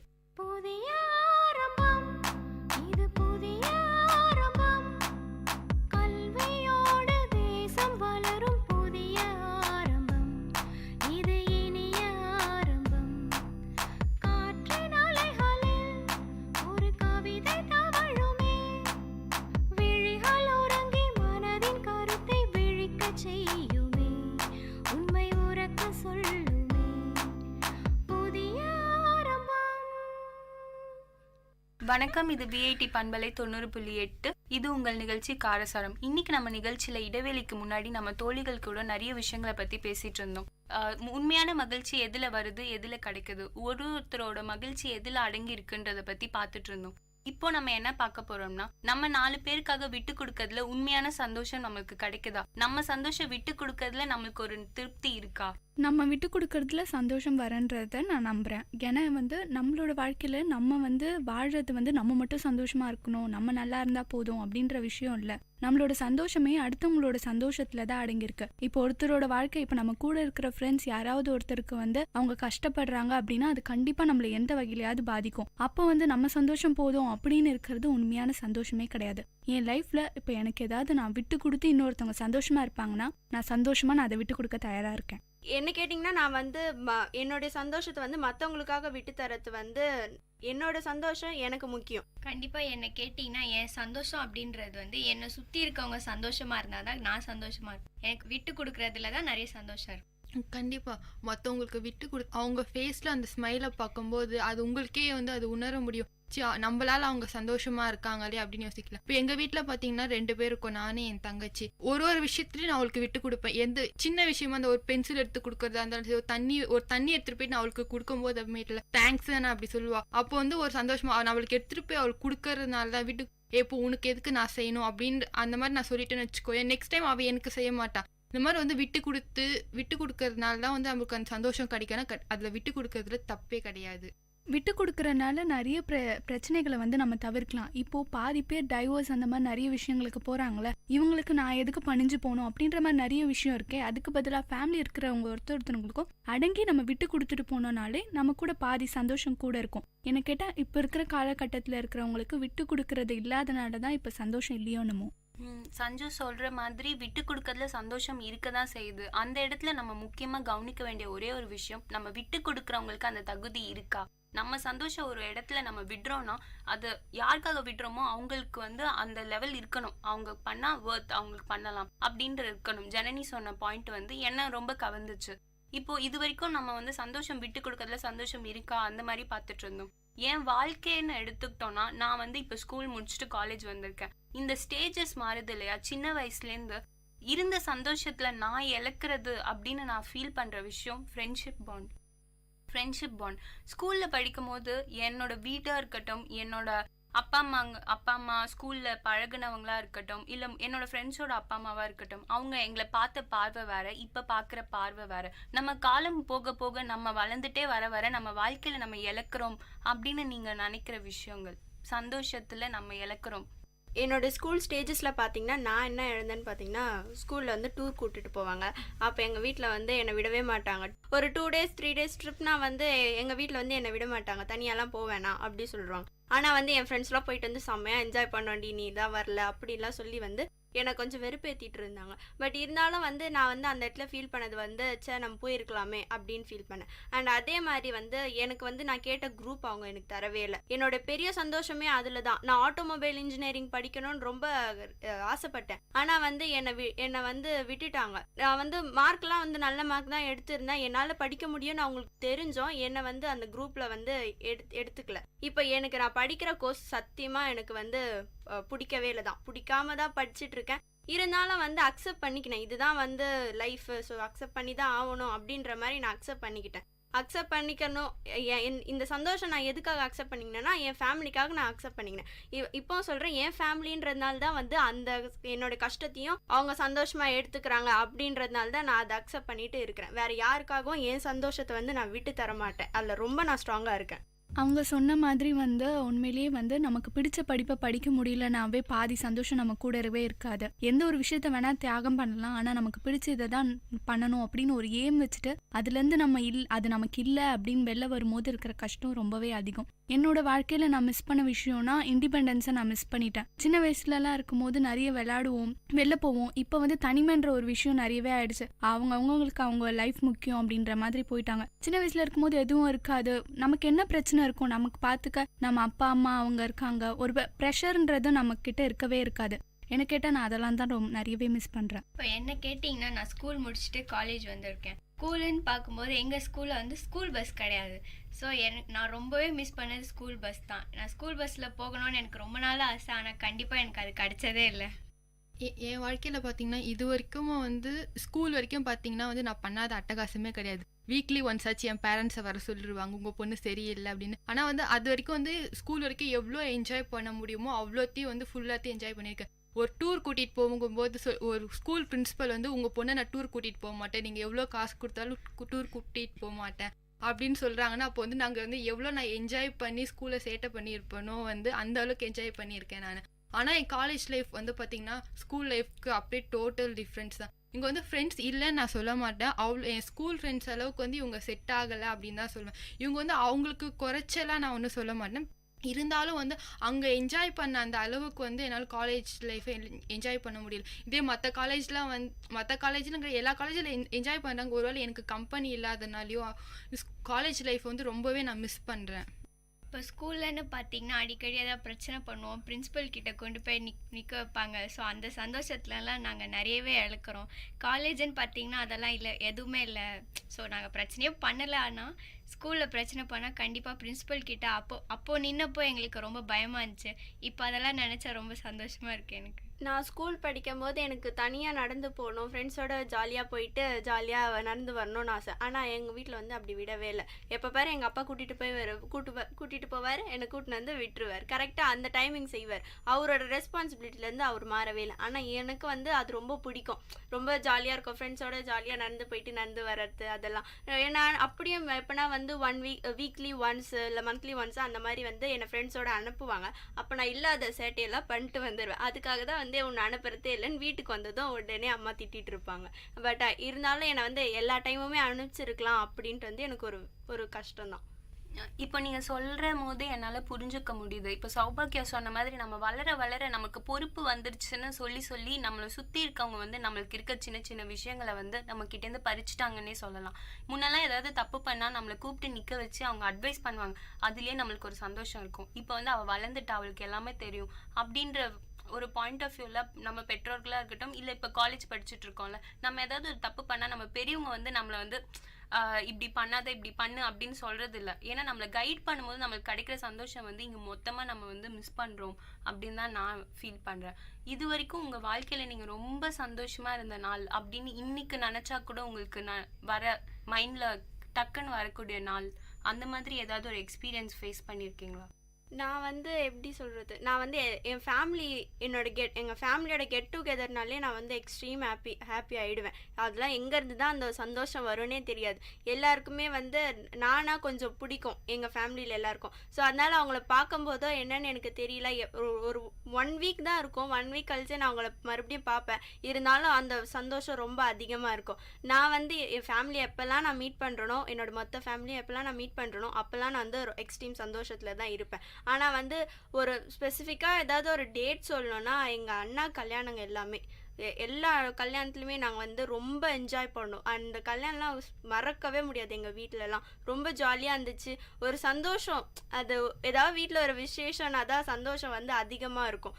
அன்னைக்கு நாங்கள் இருந்த சந்தோஷம் இப்போ எங்கள் இதில் இல்லைன்னு தான் நான் சொல்லுவேன். எனக்கு சந்தோஷமான நாள் அப்படின்னு பார்த்தீங்கன்னா, ஒரு சப்ஜெக்ட் கிளாஸில் தான் நாங்கள் இருந்தோம். எங்களுக்கு ஒரு ட்ராயிங் பண்ண சொல்லி கொடுத்தாங்க. ஸோ அந்த ட்ராயிங்கில் வந்து நான் தான் ஆக்சுவலாக காமெடி பண்ணேன். அதனால என் ஃப்ரெண்ட்ஸ் எல்லாம் இந்த கிளாஸ்லேருந்து அடுத்த கிளாஸ் போகிற வரைக்கும் என்னால் சிரிச்சிட்டு இருந்தாங்க. எனக்கு பெஸ்ட் டேன்னு கேட்டிங்கன்னா அந்த நாள் தான் நான் சொல்வேன். எனக்கு சந்தோஷமான நாள் அப்படின்னு பார்த்தீங்கன்னா, எங்கள் வீட்டு ஹோமிங் ஃபங்க்ஷன் தான் சொல்லணும். அப்போ வந்து நிறைய வேலை இருந்துச்சு. எங்கள் வீட்டில் வந்து யாருமே கிடையாது. நானே, எங்கள் அப்பா, எங்கள் அம்மா, என் தங்கச்சி 4 பேர் தான். அந்த ஒரே ஒரு நாள் தான் இருக்குது, வேலை செய்கிறதுக்கு யாருமே கிடையாது கூட. அப்போ வந்து எங்கள் அப்பாவுக்கு வந்து எவ்வளோ ஹெல்ப் பண்ண முடியுமோ வந்து ஃபுல் ஹெல்ப்புமே நான் தான் பண்ணேன். அப்போ வந்து வீட்டுக்கு வந்த விருந்தாளிங்க எல்லாமே சொன்னாங்க, உனக்கு என்ன ஆம்பளை பசங்க இல்லைன்னா என்ன, உன் பெரிய பொண்ணே உனக்கு ஆம்பளை பையன் மாதிரி தான் அப்படின்னு சொல்லும்போது எங்கள் அப்பா முகத்தில் வந்து அவ்வளோ சந்தோஷம். நீ மட்டும் போதும், எனக்கு வேறு யாருமே தேவையில்லை, நீ மட்டும் இருந்தாலே போதும், எல்லாமே நான் கரெக்டாக செஞ்சு முடிச்சிருவேன் அப்படி சொல்லும்போது வந்து எவ்வளோ சந்தோஷமாக இருக்கும். இப்போ வந்து ஒரு அப்பா வந்து உங்ககிட்ட சொல்கிறாரு, யாருமே வேணாம், நீ மட்டும் போதும், வேறு யாருமே எனக்கு தேவையில்லை, நீ மட்டும் கூட இருந்தால் வந்து எல்லாத்தையுமே நான் கரெக்டாக செய்வேன் அப்படின்னு சொல்லப்போ வந்து எவ்வளோ அன்னைக்கு வந்தவங்க ஃபுல்லாக எல்லாருமே சொன்னாங்க, உங்கள் பெரிய பொண்ணு மட்டும் உனக்கு இருந்தால் போதும், வேறு யாரோட ஹெல்ப் உங்களுக்கு தேவையில்லை அப்படின்னு சொல்லுவாங்க. அந்த நாளை வந்து நான் மறக்கவே மாட்டேன். நான் என்னோட சந்தோஷமான நாள் அப்படின்னு பார்த்தீங்கன்னா ஸ்கூல் லைஃப் தான். ஸ்கூல் லைஃப் வந்து எல்லாருக்குமே ஒரு ஜாலியான டைம். ஆக்சுவலி வந்து நான் வேறு ஸ்கூல்லேருந்து இன்னொரு ஸ்கூலுக்கு சேஞ்ச் ஆன டைமு. நான் சின்ன வயசுலலாம் எப்படின்னா யார்கிட்டையும் பேச மாட்டேன், அப்படி ரொம்ப அமைதியான பொண்ணு, ரொம்ப நல்ல பொண்ணு அப்படின்ற மாதிரி ஒரு பேர் வாங்கி கொடுத்த ஸ்கூல்னா நான் இருந்த பழைய ஸ்கூல் 10th வரைக்கும். 11th 12th இங்கே படிக்க வந்ததுக்கு அப்புறம் வந்து என்னோட நேமே அது வந்து அப்படியே டோட்டலாக சேஞ்ச் பண்ணிடுச்சு. படிக்கிறது அப்படின்ற ஒரு விஷயமே நாங்கள் பண்ணவே இல்லை, மற்ற சேட்டை எல்லாத்தையும் சேர்த்து வச்சு செஞ்சோங்க. பிரின்சிபல் ரூம் போகும்போதெல்லாம் வந்து ஒரு தடவை போனோம். ஒன்றும் இல்லை, வெளில போயிட்டு வந்து ஒரு ஷாப்பில் போயிட்டு நாங்கள் ஜூஸ் தான் வாங்கி குடித்தோம். அதை பார்த்துட்டு வந்து எங்கள் டீச்சர் வந்து பார்த்துட்டு இங்கே என்ன பண்ணிகிட்ருக்கீங்க அப்படி இப்படின்னு அவங்க ஏதோ ரொம்ப பிரச்சனை பண்ணிட்டாங்க. ஸ்கூலுக்கும் நாங்கள் சீக்கிரமாக போக மாட்டோம், அந்த மாதிரி எங்கள் மேலே நிறைய கம்ப்ளைண்ட்லாம் இருந்தது. ஸோ அதனால் சேர்த்து வச்சு எங்களை கூட்டிகிட்டு போய் பிரின்சிபல் ரூமில் போய் நிற்க வச்சுட்டாங்க. வெறும் ஒரு ஜூஸ் குடித்த காரணத்துக்காக வந்து டிசின்ற லெவலுக்கு வரைக்கும் எங்களை கூட்டிகிட்டு போய் அந்த விஷயம் விட்டுருச்சு. ஒரு நிமிஷம் அன்றைக்கி அழும்போது வந்து என்னமோ அவ்வளோதான் எல்லாம் முடிஞ்சு போச்சு அப்படின்ற மாதிரி ஒரு ஃபீலிங் இருந்தது. ஆனால் அடுத்த நிமிஷம் பிரின்சிபல் ரூம்லேருந்து வெளில வந்த போது நாங்கள் சிரித்தது எங்களுக்கே தெரியாது. கிளாஸுக்கு போய் மேம் கிட்ட நாங்கள் நடிச்சிட்டு தான் இருந்தோம், என்னமோ அழகிற மாதிரி அப்படிலாம் இருந்தோம். மற்றபடி உள்ளுக்குள்ளே சிரிச்சுனே தான் இருந்தோம். அதை லைஃப்பில் எப்பவுமே மறக்க மாட்டேன். இப்போ என்ன எடுத்துக்கிட்டிங்கன்னா, என் வாழ்க்கையில் இன்னைக்கு நான் ரொம்ப சந்தோஷமா இருக்கேன் அப்படின்னு நான் சொல்ல நினைக்கிற விஷயத்தை விட, எப்பெல்லாம் நான் தப்பு பண்ணி எனக்கு சப்போர்ட்டாக 4 பேர் கிடைச்சி அந்த தப்பை நினச்சி நான் சிரிச்சனோ அதுதான் என் லைஃப்பில் நான் எனக்கு பெரிய சந்தோஷம்னே நான் நினைப்பேன். ஏன்னா நான் ஒரு தப்பு பண்ணும்போது என் பின்னாடி யாருமே இல்லாமல் நான் அது மாதிரி தனியாக நின்றதே இல்லை இது வரைக்கும். அது நான் வாங்கிட்டு அந்த வரன்னு தான் சொல்லணும். ஃப்ரெண்ட்ஸாக இருக்கட்டும், ஃபேமிலியாக இருக்கட்டும், எவ்வளோ பெரிய தப்பு பண்ணாலும் என் பின்னாடி அட்லீஸ்ட் ஒரு 4 பேராவது இருந்து எனக்கு சப்போர்ட் பண்ணி நீ பண்ண தப்புலேருந்தே ஒரு நகைச்சுவையோ இல்லை ஏதோ ஒன்று பண்ணி என்னை சிரிக்க வைப்பாங்க பார்த்தீங்களா, அப்போ எனக்கு கிடைக்கிற சந்தோஷம் மாதிரி என் வாழ்க்கையில் இது வரைக்கும் வேறு எதுவும் நான் அவ்வளோ பெருசாக எடுத்துக்கிட்டதில்லை.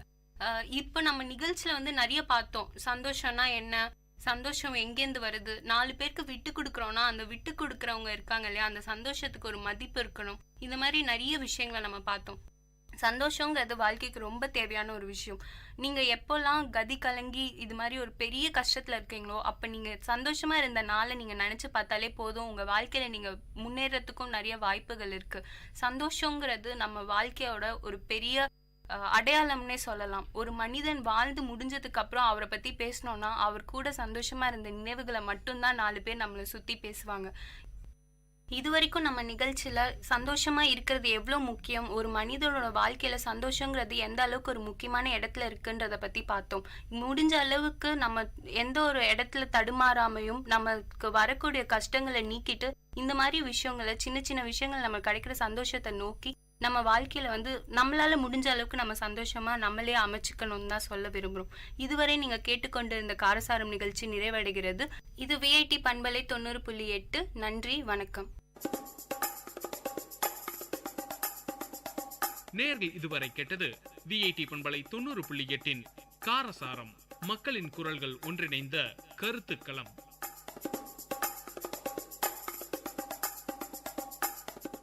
விவசாயி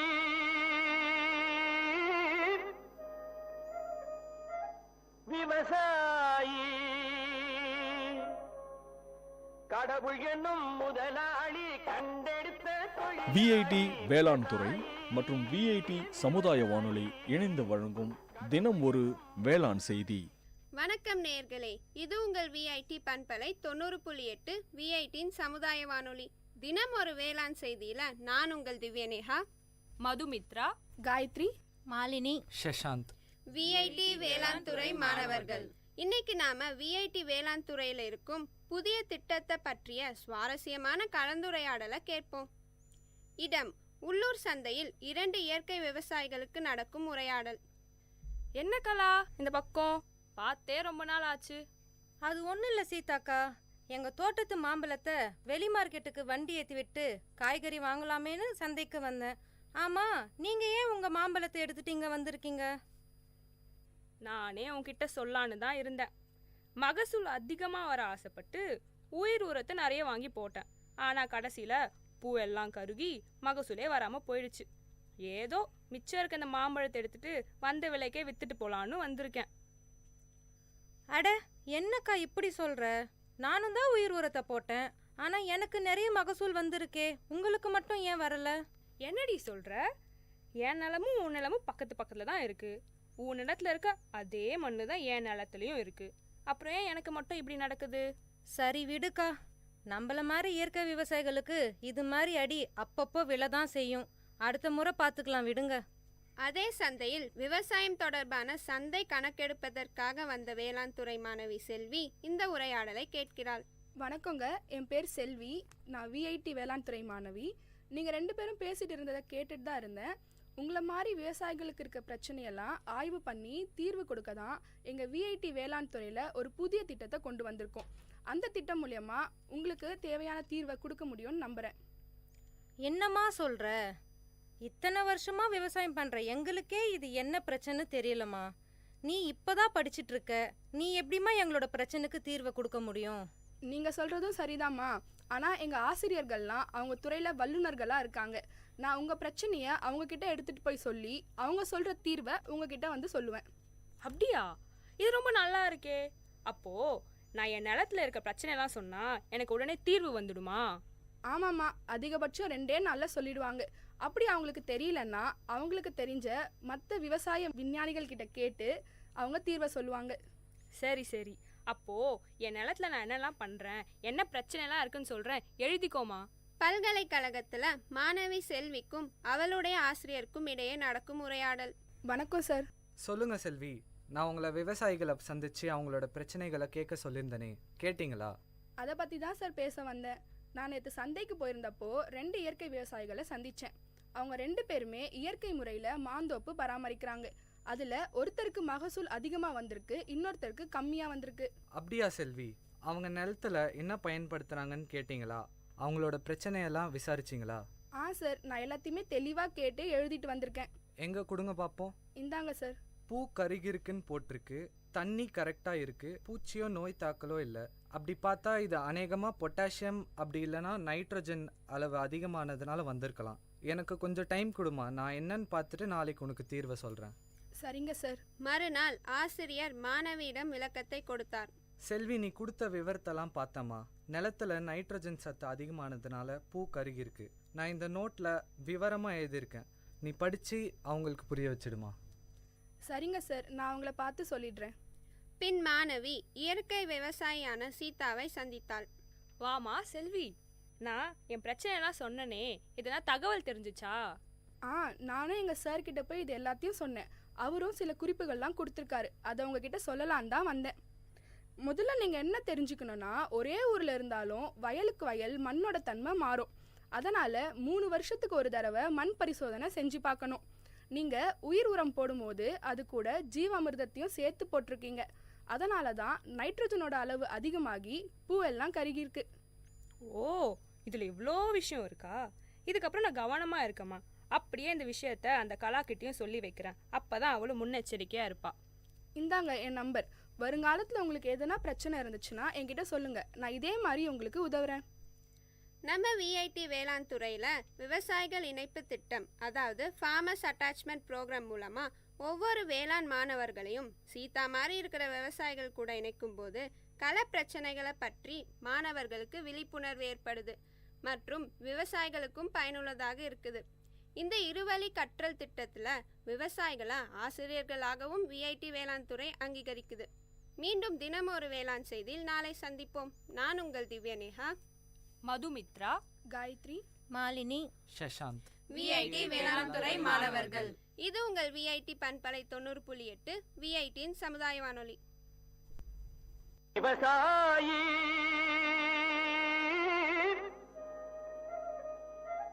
விவசாயி கடவுள் என்னும் முதலாளி கண்டெடுத்த விஐடி வேளாண் துறை மற்றும் விஐடி சமுதாய வானொலி இணைந்து வழங்கும் தினம் ஒரு வேளாண் செய்தி.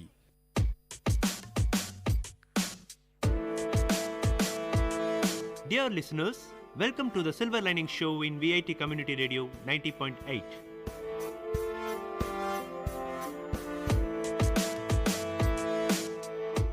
The program to reach heights, a motivation to enhance the positivity in you.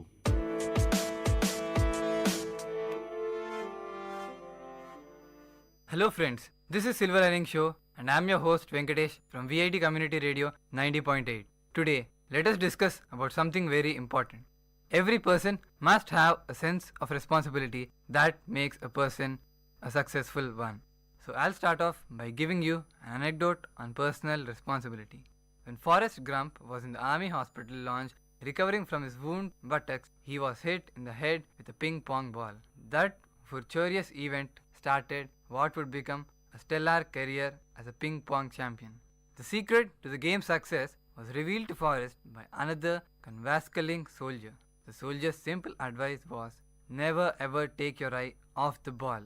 Seems like that is the key to success in almost every endeavor you take in life. If you are in sales, keep your eye on the sales ball. If you are in manufacturing, keep your eye on the manufacturing ball. If you are in customer service, keep your eye on the customer service. If you are a student, never take your eye off schooling. If you are married, keep your eye on marriage. But never ever take your eye off the ball. So, what reflects personal responsibility? What reflects the most important thing that you need to possess? The main thing that reflects responsibility, being accountable for what we think, say or do. Personal responsibility involves working on our own character and skill development rather than blaming others for the situation and circumstances. It means choosing to design a life that honors our values and purpose.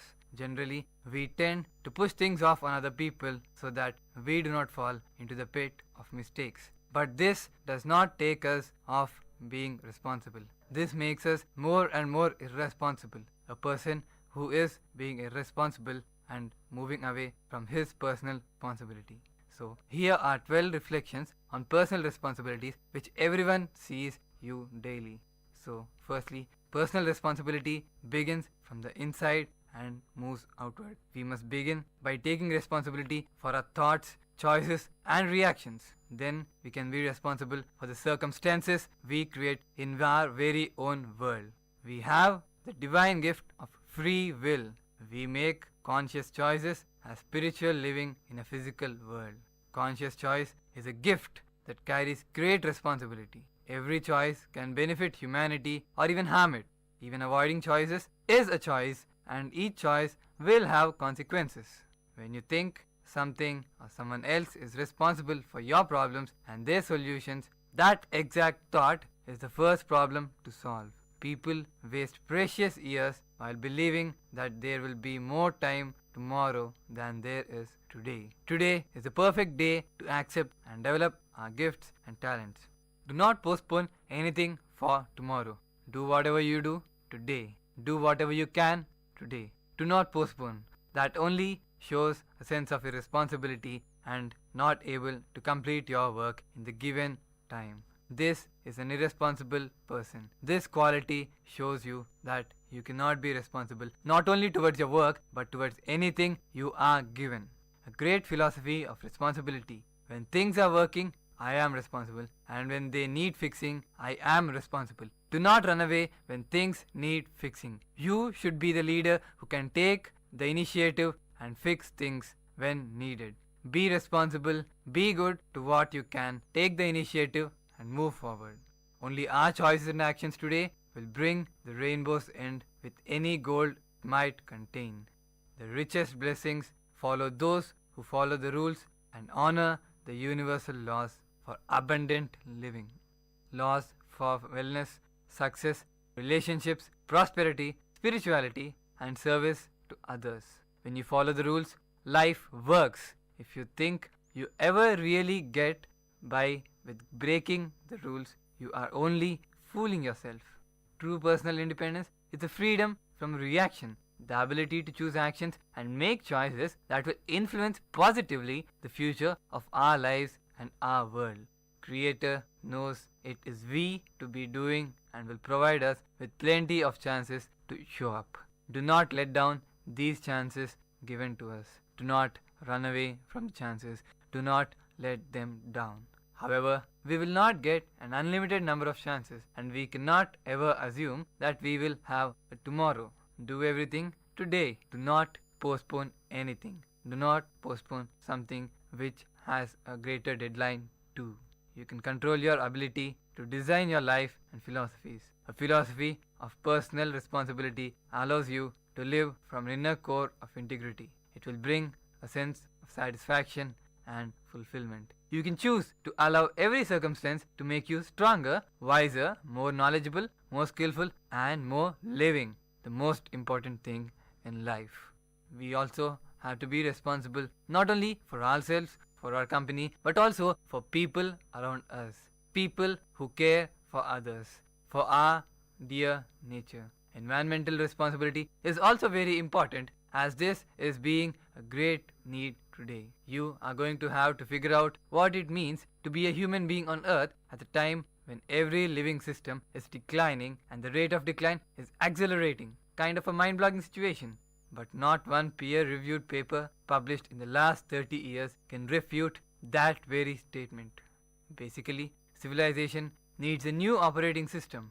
You are the programmers, and we need it within a few decades. This planet came with a set of instructions, but we seem to have misplaced them. Important rules like don't poison the water, soil or air, don't let the earth get overcrowded, and don't touch the thermostat have been broken very easily.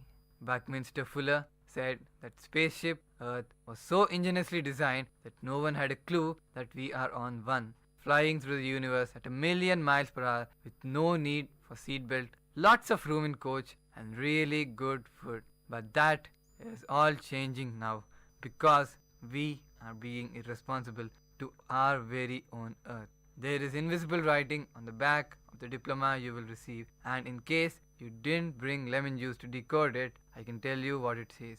You are brilliant and the earth is hiring. This is the most important thing you need to know, that you are brilliant and the earth itself has hired you. The earth couldn't afford to send recruiters or limos to your school. It sent you rain, sunset, ripe cherries, night blooming jasmine, and that unbelievably cute person you have in your life. Take the hint, and here's the deal. Forget that this task of planet saving is not possible in the time required. Don't be put off by people who know what is not possible. Do what needs to be done and check to see if what was impossible only after you are done. Do what is needed right now. Be responsible towards Mother Earth who has hired you before you were even born. When asked if I am pessimistic or optimistic about the future, my answer will always be the same. If you look at the signs about what is happening on Earth and aren't pessimistic, you don't understand data. But if you meet the people who are working to restore this Earth, the lives of poor, and you aren't optimistic, you haven't got a pulse. You do not know anything that is happening here. What I see everywhere in the world are ordinary people willing to confront despair, power, and incalculable odds in order to restore some semblance of grace, justice, and beauty to this world. The poet Adrian Rich wrote, "So much has been destroyed, I have cast my lot with those who age after age, perversely, with no extraordinary power, reconstitute the world." There could be no better description. Humanity is coalescing. It is reconstituting the world, and the action is taking place in schoolrooms, farms, jungles, villages, campuses, companies, anything you name, fisheries, and also slums. There is a change in every part, and you need to be a part of it. You need to be responsible and take good positive step in fixing this.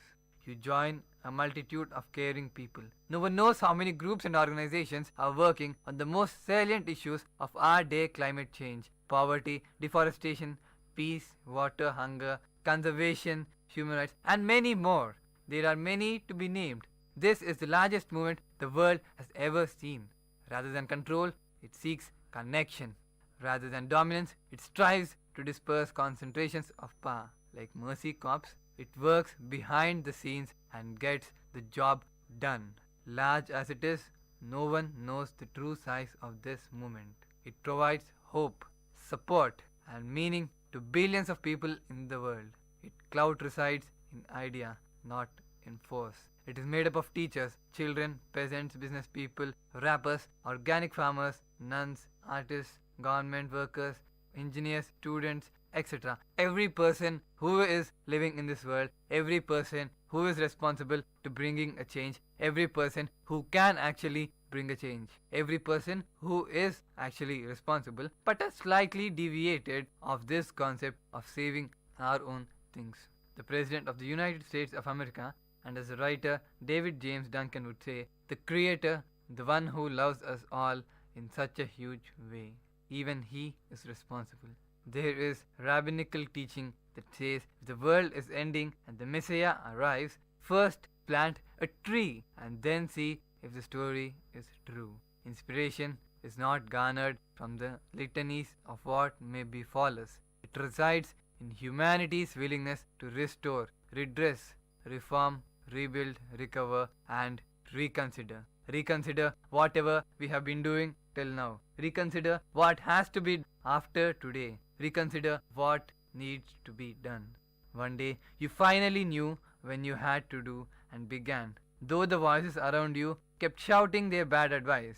Is Mary Oliver's description of moving away from the profane towards a deep sense of connectedness to the living world. Many of the people are working on behalf of strangers, even if the evening news is usually about the death of strangers. This is what a responsible person does. Even if there is chaos all over, work on behalf of people, work on behalf of strangers whom you even do not know. Be responsible towards Mother Earth and then go forward, take a step further, bring about a change. This kindness of strangers has religious, even mythic origins and very specific 18th century roots. Abolitionists were first people to create a national and global movement to defend the rights of those they did not know. Until that very time, no group had filed a grievance except on behalf of itself. None cared about the others. None cared about anything around them. The founders of this movement were largely unknown. Thomas Clarkson, Granville Clark, and Josiah Wedgwood, and their goal was ridiculous on the face of it. All these people wanted to bring a change. At that time, 3 out of 4 people in the world were enslaved. Enslaving each other was what human beings had done for ages. Abolitionist movement was greeted with incredulity. Conservative spokesmen ridiculed the abolitionists as liberal, progressive, do-gooders, meddlers and activists. But they all worked for a cause. They all felt the responsibility of changing of what was being done. They were told they would run the economy and drive England into poverty. But for the first time in history, a group of people organized themselves to help people they would never know, from whom they would never receive direct or indirect benefit. And today, because of that very responsible step which they took back then, is there some change in our lives today. And yet that isn't sufficient. You as citizens today have to bring about a change now, at this very moment. Start doing something. And today, tens of millions of people do this every single day. It is called the world of non-profits, civil society, schools, social entrepreneurship, non-governmental organizations and companies who place social and environmental justice at the top of their strategic goals. The scope and scale of this very effort put in is unparalleled in history. This has never been done. This magnitude work is the first time it is being done. And friends, be a part of it. Do not move away. The living world is not out there somewhere, but in your very heart. What do we need to know about life? In the words of biologist Jenny Benias, life creates the conditions that are conducive to life. I can think better motto for future economy. We have tens of thousands of abandoned homes with people and tens of thousands of abandoned people without homes. We have failed bankers advising failed regulators on how to save failed assets. This is an irony. We are the only species on the planet with full employment. Brilliant. That is great. What have an economy that tells us that it's cheaper to destroy Earth in real time rather than renew? What is the use? Restore and sustain it? You can print money to ball out a bank, but you can't present life to ball out a whole planet. At present, we are stealing the future, selling it in the present and calling it gross domestic product. What is this? We can just as easily have an economy that is based on healing the future instead of stealing it. We can either create assets for the future or take the assets of the future. This lies in our hands. This lies in the responsible citizens who want to make change. That is you as a person. One is called restoration and the other exploitation. Let us all work towards restoration. And whenever we exploit the earth, we exploit people and cause untold suffering. Working for earth is not a way to get rich. It is a way to be rich. The first living cell into being nearly 40 million centuries ago, and its direct descendants are in our bloodstreams. Literally, you are breathing molecules this very second that we inhaled by Moses, Mother Teresa and Bono. We are vastly interconnected. Our fates are inseparable. We are here because the dream of every cell is to become 2 cells, and dreams come true. In each of you are a quadrillion cells, 90% of which are not human cells. Your body is a community, and without those other microorganisms, you would perish in just hours. Each human cell has 400 billion molecules conducting millions of processes between trillions of atoms. Total cellular activity in one human being is staggering, 1 septillion actions at any moment, a 1 with 24 zeros after it. In a millisecond, our body has undergone 10 times more processes than there are stars in the universe, which is exactly what Charles Darwin foretold when he said science would discover that each living creature was a little universe in himself, formed of a host of self-propagating organisms, inconceivably minute, as numerous as the stars of heaven. So, I have 2 questions for you all. First, can you feel your body? Stop for a second. Feel your body. 1 septillion activities going on simultaneously on your body. Does this so well you feel? Ignore it and wonder. Instead, when the speech will end, you can feel it. It is called life. This is who you are. My next question is, who is in charge of your body? Who is managing those molecules? Hopefully, not a political party. Life is creating the conditions that are conducive to life inside you, just as in all of nature. Our innate nature is to create the conditions conducive to life. What I want you to imagine is that collectively humanity is evincing a deep innate wisdom in coming together to heal the wounds and insult of the past. Ralph Waldo Emerson once asked what we would do if the stars only came out once every 1,000 years. No one would sleep at night, of course. The world would create new religions overnight. We could be ecstatic, delirious, more rapturous by the glory of God. Instead, the stars came out every night and we watch television. This extraordinary time when we are globally aware of each other and multiple dangers that threaten civilization has never happened. Not in 1,000 years. Not in 10,000 years. Each of us is as complex and beautiful as all the stars in the universe. We have done great things and we have gone away off course in terms of honoring creation. You are graduating to the most amazing, stupefying challenge ever bequested to any generation, and you need to be responsible to take care of the earth after you graduating from the stupefying challenge.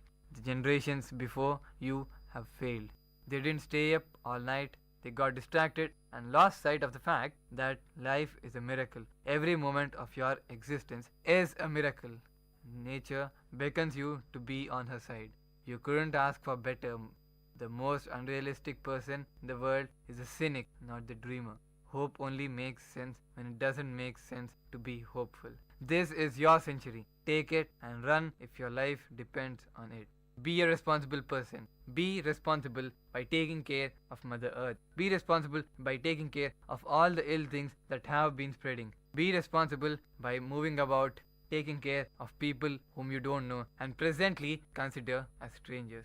Parents can only give good advice or put them on the right paths, but the final forming of a person's character lies in their own hand. It is in you to decide what to do and not. The man who passes the sentence should swing the sword. If you would take the man's life, you owe it to him to look into his eyes and hear his final word. And if you cannot bear to do that, then perhaps the man does not deserve to die. Man is condemned to be free, because once thrown into the world, he is responsible for everything he does. It is up to you to give your life a meaning, a meaningful life, a responsible one.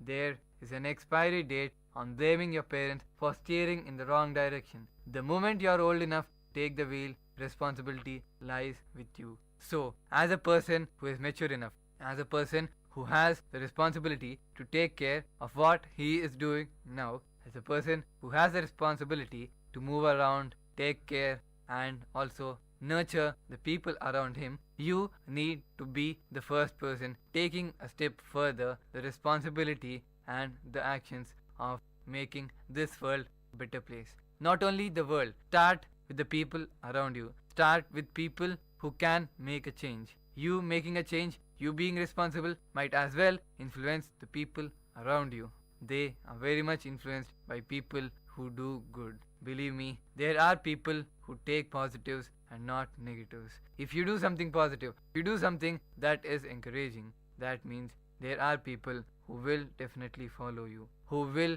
definitely take some inspiration from you and then become responsible themselves. Take care of the strangers, and then there will be strangers who take care of others. This will form a big chain. This will form a chain that is endless, and that will make humanity, mankind, a better thing. Mankind, a better place to live. Mankind, a better place to depend on. The earth, which has been there, which has been striving, will be good. It will be something to leave hope for in the future generations. It will be something as a tribute to the people who have started this very revolution of making earth a better place to live. Man is therefore condemned to be free, and in this free world it is your choice, and make the right choice of always doing good, always being responsible to whatever you are given, always being responsible in everything you do. It is up to you to give what you do some meaning, some meaningful thing in your life to do, some meaningful thing that you can do, and also influence people around you. It is up to you to do all these things. It is in your hands. no one would sleep in the night, of course, if there were no stars. So friends, because of all these nature has provided to you, you have something to provide to nature. And not only nature, but also to people around you. There are reflections that can be seen in you due to your responsibility on how you take things. This responsibility is very important. This responsibility should start. I hope this starts at this very moment and you help not only yourself but also the strangers, as we call them, the different people around you, and also the people who are striving and need something, some help, some responsible person to be around them. So friends, this is Venkatesh, your host, signing off from VIT Community Radio 90.8.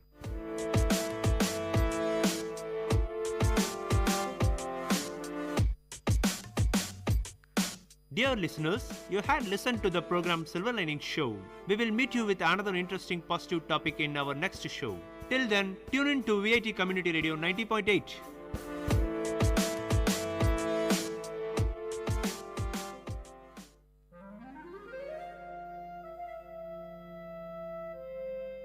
It's story time. In VIT Community Radio 90.8, you're going to listen to a short story written and narrated by Professor Pranesh Kumar, VIT University.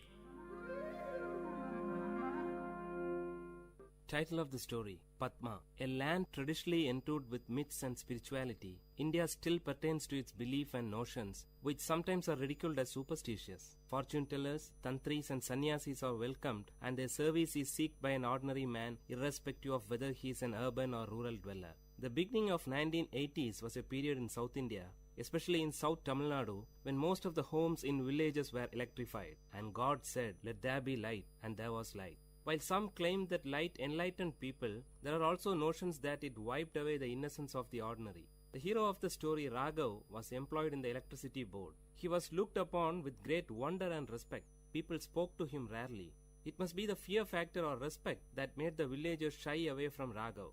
Raghav was in his 40s. He had a fearful appearance with a huge imperialistic mustache, reddish eyes, and a gigantic figure which would scare away children. It was 6:30 p.m. Raghav rushed to the tea shop close to the Panchayat office. Mohan and Aji were waiting there for his arrival. In the dim light, Raghav could rightly locate them from a few meters away with the illuminated cigarettes on their lips. The silence of the eve was beautiful, with a movie song from the Tamil movie Padinaru Vaidinile that was ascending from the tea shop radio. The atmosphere was disturbed in intervals by a scratch noise. Probably it's the tea shop owner cleaning his vessels. Raghav, Mohan and Aji were friends right from their childhood days. Mohan and Aji were unemployed but survived on the income from their ancestral property. Among them, Mohan was the youngest. He differed from his friends, wearing a bell-bottomed pant and with a peculiar hairstyle that was trendy among youths of the time. Coming close to his friends, Raghav stopped, got on from the cycle and flipped down the stand, leaving it to rest. Aji offered a cigarette to Raghav. Before placing it between his lips, Mohan lighted it for Raghav with his own. The conversation began immediately after Raghav had 2 strong puffs of the dry tobacco roll. Aji, shall we proceed with it? Raghav, with what? Removing the cigarettes from his mouth. Mohan, should we narrate it again? Don't you remember the plan that we told you yesterday? Raghav, but I told you that I have very little knowledge about mantras. Did I not? Aji, so you are the right person. You have the little knowledge that we need. After giving a deep thought, Raghav replied. Raghav, okay then, let's give a try. But only if you support me. Both the friends cheered as they were waiting for this word from Raghav. As it used to be, a wealthy landlord of the nearby village had a beautiful daughter. The fairy girl was possessed by the evil spirit Raktarashas, a bloodthirsty evil spirit. The landlord was much worried since it was the time when he was almost successful in fixing a bridegroom for his daughter Padma. Padma was then alienated. She sat at the corner of a dark room, staring at the window with wet eyes. She expressed a peculiar symptom. No one in the house went close to her. If that happened, she bit her own flesh to suck blood, thus scaring away others. Prayers and special pujas with offerings to the local deities were made. Kalam puja during midnight and all other means were tried but in vain. The distressed landlord promised a lump sum of 5,000 rupees for any tantri who would ward off the Raktarashas from his daughter. 5,000 rupees was a lump sum then. The secret news of Padma spread throughout the village. Everyone knew of this, but none dared to discuss about it in public. Aji's father Natraj, the prominent matchmaker of the village, brought home the story of Padma.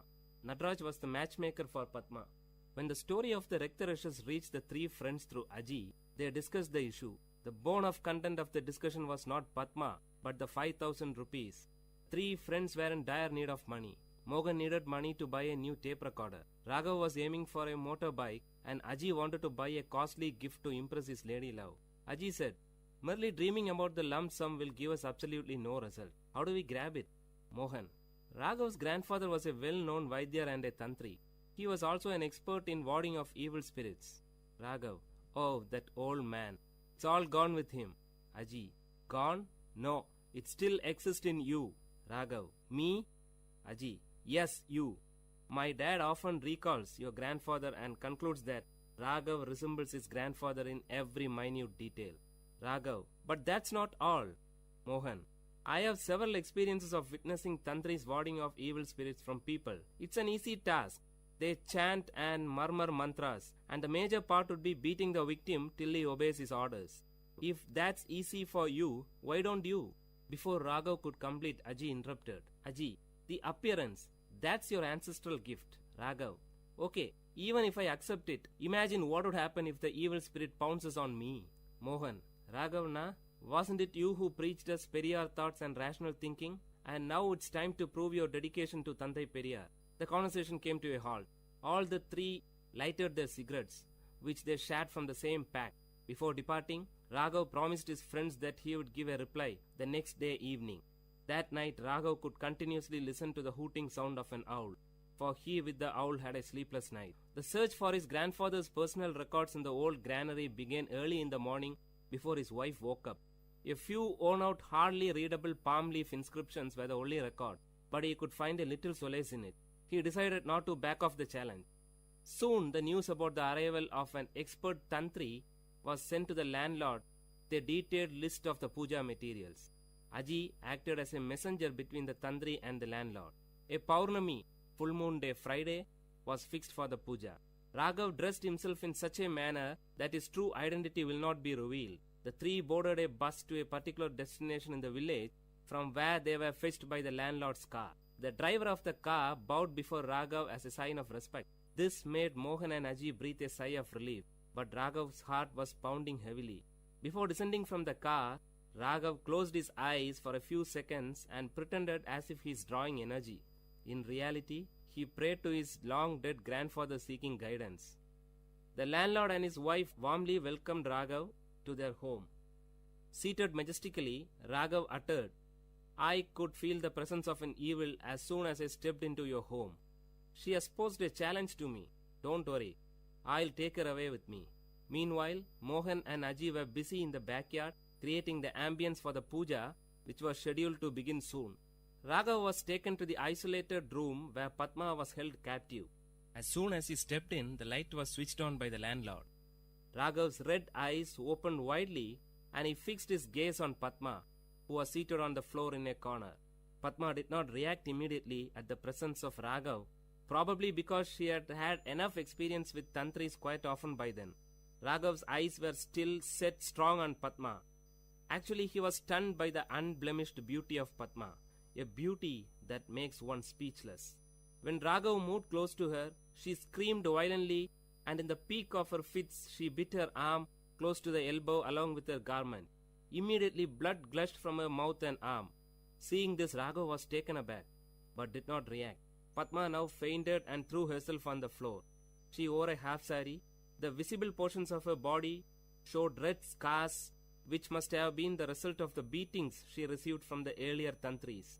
She lay down like a white hibiscus with red marks. Coming back, Raghav sat before the holy fire and started chanting few mantras as Tantris do. He wore a red-colored dhoti and tied a red-colored scarf around his forehead. Flowers and herbs were dropped into the sacred fire with closed eyes and lip chanting mantras. It was midnight. The landlord and his wife witnessed the scene with utmost dedication. After a few minutes, Raghav ordered Aji and Mohan to bring Padma. They both disappeared into the house. Soon a scream was heard. The noise increased as Padma was brought to the backyard.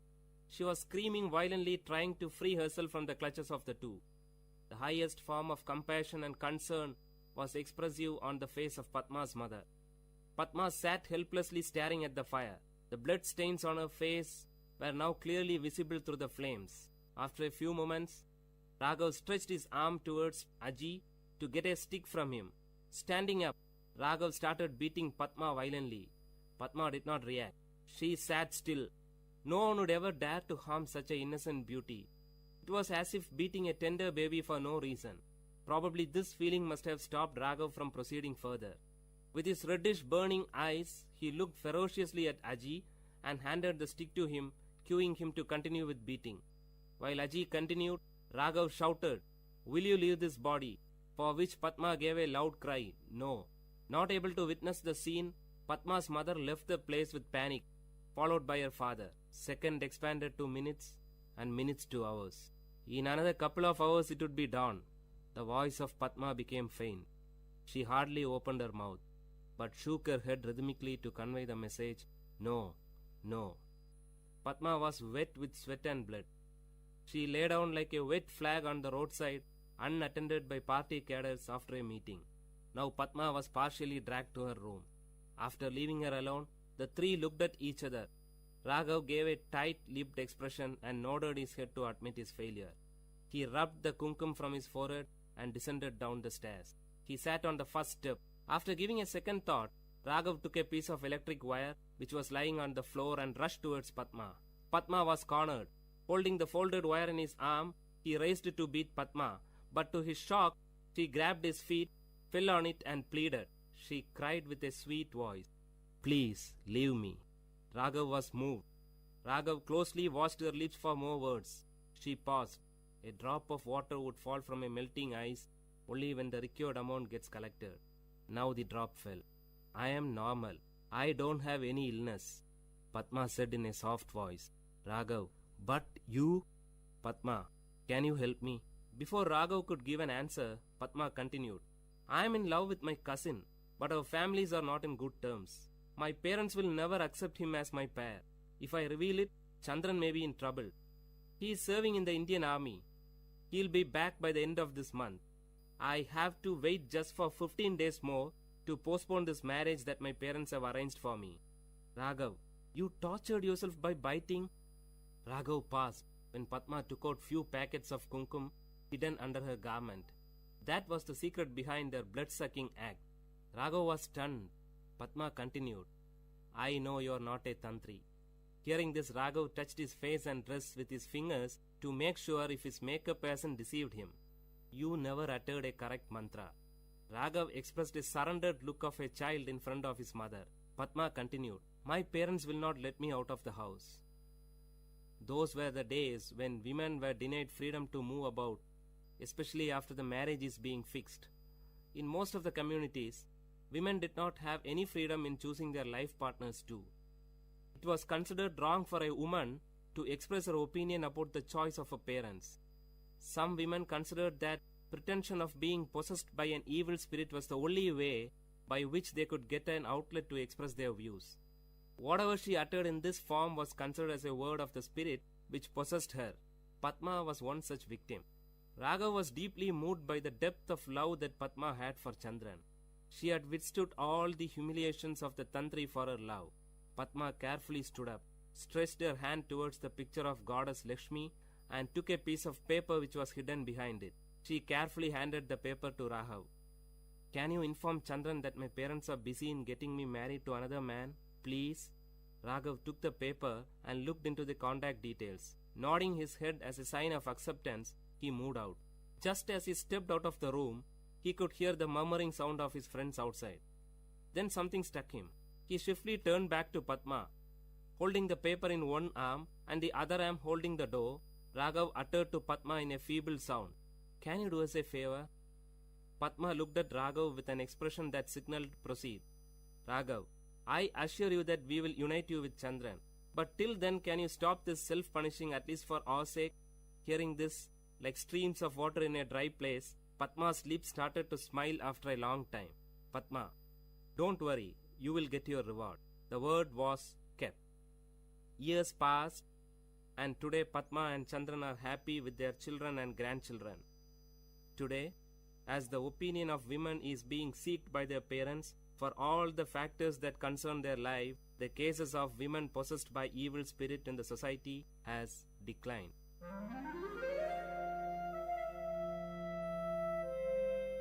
Dear listeners, you had listened to a short story written and narrated by Professor Pranesh Kumar, VIT University, in VIT Community Radio 90.8.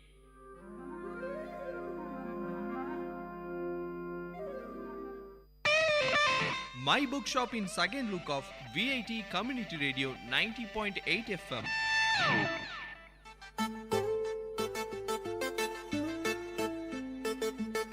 Hello VIT, you are listening to VIT Community Radio 90.8.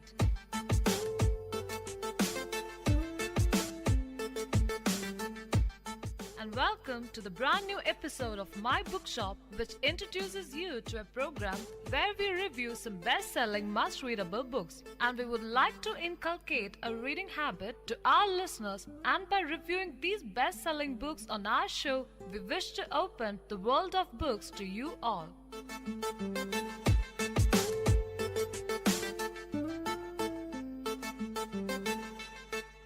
This is Anne. And this is Sanjana. Today we have the books The Adventures of Tom Sawyer by Mark Twain and The Great Expectations by Charles Dickens. Talking more about the adventures of Tom Sawyer.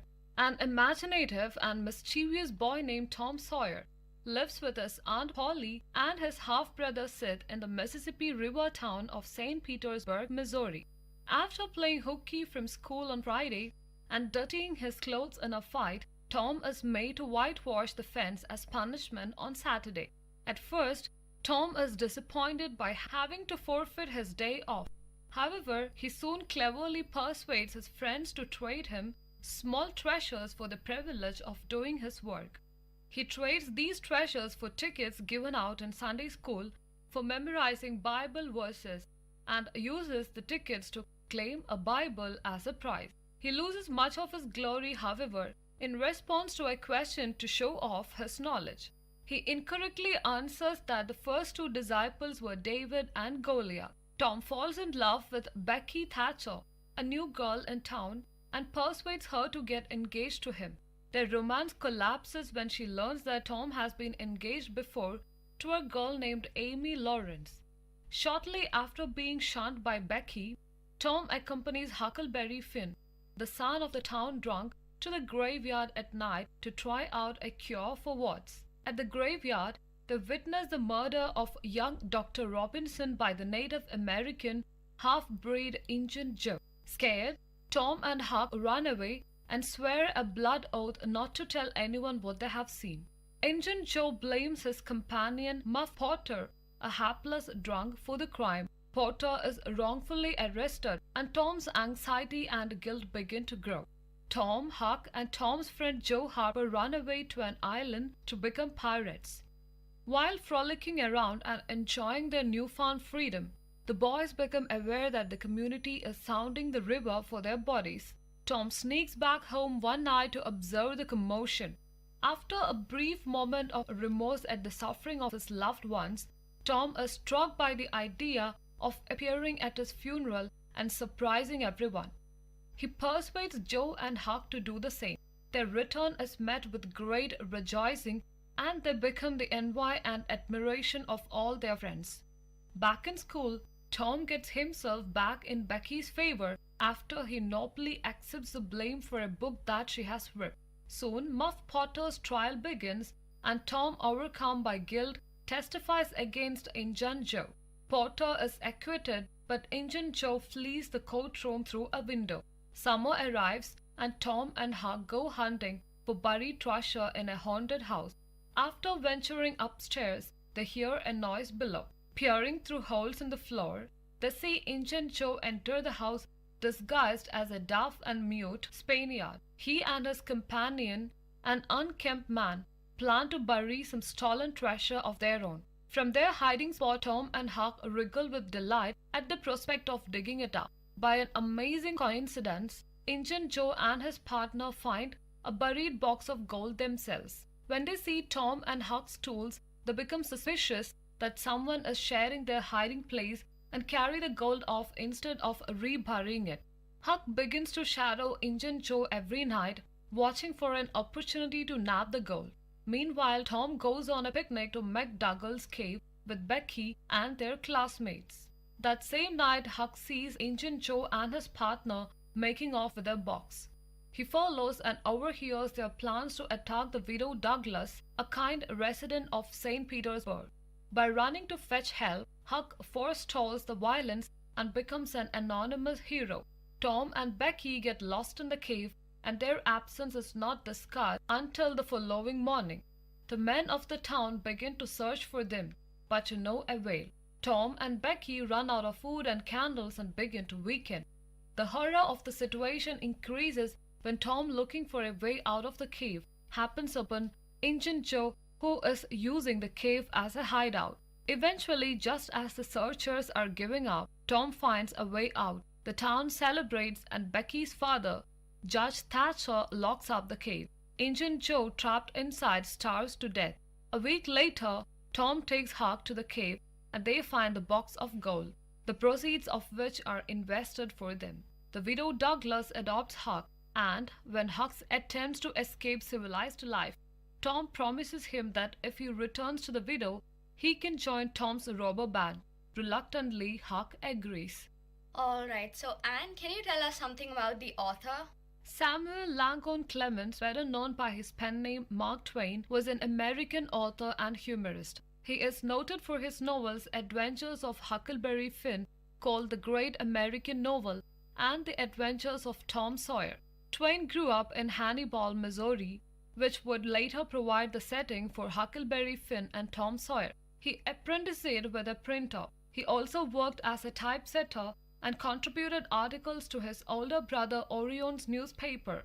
After toiling as a printer in various cities, he became a master riverboat pilot on the Mississippi River before heading west to join Orion. He was a failure at gold mining, so he next turned to journalism. While a reporter, he wrote a humorous story, The Celebrated Jumping Frog of Calaveras County, which proved to be very popular and brought him nationwide attention. His travelogues were also well received. Twain had found his calling. He achieved great success as a writer and public speaker. His wit and satire earned praise from critics and peers, and he was a friend to presidents, artists, industrialists, and European royalty. However, he lacked financial acumen. Though he made a great deal of money from his writings and lectures, he squandered it on various ventures, in particular the Page Compositor, and was forced to declare bankruptcy. With the help of Henry Hutchinson Rogers, however, he eventually overcame his financial troubles. Twain worked hard to ensure that all of his creditors were paid in full, even though his bankruptcy had relieved him of the legal responsibility. Born during a visit by Halley's Comet, he died on its return. He was lauded as the greatest American humorist of his age, and William Faulkner called Twain the father of American literature. So what do you think is the theme of this book? Superstition in the uncertain world could be the theme of this book. Twain first explores superstition in the graveyard, where Tom and Huck go to try out a magical cure for warts. From this point forward, superstition becomes an important element in all of the boys' decision-making. The convenient aspect of Tom and Huck's superstitious beliefs is that there are so many of them, and they are so freely interpretable. Tom and Huck can pick and choose whichever belief suits their needs at the time. In this regard, Twain suggests superstition bears a resemblance to religion, at least as the populace of St. Petersburg practices it. The humorousness of the boys' obsession with witches, ghosts, and graveyards papers over, to some extent, the real horror of the circumstances to which the boys are exposed. Grave digging, murder, starvation, and attempted mutilation. The relative ease with which they assimilate these ghastly events into their childish world is perhaps one of the least realistic aspects of the novel. If the novel were written today, we might expect to read about the psychic damage these extreme childhood experiences have done to these boys. The boys negotiate all this horror because they exist in a world suspended somewhere between reality and make-believe. Their fear of death is real and pervasive, for example, but we also have the sense that they do not really understand death and all of its ramifications. So, who is your most favorite character in the book? I can say Tom Sawyer. When the novel begins, Tom is a mischievous child who envies Huck Finn's lazy lifestyle and freedom. As Tom's adventures proceed, however, critical moments show Tom moving away from his childhood concerns and making mature, responsible decisions. These moments include Tom's testimony at Muff Potter's trial, his saving of Becky from punishment, and his heroic navigation out of the cave.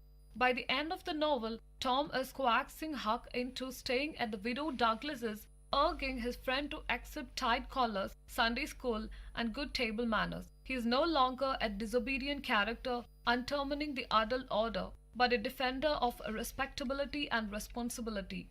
In the end, growing up for Tom means embracing social custom and sacrificing the freedoms of childhood. Yet Tom's development isn't totally coherent. The novel jumps back and forth amongst several narrative strands.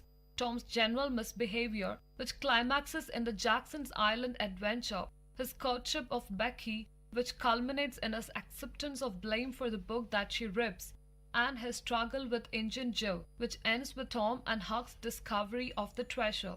Because of the picturesque or episodic nature of the plot, Tom's character can seem inconsistent as it varies depending upon his situation. Tom is a paradoxical figure in some respects. For example, he has no determinate age. Sometimes Tom shows up the naivete of a smaller child with his interest in make-believe and superstitions. On the other hand, Tom's romantic interest in Becky and his fascination with Huck's smoking and drinking seem more the concerns of an adolescent. Whether or not a single course of development characterizes Tom's adventures, a single character trait, Tom's unflagging energy and thirst for adventure, propels the novel from episode to episode. Disobedient though maybe, Tom ends up as St. Petersburg's hero. As the town gossips say, Tom would be president yet if he escaped hanging. Alright, so now I will move on to the review of the book, Great Expectations by Charles Dickens. Great Expectations is one of the most famous and much loved novels by the great master of Victorian prose, Charles Dickens. Like all of his great novels, Great Expectations has Dickens' brilliant use of character and plot, along with an incredible sensibility and sympathy for the way that the British class system was constructed in the 19th century. Pip, a young orphan living with his sister and her husband in the marshes of Kent, sits in a cemetery one evening, looking at his parents' tombstones. Suddenly, an escaped convict springs up from behind a tombstone, grabs Pip, and orders him to bring him food and a file for his leg iron. Pip obeys, but the fearsome convict is soon captured anyway. The convict protects Pip by claiming to have stolen the items himself. One day, Pip is taken by his uncle, Pumblechook, to play at Satie's house, the home of the wealthy dowager, Miss Havisham, who is extremely eccentric. She wears an old wedding dress everywhere she goes and keeps all the clocks in her house stopped at the same time. During his visit, he meets a beautiful young girl named Estella, who treats him coldly and contemptuously. Nevertheless, he falls in love with her and dreams of becoming a wealthy gentleman so that he might be worthy of her. He even hopes that Miss Havisham intends to make him a gentleman and marry him to Estella. But his hopes are dashed when, after months of regular visits to Satie's house, Miss Havisham decides to help him become a common labourer in his family's business. With Miss Havisham's guidance, Pip is apprenticed to his brother-in-law Joe, who is the village blacksmith. Pip works in the forge unhappily, struggling to better his education with the help of the plain, kind Biddy and encountering Joe's malicious day labourer Orlick. One night, after an altercation with Orlick, Pip's sister, known as Mrs. Joe, is viciously attacked and becomes a mute invalid. From her signals, Pip suspects that Orlick was responsible for the attack. One day, a lawyer named Jaggers appears with strange news. A secret benefactor has given Pip a large fortune, and Pip must come to London immediately to begin his education as a gentleman. Pip happily assumes that his previous hopes have come true, that Miss Havisham is his secret benefactor, and that the old woman intends for him to marry Estella. In London, Pip befriends a young gentleman named Herbert Pocket and Jaggers' law clerk Wemmick.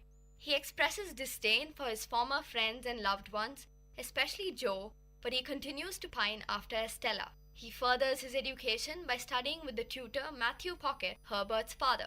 Herbert himself helps Pip learn how to act like a gentleman. When Pip turns 21 and begins to receive an income from his fortune, he will secretly help Herbert buy his way into the business he has chosen for himself. But for now, Herbert and Pip lead a fairly undisciplined life in London, enjoying themselves and running up debts. Orlick reappears in Pip's life employed as Miss Havisham's porter, but is promptly fired by Jaggers after Pip reveals Orlick's unsavory past. Mrs. Joe dies and Pip goes home for the funeral, feeling tremendous grief and remorse. Several years go by until one night a familiar figure barges into Pip's room, the convict Magwitch, who stuns Pip by announcing that he, not Miss Havisham, is the source of Pip's fortune. He tells Pip that he was so moved by Pip's boyhood kindness that he dedicated his life to making Pip a gentleman, and he made a fortune in Australia for that very purpose. Pip is appalled, but he feels morally bound to help Magwitch escape London, as the convict is pursued both by the police and by Compeyson, his former partner in crime. Complicated mystery begins to fall into place when Pip discovers that Compeyson was the man who abandoned Miss Havisham at the altar, and that Estella is Magwitch's daughter. Miss Havisham has raised her to break men's hearts as revenge for the pain her own broken heart caused her. Pip was merely a boy for the young Estella to practice on. Miss Havisham delighted in Estella's ability to toy with his affection. As the weeks pass, Pip sees the good in Magwitch and begins to care for him deeply. Before Magwitch's escape attempt, Estella marries an upper-class lout named Bentley Drummle. Pip makes a visit to Sati's house, where Miss Havisham begs his forgiveness for the way she has treated him in the past, and he forgives her. Later that day, when she bends over the fireplace, her clothing catches fire and she goes up in flames. She survives but becomes an invalid. In her final days, she will continue to repent for her misdeeds and to plead for Pip's forgiveness. The time comes for Pip and his friends to spirit Magwitch away from London. Just before the escape attempt, Pip is called to a shadowy meeting in the marshes, where he encounters the vengeful, evil Orlick. Orlick is on the verge of killing Pip when Herbert arrives with a group of his friends and saves Pip's life. Pip and Herbert hurry back to effect Magwitch's escape. They try to sneak Magwitch down the river on a rowboat, but they are discovered by the police, who Compeyson tipped off. Magwitch and Compeyson fight in the river, and Compeyson is drowned. Magwitch is sentenced to death, and Pip loses his fortune. Magwitch feels that his sentence is God's forgiveness and dies at peace. Pip falls ill. Joe comes to London to care for him, and they are reconciled. Joe gives him the news from home. Orlick, after robbing Pumblechook, is now in jail.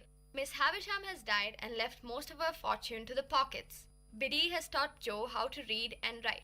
After Joe leaves, Pip decides to rush home after him and marry Biddy. But when he arrives there, he discovers that she and Joe have already married. Pip decides to go abroad with Herbert to work in the mercantile trade. Returning many years later, he encounters Estella in the ruined garden at Sati's house.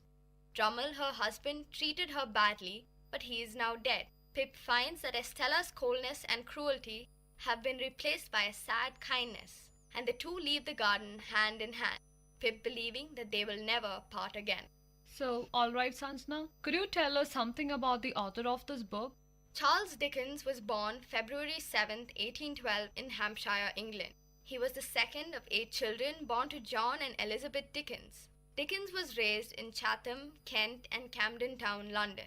During his younger years, his family was wealthy enough to send him to a private school. Their wealth soon ended when his father was arrested and sent to Marshalsea debtors' prison. He had spent more money than he had and caused himself to fall in debt. Eventually, the rest of the family joined him, and Dickens was sent to live with Elizabeth Roylance, a family friend. At 12 years old, Dickens was working 10-hour shifts to help support his family and himself. He worked at Warren's blacking warehouse, earning 6 shillings a week. His job was to post labels on supplies. Dickens' father was soon released from prison when his grandmother died. His family joined him at Roylance's home, and Dickens attended the Wellington House Academy in northern London. However, his mother still made him work at the warehouse, and this brought Dickens to resent her. His stressful childhood led him to start writing essays and fiction, and eventually he wrote the autobiography David Copperfield. Dickens worked in a law office until he became a freelance reporter in 1828. One of his distant relatives, Thomas Charlton, was a freelance reporter at a law school. Dickens worked with Charlton and began writing novels and essays based on the legal system. These writings include Bleak House, Nicholas Nickleby, and Dombey and Son. It wasn't until 1833 when Dickens finally got his first story published. It was titled A Dinner at Popular Walk and was published in London's Monthly Magazine. In 1836, Dickens became an editor for Bentley's Miscellany. He worked there for 3 years and produced Oliver Twist and the Old Curiosity Show over this time period. Later that year, in April, he was married to Catherine Hogarth. They moved to Bloomsbury and had 10 children together. In 1857, Dickens worked with his friend Wilkie Collins in producing a play. They hired professional actresses, one in which Dickens developed a strong bond with. He later separated from his wife because a divorce would have ruined his reputation. However, Dickens financially supported his wife for a while after that. Soon after separating from his wife, Dickens began traveling the world and performing public reading. Dickens was one of the most popular English novelists of the Victorian era. Some of his most popular novels include A Tale of Two Cities, Great Expectations, and A Christmas Carol. One of Dickens' first pieces of work, Little Dorrit, was written during his weekly visits to the Marshalsea prison. On June 9, 1865, Dickens was involved in a train crash. His carriage was untouched, but the first 7 carriages were thrown off the track. Dickens rushed from his car to aid the injured passengers. Later, Dickens used his tragic event as a short ghost story titled The Signal Man. Exactly 5 years later, on June 9, 1870, Dickens passed away. He had suffered from his second stroke at his home in Higham, Kent. He is buried in the Poets' Corner of Westminster Abbey. So, what did you like more about the book? Great Expectations depicts the differences between the classes and how money can corrupt. The novel makes clear that money cannot buy love, nor does it guarantee happiness. One of the happiest and most morally correct people in the novel is Joe, Pip's sister's husband, and Miss Havisham is one of the richest as well as the most unhappy and loneliest. Pip believes that if he can be a gentleman, he will have everything he wants from the world. His world collapses and he realizes that all of his money has been based on Magwitch's dishonest earning, and Pip finally understands the true value of life. One of the most remarkable aspects of Dickens' work is its structural intricacy and remarkable balance. Dickens' plots involve complicated coincidences, extraordinarily tangled webs of human relationships, and highly dramatic developments in which setting, atmosphere, event, and character are all seamlessly fused. Also, the narrator uses images of inanimate objects to describe the physical appearance of character, particularly minor characters or characters with whom the narrator is not intimate. For example, Mrs. Joe looks as if she scrubs her face with a nutmeg grater, while the inscrutable features of Mr. Wemmick are repeatedly compared to a letterbox. Great Expectations features some of Dickens' greatest characters and one of his trademark convoluted plots. The novel is a fantastic read and a wonderful morality tale, full of romance, courageousness, and hope. Great Expectations is a brilliant evocation of a time and place and depicts a view of the English class system that is both critical and realistic. So, Sanjana, who would you recommend this book? Through this book, the author draws on his experiences of life and people. The author tells a fictional story in a way which leaves an impression in the mind of the reader as if the story is a non-fiction. The author portrays himself as Pip, an orphan who faces various challenges in life. This book is highly recommendable for all age group, for it says, life is not fair, but it is still good. An optimistic and a happy ending to the story is a cherry on the cake. Dickens has truly portrayed his classy and enticing writing skills.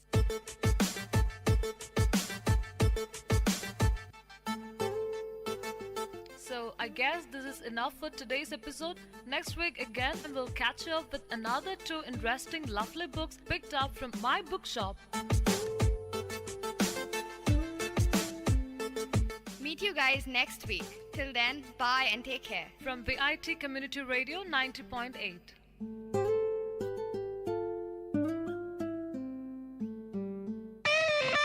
My Bookshop in second look of VIT Community Radio 90.8 FM.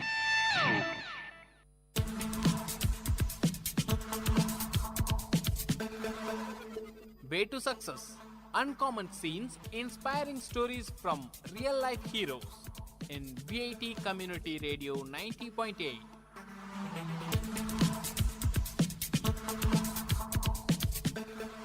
Welcome to the show Way to Success, and I'm your host Pooja. Today I'm going to tell you something new about Vivekananda at the age of school days and humanity. When he was at the age of 6, Swami Vivekananda began his studies. He did not go to school at first.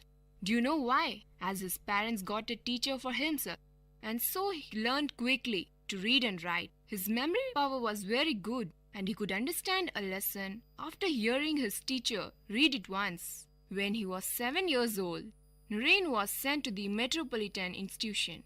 This school was started by Pandit Ishwar Chandra Vidyasagar.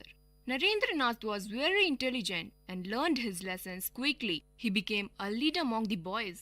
He enjoyed games very much. He would eat his lunch quickly and would be the first to run to the playground.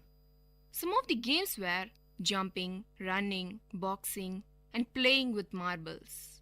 Sometimes he invented new games. Sometimes Naren turned the classroom into a playground. He would talk to his friends and tell them stories even while the teacher was present inside the class. Once the teacher saw them talking, his teacher turned to Naren and his friends, asked them to repeat the lesson. Naren, able to listen to the lesson and talk to his friends at the same time, he was able to answer correctly all the questions asked by the teacher. Then the teacher asked Naren, friends, that who was being talking? The boys pointed to Naren, but the teacher did not believe them and made them stand up as a punishment. Naren also stood up. The teacher told him that he need not stand, but Naren continued to do so. Then he replied, Teacher, I must, for it was I who was talking. One of Naren's favorite game was King and Court. Naren, of course, was always the king. The court was held on a flight of stairs leading from the courtyard to the workshop room. Naren took the highest step for his royal throne.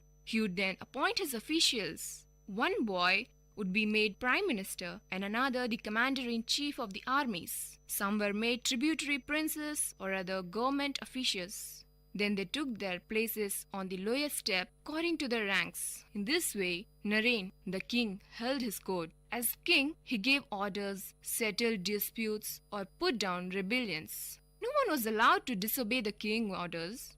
Sometimes he would order severe punishment to be given to the supposed rebel. The rebel would try to escape, but the king's men would chase him around the house and would finally capture him amidst much noise and excited shouting.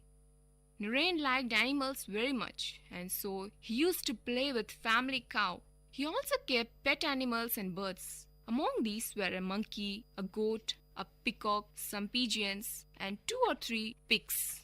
Coachman was a special friend of Naren, and he would often be found having intimate talks with him. Naren also thought that the syke or groom was a very grand person, it seems.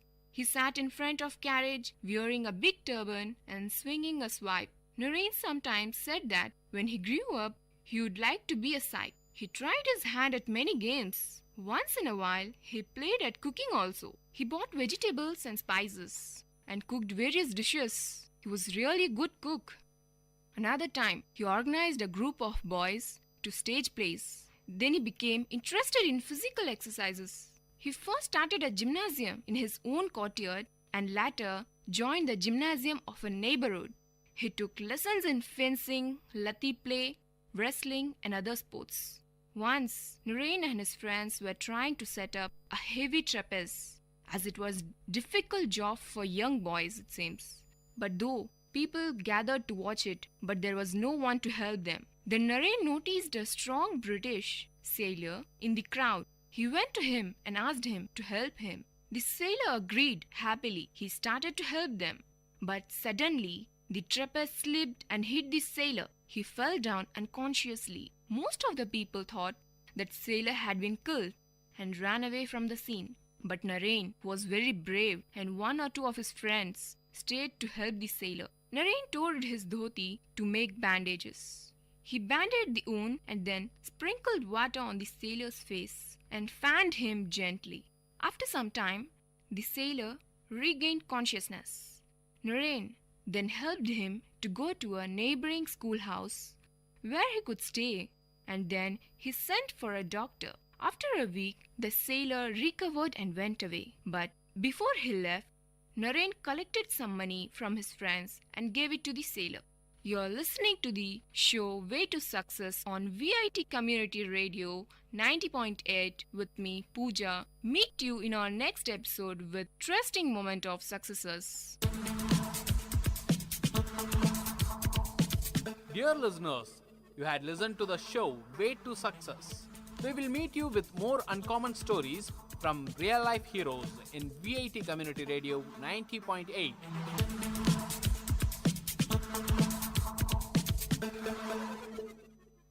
விவசாயி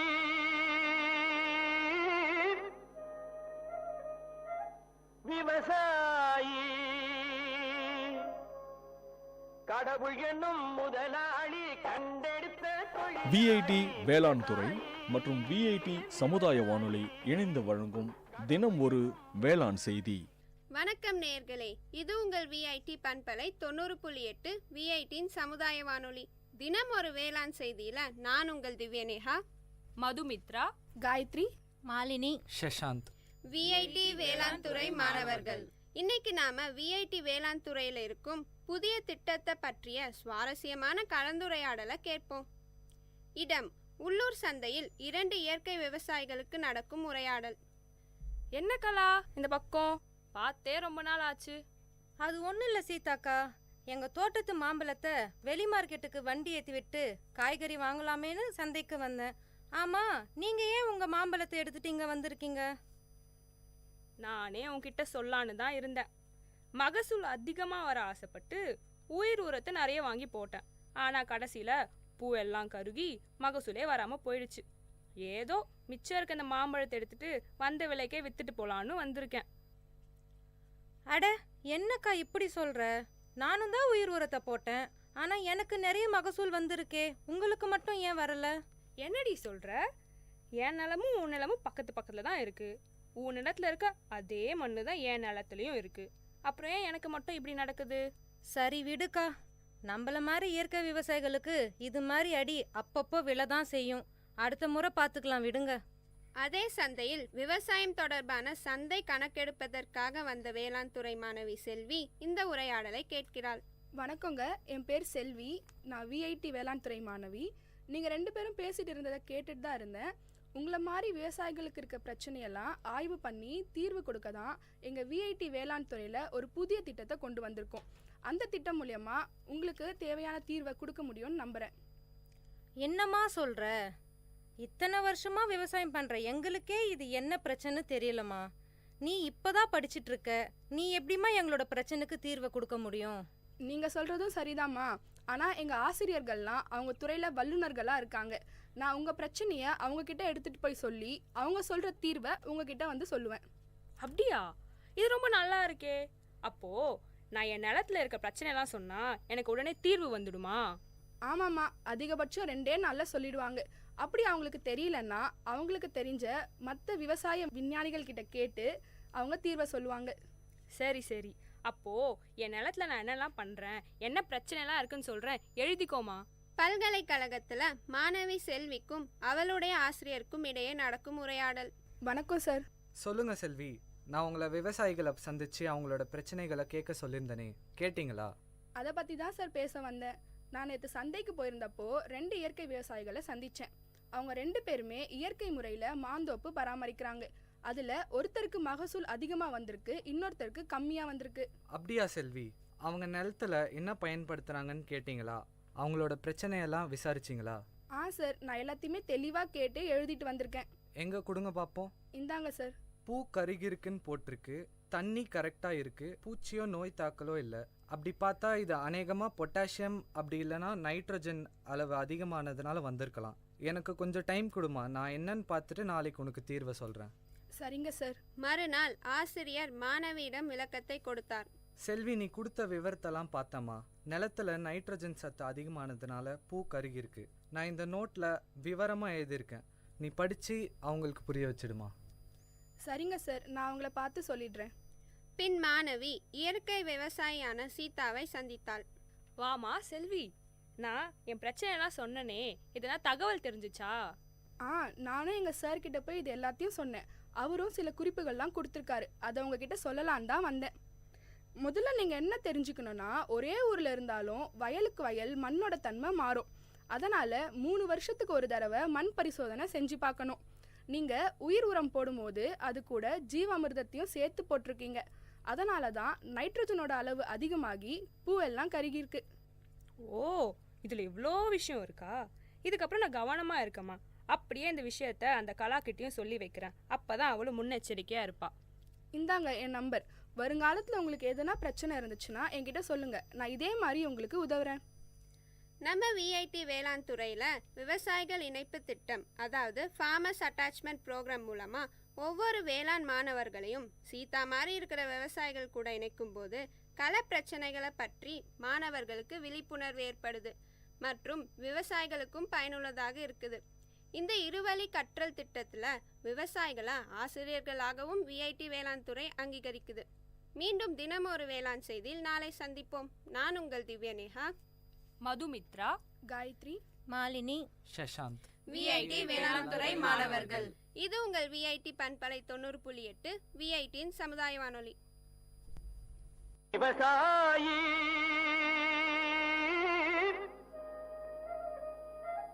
விவசாயி கடவுள் என்னும் முதலாளி கண்டெடுத்த தொழில். VIT வேளாண் துறை மற்றும் விஐடி சமுதாய வானொலி இணைந்து வழங்கும் தினம் ஒரு வேளாண் செய்தி.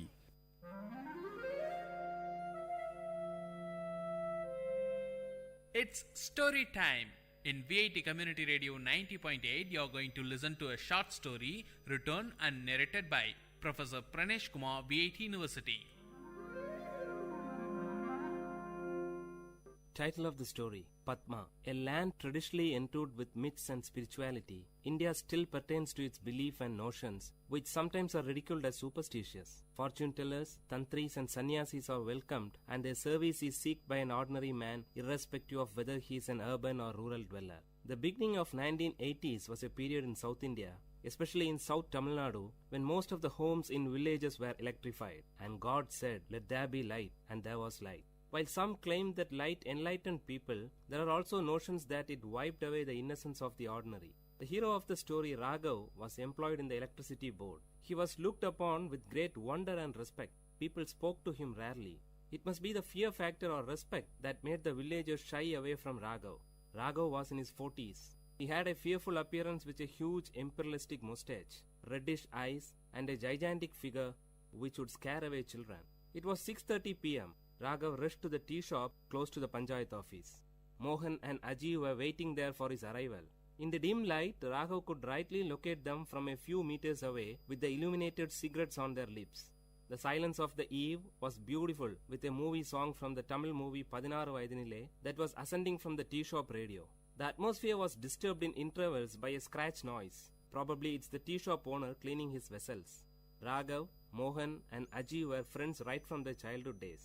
Mohan and Aji were unemployed but survived on the income from their ancestral property. Among them, Mohan was the youngest. He differed from his friends, wearing a bell-bottomed pant and with a peculiar hairstyle that was trendy among youths of the time. Coming close to his friends, Raghav stopped, got on from the cycle and flipped down the stand, leaving it to rest. Aji offered a cigarette to Raghav. Before placing it between his lips, Mohan lighted it for Raghav with his own. The conversation began immediately after Raghav had 2 strong puffs of the dry tobacco roll. Aji, shall we proceed with it? Raghav, with what? Removing the cigarettes from his mouth. Mohan, should we narrate it again? Don't you remember the plan that we told you yesterday? Raghav, but I told you that I have very little knowledge about mantras. Did I not? Aji, so you are the right person. You have the little knowledge that we need. After giving a deep thought, Raghav replied. Raghav, okay then, let's give a try. But only if you support me. Both the friends cheered as they were waiting for this word from Raghav. As it used to be, a wealthy landlord of the nearby village had a beautiful daughter. The fairy girl was possessed by the evil spirit Rektarashas, a bloodthirsty evil spirit. The landlord was much worried since it was the time when he was almost successful in fixing a bridegroom for his daughter Padma. Padma was then alienated. She sat at the corner of a dark room, staring at the window with wet eyes. She expressed a peculiar symptom. No one in the house went close to her. If that happened, she bit her own flesh to suck blood, thus scaring away others. Prayers and special pujas with offerings to the local deities were made. Kalam puja during midnight and all other means were tried but in vain. The distressed landlord promised a lump sum of 5,000 rupees for any tantri who would ward off the Raktarashas from his daughter.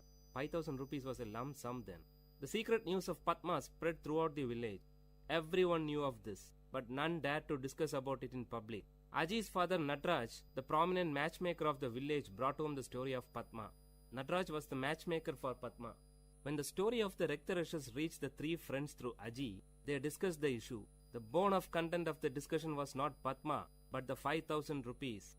Three friends were in dire need of money. Mohan needed money to buy a new tape recorder. Raghav was aiming for a motorbike, and Aji wanted to buy a costly gift to impress his lady love.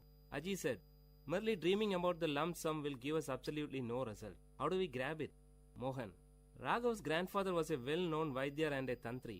He was also an expert in warding off evil spirits. Raghav: Oh, that old man. It's all gone with him.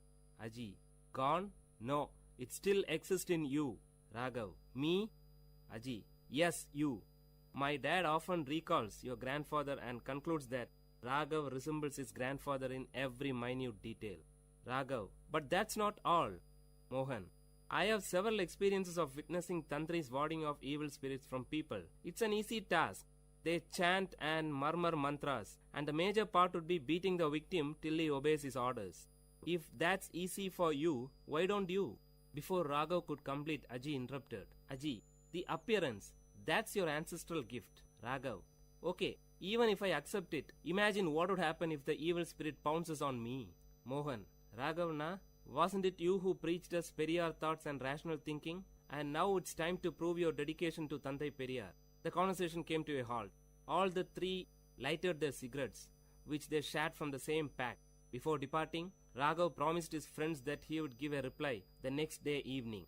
That night, Raghav could continuously listen to the hooting sound of an owl, for he with the owl had a sleepless night. The search for his grandfather's personal records in the old granary began early in the morning before his wife woke up. A few worn-out, hardly readable palm leaf inscriptions were the only record, but he could find a little solace in it. He decided not to back off the challenge. Soon, the news about the arrival of an expert tantri was sent to the landlord with a detailed list of the puja materials. Aji acted as a messenger between the tantri and the landlord. A Paurnami, full moon day Friday, was fixed for the puja. Raghav dressed himself in such a manner that his true identity will not be revealed. The three boarded a bus to a particular destination in the village, from where they were fetched by the landlord's car. The driver of the car bowed before Raghav as a sign of respect. This made Mohan and Aji breathe a sigh of relief, but Raghav's heart was pounding heavily. Before descending from the car, Raghav closed his eyes for a few seconds and pretended as if he is drawing energy. In reality, he prayed to his long-dead grandfather seeking guidance. The landlord and his wife warmly welcomed Raghav to their home. Seated majestically, Raghav uttered, "I could feel the presence of an evil as soon as I stepped into your home. She has posed a challenge to me. Don't worry, I'll take her away with me." Meanwhile, Mohan and Aji were busy in the backyard creating the ambience for the puja, which was scheduled to begin soon. Raghav was taken to the isolated room where Padma was held captive. As soon as he stepped in, the light was switched on by the landlord. Raghav's red eyes opened widely and he fixed his gaze on Padma, who was seated on the floor in a corner. Padma did not react immediately at the presence of Raghav, probably because she had had enough experience with tantris quite often by then.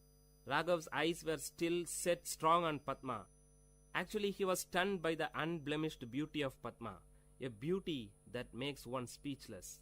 When Raghav moved close to her, she screamed violently, and in the peak of her fits, she bit her arm close to the elbow along with her garment. Immediately, blood gushed from her mouth and arm. Seeing this, Raghav was taken aback, but did not react. Padma now fainted and threw herself on the floor. She wore a half sari. The visible portions of her body showed red scars, which must have been the result of the beatings she received from the earlier tantris. She lay down like a white hibiscus with red marks. Coming back, Raghav sat before the holy fire and started chanting few mantras as tantris do. He wore a red-colored dhoti and tied a red-colored scarf around his forehead. Flowers and herbs were dropped into the sacred fire with closed eyes and lip chanting mantras. It was midnight. The landlord and his wife witnessed the scene with utmost dedication. After a few minutes, Raghav ordered Aji and Mohan to bring Padma. They both disappeared into the house. Soon a scream was heard. The noise increased as Padma was brought to the backyard. She was screaming violently, trying to free herself from the clutches of the two. The highest form of compassion and concern was expressive on the face of Padma's mother. Padma sat helplessly staring at the fire. The blood stains on her face were now clearly visible through the flames. After a few moments, Raghav stretched his arm towards Aji to get a stick from him. Standing up, Raghav started beating Padma violently. Padma did not react. She sat still. No one would ever dare to harm such an innocent beauty. It was as if beating a tender baby for no reason. Probably this feeling must have stopped Raghav from proceeding further. With his reddish burning eyes, he looked ferociously at Aji and handed the stick to him, cueing him to continue with beating. While Aji continued, Raghav shouted, "Will you leave this body?" For which Padma gave a loud cry, "No."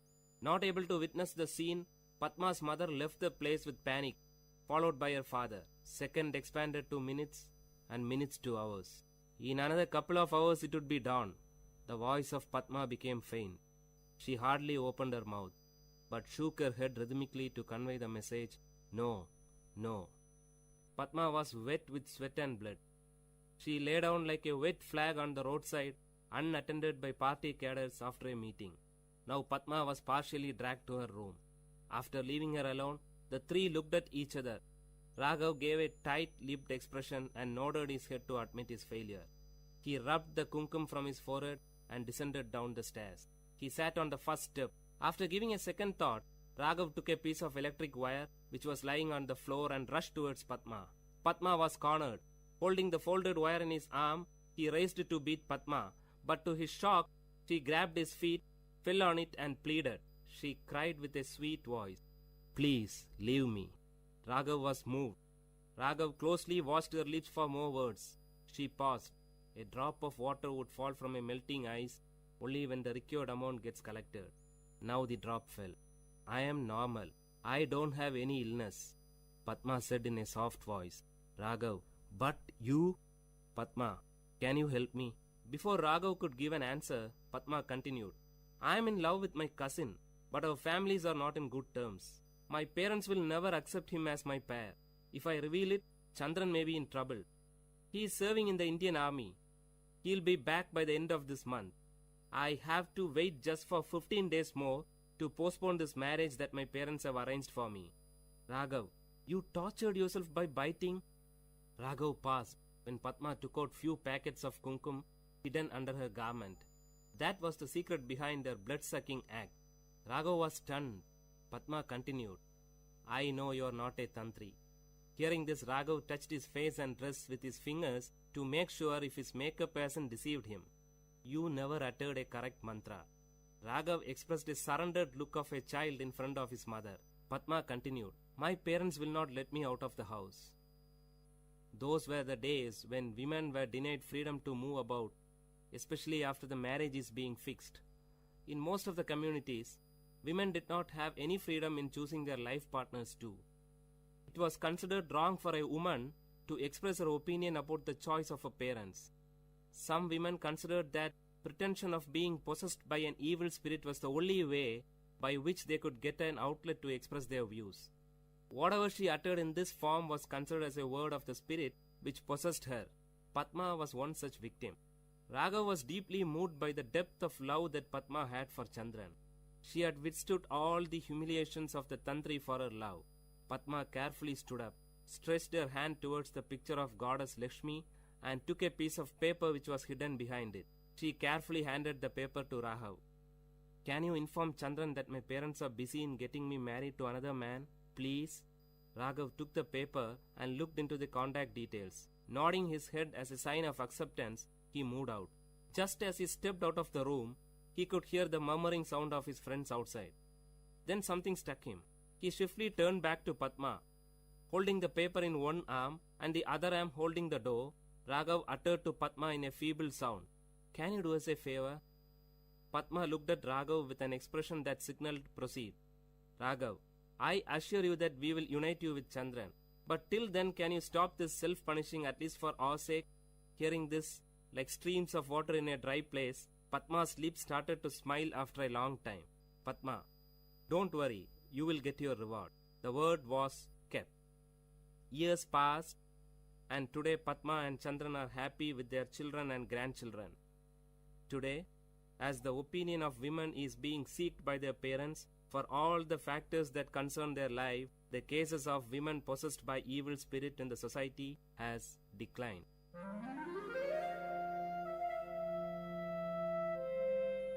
Dear listeners, you had listened to a short story written and narrated by Professor Pranesh Kumar, VIT University, in VIT Community Radio 90.8.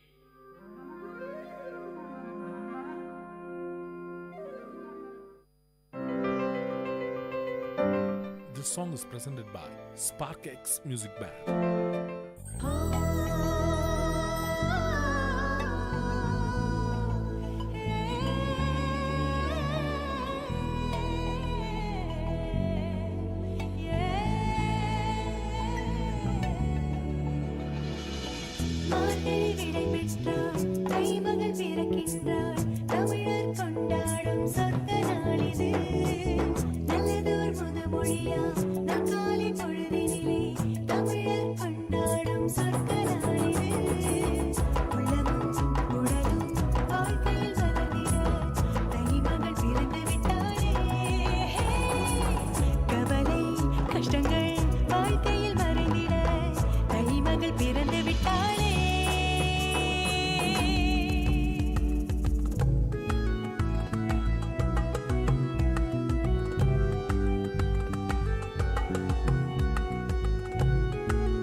This song is presented by Spark X Music Band.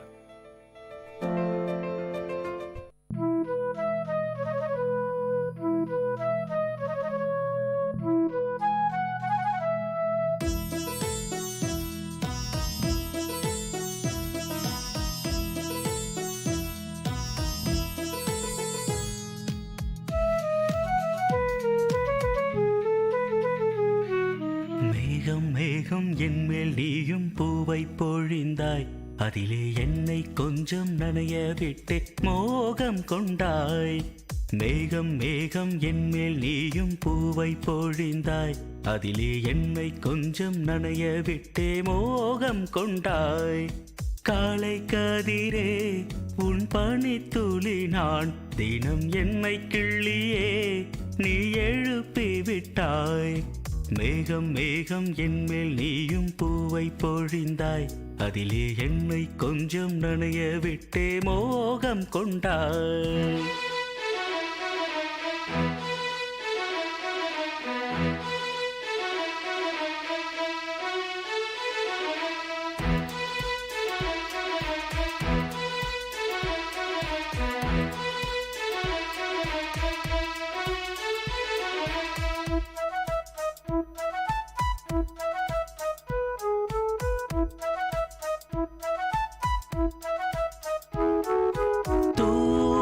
தூரிகை கொண்டு தீண்டியே தூக்கங்கள் குறைத்தாய். பூமகள் என்று என்னையே போர்வைக்குள் இழுத்தாய். நிலவோடும் நிலம் மீதும் என்னை ஏந்தியே நீலவானிலே நெஞ்சோடு சாய்ந்தாடும் தென்றலே. நம்மை கண்டு நட்சத்திரம் வெட்கப்பட்டு கண்மறைக்கு. மேகம் மேகம் என்மேல் நீயும் பூவை பொழிந்தாய். அதிலே என்னை கொஞ்சம் நனைய விட்டு மோகம் கொண்டாய்.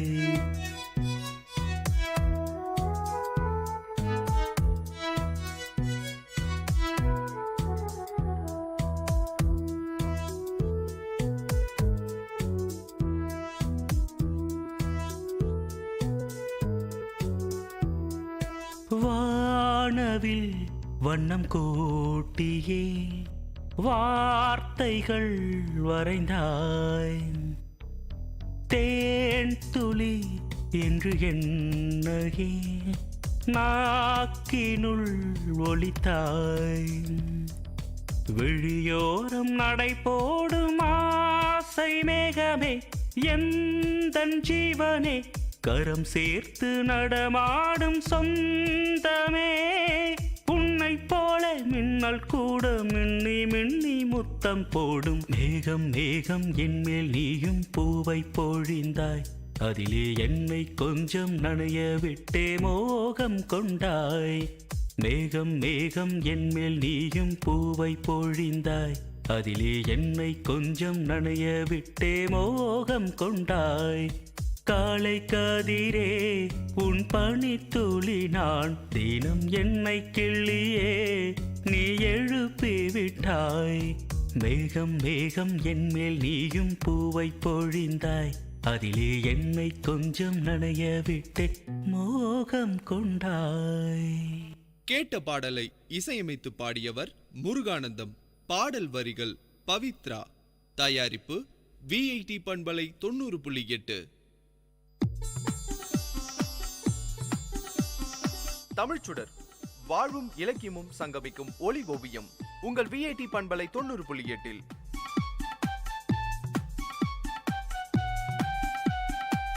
இன்றைய தமிழ் ஓவியம் தீட்டுபவர் ஜெயஸ்ருதி. வணக்கம்.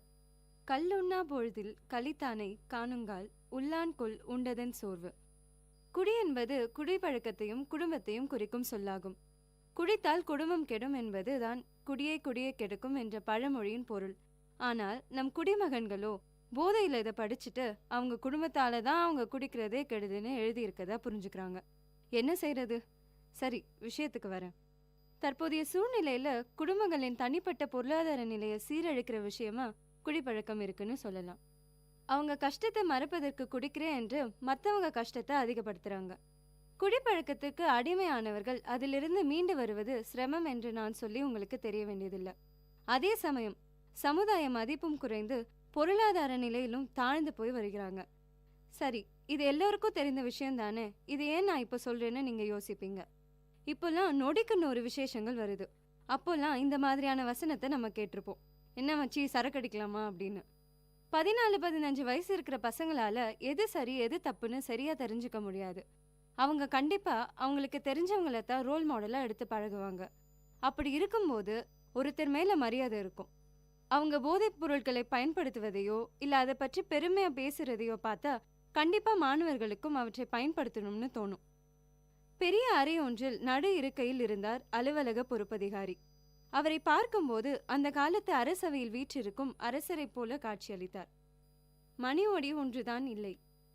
மடிப்பு கலையாத உடை, அழுத்தி வாரப்பட்ட தலைமுடி, பார்ப்பவர் அனைவரும் மதித்து வணங்கும்படியான தூய்மையான ஆளுமை மிக்க தோற்றம்.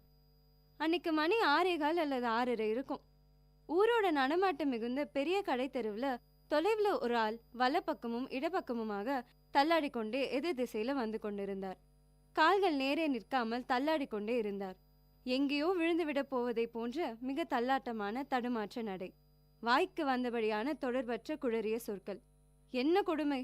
அவருதான் அந்த பொறுப்பதிகாரி. ஒரு பால்காரர் தன் மாடுகளுக்கு தீனி வாங்க வந்தவர் இவரை பார்த்தார். இந்த பால்காரர் தான் அவர் வீட்டுக்கு பால் தருகிறவராம். பால்காரர் இவரை வழிய அழைத்து சென்று தன் வண்டியின் அகன்ற பின்னிருக்கையில் அமர்த்தி கொண்டு இவருடைய வீட்டை நோக்கி சென்றார். வண்டியில் அமர்ந்திருந்த அவர் கிடைவாகவும் சாய்வாகவும் ஆடிக்கொண்டே செல்கையில் அவர் அமர்ந்திருந்த அந்த வண்டியும் குடித்திருக்கிறதோ என்று எண்ண தோன்றும். மது அருந்தும் ஒருவன் தான் மது அருந்தாத நிலையில் தெளிவாக இருக்கிறான் என்று கருதி கொள்ளுங்கள். அப்பொழுது மது அருந்திய வேறு ஒரு ஆள் மனத்தாலும் பேச்சாலும் செயலாலும் தன் கட்டுப்பாட்டை இழந்து இழிந்த நிலையில் உளறிக்கொண்டு கண்ட இடத்தில் விழுந்து எழ முடியாத நிலையில் கிடப்பதை பார்க்கிறான். அந்த காட்சியை கண்ட பிறகாவது தான் மது அருந்துவதால் தனக்கும் இந்த நிலைதான் ஏற்படும் என்று உணர்ந்து கொள்ள வேண்டும். மது அருந்தலை கைவிட்டு அதிலிருந்து விடுதலை பெற வேண்டும் என உணர வேண்டும். இதையே 2 அடிகளில் கூறுகிறார் வள்ளுவர். கள்ளுண்ணா பொழுதில் கலித்தானை காணுங்கால் உள்ளான் கொல் உண்டதன் சோர்வு என்று. சிந்தியுங்கள், செயல்படுங்கள். நன்றி.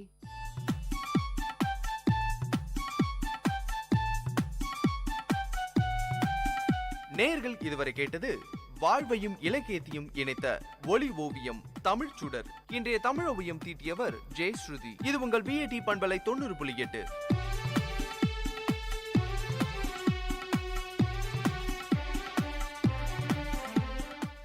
விவசாயி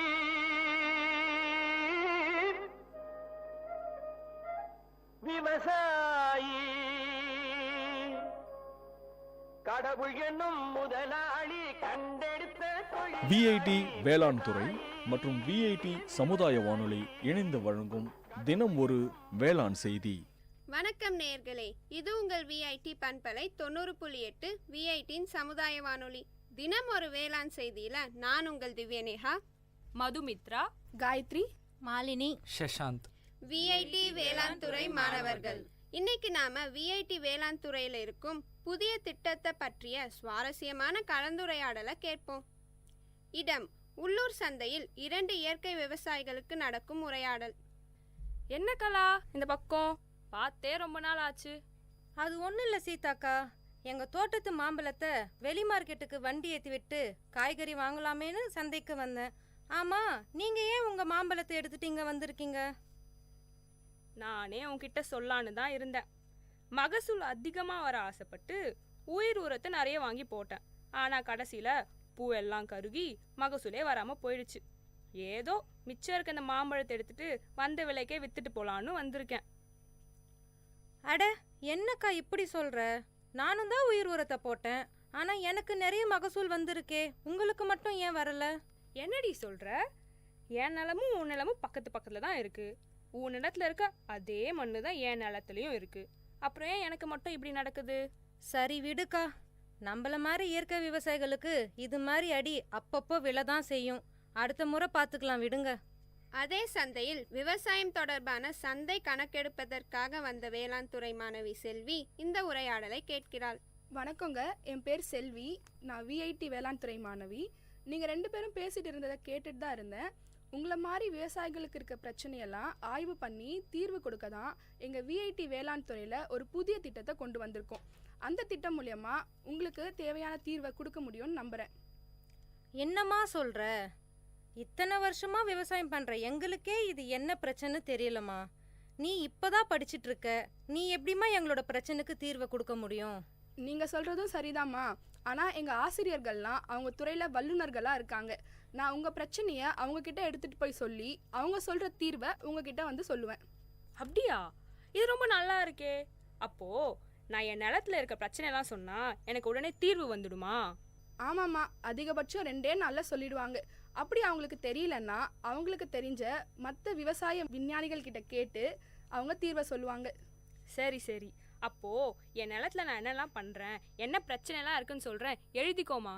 பல்கலைக்கழகத்தில் மாணவி செல்விக்கும் அவளுடைய ஆசிரியருக்கும் இடையே நடக்கும் உரையாடல். வணக்கம் சார். சொல்லுங்க செல்வி, நான் உங்களை விவசாயிகளை சந்திச்சு அவங்களோட பிரச்சனைகளை கேட்க சொல்லியிருந்தேனே, கேட்டிங்களா? அதை பற்றி தான் சார் பேச வந்தேன். நான் நேற்று சந்தைக்கு போயிருந்தப்போ 2 இயற்கை விவசாயிகளை சந்தித்தேன். அவங்க 2 பேருமே இயற்கை முறையில் மாந்தோப்பு பராமரிக்கிறாங்க. அதில் ஒருத்தருக்கு மகசூல் அதிகமாக வந்திருக்கு, இன்னொருத்தருக்கு கம்மியாக வந்திருக்கு. அப்படியா செல்வி? அவங்க நிலத்துல என்ன பயன்படுத்துகிறாங்கன்னு கேட்டிங்களா? அவங்களோட பிரச்சனையெல்லாம் விசாரிச்சிங்களா? சார், நான் எல்லாத்தையுமே தெளிவாக கேட்டு எழுதிட்டு வந்திருக்கேன். எங்க கொடுங்க பார்ப்போம். இந்தாங்க சார். பூ கருகிருக்குன்னு போட்டிருக்கு, தண்ணி கரெக்டாக இருக்கு, பூச்சியோ நோய் தாக்கலோ இல்லை. அப்படி பார்த்தா இது அநேகமாக பொட்டாசியம் அப்படி இல்லைன்னா நைட்ரஜன் அளவு அதிகமானதுனால வந்திருக்கலாம். எனக்கு கொஞ்சம் டைம் கொடுமா, நான் என்னன்னு பார்த்துட்டு நாளைக்கு உனக்கு தீர்வை சொல்கிறேன். சரிங்க சார். மறுநாள் ஆசிரியர் மாணவியிடம் விளக்கத்தை கொடுத்தார். செல்வி, நீ கொடுத்த விவரத்தெல்லாம் பார்த்தம்மா. நிலத்துல நைட்ரஜன் சத்து அதிகமானதுனால பூ கருகிருக்கு. நான் இந்த நோட்டில் விவரமாக எழுதியிருக்கேன், நீ படித்து அவங்களுக்கு புரிய வச்சிடுமா. சரிங்க சார், நான் அவங்கள பார்த்து சொல்லிடுறேன். பின் மாணவி இயற்கை விவசாயியான சீதாவை சந்தித்தாள். வாமா செல்வி, நான் என் பிரச்சனைலாம் சொன்னனே, இதெல்லாம் தகவல் தெரிஞ்சுச்சா? நானும் எங்கள் சார்கிட்ட போய் இது எல்லாத்தையும் சொன்னேன். அவரும் சில குறிப்புகள்லாம் கொடுத்துருக்காரு. அதை உங்ககிட்ட சொல்லலான் தான் வந்தேன். முதல்ல நீங்கள் என்ன தெரிஞ்சுக்கணுன்னா, ஒரே ஊரில் இருந்தாலும் வயலுக்கு வயல் மண்ணோட தன்மை மாறும். அதனால் 3 வருஷத்துக்கு ஒரு தடவை மண் பரிசோதனை செஞ்சு பார்க்கணும். நீங்கள் உயிர் உரம் போடும்போது அது கூட ஜீவாமிர்தத்தையும் சேர்த்து போட்டிருக்கீங்க. அதனால தான் நைட்ரஜனோட அளவு அதிகமாகி பூவெல்லாம் கருகிருக்கு. ஓ, இதில் இவ்வளோ விஷயம் இருக்கா? இதுக்கப்புறம் நான் கவனமாக இருக்கேம்மா. அப்படியே இந்த விஷயத்த அந்த கலாக்கிட்டையும் சொல்லி வைக்கிறேன். அப்போ தான் அவளும் முன்னெச்சரிக்கையாக இருப்பா. இந்தாங்க என் நம்பர். வருங்காலத்தில் உங்களுக்கு எதனா பிரச்சனை இருந்துச்சுன்னா என்கிட்ட சொல்லுங்கள். நான் இதே மாதிரி உங்களுக்கு உதவுறேன். நம்ம விஐடி வேளாண் துறையில் விவசாயிகள் இணைப்பு திட்டம், அதாவது ஃபார்மர்ஸ் அட்டாச்மெண்ட் ப்ரோக்ராம் மூலமாக ஒவ்வொரு வேளாண் மாணவர்களையும் சீதா மாதிரி இருக்கிற விவசாயிகள் கூட இணைக்கும் போது கள பிரச்சனைகளை பற்றி மாணவர்களுக்கு விழிப்புணர்வு ஏற்படுது மற்றும் விவசாயிகளுக்கும் பயனுள்ளதாக இருக்குது. இந்த இருவழி கற்றல் திட்டத்தில் விவசாயிகளை ஆசிரியர்களாகவும் விஐடி வேளாண் துறை அங்கீகரிக்குது. மீண்டும் தினம் ஒரு வேளாண் செய்தியில் நாளை சந்திப்போம். நான் உங்கள் திவ்யநேகா, மதுமித்ரா, காயத்ரி, மாலினி, சஷாந்த், விஐடி வேளாண் துறை மாணவர்கள். இது உங்கள் விஐடி பண்பலை 90.8 விஐடியின் சமுதாய வானொலி. விவசாயி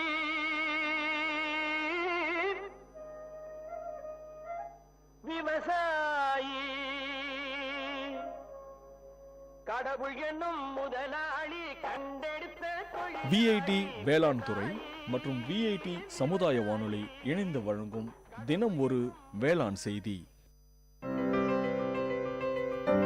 இப்பாடலை வழங்குபவர் இளையகானம் சி. இளையராஜா.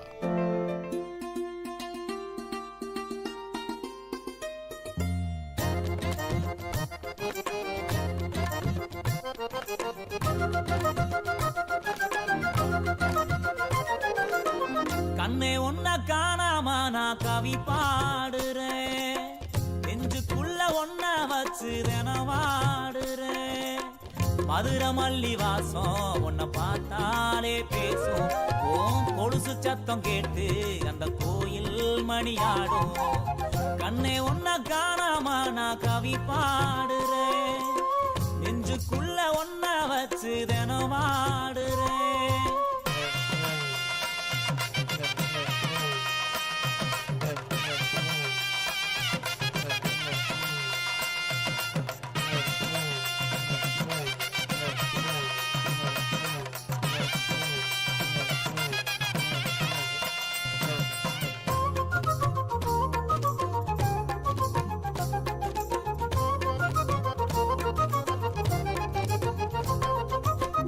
ஆத்துக்குள்ள ஊத்து தோண்டி விளையாடினோம், கூட்டாஞ்சோறு ஆக்கி நாம பசியாரினோம்.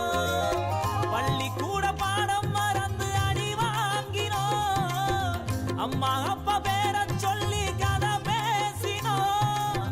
காலம் போட்ட கோணம் அழிஞ்சு தசை மாறினோம்.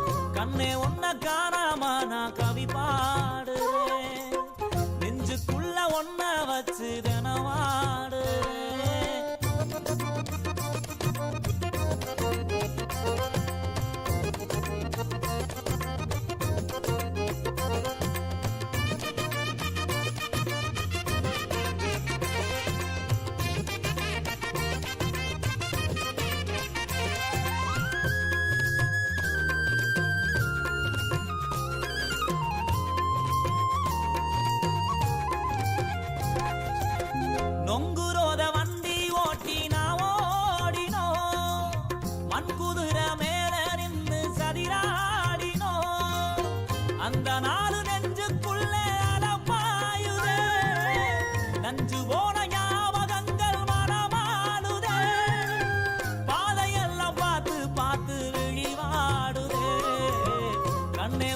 காணாம நான் கவி பாடுறேன், நெஞ்சுக்குள்ள ஒன்ன வச்சு தினவாடுறேன்.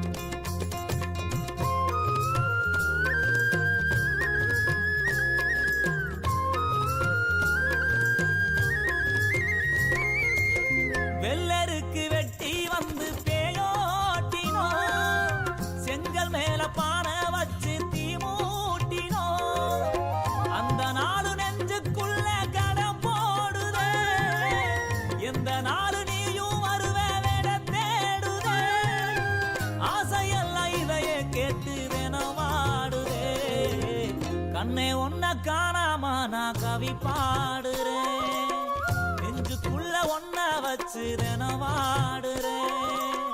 மதுரை மல்லி வாசம் உன்னை பார்த்தாலே பேசும், கொலுசு சத்தம் கேட்டு அந்த கோயில் மணியாடும், கண்ணே ஒன்ன காணாம நான் கவி பாடுறேன், நெஞ்சுக்குள்ள ஒன்ன வச்சு தினவாடுறேன். இப்பாடலை வழங்கியவர் இளையகானம் சி. இளையராஜா.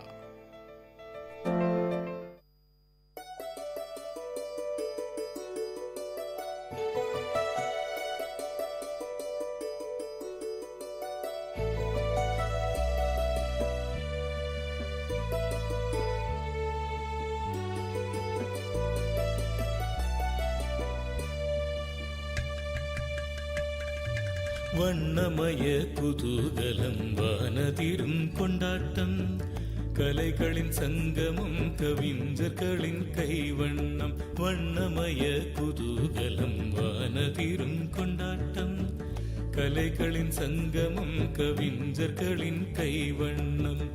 எண்ணங்கள் தொடும் உயரம் விண்ணளவு நாம் அறிவோம், ஒன்று கூடி எல்லோரும் கொண்டாடுவோம். Festivity, festivity, இதுவே VITயின் festivity, festivity, oh festivity.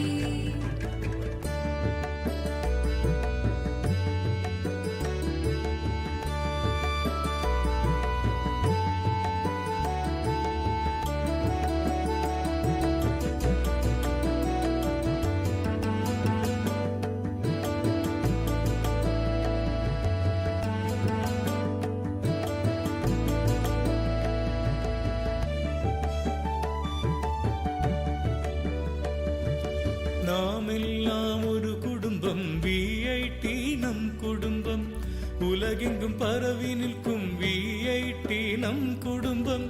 வேந்தரெனும் தலைமையின் கீழ் செயல்படும் ஒரு குடும்பம், வேந்தரெனும் தலைமையின் கீழ் செயல்படும் ஒரு குடும்பம். மனமகிழ்ந்து எல்லோரும் கொண்டாடுவோம். ஃபெஸ்டிவிட்டி, ஃபெஸ்டிவிட்டி, இதுவே VITயின் ஃபெஸ்டிவிட்டி. வண்ணமய குதூகலம் வானதிரும் கொண்டாட்டம், கலைகளின் சங்கமம் கவிஞர்களின் கைவண்ணம். ஃபெஸ்டிவிட்டி, ஓ ஃபெஸ்டிவிட்டி, ஃபெஸ்டிவிட்டி, ஓ festivity.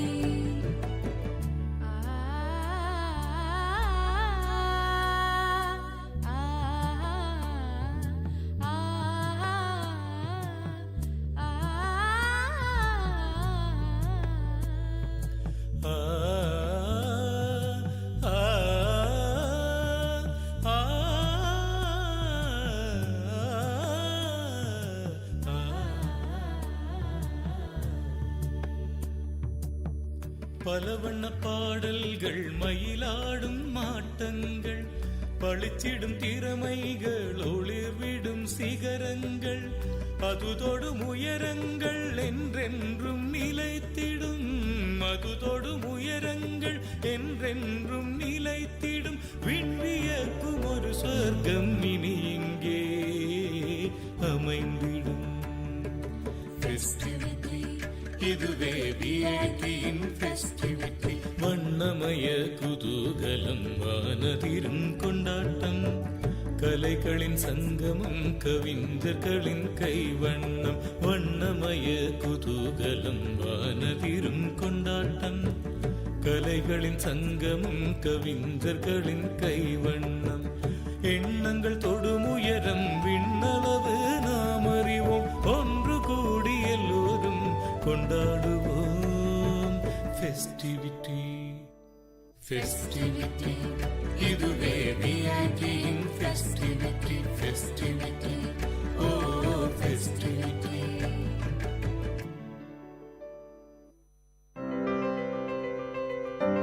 This song is presented by Spark X Music Band.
This song is presented by Spark X Music Band.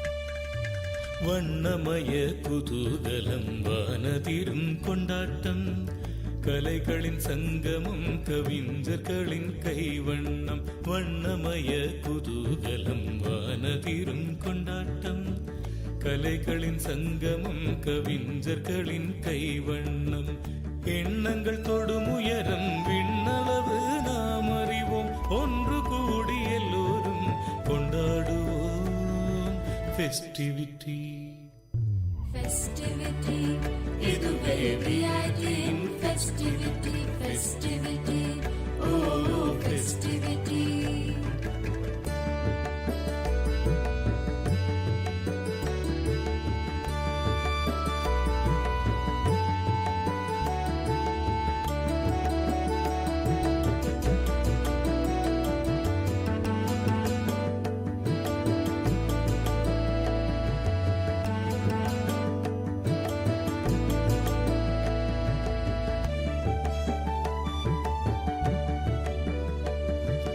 நாம் எல்லாம் ஒரு குடும்பம், விஐடி நம் குடும்பம். உலகெங்கும் பரவி நிற்கும் விஐடி நம் குடும்பம். வேந்தரெனும் தலைமையின் கீழ் செயல்படும் ஒரு குடும்பம். வேந்தரெனும் தலைமையின் கீழ் செயல்படும் ஒரு குடும்பம். மனமகிழ்ந்து எல்லோரும் கொண்டாடுவோம் ஃபெஸ்டிவிட்டி, ஃபெஸ்டிவிட்டி. இதுவே விஐடியின் ஃபெஸ்டிவிட்டி. வண்ணமய குதூகலம், வானதிரும் கொண்டாட்டம். கலைகளின் சங்கமம், கவிஞர்களின் கைவண்ணம். Festivity, oh festivity, festivity, oh festivity.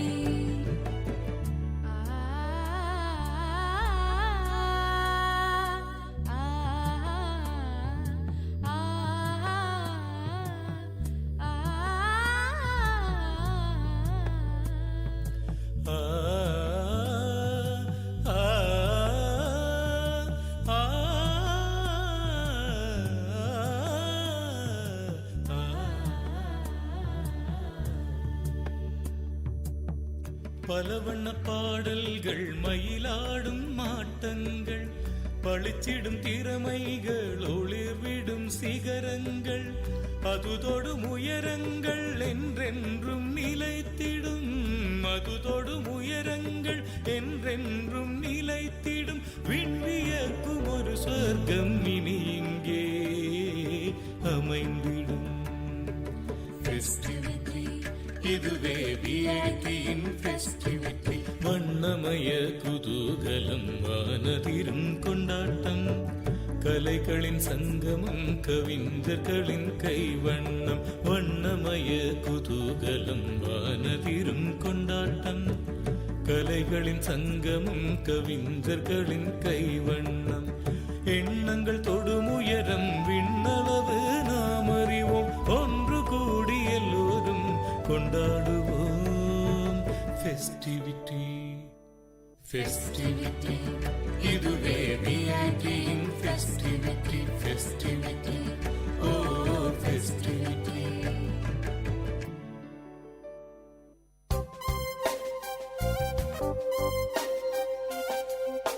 மண் வாசனை உங்கள் விஐடி பண்பலை 90.8. வேளாண்மை, வேளாண்மை சார்ந்த தொழில்நுட்பம், பசுமை படரும் விவசாய தொழில்கள், பண்ணை முறைகள் என மானுடம் காக்கும் உழவு சார்ந்த நிகழ்ச்சி. வணக்கம். உணவே மருந்து எனும் உயரிய கோட்பாட்டில் இயங்குவது நமது சமூகம். உணவினை கட்டுப்படுத்துவதன் மூலமே நோய்களை கட்டுப்படுத்த முடியும் என்கின்ற உயரிய கோட்பாடு நமது சமூகத்தின் கோட்பாடு. இன்று உணவின் வழி ஏராளமான நச்சு நமது உடலில் சேருவதும் அதனால் ஏராளமான நோய்களுக்கு ஆட்படுவதும் நடந்தேறி கொண்டிருக்கிறது.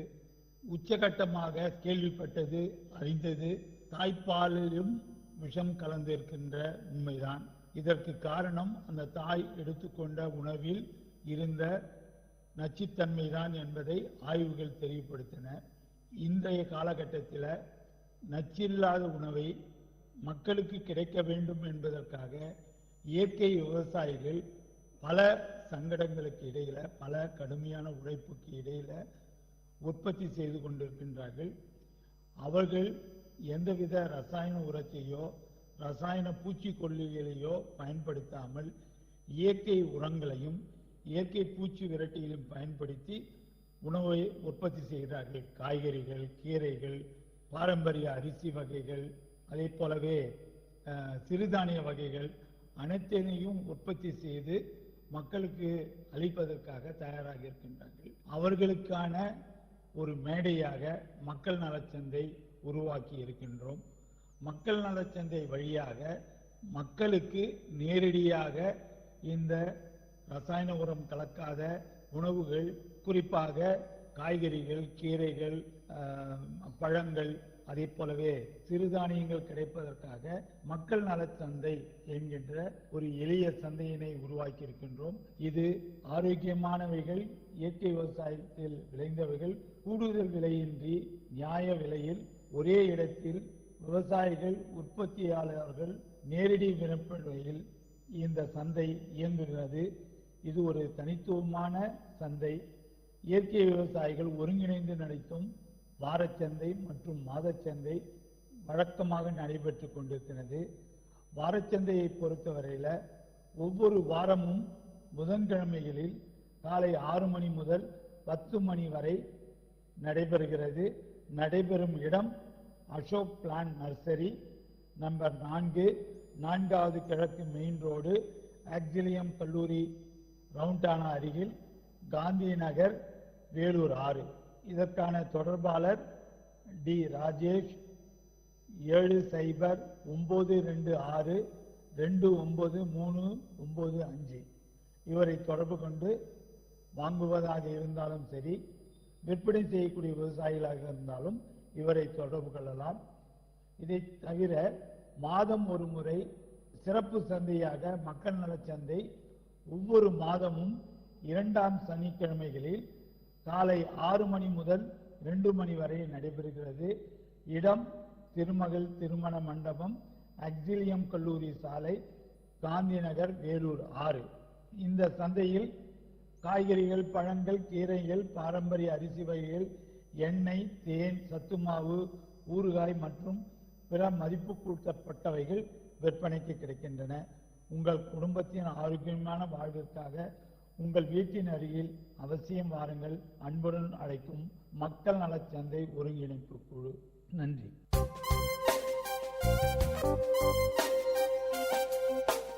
நேயர்கள் இதுவரை கேட்டது மண் வாசனை உங்கள் விஐடி பண்பலை 90.8.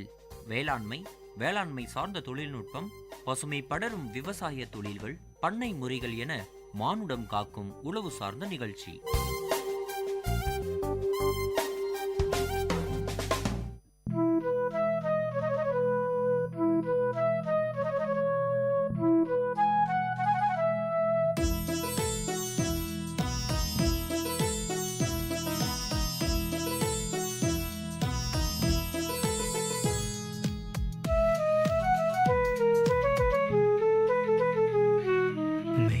மேகம் என்மேல் நீயும் பூவை பொழிந்தாய், அதிலே என்னை கொஞ்சம் நனைய விட்டு மோகம் கொண்டாய்.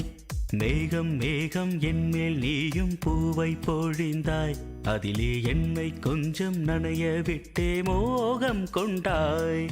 காலை கதிரே உன் பனித்துளி நான், தினம் என்னை கிள்ளியே நீ எழுப்பி விட்டாய். மேகம் என்மேல் நீயும் பூவை பொழிந்தாய், அதிலே என்னை கொஞ்சம் நனைய விட்டே மோகம் கொண்டாய்.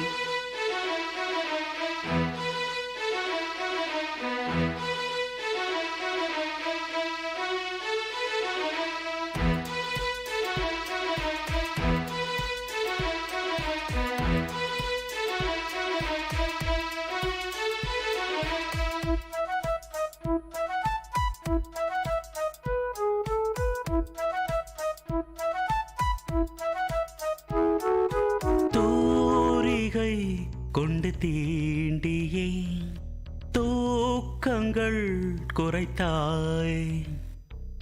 பூமகள் என்று என்னையே போர்வைக்குள் இழுத்தாய். நிலவோடும் நிலம் மீதும் என்னை ஏந்தியே நீலவானிலே நெஞ்சோடு சாய்ந்தாடும் தென்றலே. நம்மை கண்டு நட்சத்திரம் வெட்கப்பட்டு கண்மறைக்கு. மேகம் என்மேல் நீயும் பூவை பொழிந்தாய், அதிலே என்னை கொஞ்சம் நனைய விட்டு மோகம் கொண்டாய்.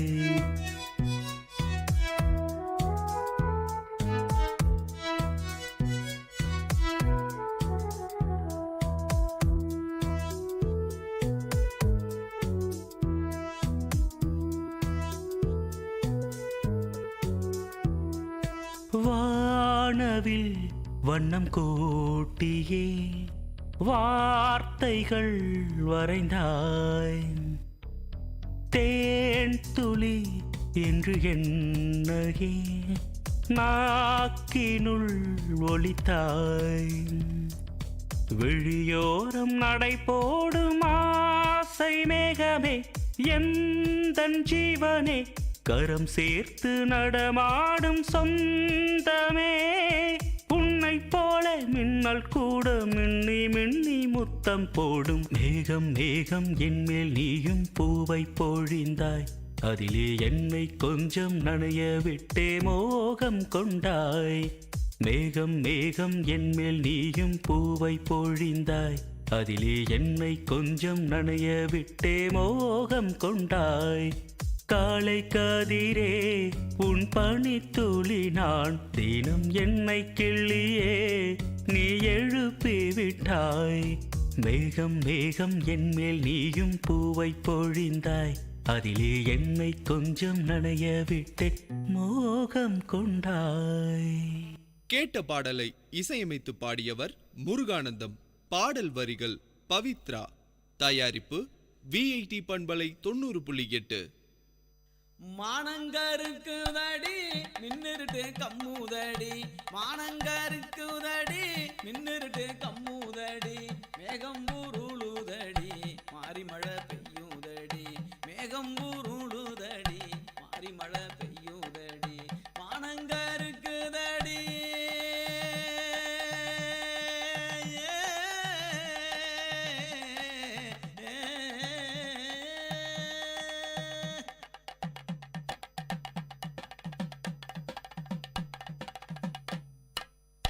காடு காலனி எங்கும் களையெடுக்க போற புள்ள காடு காலனி எங்கும் களையெடுக்க போற புள்ள என் மனச பறி கொடுத்து உனக்காக காத்திருந்தேன் என் மனச பறி கொடுத்து உனக்காக காத்திருந்தேன் காலங்கடத்தாதடி காலங்கடத்தாதடி என் கண்ணே என் கண்மணியே நான் உனக்காக காத்திருக்கேன் பொன்னே என் பூங்கொடியே காலங்கடத்தாதடி என் கண்ணே என் கண்மணியே நான் உனக்காக காத்திருப்பேன் பொன்னே என் பூங்கொடியே மானங்கருக்குதடி மானங்கருக்குதடி மின்னிருட்டு கம்முதடி மானங்கருக்குதடி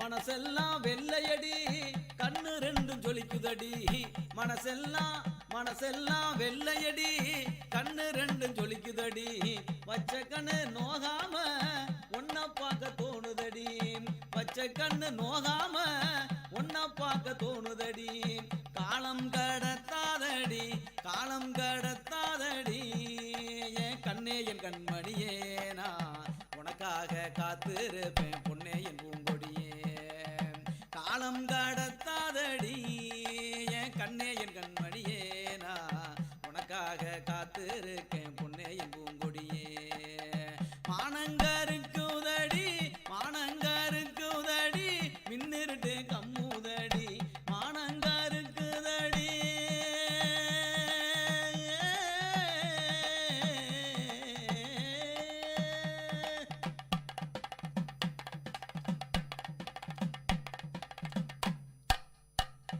மானாமதுரச்சந்த மறிக்கொழுந்து வாங்கி வாரேன் மானாமதுரச்சந்த மறிக்கொழுந்து வாங்கி வாரேன் தஞ்சாவூர் மேளம் வச்சு கல்யாணம் பண்ணிக்கிறேன் தஞ்சாவூர் மேளம் வச்சு கல்யாணம் பண்ணிக்கிறேன் மானாமதுரச்சந்த மறிக்கொழுந்து வாங்கி வாரேன் தஞ்சாவூர் மேளம் வச்சு கல்யாணம் பண்ணிக்கிறேன் காலம் கடத்தாதடி காலம் கடத்தாதடி என் கண்ணே என் கண்மணியே நான் உனக்காக காத்திருக்கேன் பொன்னே என் பூங்கொடியே காலம் கடத்தாதடி என் கண்ணே என் கண்மணியே நான் உனக்காக காத்திருப்பேன் பொன்னே என் பூங்கொடியே மானங்கருக்குதடி மானங்கருக்குதடி மின்னிருட்டு கம்முதடி மேகம் ஊருளுதடி மாறி மழை பெய்யுதடி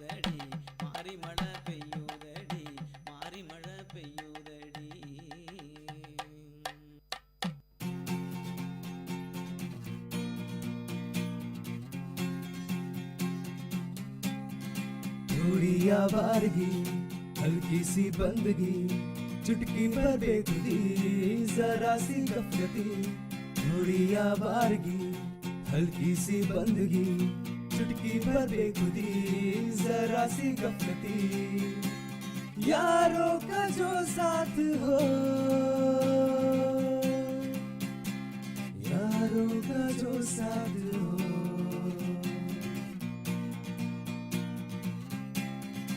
कहो यलगार है तब तक है अपना यार तू जब तक कहो यलगार है तब तक है अपना यार तू जब तक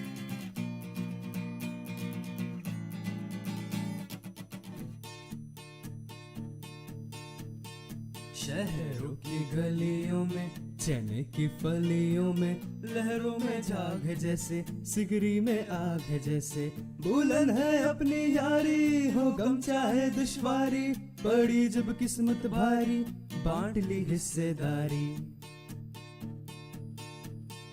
चाहे शहर का हाला पिया बन के हम प्याला है रूठी प्रीतम जब जब मना लाया है तू तब तक वो फटफटी की सवारी सड़कों पे लहरी मारी जीने का मरकज यारी है मौजों की फुलवारी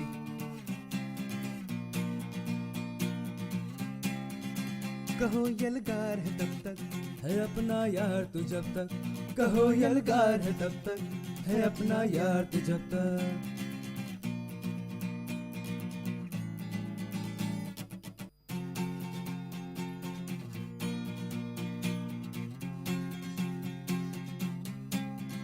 थोड़ी आवारगी हल्की सी बंदगी चुटकी पर बेखुदी जरा सी गफलती थोड़ी आवारगी हल्की सी बंदगी चुटकी पर बेखुदी जरा सी गफलती यारों का जो साथ हो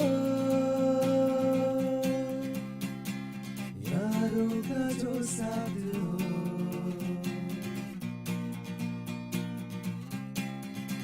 कहो यलगार है तब तक है अपना यार तू जब तक कहो यलगार है तब तक है अपना यार तू जब तक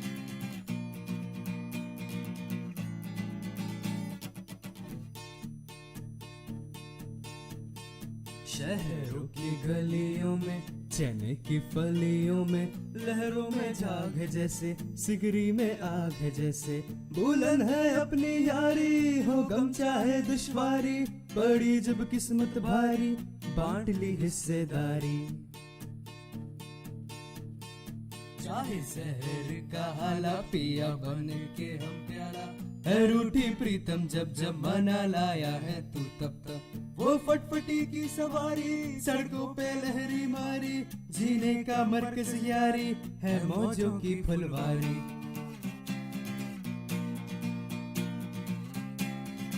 कहो यलगार है तब तक है अपना यार तू जब तक कहो यलगार है तब तक है अपना यार तू जब तक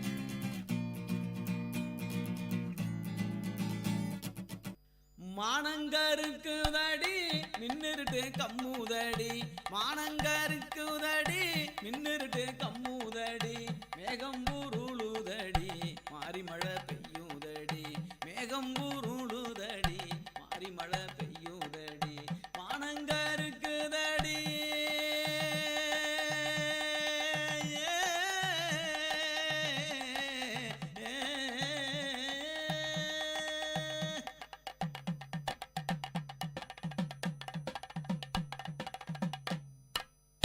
காடு காலனி எங்கும் களையெடுக்க போற புள்ள காடு காலனி எங்கும் களையெடுக்க போற புள்ள என் மனச பறி கொடுத்து உனக்காக காத்திருந்தேன் என் மனச பறி கொடுத்து உனக்காக காத்திருந்தேன் காலங்கடத்தாதடி காலங்கடத்தாதடி என் கண்ணே என் கண்மணியே நான் உனக்காக காத்திருக்கேன் பொன்னே என் பூங்கொடியே காலங்கடத்தாதடி என் கண்ணே என் கண்மணியே நான் உனக்காக காத்திருப்பேன் பொன்னே என் பூங்கொடியே மானங்கருக்குதடி மானங்கருக்குதடி மின்னிருட்டு கம்முதடி மானங்கருக்குதடி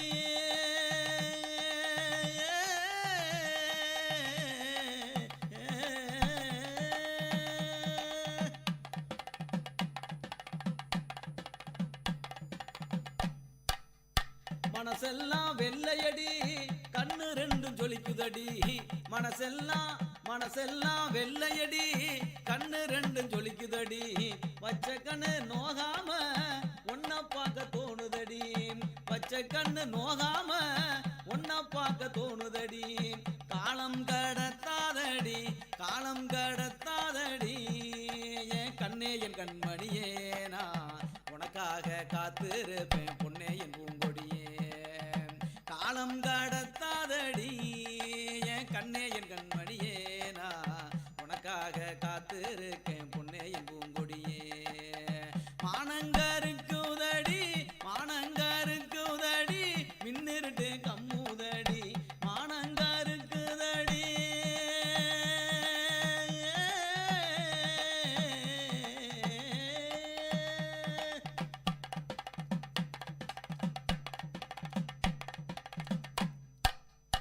மானாமதுரச்சந்த மறிக்கொழுந்து வாங்கி வாரேன் மானாமதுரச்சந்த மறிக்கொழுந்து வாங்கி வாரேன் தஞ்சாவூர் மேளம் வச்சு கல்யாணம் பண்ணிக்கிறேன் தஞ்சாவூர் மேளம் வச்சு கல்யாணம் பண்ணிக்கிறேன் மானாமதுரச்சந்த மறிக்கொழுந்து வாங்கி வாரேன் தஞ்சாவூர் மேளம் வச்சு கல்யாணம் பண்ணிக்கிறேன் காலம் கடத்தாதடி என் கண்ணே என் கண்மணியே நான் உனக்காக காத்திருக்கேன் பொன்னே என் பூங்கொடியே காலம் கடத்தாதடி என் கண்ணே என் கண்மணியே நான் உனக்காக காத்திருப்பேன் பொன்னே என் பூங்கொடியே மானங்கருக்குதடி மின்னிருட்டு கம்முதடி மேகம் ஊருளுதடி மாரிமழை பெய்யுதடி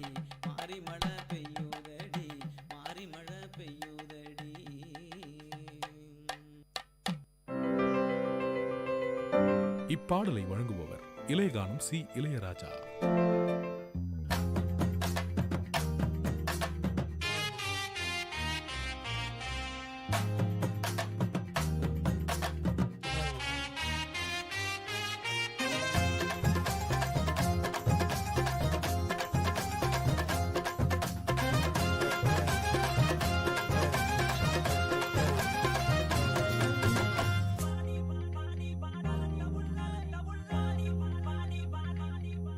ஆடி வாடி என் கருத்த புள்ள 2 நாளாக உறக்க வல்ல ஆடி வாடி என் கருத்த புள்ள 2 நாளாக உறக்க வல்ல அடி அள்ளி போல தள்ளி நான் வந்த போற தள்ளி ஒன்பதில சொல்லிட்டு போடி அடி அள்ளி போல தள்ளி நான் வந்த போற தள்ளி ஒன்பதில சொல்லிட்டு போடி ஆடி வாடி வாடி வாடி வாடி என் கருத்த புள்ள 2 நாளாக உறக்க வல்ல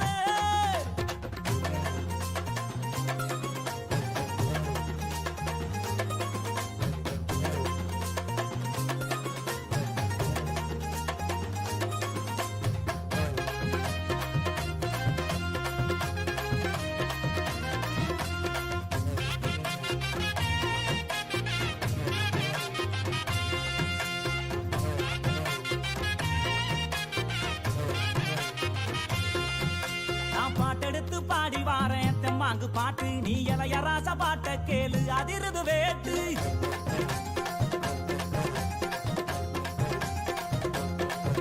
நான் பாட்டெடுத்து பாடி வாரேன் தெம்மாங்கு பாட்டு நீ இளையராச பாட்ட கேளு அதிருது வேட்டு யாரு துணையும் இல்ல எனக்கு நிகர் யாரும் அல்ல உடம்பு உடம்பு புள்ள என்னைய ஜெயிக்க எவனும் இல்ல மோதி பாரு அடி பாடு நீ போட்ட போட்டி போடு எனக்கான ஒரு கூட்டம் அடமேலம் கொட்டி ஆட்டம் போடு வாடி ஆடி வாடி ஆடி வாடி என் கருத்த புள்ள 2 நாளாக உறக்க வல்ல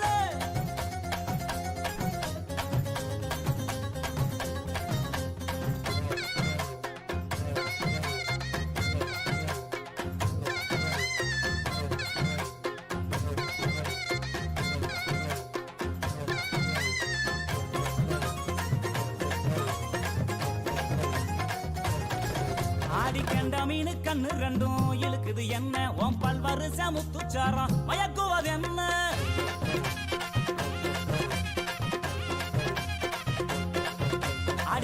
மீனு கண்ணு ரெண்டும் இழுக்குது என்ன உன் பல்வரிச முத்துச்சாரம் மயக்குவது என்ன உறிஞ்சு ஓதட்டுறைய என்னைய இதுக்கே முடிஞ்சு புட்டு சங்கு கழுத்துறதா என்னையும் வதச்சு வாட்டி புட்டு அடிச்சிட்ட தங்க பட்டு என் பக்கம் இல்லடி ஒன்னு தார உதட்டால நீ வெக்க விட்டு கட்டி கூட்டி பாடி அடி வாடி அடி வாடி என் கருத்த புள்ள 2 நாளாக உறக்கவல்ல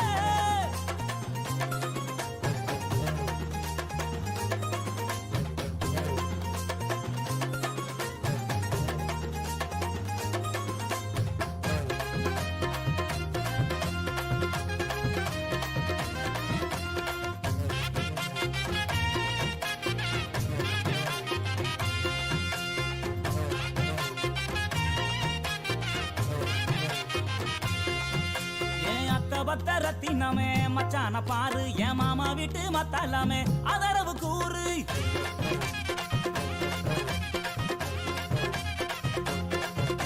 என் அத்த பத்த ரத்தினமே மச்சான பாரு என் மாமா வீட்டு மத்தாலாமே அதரவு கூறு உன்னை விட்ட யாரும் இல்ல எனக்கு ஒட்டிக்கிற வாடி உள்ள கண்ணசைக்கும் நேரத்துல எனக்கு காதல் தீ மூட்டு உள்ள இதை தெரிஞ்சு கொஞ்சம் புரிஞ்சு இந்த மச்சான் சொல்ல கேளு இந்த உலகம் உள்ள வரைக்கும் நீ என்னோட தான் ஒட்டி வாழ வாடி என் கருத்த புள்ள 2 நாளாக உறக்கவல்ல அடி வாடி என் கருத்த புள்ள 2 நாளாக உறக்கவல்ல அடி அள்ளி போல கள்ளி நான் வந்த போற கள்ளி உன் பதில சொல்லிட்டு போடி அடி அள்ளி போல கள்ளி நான் வந்த போற கள்ளி உன் பதில சொல்லிட்டு போடி அடி வாடி வாடி வாடி வாடி என் கருத்த புள்ள. இப்பாடலை வழங்கியவர் இளையகானம் சி Ilaiyaraaja.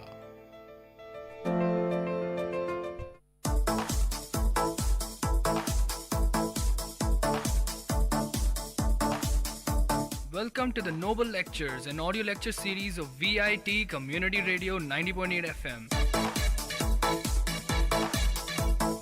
Interesting innovations, technological inventions, technical presentations, inspiring impressions, philosophical thoughts, lingual leaps, artistic amusements, and lecture formats delivered by eminent professors, researchers, and innovators from various fields. Let the talks touch your thoughts with our noble notions. In today's Noble Lecture, we have a lecture on humor, delivered by Paul Vedamuthu, Head Counselor of VIT University.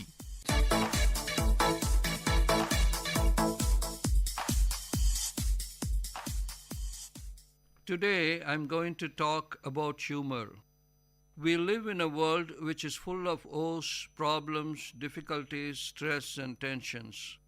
All these emotions can be of strain to our mind, and eventually that can also upset our bodies. There was a time when people used to play practical jokes on others, but now that's not very funny, and sometimes, and in some places, they are liable for legal actions or legal suits as well. So, with the rat race that we are forced into, whether we like it or not, a sense of humor is lacking quite a bit. People enjoy a joke and they do laugh. Laughter is better than frowning, and it is a scientific truth. Our facial muscles relax, and our whole body even gives its tensions, and we tend to relax. Not only this, humor can help us make friends and get to know more people. Even if the people forget your name or face, they will remember the joke that you may cracked long time ago. Talking of long time, I remember hearing a joke when I was hardly 18. It was said by an old teacher. He was talking about students who are beginning to act smart and they like to irritate you as well.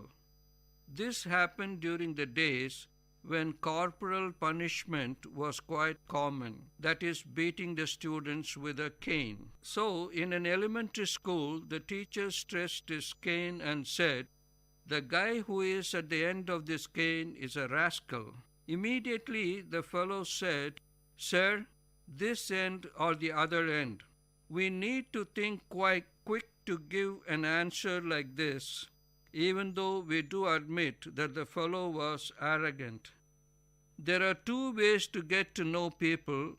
One is to work alongside with someone in a project or to go through a very difficult time. Well, I guess that there are three ways to get to know someone. The third one is to tell a joke. In some circles, you don't need to show a resume or submit testimonials. If you can tell a joke, you are accepted. You can go your whole life and not need math or physics for a minute, but the ability to tell a joke is always handy. Nobody knows where they come from. When we hear a joke, there are so many ways to improve or improvise them and make it a little different to suit different audiences. For example, a story is told of a budding politician who had arranged his first political meeting in the town hall. That evening became stormy and nobody showed up for the meeting except one young man who came in kind of hesitatingly. The young politician asked this guy whether he should conduct the meeting. The young man answered and said, "Sir, I am an ordinary cowhand. I do not know much about anything.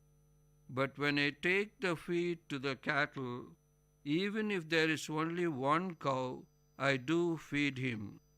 The smart young politician got the message, and so without cancelling, he went on stage to give his speech. He talked and talked for over 2 hours, and then with a proud smile came to his only audience and asked him how the speech was.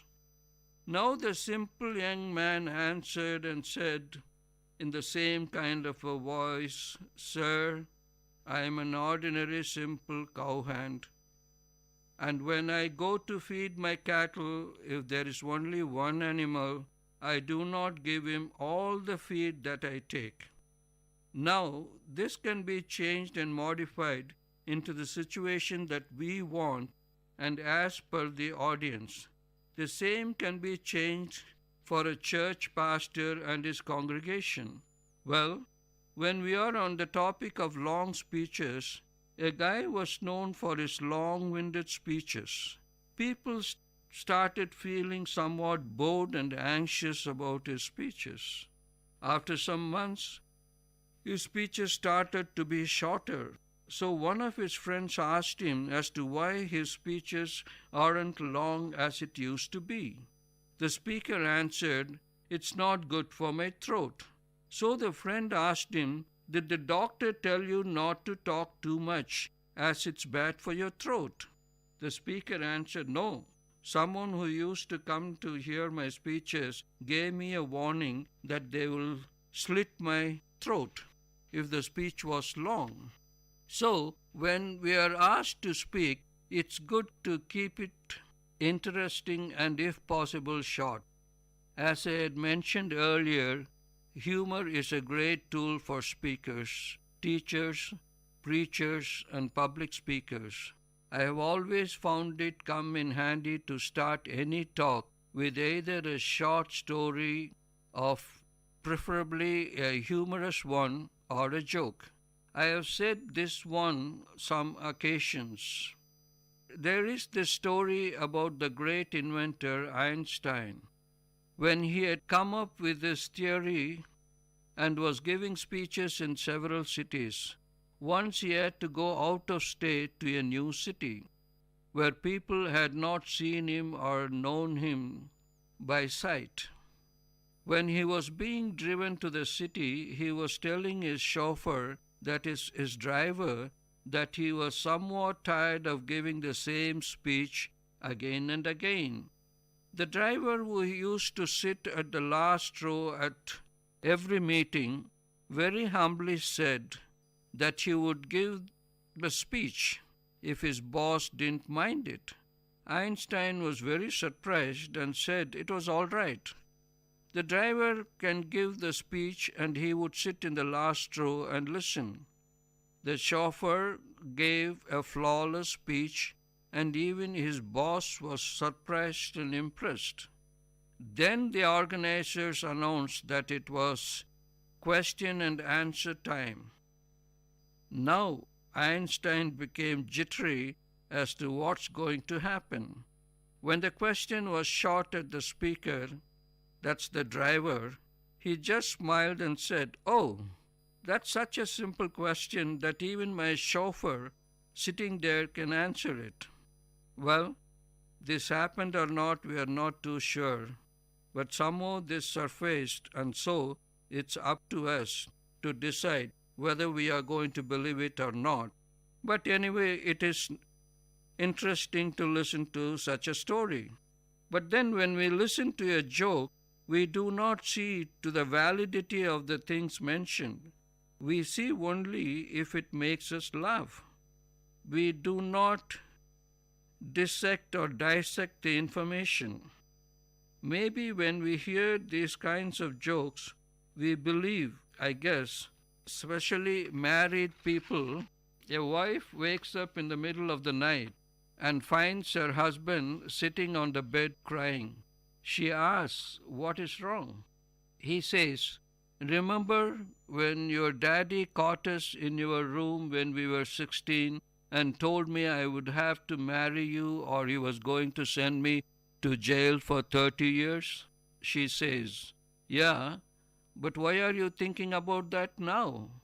He says, "I would be a free man today." Very few things upset my wife and it makes me feel special to be one of them. A young lady came home from a date looking sad. She told her mother, "Jeff proposed to me an hour ago." "Then why are you so sad?" her mother asked. "Because he also told me he was an atheist. Mom, he doesn't even believe there is a hell." Her mother replied, "Marry him anyway. Between the two of us, we will show him how wrong he is." If these jokes are still hard to take, how about this? The patient is asking how much to have this tooth pulled. The dentist says $90. The patient says $90 for just a few minutes work. The dentist says, "I can do it slower if you like." "What's wrong, doctor? You look puzzled," says the patient. And the doctor says, "I can't figure out exactly what's wrong with you. I think it's the result of heavy drinking." Then the patient says, "Well then, I'll just come back when you are sober." And the doctor is asking the patient again, "What happened to you, Mr. Pebbles? You look awful." "Well, doctor, you told me to take this medicine for 3 days and skip a day. And all that skipping wore me out." The doctor calls up a patient and says, "I have some bad news and some worse news. The bad news is that you have only 24 hours to live." And the patient says, "That's very bad news. What could be worse than that?" And the doctor says, "I have been trying to reach you since yesterday. But I guess that we will be able to believe the jokes that happen in a bar. Yes, since the people are drunk there, anything can happen. So here are a couple of them. A drunk guy walks into a bar and looks up to see a lady with a French poodle. The drunk slurs, "Where did you get that pig?" The lady, with a look of surprise, snaps back, "I will have you know that it is a French poodle." The drunk looks at her and says, "I was talking to the French poodle." So it goes on like that. We can be talking about so many different areas and so many different jokes. So if you want to tell stories of drunks, we can go on. Also, there are professional jokes from every profession as well. We all need to have a sense of humor so that life will not be so stressful and we will have the tendency to relax and enjoy life. For a healthier and fun-filled life, let us all enjoy at least a joke a day. I wonder if this would keep the doctor away. We have had maybe many doctor jokes. Don't think that we have only doctor jokes. We do have jokes on different kinds of professionals. Now here is a joke on a simpleton. A simple person is not a professional though. When he was walking leisurely on the beach in Los Angeles area, kicking the sand near the shores, he kicked an old lamp and out came a genie. The genie very obediently said, "Now that you have released me from the lamp, I would like to do you a favor. Ask anything that you wish, and it shall be given to you." So the man thought for a little while and said that he would like to go to Hawaii. The genie was wondering why he was saying that. He said that he was afraid of flying as well as he was afraid of water. So going by plane or boat were out of question. So both the means of getting to Hawaii wouldn't work. He said, "How about a bridge across the Pacific, which is actually a 2,500 mile across the ocean?" Now the genie replied that it's really not possible and apologized and said that he can ask for anything else and it would be done for him. Now it was the man's time to think a little while and said, "I've always wanted to understand the mind of a woman." And quickly came the reply from the genie, "Would you like a 2-lane or 4-lane bridge?" Sometimes jokes are narrated and sometimes we see them on notice boards and bulletin boards as well. Here are a few notices that can bring a chuckle, if not a big laugh. This is a sick leave policy in a company, and they are defining when a person can take leave. For sickness, they said, "No excuse. We no longer accept your doctor's statement. If you are able to go to the doctor, you are able to come to work." Another one about leave of absence, say for an operation or a surgery, "We no longer will allow this practice. We wish to discourage any thoughts that you may need an operation. As long as you are employed here, you will need all of whatever you have and should not consider having anything removed. We need you as you are, and to have anything removed certainly would make you less than what we bargained for. Additionally, too much time is being spent in the restroom. In the future, we will go to the restroom in alphabetical order. For example, those whose names begin with A will go from 8 a.m. to 8:05 a.m. and B will go from 8:05 to 8:10 a.m. and so on. If you are not able to go at your time, you will need to wait until the day when your turn comes again. I don't know whether this brings a smile or a laugh or a chuckle, but these things are real. In some notice boards, some companies do have them. If you think that some of the notices that you find on notice boards are not funny, listen to the little-known laws. Of course, this is not in our country. In US, in several different states, several strange laws were found. Nearly every state in the US has some old laws in the books that made perfect sense when they were written, but changing times have made them obsolete, that is, useless or maybe even funny. They have laws that contain bloopers. Here are some of the more interesting and little-known laws. To take a bath in Boston, you must have a doctor's written prescription. In South Decker, an 80-year-old woman cannot stop on the street to talk to a young married man. A Louisiana law upholds your right to grow as tall as you like. Singing out of tune in North Carolina is against the law. In a place called Natoma in Kansas, it is illegal to practice knife throwing at someone wearing a striped suit. It is illegal to set a trap for a mouse in California without a hunting license. Idaho law makes it illegal to give your sweetheart a box of candy weighing less than 50 pounds. You are not permitted to swim on dry land in Santa Ana, California. It is unlawful to whistle on Sunday in Louisiana.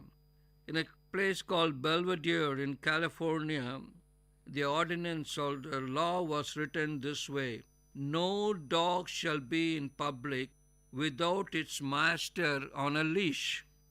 On Market Street in San Francisco, the law requires that elephants must be kept on a leash. We may be wondering how elephant came to the Market Street, and for your information, in San Francisco, all the roads are very narrow and they're all up and down.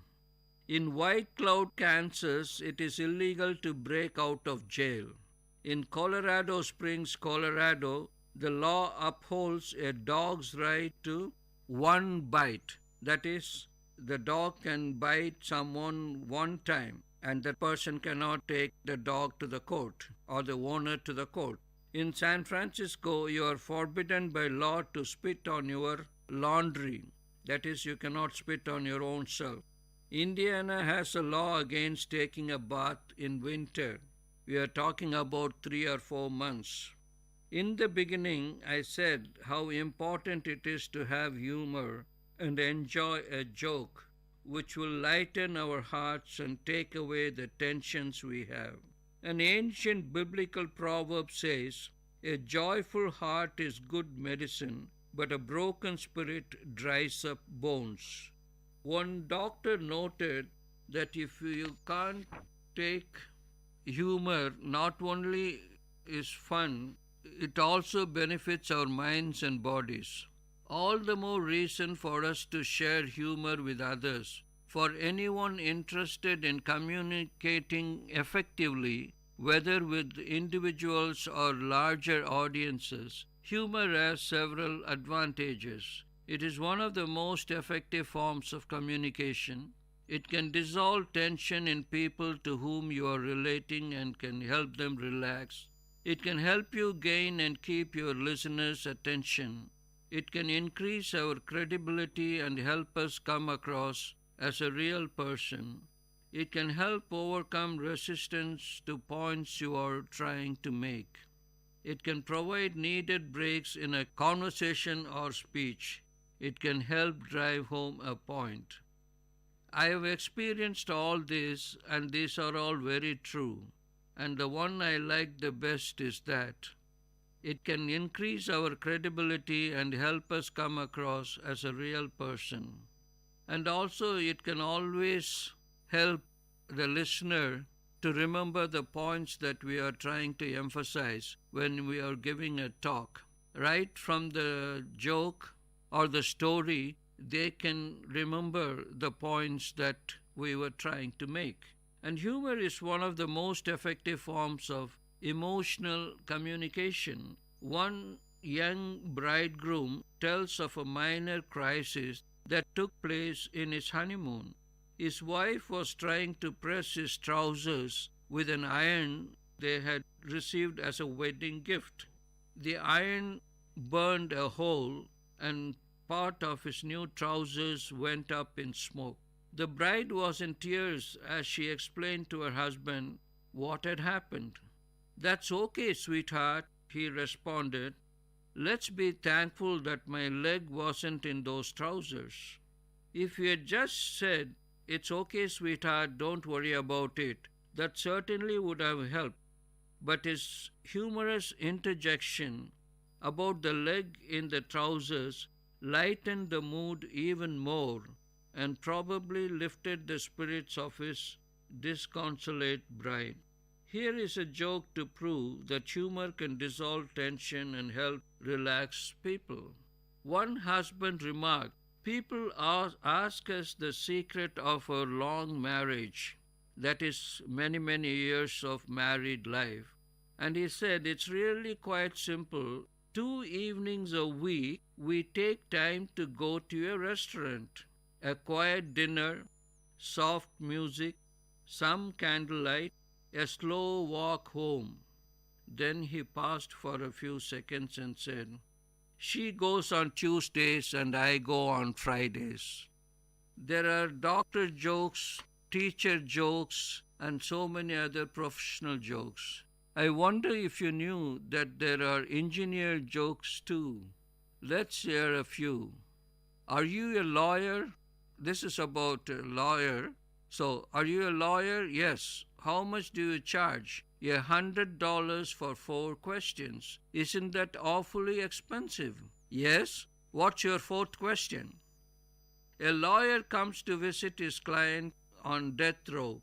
That is, those who are condemned to die by electric chair or by hanging. And he says, the lawyer says, "I have some good news for you." And the client says, "What good news are you talking about? You lost my case. I was convicted of murder I did not commit, and I have been sentenced to die in the electric chair." The lawyer says, "Yes, but I got the voltage lowered." 3 people were going to the electric chair. That was the death sentence, right? The first was a lawyer who was put in the electric chair. The executioner turned on the switch and nothing happened.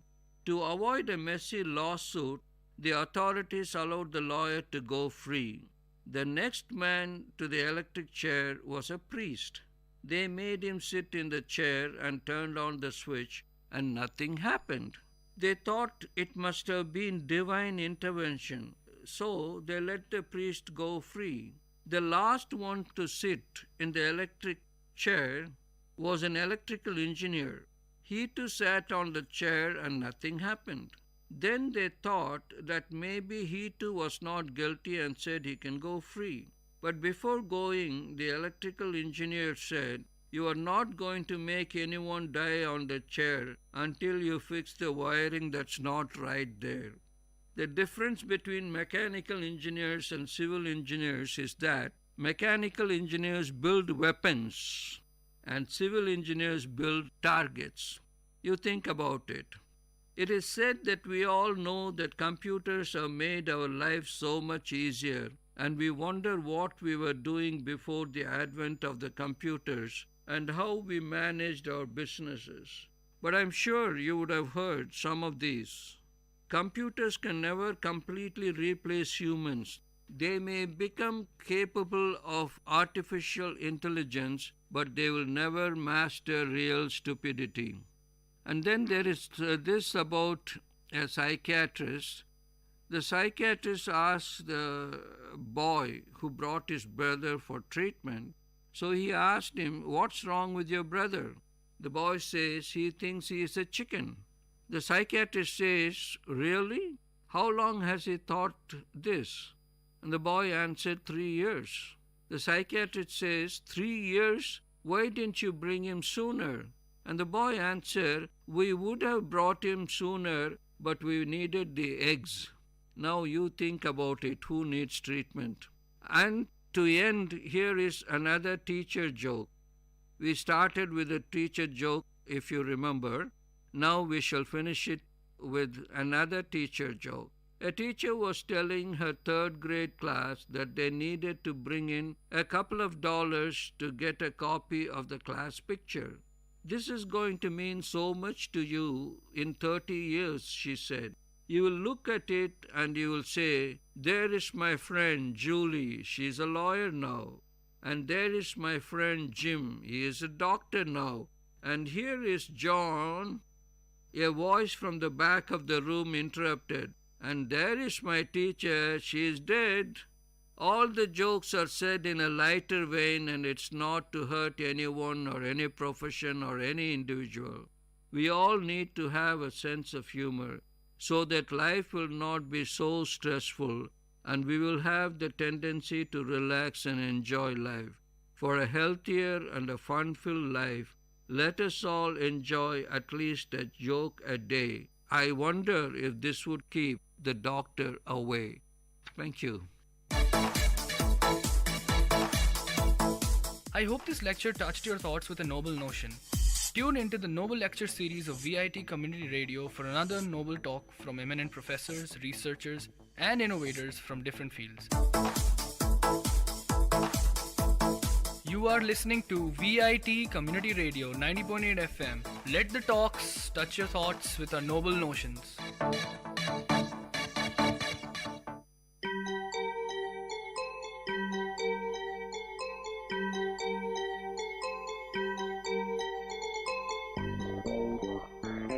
வணக்கம், நமஸ்தே, நமஸ்கார், சலாம் and வந்தனம். நீங்கள் கேட்டுக்கொண்டிருப்பது VIT பண்பலை 90.8. இது VIT பல்கலைக்கழகத்தின் சமுதாய வானொலி. உங்க எல்லோரையும் புதுமை பெண்கள் நிகழ்ச்சிக்கு வரவேற்கிறேன்.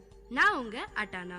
இந்த நிகழ்ச்சியில எவ்வளோ கடினமான சூழ்நிலையும் தனக்குன்னு ஒரு பாதையை அமைச்சுக்கிட்டு அதுல அவங்க பயணத்தை தொடர்ந்து அதுல வெற்றியும் அடைந்த பெண்களை பத்தி தான் நான் உங்களுக்கு சொல்ல போறேன்.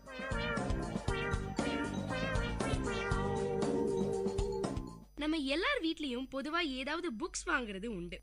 ஏன் காலையில தினத்தந்தில ஆரம்பிச்சு குமுதம், குங்குமம்னு லிஸ்ட் ரொம்ப பெருசா போயிட்டே இருக்கோங்க. நம்மளும் அதை படிப்போம், அப்படியே எடைக்கு போட்டுட்டு வெங்காயமும் வாங்கிடுவோம். ரொம்ப அவசியமான பக்கங்களை சேர்த்து வச்சு திரும்பி படிக்கிறதோ இல்ல அதை தேவைப்படும் போது எடுத்து படிக்கிற மாதிரியான வசதியெல்லாம் நம்ம வச்சுக்கிறது இல்ல. நம்ம பாட்டி காலத்துல பாத்தீங்கன்னா ரொம்ப இல்லைனா கூட ராமாயணம், மகாபாரதம், பல இதிகாசங்களை பத்திரமா பார்த்து வச்சிருப்பாங்க. ஆனா இன்னைக்கு ஏதோ ஒரு சிலர் வீட்டுல தான் இந்த மாதிரியான புத்தகங்களை பார்க்க முடியுது. அந்த காலத்துல எல்லாம் மாத வருமானம் ரொம்ப கம்மியா இருந்திருக்கும். ஆனா அதுல இருந்து ஒரு சின்ன பங்கு புத்தகங்களை வாங்க செலவிடுவாங்க. இந்த மாதிரி ஒரு புக்கா வாங்கி சேர்ப்பாங்க. அதுவே கொஞ்ச நாள்ல ஒரு குட்டி நூலகமா மாறிடும். ஆனா இன்னைக்கு அந்த பழக்கம் கொஞ்சம் கூட நம்மகிட்ட இல்ல. கேட்டா வேலைக்கு போயிட்டு வரவே கடினமா இருக்கு, இதுல எங்க இருந்து புக்ஸ் படிக்கிறது? இன்னும் சிலர் மாசம் வீட்டு செலவுக்கே சம்பாதிக்கிற பணம் போயிடுது. அப்படியே புத்தகங்கள் படிக்கிறவங்க புக் படிக்கிறோம்னு சொல்றாங்க. இந்த மாதிரி பல காரணத்துக்காக புத்தகங்கள் வாங்குற எண்ணிக்கையும் கம்மியாயிடுச்சு. வீட்டுல சிறு நூலகம் இருக்கிறது போச்சு. ஆனா நான் இன்னைக்கு சொல்ல போற பெண்மணி நூலகங்கிறது ஆடம்பரம் இல்ல, வாழ்க்கையின் அத்தியாவசிய தேவைகள்ல ஒண்ணுன்னு நினைக்கிறவங்க. அவங்கதான் முனைவர் ஆர் சம்யுக்தா, முதன்மை நூலகர், புதுவை பல்கலைக்கழகம். சம்யுக்தாவோட குடும்ப பின்னணி, நூலகத்துறைக்கு எப்படி வந்தாங்க, அவங்க எப்படி செயல்படுறாங்கன்னு விவரமா நான் இன்னைக்கு உங்களுக்கு சொல்ல போறேன். சம்யுக்தாவோட அப்பா சவுத் ஈஸ்டர்ன் ரயில்வேஸ்ல சீஃப் இன்ஜினியர். ஆந்திரா, மேற்கு வங்காளம், வடகிழக்கு இந்தியாவில ரொம்ப உள்ளடங்கின ஒரு காட்டு பகுதியில ஆதி பழங்குடியினர் வாழ்ற இடத்துல இருந்தாரு. அந்த பகுதியில சம்யுக்தா வளர்ந்தா நல்ல படிப்பு கிடைக்காதுன்னு சென்னையில இருக்கிற அவங்க தாத்தா பாட்டி வீட்டுல விட்டாரு. அங்கதான் சம்யுக்தா வளர்ந்தாங்க. கோடம்பாக்கத்துல இருக்கிற ஃபாத்திமா கான்வென்ட்ல படிச்சாங்க. அப்பா ரயில்வேல இருந்தனால டிக்கெட்டுக்கு பிரச்சனையே இல்லைங்க. 3 மாசத்துக்கு ஒரு தடவை ரயில்ல போக பாஸ் கிடைக்குமாம். அப்போலாம் தவறாம அப்பாவை போய் பாப்பாங்களாம். இதுல என்ன ஒரு நல்ல விஷயம்னா, இந்த மாதிரி பயணம் பண்ணும்போது புது மனுஷங்க, புது இடம், வாரத்துக்கு ஒரு முறை கூடுற சந்தை, புது கலாச்சாரம்னு பலதையும் பார்க்க முடிஞ்சது சம்யுக்தாவால. அப்பாவை பார்க்க போன பயணங்கள் எல்லாமே சம்யுக்தாக்கு பல அனுபவங்களையும் எதையும் பக்குவத்தோட பாக்குற அணுகுமுறையும் கொடுத்திருக்கு. இன்னொரு நல்ல விஷயமும் இருக்குங்க. அடிக்கடி இந்த மாதிரி பயணம் செஞ்சதால நிறைய மொழிகள்ல பேச கத்துக்கிட்டாங்க சம்யுக்தா. அவங்க தலைமுறையிலேயே முதல் முறையா அதிகம் படிச்ச குடும்பம் அவங்க அப்பாது தானாம். அவரு இன்ஜினியர். அவரோட அக்கா அண்ணாமலை பல்கலைக்கழகத்துல பேராசிரியர். அப்பாவுக்கு பூர்வீகம் ஊட்டி, அம்மா தெலுங்கு. அதனாலேயே சம்யுக்தாவுக்கு தமிழ், தெலுங்குன்னு ரெண்டுமே நல்லா பேச வருமாம். கல்யாணத்துக்கு அப்புறம் கணவர் கேரளாங்கிறதால மலையாளமும் கத்துக்கிட்டாங்க. இது தவிர ஹிந்தி, பெங்காலி, கன்னடா, இங்கிலீஷ்னு மொத்தம் 7 மொழி தெரியுமாங்க. சொபா, எனக்கு இப்ப இத சொல்றதுக்கே கண்ணை கட்டுது. இவங்கள ரொம்ப நல்லா தெரிஞ்சவங்க லிங்குவிஸ்ட்னு கூப்பிடுவாங்களாம். சம்யுக்தா எதேச்சியாதான் நூலகத்துறைக்கு வந்தாங்களாம். பியூசி முடிச்சதுக்கு அப்புறம் WCCல பிஎஸ்சி நியூட்ரிஷன் அண்ட் டயட்டிக்ஸ் சேர்ந்தாங்க. 1977ல பிஎஸ்சி முடிச்சதும் என்ன பண்ணலாம்னு யோசிச்சுட்டு இருந்தாங்களாம். அப்போதான் திடீர்னு அவங்க ஃப்ரெண்டு போன் பண்ணாங்களாம். சும்மா அப்படியே ஜாலியா பேசிக்கிட்டு இருக்கப்ப bachelor of library and information சயின்ஸ்னு ஒரு கோர்ஸ் மெட்ராஸ் யூனிவர்சிட்டியில இருக்கு, அதுக்கு விண்ணப்பிக்க நாளையோட கடைசி நாள்னு சொன்னாங்களாம். சம்யுக்தாவுக்கு சம்பந்தம் இல்லாத துறைன்னு தெரிஞ்சு விளையாட்டு போக்கா விண்ணப்பத்தை அனுப்பினாங்க.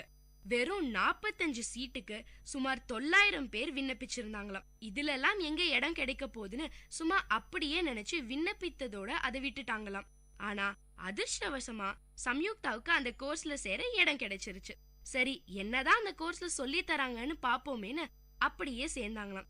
கொஞ்ச நாள்ல படிக்க படிக்க அந்த துறையில ஆர்வம் அதிகமாயிடுச்சு சம்யுக்தாவுக்கு.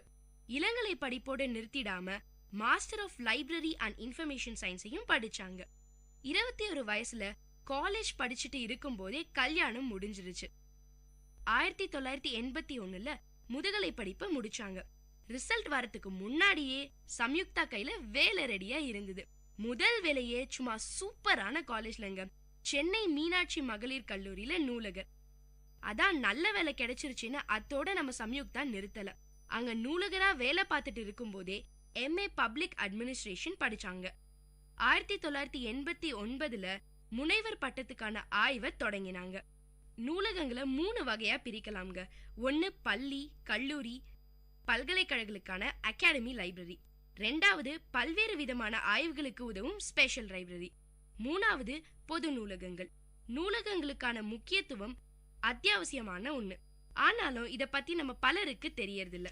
சம்யுக்தா அவங்களோட ஆய்வுல டாக்டர், இன்ஜினியர், பேராசிரியர்னு பல துறைகளை சார்ந்து 14 பேரோட பட்டியலை பொதுமக்கள் கிட்ட கொடுத்து பார்த்தாங்க. அதுல நூலகருக்கு 12 அல்லது 13வது இடம் தான் கிடைச்சுதான். சம்யுக்தாவை பொறுத்த வரைக்கும் இதுக்கு காரணம் சினிமா ஊடகம் தானாங்க. பொதுவா எந்த சினிமாவில பார்த்தாலும் லைப்ரரியன்னா பெருசா கண்ணாடி போட்டுட்டு இறுக்கமான முகத்தோட முகத்துல ஒரு சிரிப்பு கூட தெரியாத மாதிரி தான் காட்டுவாங்க.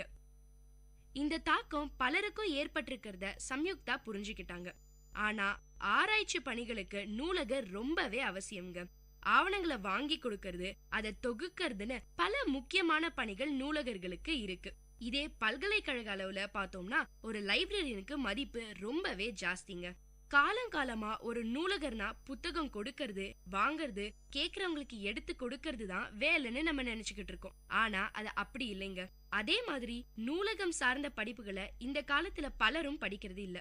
அதெல்லாம் படிச்சா வேலை கிடைக்காதுன்னு நம்மளே தப்பா நினைச்சுக்கிட்டு இருக்கோம்.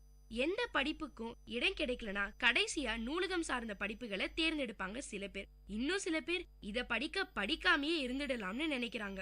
ஆனா அது நம்மளா நமக்கு ஏற்படுத்திக்கிட்டு இருக்க தோற்றம். உண்மையில பாத்தீங்கன்னா நூலகம் சார்ந்த படிப்புகளை படிச்சவங்களுக்கு மற்ற துறைகளையும் வெவ்வேறு பேர்ல வேலை கிடைக்குது. கார்ப்பரேட் கம்பெனில டெக்னிக்கல் எடிட்டர், வெப் மாஸ்டர், இப்படி எல்லாம் பதவிகளும் இருக்கு. சம்யுக்தா முனைவர் பட்ட ஆய்வை 1995ல முடிச்சாங்க. 1997ல திருநெல்வேலி மனோன்மணியம் சுந்தரனார் பல்கலைக்கழகத்துல நூலகர் வேலை கிடைச்சுதான். ஆனா அங்க போய் சேர ரொம்ப யோசனையா இருந்துதான். பழகின சென்னையை விட்டுட்டு போக மனசே வரல. அப்போதான் சம்யுக்தாவோட மகன் 10வது படிச்சுக்கிட்டு இருந்தாராம். இவ்ளோ குழப்பத்துல உடனே ஏன் முடிவு எடுக்க வேணும்னு தள்ளி போட்டுட்டாங்க. அப்போதான் சென்னை பல்கலைக்கழகத்தோட தரமணி கேம்பஸ்ல டெபுட்டி லைப்ரரியன் வேலை கிடைச்சுது. உடனே போய் சேர்ந்துட்டாங்களாம் சம்யுக்தா. 4 வருஷம் அங்கேயே வேலை பார்த்தாங்களாம். பல நவீன தொழில்நுட்பங்களை புகுத்தி லைப்ரரிய ஆட்டோமேஷன் பண்ணினாங்களாம். இவங்களோட இந்த வேலையும் உழைப்பையும் பார்த்துட்டு 2001ல கிண்டி கேம்பஸ்ல லைப்ரரிக்கு ஹெட்டா மாத்தினாங்க. அங்க இருந்த நூலகத்தையும் கணினிமயமாக்கினாங்களாம் சம்யுக்தா. ஆன்லைன்லயே எல்லா தகவல்களையும் கிடைக்கிற மாதிரி அப்டேட் பண்ணினாங்களாம். புத்தகங்கள், பத்திரிகைகள்னு எல்லாத்தையுமே இணையதளத்துல படிக்கிற மாதிரியான வசதிகளையும் செஞ்சிருக்காங்க. இந்த மாதிரி லைப்ரரினா போருங்கிற கான்செப்ட மாத்திருக்காங்க சம்யுக்தா. லைப்ரரிக்கு ஒரு புது தோற்றத்தையும் அதோட செயல்பாட்டையும் புதுமையாவும் சுலபமாவும் மாத்திருக்காங்க. லைப்ரரியோட இந்த புது தோற்றம் மாணவர்களுக்கு ரொம்பவே பிடிச்சிருந்ததாம். பல பேர் ஆன்லைன் மூலமா பல புக்ஸ படிக்க ஆரம்பிச்சிருக்காங்க. இதனால மாணவர்களோட படிக்கிற பழக்கம் ரொம்பவே அதிகமாச்சாம். 2008ல சென்னை பல்கலைக்கழகத்தோட சேப்பாக் கேம்பஸ்ல லைப்ரரி இன்சார்ஜ் வேலை கிடைச்சது. அங்க 7 மாசம் தான் வேலை பார்த்தாங்களாம். அதுக்குள்ள புதுவை பல்கலைக்கழகத்துல லைப்ரரியன் வேலைக்கான வாய்ப்பு வந்துதாம். அப்போ சம்யுக்தாக்கு 50 வயசாம். சென்னையை விட்டுட்டு போகணுமான்னு இருந்துச்சாம். ஆனா அவங்க ஃப்ரெண்ட்ஸ் எல்லாரும் புதுவை பல்கலைக்கழகம் ஒரு சென்ட்ரல் யூனிவர்சிட்டி லைப்ரரி, வேலை பார்க்கறது ரொம்ப சவாலானதா இருக்கும், நீ திருப்தியா வேலை செய்யலாம்னு சொன்னாங்களாம். அப்பயும் சம்யுக்தாவுக்கு சென்னை விட்டுட்டு போக முழு மனசு வரல. சரி, சென்னையில இருந்து புதுச்சேரி 2.5 மணி நேரம் தானே, பயணத்தை பாத்துக்கலாம்னு விண்ணப்பம் செஞ்சாங்க. 15 பேர் கலந்துகிட்ட நேர்முக தேர்வுல மெரிட்ல செலக்ட் ஆனாங்க சம்யுக்தா. அப்போ புதுவை பல்கலைக்கழகத்தோட துணைவேந்தரா இருந்தவரு பேராசிரியர் தரீன். இவரோட அயராத உழைப்பாலையும் இவருடைய ஊக்கப்படுத்துற மனசும் 5-6 வருஷத்துக்குள்ளேயே புதுவை பல்கலைக்கழகத்தை பிரம்மாண்டமாக்கி மேலான நிலைக்கு கொண்டு போயிடுச்சு. இந்தியாவிலேயே உலக தரத்துல செயல்படுற பல்கலைக்கழகம்னு பேர் வாங்கி கொடுக்க காரணமாக இருந்தவங்கள இவரும் ஒருவர். சம்யுக்தா அங்க வேலைக்கு சேர்ந்த அன்னைக்கே அவங்களுக்கு போன் வந்தது. லைப்ரரி ஆட்டோமேஷன் தொடர்பா ஒரு சர்வதேச மாநாடு 6 மாசத்துல நடக்க போகுது, நீங்க தான் எல்லாத்தையும் ஒருங்கிணைக்கணும்னு சொன்னாராம். சம்யுக்தாவுக்கு ஒரு நிமிஷம் ஒண்ணுமே புரியல. என்னடா இது, இன்னைக்குதான் ஜாயின் பண்ணிருக்கோம், நம்மள பத்தி பெருசா எதுவுமே தெரியாது, ஆனா இவ்வளவு பெரிய வேலையை கையில கொடுக்கறாருன்னு திகைச்சு போய் நின்னாங்களாம். ஆனா அவருடைய நம்பிக்கையான வார்த்தைகள் சம்யுக்தா மனசுல தைரியத்தை விதைச்சுது. உங்களுக்கு வேண்டிய எல்லா உதவிகளையும் செய்யறோம்னு அவர் சொன்னதை கேட்ட உடனே நிச்சயமா என்னால இதை செய்ய முடியும்னு சம்யுக்தா மனசுல தோணுச்சான். முழு வீச்சுல வேலையில இறங்கினாங்களாம் சம்யுக்தா. 25 வருஷம் பழமையான நூலக கட்டிடத்தை புதுப்பிக்கிற பணி 6 மாசத்துக்குள்ள கண்ணாடி மாளிகை மாதிரி மாத்திட்டாங்களாம். துணைவேந்தர் எப்பவுமே சொல்றது, நூலகம்னா உலகத்தரத்துல இருக்கணும், உள்ள வரவங்களுக்கு திரும்பி வெளியே போகணும்னே தோணக்கூடாதுன்னு. செம்ம போரிங்கா தெரிஞ்ச லைப்ரரி 6 மாசத்துல பல மாணவர்களோட பிடிச்ச இடமா மாறிடுச்சு. இவங்க பில்டிங்க மட்டும் மாத்தலங்க, பல புது புது முறைகளையும் அறிமுகப்படுத்தினாங்க. புதுவை பல்கலைக்கழக நூலகத்துக்கான வெப்சைட்குள்ள போனா என்ன புத்தகங்கள் இருக்கு, என்னென்ன பத்திரிகைகள் இருக்குன்னு தெரிஞ்சுக்கிற மாதிரியான வசதிகளையும் செஞ்சிருக்காங்களாம். எலக்ட்ரானிக் ரிசோர்ஸ்னு சொல்லப்படுற இ புக், இ ஜர்னல், இ டேட்டாபேஸ்னு எல்லாம் கிடைக்கிற மாதிரி பண்ணிருக்காங்க. ஆராய்ச்சிக்கு உதவுற எல்லா தகவல்களும் டேட்டாபேஸ்ல இருக்காம். முன்னாடி எல்லாம் பல தகவல்களுக்கு வெளிநாட்டு இணையதளங்கள் பல்கலைக்கழகங்களையும் கேட்க வேண்டியிருந்தான். ஆனா இப்போ இவங்க கிட்டயே போதுமான அளவுக்கு டேட்டாபேஸ் இருக்காம். பல்கலைக்கழக பணியாளர்கள் வீட்டுல இருந்தபடியே நூலகத்தை தொடர்பு கொள்ள முடியுமாம். தேவையான எல்லாத்தையும் படிக்கவும் முடியுமாம். ரிமோட் லாக்இன்னு ஒரு வசதியும் ஏற்படுத்தியிருக்காங்க. புதுவை பல்கலைக்கழகத்துல பணிபுரியறவங்களுக்கு நூலகத்தோட முக்கியத்துவத்தை ரொம்ப நல்லா உணர வச்சிருக்காங்க. மாசத்துக்கு ஒரு முறை மீட்டிங் போடுவாங்களாம். அவங்கள ஊக்குவிக்கிற மாதிரியா பேசுவாங்களாம். இது மட்டும் இல்லாம அவங்களுக்கு ஒர்க் ஷாப், கருத்தரங்குகள், மாநாடுகள்னு பலதையும் நடத்தி இருக்காங்க சம்யுக்தா. புதுவை பல்கலைக்கழகத்தோட நூலகம் ஒரு முன்மாதிரி நூலகம்னு ஆனதுக்கு சம்யுக்தாவும் ஒரு முக்கியமான காரணம்ங்க. ஒரு நூலகத்துல என்னெல்லாம் புதுசா கொண்டு வர முடியுங்கிறதுக்கு புதுவை பல்கலைக்கழகத்துல சம்யுக்தா செஞ்சதெல்லாம் ஒரு சிறந்த உதாரணம். பார்வையற்ற மாற்றுத்திறனாளி மாணவர்கள் கம்ப்யூட்டர் மூலமா படிக்க இவங்க ஒரு சாஃப்ட்வேர் இன்ஸ்டால் பண்ணிருக்காங்க. அவங்க இங்க படிக்க எந்த கட்டணமும் கட்ட தேவையில்லையாம். 24 மணி நேரமும் மாணவர்கள் நூலகத்துல படிக்க ஹால், மினி ஆடிட்டோரியம், கெஃபெட்டேரியான்னு பல வசதிகளும் இருக்காம். இங்க ரேடியோ ஃப்ரீக்வன்சி ஐடென்டிஃபிகேஷன் ஃபெசிலிட்டின்னு ஒரு வசதியும் அறிமுகப்படுத்தியிருக்காங்க. யாராவது சீல் வைக்காம புத்தகம் எடுத்துட்டு போனா கேட்ல அதை கண்டுபிடிச்சு அலாரம் அடிக்கிற மாதிரி பண்ணிருக்காங்க. கியோஸ்க் ஈஸியா புத்தகம் எடுத்துட்டு போற மாதிரி ஒரு வசதி, இப்படி ஏராளமான விஷயத்த கொண்டு வந்திருக்காங்க சம்யுக்தா. இந்தியாவிலேயே ஒரு மிகப்பெரிய நூலகத்தை உருவாக்கியிருக்காங்க சம்யுக்தா. சம்யுக்தாவை பொறுத்த வரைக்கும் நூலகர் பணியை தேர்ந்தெடுக்கிறதும் அதுல முன்னுக்கு வர்றதும் அவங்க அங்க திறமைய பொறுத்த விஷயம். நூலகத்தை கையாளும் திறமைய வளர்த்துக்கிட்டாதான் இந்த துறையில ஜொலிக்க முடியும்ன்றாங்க. நல்ல பேச்சு திறமையும் ரொம்பவே அவசியம். சாதாரண லைப்ரரிக்கும் பிரிட்டிஷ் லைப்ரரிக்கும் நிறையவே வித்தியாசம் இருக்காங்க. அதனால நாம எங்க வேலை பாக்குறோம், அதுக்கு என்ன தேவைங்கிறத தெளிவா தெரிஞ்சுக்கணும். எந்த மாதிரியான லைப்ரரியா இருந்தாலும் சரளமா பேசுற பழக்கம் அவசியமான தேவை. பிற மொழிகள் தெரிஞ்சுக்கிறது இந்த துறையில இருக்கவங்களுக்கு கூடுதல் பலம். முனைவர் பட்ட ஆய்வு செய்யற அளவுக்கு ஆர்வம் இருந்தா மேல மேல போய்கிட்டே இருக்கலாம். எத்தனை பேர் டாக்டர் படிப்பு படிச்சுட்டு சும்மா இருக்காங்க? அது மாதிரிதான் நூலகர் வேலையும். திறமைய வளர்த்துக்கிட்டா பொருத்தமான வேலை நிச்சயமா கிடைக்கும்னு சக்சஸ் டிப்ஸ் சொன்ன நம்ம சம்யுக்தா சாத்கால் பெண் நூலகர் விருது உள்ளிட்ட 2 தேசிய விருதுகளை வாங்கியிருக்காங்க. அது மட்டும் இல்லைங்க, சமீபத்துல சென்னை புத்தக கண்காட்சியில பபாசி சிறந்த நூலகர் விருதும் வாங்கியிருக்காங்க. நமக்கெல்லாம் முன்னுதாரண மனுஷியா இருக்காங்க சம்யுக்தா. புத்தகங்களோட வாழறதை விட பெரிய பாக்கியம் வேற எதுவுமே இருக்க முடியாதுன்னு சொல்றாங்க. என்ன நேயர்களே, இன்னைக்கு நிகழ்ச்சியில இருந்து பல விஷயங்களை கத்துக்கிட்டு இருப்பீங்கன்னு நினைக்கிறேன். இதே மாதிரி இன்னொரு புதுமை பெண்ணோட உங்களை கூடிய சீக்கிரம் சந்திக்கிறேன். அது வரைக்கும் டாடா பை பை சொல்லி விடைபெறுது உங்க ஆட்டானா. இது விஐடி பண்பலை 90.8. கேளுங்க கேளுங்க கேட்டுக்கிட்டே இருங்க.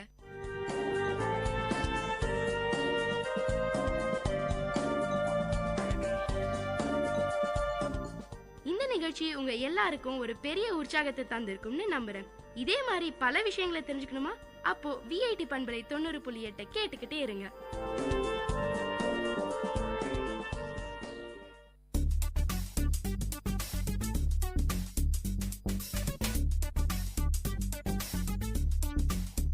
And you're listening to the show Travel Bonanza with, of course, your host Ashika. This show will allow you to explore and travel around the globe, and of course through the radio. But guys, this is your guide. Where to go, what to do, how to go, what to eat, and where to stay.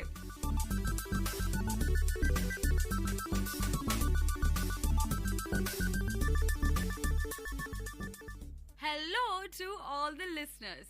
This is Vit Community Radio 90.8, and you're listening to the show Travel Bonanza with your host Ashika. The show where you get to travel around the world through the radio. As we stay in Vellore, how about in this episode we deal with the areas in the near vicinity? And in the near proximity, the first place we think about is the city of Chennai, or as some people call it, Madras. Chennai itself is an excellent tourist destination for all of us, especially the people of Vellore. Chennai is home to beaches, educational centers, recreational facilities, resorts, historical heritage sites, and plenty more. We definitely require more than one episode to feature this city. Thus, we could probably call it Part 1 of Chennai. The later sessions we can explore as we visit the places further. So what is the first thing that one remembers or recollects when one says Chennai? Yes, it is the beach, of course.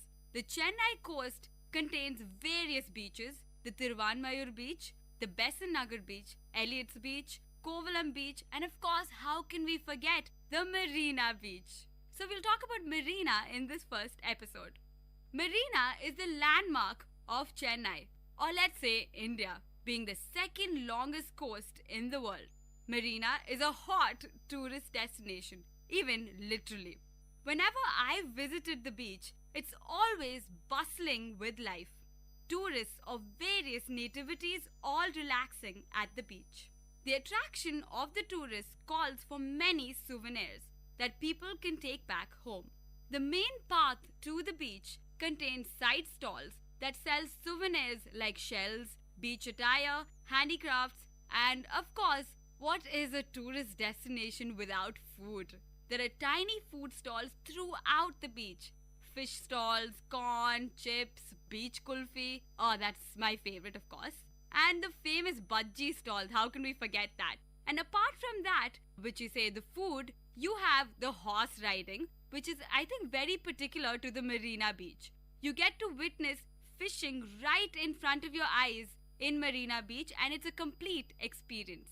The unique aspect of Marina that sets it apart is the recreational features, like the memorials of individuals who have made a difference to what is Tamil Nadu today, like Dr. MGR's memorial. The facilities are very well maintained and constructed in a magnificent manner.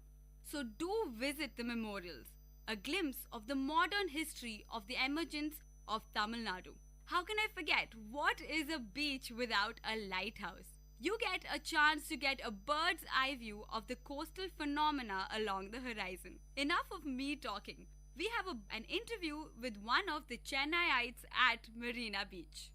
My name is Shivakumar. Okay, where are you from? I'm from Chennai. Okay, so what do you do? I'm currently working in a software company in Mumbai, and I'm here for my vacation as this is my hometown. Okay, sir. So what brought you here to Marina Beach? I like those long walks over here, you know, when I find time for myself and everything. And I like jogging over here because it's a pretty long beach and it's fun during the morning times. Yes, and right now you're in the evening. So what makes you come here right now? You know, it's pretty windy and all those types weather, and I like to take a walk when I want to, relax and everything. So you come with your friends. I see a lot of them right now. Yeah, we play football generally, and we hang out sometimes. We play frisbee and everything sometimes. But otherwise, we just talk and eat something over here. And we like the beef stall over here, which is good. So we come there during the nights and hang out over here. Yes, definitely. Marina is such a happening place. There's so much crowd here, and it's completely amazing. So what do you think sets Marina Beach apart from the other beaches? Maybe the initiative to clean the beach at certain intervals during the weekdays, and that's now I don't see that in any of the beaches. Like, even though I go to other beaches, but I find Marina, they've taken big initiative to clean it, and it looks pretty nice when you come and visit in the morning and during the evening hours. Yes, I still see them clean up, and you see the memorials, etc., which are on the side, and you should see they're pretty clean and they're very neat for everybody to visit even today. So what do you think is the most interesting thing about Marina? The food, I guess I like the food over here because I come for that mostly because I stay within around a kilometer from here, so I come for the food, and the beef stall and the fried rice and everything is too good over here, and what else, the bhaji and everything is good. It's famous for that. Yes, I've myself tried many dishes out here and I'm having a great time. So guys, be there at Marina Beach in Chennai. Anyway, thank you sir so much for joining us today.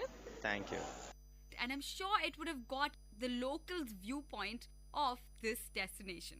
Next, we will explore the educational facility of Chennai. And Tamil Nadu is known for its education. Yes, I'm talking about the largest libraries in India. One of the largest libraries in the world. Yes, it is the Anna Library. It is right at the heart of the city in Adyar. And of course, you can take the bus or the train, and soon probably the metro would be constructed. It caters to a large population, even the visually challenged. The speciality of this library is that there's an entire braille section that caters to the visually challenged. And there are various books of various genres, and it's one of the biggest collections in the world. So with me today is another individual who has visited the Anna Library and is an avid reader. What is your name and what are you doing? Hi, my name is Zwan Jaffer, and I'm studying in VIT University, Vellore, and I'm pursuing my BBA degree. And so I'm on my final year. So within 5 months to 6 months, I should be finishing my degree. Okay, good luck with that. Are you a regular member of the library? Yeah, of course, I'm residing in the hostels in VIT as a student. And quite often I do go to Chennai for some work or another. So, of course, Anna Library being one of the largest in Asia, there is a need that you should go there, you should visit it at least once. So I have gone there quite a number of times. So when was your last visit, sir? Well, we just had our summer holidays in December. So I think by mid-December I was there. So there was a reason I was in Chennai, around the locality of Adyar where the library is located. So I thought I should really make my visit there and check out the library. Yeah, it's definitely not hard to reach since it's at the heart of the city. And this is like a huge library as per the collection wise and the building as such. So what was your first reaction from outside when you saw one of the Asia's largest libraries? Well, of course, in terms of location, Anna University is very close by. And right across, when you pass Anna University, you come across the library. And the first glimpse, when you look at the library and look at the structure and the overall building, the first glimpse or first thought you get is probably, is this an IT company or IT building? That's how amazing this building looks. Very well polished, great looking building. And I think it's 8-floor building, and when you think, wow, how can a library be there for 8 floors, such a large size? So obviously expecting quite a lot of books, very good quality in terms of library, the content, and the resources available for the people of Chennai and the students. Yes, being such a large library, we definitely want to know how is the setup of the library. So what do you have to comment about the setup of the Anna Library? Well, as soon as you enter the library itself, right at the starting, the entrance, you have like a large hoarding in front. That's almost like an index of the content of the library in terms of what's there on each floor. Like one floor you have just on management, another floor on arts, another floor on sports, another floor on engineering, sciences, So you have a whole lot of diversity, and each floor is specialized into category, a specialization into one particular course or another. And that's there for 6 floors, sorry. And on the 7th and 8th floor, it's 7th floors, journals, research papers, and a lot of resources for every single user who comes to the library. And 8th floor is the management and the authority, the officials who run the library. Okay, so there is a well laid out plan as you Exactly. enter the library itself. Yep. So it obviously helps in navigating through the library since it's very Yeah. large. So, sir, what do you think sets apart the Anna library from the other libraries? Well, there are several components which actually distinguish this library from any other library across India or even in VIT. In fact, VIT has a very good library. But if you look at Anna Library, it's a massive building. It's in the heart of the city. Therefore, it has to cater to the population. Therefore, it has to have a very big library. So, there's a lot of differences, and it's very well maintained inside, a very good quality. And of course, all your needs are met, whether you're in the science stream, management stream, sports stream. So every single component is covered. And of course, even if you're a researcher, you have all the resources you need. So in terms of the structure of the building, the quality of the building, the resources for a user, and the location and the size of the building, it's way better, way superb, and sets it apart from any other library in Tamil Nadu or across country or even in Asia. Yes, that's true. And what is special about this library? That it has a complete braille section for the visually challenged. Yep. So would you like to say something about that? Yeah, in the ground floor, as soon as you enter, there are several components or several departments subdivided. You have a braille section, of course, for the visibly challenged students. And of course, their needs have to be met. They're just as normal as every single one of us. And it's very nice that this particular library caters to everyone's need, and they don't have any problem just because they are visibly challenged. So it's very nice initiative from the government of Tamil Nadu. And that particular section for the braille readers, they have a very large diversity of books, and everything is there for their convenience. So it's very nice, very good initiative. And right opposite to it, you have a separate section just for any examinations to be conducted. And of course, permissions have to be taken from the library authority. But you have a very good setup for examinations to be conducted, a braille section, and you also have a canteen for anyone who comes to the library and spends almost the whole day in the library. Yes, due to the large collection, most people end up in the library right from the early morning till the late evening, till the library actually closes. So, sir, the next question, of course, the collection in Anna Library is huge, and the library is known for that in the world. So, what about the collection? Well, for my needs, what I go to the library is for either management or sports. Management is my specialization area. So as soon as I went into the management section, which is I think on the 3rd floor, on each floor, I think I should tell all the viewers or the hearers that each floor has 2 wings, A and B wing. So let's say on the management floor itself, 3rd floor, you have one particular wing just for certain books, certain sections, like let's say marketing, finance, HR, and another section, B wing, just for recruitment, other specializations, and other needs in particular to management. So each floor has its own A and B wing and specializations. So when I went into one particular wing, I think the A wing, I was particularly looking at recruitment and hiring new people and all related to HR and marketing. So I thought there's a huge diversity, a lot of books, and many might be wondering the authors in this particular library might be just Indian authors, the local authors, but you have authors from all over the world.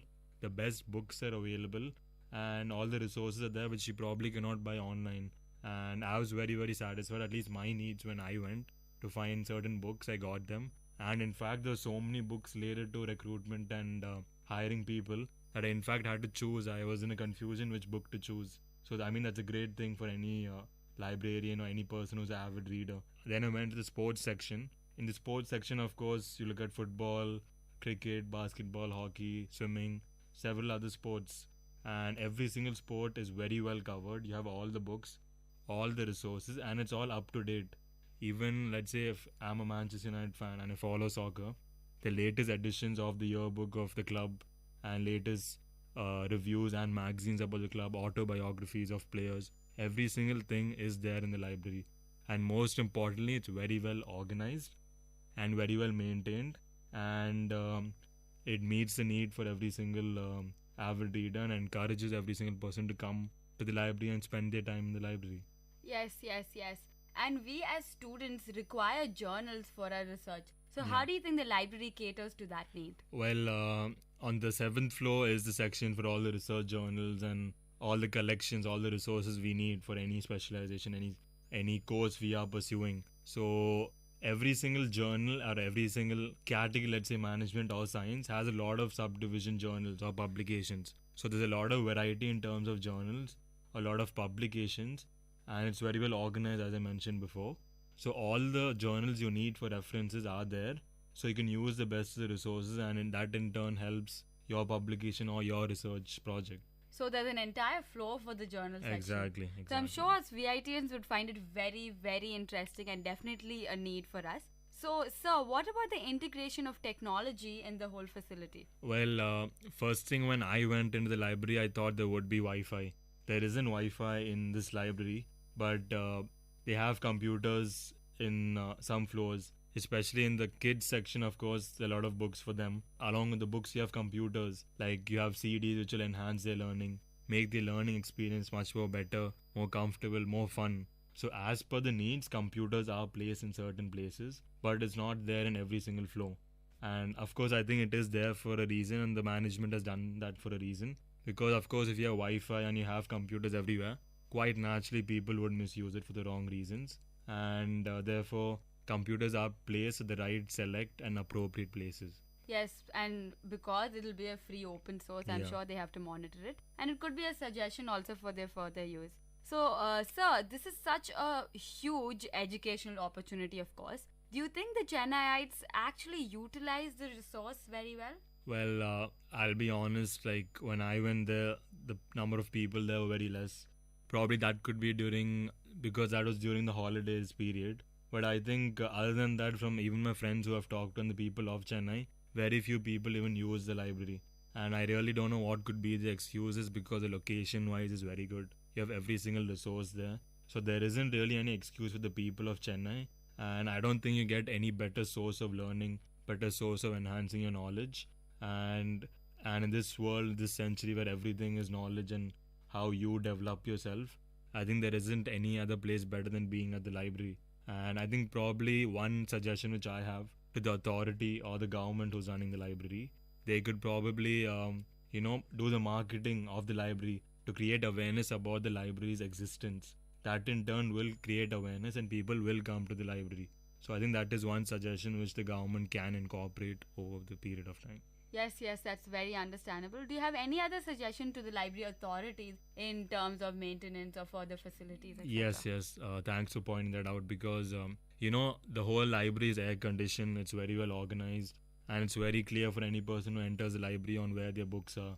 But one suggestion is, it's a beautiful structure, beautiful building, but there's a lot of scope for improvement in terms of, the hygiene and the health and the way the building is maintained.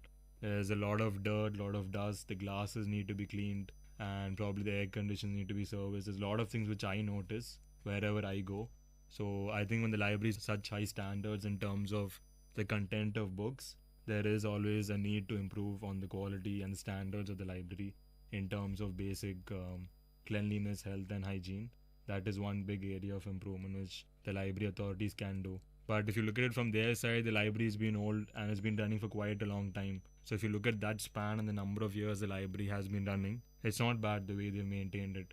But always there is scope of improvement, because the number of people which I saw at least that particular day in the housekeeping department, there were quite a number of people. So in fact, when you have so many people, you expect the work to be done. So of course, there probably is a mistake in the way the work is being done by that particular department. So that is one big area of improvement. Yes, of course. For the efficiency, any suggestions are welcome. You're a VIT student, so I'm sure you'd like to advise the students that it would be a great opportunity to actually visit the library. So could you just let our listeners know that what it takes to be in the library? Well, I know, like all my friends and fellow students in VIT, we have time to spend on movies, games, going out with our friends, but I think we have a superb library in campus, and even that itself not many of us utilize. So I think every single one of us have to spend at least, let's say, 1 hour reading a book, or at least trying to visit the library and making that particular effort. because in the end, our communication skills matter the most, our knowledge matter the most, and being aware of the current affairs, that's what's needed from every single one of us. And most of us don't do that, and we have to prioritize on that. And I think all of us are grown up enough to at least manage our time well and visit the library, spend our time, enhance our knowledge. And it's a great source of learning. And there's so many books, and once you start reading, I'm someone who's become an avid reader over the period of time. And when you start reading books, you really start thinking, well, I don't think I have enough time to finish all the books which I want to. So that's a great feeling, and I think every single one of us should have that feeling over a period of time. And everyone should start reading books, because there's nothing better than reading books, because the amount of time you spend on movies, 2.5 hours, or going out a total of 5 hours in a day, you just spend 2 hours in your books. There's nothing better than that. So I recommend every single one of us to make that effort, set time in a schedule to just read a book or read the news. Yes, and many of us visit Chennai often, or they live in Chennai. So if you're in Chennai and it's right at the heart of the city, I'm sure it's kind of a necessity to actually go to the Anna Library, and especially as VIT students. And any other words you'd like to say, Mr. Rizwan? Yeah, just one last thing. In terms of location, this library is in Adyar, a mall like Express Avenue and Satyam Theatres are very close by. So these are the distractions for the people. But I think that shouldn't be an excuse for everyone, and we should make that effort to come to this amazing library, and hats off to our government. Yes, it's a well-connected place, so do visit that place, especially as students of VIT. Thank you so much for joining us today, Mr. Rizwan. It's a pleasure. Welcome. That was a pretty informative exchange. So everybody, especially the VITians, please use this resource well, which requires at least a whole day of spending. With this, we come to the end of part 1 of Chennai. We have plenty more places to visit. Mahabalipuram, the beach resorts, and plenty more.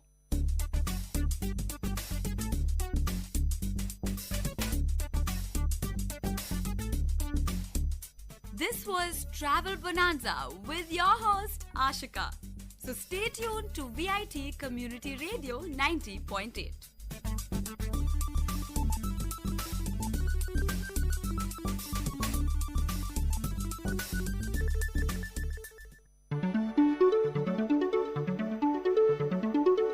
Mix Bag, a program with no boundaries, a bag which fits everything. Yes, it's the program which features the mixture of all titles.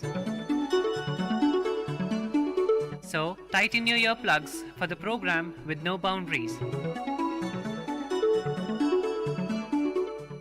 Welcome friends, this is VIT Community Radio 90.8 and you are listening to the program Wake Up Now. I am Siddhartha Verma.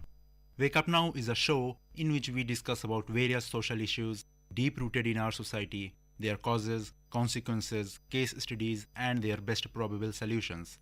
In this episode, we are going to discuss about child labor. Let us try to understand who is exactly a child labor. International Labour Organization defines the term child labor as work that deprives children of their childhood, their potential, and their dignity, and that is harmful to physical and mental development. It refers to work that is mentally, physically, socially, or morally dangerous and harmful to children, or work whose schedule interferes with their ability to attend a regular school, or work that affects in any manner their ability to focus during school or experience healthy childhood. UNICEF defines child labor differently. UNICEF suggests that a child is involved in a child labor activities if he or she is between 5 to 11 years of age, he or she did at least 1 hour of economic activity or at least 28 hours of domestic work in a week, and in case of children between 12 to 14 years of age, he or she did at least 14 hours of economic activity or at least 42 hours of economic activity and domestic work per week. India's Census 2001 office defines child labor as participation of a child less than 17 years of age in any economically productive activity with or without compensation, wages or profit. Such participation could be physical or mental or both. This includes part-time help or unpaid work on the farm, family enterprises, or in any other economic activities such as cultivation and milk production for sale or domestic consumption. Indian government classifies child laborers in two groups. Main workers are those who work 6 months or more per year, and marginal child workers are those who work at any time during the year but less than 6 months in a year.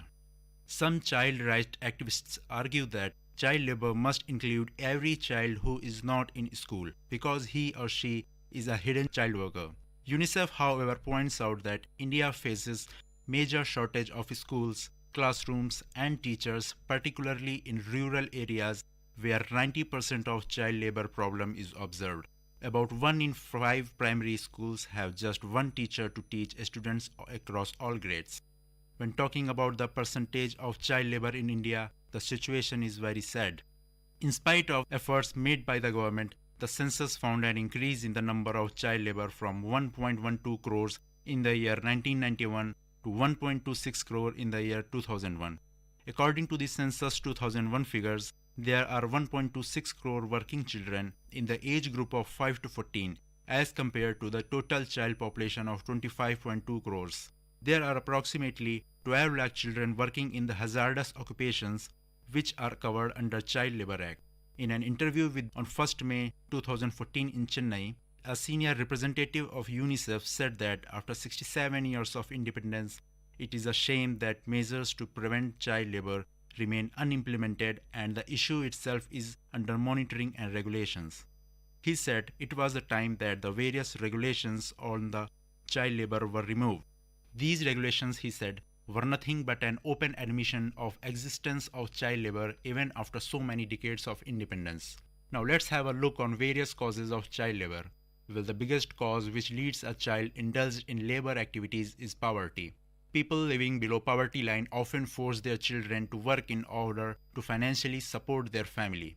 According to Tamil government's Child Labor Rehabilitation cum Welfare Society, following are the major causes of the child labor: poverty, parental illiteracy, tradition of making child learn the family skills, absence of universal compulsory primary education, social apathy and tolerance of child labor, ignorance of parents about the adverse consequences of child labor, ineffective enforcement of legal provisions pertaining to child labor, non-availability of and non-accessibility to schools, irrelevant and non-attractive school curriculum.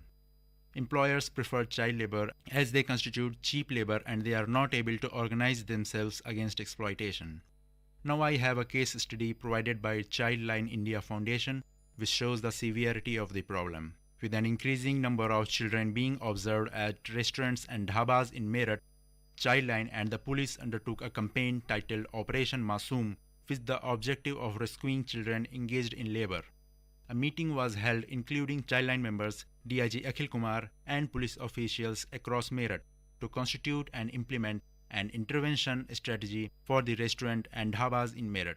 As a part of an intervention which was being planned and carried out, 80 children below the age of 14 years were rescued from restaurant and dhabas.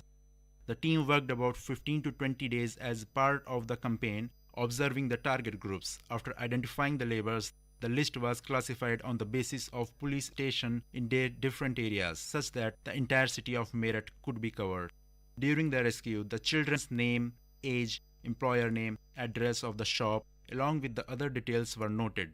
The Childline team felt that it was imperative to provide a positive outlook to the people involved, be it the child who was the victim of the child labor or the person who employed the child as laborer or even the children's parent who allowed their child to work. Childline Meerut moved on to provide counseling to all the children rescued and to their parents. A few children didn't have an option but to work due to poor conditions back home. The children were produced before a CWC member who directed them to a temporary shelter home. Meanwhile, their addresses were traced, their parents were contacted, and the children were sent back home. Being a laborer leads to a serious consequences on a child, some of which, as given by Tamil government's Child Labor Rehabilitation cum Welfare Society, are as follows: stunted growth of future generation, inability to harness human resources, inability to contribute to development, adult unemployment, depreciation in wages, perpetuation of poverty, persistence of child labor, perpetuation to economic inequality, increased abuse of children, increased illiteracy, ignorant populace, citizen with inferiority complex, malnourished sick citizens, increased bottlenecks in the development process, wasted human resources, wasted human talent and skills, scientists, artists, and persons of eminence lost to child labor. Now we have seen that how big is the problem and how deeply its roots are pertaining in our society, putting the future of millions of budding ones in the dark, which leads them to a life full of never-ending problems. In order to put an end to this practice, in addition to the various steps taken by the government, we also need to take an initiative in the right direction. And as once said by Lao Tzu, the philosopher and poet of ancient China, even a journey of 10,000 miles starts with a step. In the next episode, we will be witnessing another social issue, analyzing its causes, consequences, and the part we can play in its eradication from the society. This is Siddharth Verma, and you are listening to the program Wake Up Now, and this is VIT Community Radio. Dear listeners, this is Mixed Bag at VIT Community Radio 90.8. Meet you next time with another episode of Mixed Bag.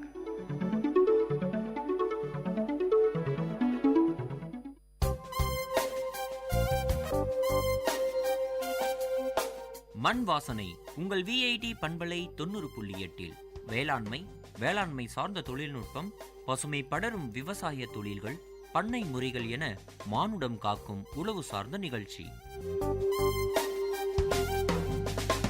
வணக்கம். இயற்கை விவசாயிகள் ஒருங்கிணைந்து நடத்துவதே மக்கள் நலச்சந்தை. ஆரோக்கியமானவைகள் இயற்கை விவசாயத்தில் விளைந்தவைகள் கூடுதல் விலையின்றி நியாய விலையில் ஒரே இடத்தில் விவசாயிகள் உற்பத்தியாளர்கள் நேரடி விற்பனையில் நடைபெறுவதே மக்கள் நலச்சந்தை. இது ஒரு தனித்துவமான சந்தை. இந்த சந்தை வாரச்சந்தையாகவும் மாதச்சந்தையாகவும் நடைபெற்று வருகின்றது. வாரச்சந்தை ஒவ்வொரு வாரமும் புதன்கிழமைகளில் காலை 6 மணி முதல் 10 மணி வரை நடைபெறுகிறது. நடைபெறும் இடம் அசோக் பிளான்ட் நர்சரி, நம்பர் 4, 4வது கிழக்கு மெயின் ரோடு, ஆக்சிலியன் கல்லூரி ரவுண்டானா அருகில், காந்தி நகர், வேலூர் 6. இதில் விவசாயிகள் நேரடியாக காய்கறிகள், பழங்கள், கீரைகள், பாரம்பரிய அரிசி வகைகள், எண்ணெய், தேன் போன்றவைகள் விற்பனை செய்கின்றார்கள். மாதாந்திர சந்தை ஒவ்வொரு மாதமும் 2ஆம் சனிக்கிழமைகளில் காலை 6 மணி முதல் 2 மணி வரை நடைபெறுகிறது. இடம் திருமகள் திருமண மண்டபம், ஆக்சிலியம் கல்லூரி சாலை, காந்தி நகர், வேலூர் 6. இந்த சந்தையில் காய்கறிகள், பழங்கள், கீரைகள், பாரம்பரிய அரிசி வகைகள், எண்ணெய், தேன், சத்துமாவு, ஊறுகாய் மற்றும் பிற மதிப்பு கூட்டப்பட்டவைகள் விற்பனை நடைபெறுகிறது. உங்கள் குடும்பத்தின் ஆரோக்கியமான வாழ்விற்காக உங்கள் வீட்டின் அருகில் நடைபெறுகிறது. அவசியம் வாருங்கள் என அன்புடன் அழைக்கும் மக்கள் நலச்சந்தை ஒருங்கிணைப்பு குழு. நன்றி.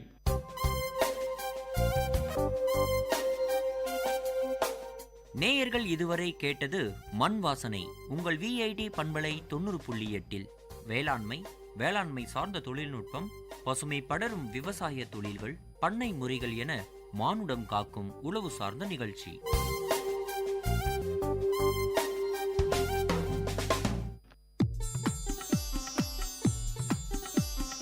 தமிழ்ச்சுடர் வாழ்வும் இலக்கியமும் சங்கமிக்கும் ஒளி ஓவியம் உங்கள் விஐடி பண்பலை 90.8.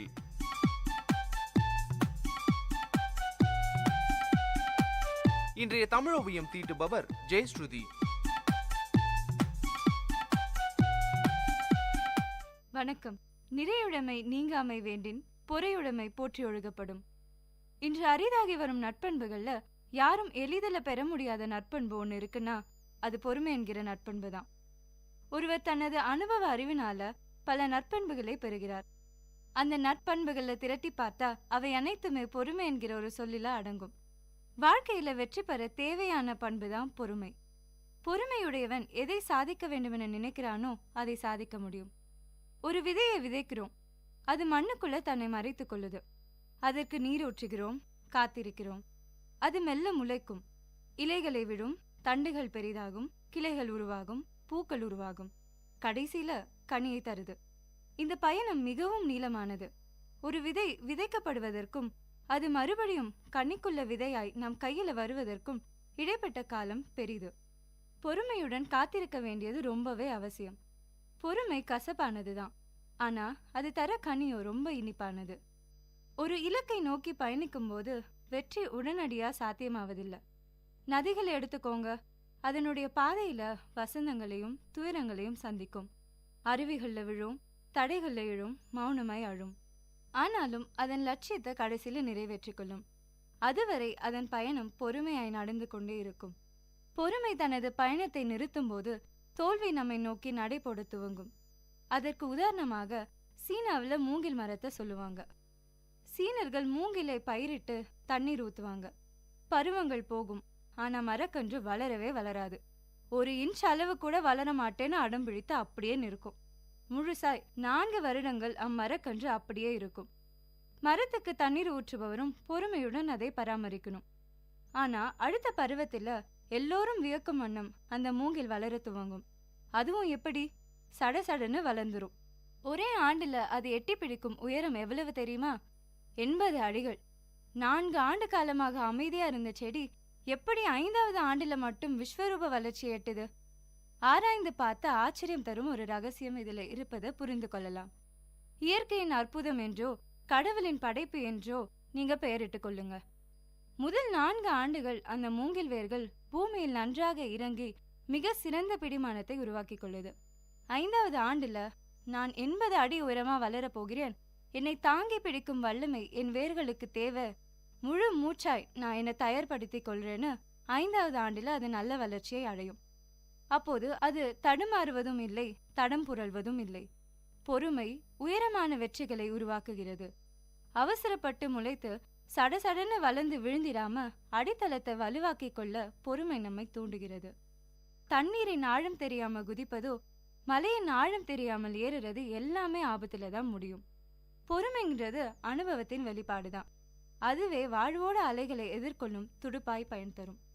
ஒரு செயலை எடுத்து பாதியிலே பொறுமையை கழற்றி விட்டு விடுபவர்கள் வெற்றியோட பதக்கங்களை அணிவதற்கு வாய்ப்பே இல்லை.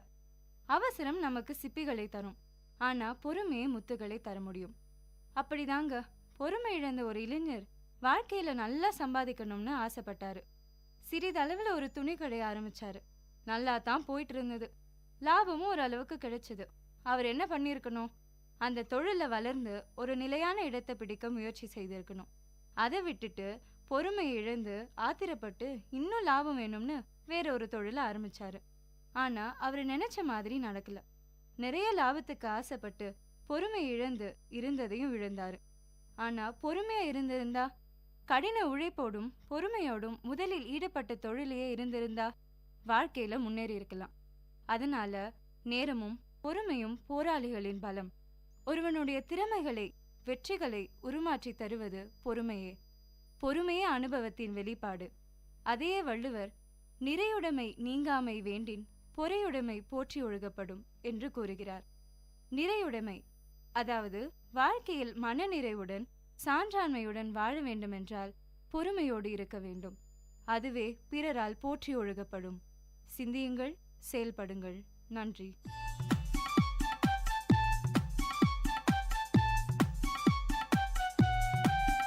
நேயர்கள் இதுவரை கேட்டது வாழ்வையும் இலக்கியத்தையும் இணைத்த ஒலி ஓவியம் தமிழ் சுடர். இன்றைய தமிழ் ஓவியம் தீட்டியவர் ஜெயஸ்ருதி. இது உங்கள் VIT பண்பலை 90.8.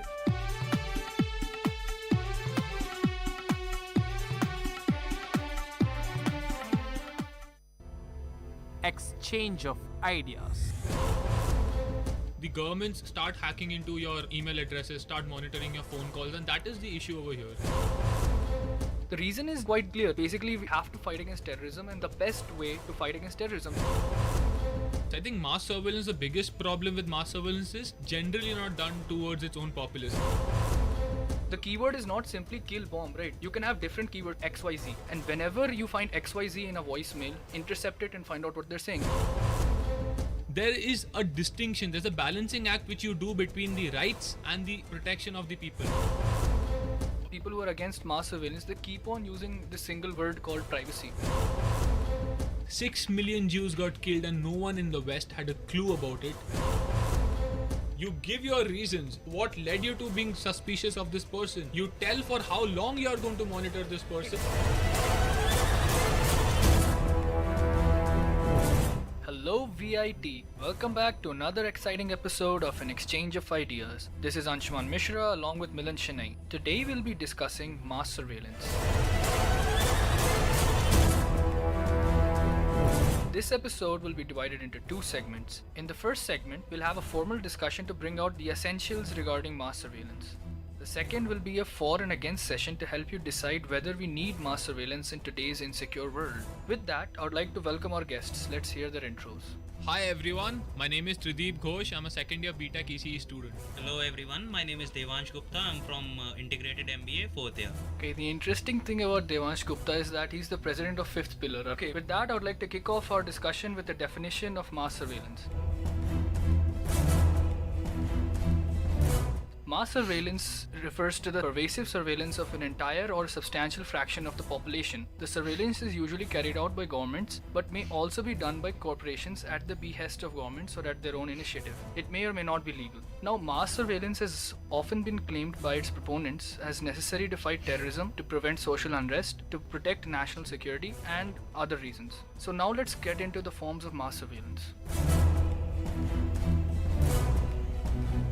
Okay, instead of directly going into the forms of mass surveillance, you just gave the definition. Why not to start with layman's terms? How could we relate ourselves to mass surveillance? Imagine everyone, you're in the house of Big Boss, and Big Boss is actually looking at every activity which you're trying to do or doing. So it's like you're drinking water or you're drinking something else. He knows what kind of drink are you drinking and whatever you're taking, eating or doing any activity. So that is kind of activities which happens if mass surveillance is done on individuals. Now let's continue our discussion and let's get into the forms of mass surveillance. At least for me, mass surveillance cannot be defined in terms like surveillance on people on what they eat or drink. I mean, mass surveillance is basically a type of screening for a population which is normally ethnically targeted in today's world using various computer algorithms in which they look for signs of terrorism, unrest, political dissent, or any activity which can hurt a country or its interests in different countries. To understand this discussion better, we need to classify mass surveillance and the types of mass surveillance, in the sense that there is a class of mass surveillance which includes traffic cameras, CCTV cameras as such, which is basically for the protection of the people and basically to maintain law and order and say traffic rules and stuff like that. And that is a kind of mass surveillance which generally the populace is agreeable with. The problem with mass surveillance occurs when the governments start hacking into your email addresses, start monitoring your phone calls, and that is the issue over here. So insofar as those kinds of surveillances are, and also there's a third category where various corporates and various private institutions monitor your Facebook accounts and your various social networking accounts and basically analyze what your preferences are and accordingly give you or provide you with products. Now, this is going to be the discussion. We need to see the ethicality, ethics and morals into this. It might be agreeable. We do not at this point see why it is wrong, but nevertheless, the problem occurs when people infringe on your privacy, and that is where the discussion is going to be about. Let me just extend Neil's point.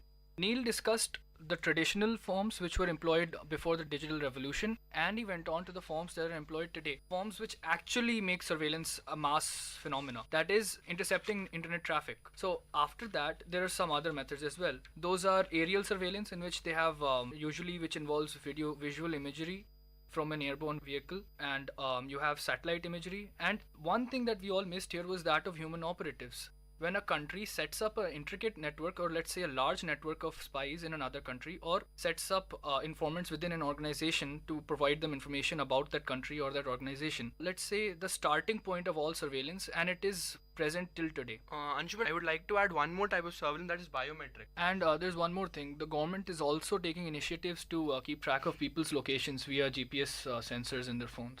GPS software in their phones. No, that is something which is done primarily covertly and not overtly. It is also probably done when people are under suspicion. So I don't think that actually counts as mass surveillance unless and until it's done on a large scale. I think that is where the problem with mass surveillance has occurred. The fact that developed technology and have advanced so much that they can actually monitor global phone calls, they can monitor calls halfway around the globe.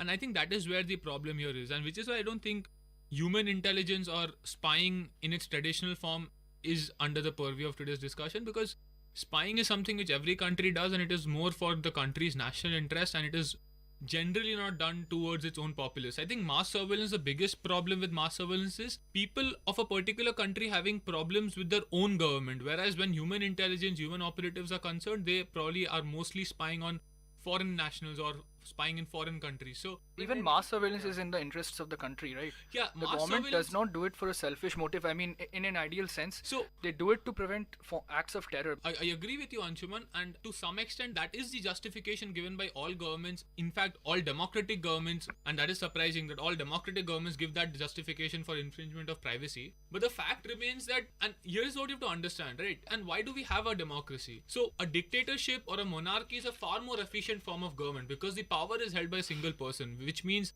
decisions do not get stuck in red tapeism. Why do we still have democracy in spite of it being far less efficient than any other form of government? It's because democracy essentially is a way to prevent any one person from getting so much of power that the only way to overthrow him is by... So what is the loss that each and every person incurs due to mass surveillance? surveillance? So the risk, and this is what the people who are against mass surveillance have been saying. They've been saying that given that the government spies on us, and to some extent we understand that it is required in today's age where terrorism is such a big issue, but what if the government itself becomes untrustworthy? Who then monitors them, right? Okay. And this is now the big problem. Just, go into the main thing. I mean, people actually are extrapolating this situation and exaggerating it, because what I feel mass surveillance is and why it is there is basically it wasn't there before, and various other governments are actually hacking into their own population's internet traffic. The reason is quite clear. I mean, it's basically we have to fight against terrorism, and this is the best way to fight against terrorism, because via mass surveillance, after we get all of the data, we find patterns in it and we can predict terrorist operations before they actually happen, and thus we prevent them. Like the US, after 2001, there hasn't been a single terrorist attack there. I attribute this to the NSA. I beg to differ. There have been terrorist attacks in US after 2001. The Boston bombing happened, but though on a lower scale. But that is not even the issue. That is the issue, because the reason why mass surveillance is there is basically to prevent terrorism. That's why mass surveillance was born, right, after 2001. Basically, you're talking about mass surveillance. Can we know what technologies are used by US in mass surveillance? Yes, we know. Netra, yeah, DRDO Netra. So it tries to gather information from Skype, Google. That's Google not just Talk. Google Talk. That's just the voice aspect. There are so many other aspects. You have simple traffic, that is data. You have videos, images, covers every media form. From basically what all websites, or what all are the it's sources? It's not related to a single website. It just intercepts all the network traffic flowing through India, and suspicious activities are then reported. And if someone has sent a voice message containing terms such as kill, do you really think that terrorism or terrorists to send, okay, I'm going to bomb this place? See, the keyword is not simply kill, bomb, right? You can have different keywords. Suppose in a terrorist group, they call their boss by a code name called, say, XYZ. And whenever you find XYZ in a voicemail, intercept it and find out what they're saying. They're not going to say kill and bomb, right? These are just words to explain to the masses. There is a provision for surveillance of the masses or surveillance of phones and tapping it, and it is there in various amendments and various bills which have been passed in various governments and various congresses and various democratic governments. You see, the problem here is not so much that the mass surveillance occurs, but the fact that there is no check and balance system. And that is where essentially how democracy works. Again, I want to reiterate my point here. Democracy is about preventing people with too much of power coming into concentration of power, because that essentially we have seen throughout history is problematic over a long period of time. And what happens with mass surveillance is that the government has way too much of power in its hands, which has a large potential for misuse. Isn't democracy a self-checking system? That is essentially how idealistic democracies are supposed to be. So elect another party. And exactly. So the problem with mass surveillance is a lot of these phone tappings and a lot of these emails stuff which are being tapped into are not being done with a court order. That's an essential requirement when you do any kind of stuff, and that is... The thing is, whenever you get a court order, like you're spying on, say, XYZ terrorists, then they come to know that people are spying on them. No, not necessarily, because these court orders do not necessarily have to be in the public domain so long as there is some sort of mechanism by which these... Okay, one more thing, Neil. You're talking about court orders, right? See, that's not how it works, right? If you start taking court orders, you'll miss out on several instances. You'll just go into a particular set of instances out of a large set of instances. What you want to do, you want to cover the entire spectrum. And it is not practically possible if you take a court order for every situation. Yeah, we understand that, but then to have like a global monitoring system which monitors billions of people's phone records... What is the problem? Yeah, the problem again is simply this, that any one government has too much of data which it can use to coerce and blackmail various people. The reason why this does not come out is because mass surveillance itself is a covert operation. Mass surveillance is not generally in the public domain. We get to know about these stuff when people like Edward Snowden or the whistleblowers come out with, which is very, very rare because they are under the Neil, Official Secrets Act of various governments. Suppose the NSA continues to monitor like the internet traffic of each and every person in the world. What is there to lose? Like, you're just talking about power, but what will we lose? Yeah, so you lose your At privacy. least I won't die in a bomb blast. Yeah, but the lack or the reduction. See, the point is what this. do you understand by privacy?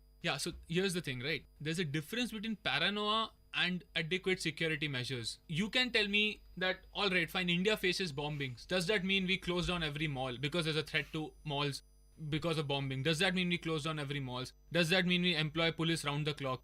There is a distinction. There's a balancing act which you do between the rights and the protection of the people, right? And the governments have to do this balancing act. Yeah, so the balancing act works where you decide to a certain extent where people as a group in general in a community, in general in a country, decide that fine, we are going to let certain acts get passed. Which is why after 2001, the bombing Patriot Act got passed, which is a very, very strict act which completely flouts all of your rights to various rights, your Miranda rights, if you're charged with terrorist act, if you're charged with acts of terrorism. So people choose to forego their right to counsel, choose to forego their Miranda rights because they accept that terrorism is a big issue, and therefore people can be arrested if it's a terrorist charge and not have legal counsel and not get that one phone call which is required. Such acts exist in India also. The AFSPA is also in contention, which is a different debate, but it is still in contention. There is this exchange. But what people have a problem with is the wide-scale surveillance of people in general, people who have absolutely no connection to terrorist activities whatsoever. What's the problem? People who are against mass surveillance, they keep on using this single word called privacy. No one's looking at your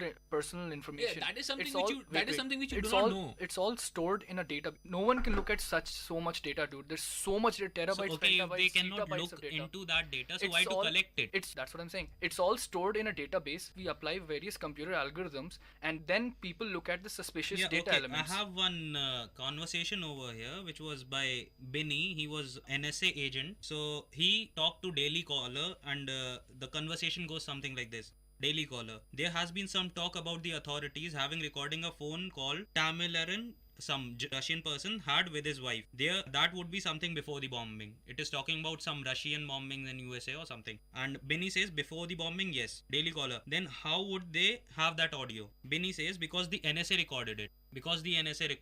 Then Daily Caller says, but apparently the Russians tipped off the FBI, which then did a cursory interview and then cleared him.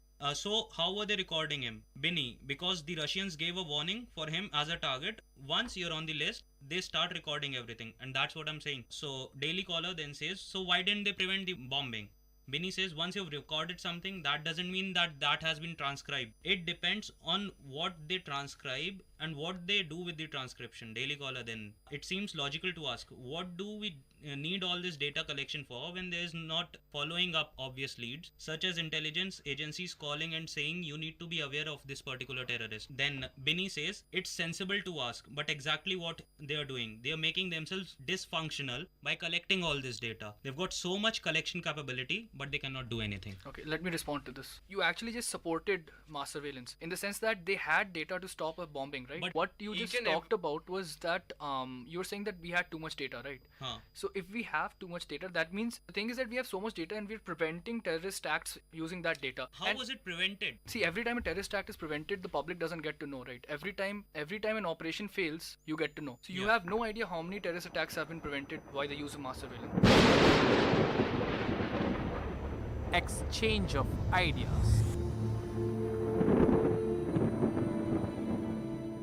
By accessing the data which we talk daily, as in on Facebook or whatever, so do you think that it can prevent terrorism? In the big picture, yes. But all these informations contain only 0.4 or even less than that % of the internet data. Or what they talk in is kind of known as the undernet, which has been mentioned in various books by security agencies. So what is your view on that? So shouldn't they try to focus on that undernet, not on the internet, which consists of most of the internet? See, enemies of the state, not all of them will be, conversing on the undernet, right? Yeah, but mostly if I'm going to bomb someplace, I'm not going to talk it on Facebook or They do. You can find some dedicated terrorist websites on the internet. Yeah, so it's not Facebook, you mean to say? No, it's not Facebook. And would that be encrypted and stored as encrypted in a very... Saying is that there are some terrorist websites on the internet itself, and... Can you search it on Google? Yes, you can find them. See, understand this. Just because there is no information about wrongdoing doesn't mean wrongdoing in and of itself doesn't exist. Exactly. Understand this. During World War II, no one had any idea that Jews were being killed in mass numbers in Nazi Germany till the time they did not lose the war. For 5 to 6 years, Jews were regularly killed in concentration camps. 6 million Jews got killed and no one in the West had a clue about it till the time they didn't actually go and sort of go into Germany and find and see those camps and then realize the horrors that were committed there. Understand this. Any government which has so much of power can essentially create a media blackout in today's age where absolutely no information about any wrongdoing will come out. And this is especially problematic because in the media, it is not known what kinds of acts are being committed. If you want to understand, you can look at various TV shows which give you a glimpse of what could possibly happen, and I think everyone would agree that it is wrong. When you look at the various movies, when you look at the Will Smith movie, Enemy of the State, and you could see what could happen, right? And we have seen various Western movies made by various Hollywood directors which have shown that how identities can be entirely wiped out and your existence can be completely wiped off the face of the earth. We are against anyone possessing this kind of power over the entire populace. We do not disagree. The government always had the power to wipe out an identity. No, it does not. It always had that Understand power. this. It might have that power, but at some point in past, it is not about power, and this is what democracy is about. Democracy is about how you can use that power, whether you are free to use that power. Irrespective of mass surveillance. Every government, understand this, every government has that power. Let's take the case of India. When one comes to the power, other is definitely completely out of power. It's a complete contrast balance. Yet they do not initiate action which will decimate the other party, because you might possess the power as a government, but there are checks and balances in democracy which prevent you from using that or misusing that power. So the problem with mass surveillance is not only does the government possess the power, which is something we accept that at some point they will, but the fact that because there is a complete media blackout regarding mass surveillance, because there is absolutely no system of checks and balance, they are free to misuse that power. A government in power can misuse it to coerce political opponents, can misuse it to coerce opposition. I'm not saying that they might be of different parties. I'm not telling you that. I'm telling you people are against anyone not only possessing such kind of power, but fundamentally being allowed to misuse that power. You're considering mass surveillance as a threat to our democracy. Yes or no? Yes. Unrestricted, uncontrolled, yes. Isn't democracy a system that checks itself? Exactly. And it is not doing this. Suppose a government goes out of hand. We won't know that it's going out of hand. Is that what you're saying? Exactly. And random things will start occurring which will affect... Not things which will affect your life, but things which will affect the lives of people who are intrinsic to the process, and some things which you will not get to know about. So because how do you propose to put a check? I'm just asking for a basic philosophy. Exactly, right. So when someone has to, say, monitor a senator's house in the US, or someone has to monitor a politician, there are various court procedures which he or she has to go through. That is not the problem, because that information is not privy to the public. So the person who's being monitored does not know. If you start going for court permissions for court means there is a written record that you are putting this person under surveillance for so and so reasons. Here is the thing. You give your reasons. You give what led you to being suspicious of this person. You tell for how long you are going to monitor this person. That's fine. You tell to the level of monitoring. That's not what we were talking about. Gathering data. The process you undergo after gathering data. Yeah, even data gathering. So how would you know that a person is doing a wrong act without getting data about them? Get that data is fun thing, but how much of data and who all data you want? You and me just differ on the level. I differ on the current level. You say that at certain future level, if the government completely monitors every act. I differ on the level in the sense that I'm not a policy maker, but my view, my opinion is that the government should have a right to analyze all the data that flows into a country and flows out of it, internet traffic, but it does not have a right to monitor people without court orders. Based on this data, if they have a legal basis to monitor a person, they should pursue that person. Otherwise, if they do not, but they have to have, authority over all the data that flows in and out of a country in order to decide whether they should monitor particular persons. That's my view. Because without that, you don't have a holistic picture of what's going on. You have no idea what's going on in certain places which you're not monitoring. You have to monitor them. In today's age, today's insecure world, world, where a single war can just finish off 2 countries or the whole world. For that, you have to take some extreme measures. Fine, I mean, we fundamentally differ on that. I don't think we'll come to a conclusion. So I think, I mean, there is nothing left, I think, to stay in that. Now that we've had the debate, okay, and now with that, I would like to end today's episode. I hope you guys had a nice time, and you guys can now make up your mind on where you stand on mass surveillance. Thank you for tuning into VIT Community Radio 90.8 FM.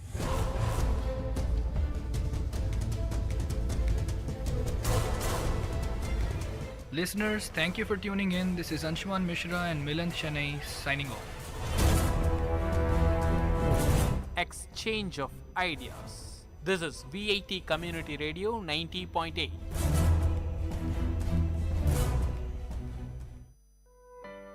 மகிழ்ச்சி நிறைந்த அறிவு சார்ந்த நிகழ்ச்சிகளால் உங்கள் மனங்களை கவர்ந்த இன்றைய ஒளிபரப்பு இனிதே நிறைவு பெறுகிறது. மீண்டும் எமது அடுத்த ஒளிபரப்பு நாளை காலை 9 மணிக்கு 90.8 பண்பலை அலைவரிசையில் ஆரம்பமாகும். VIT பண்பலை 90.8 நேயர்கள் அனைவருக்கும் நன்றி, வணக்கம்.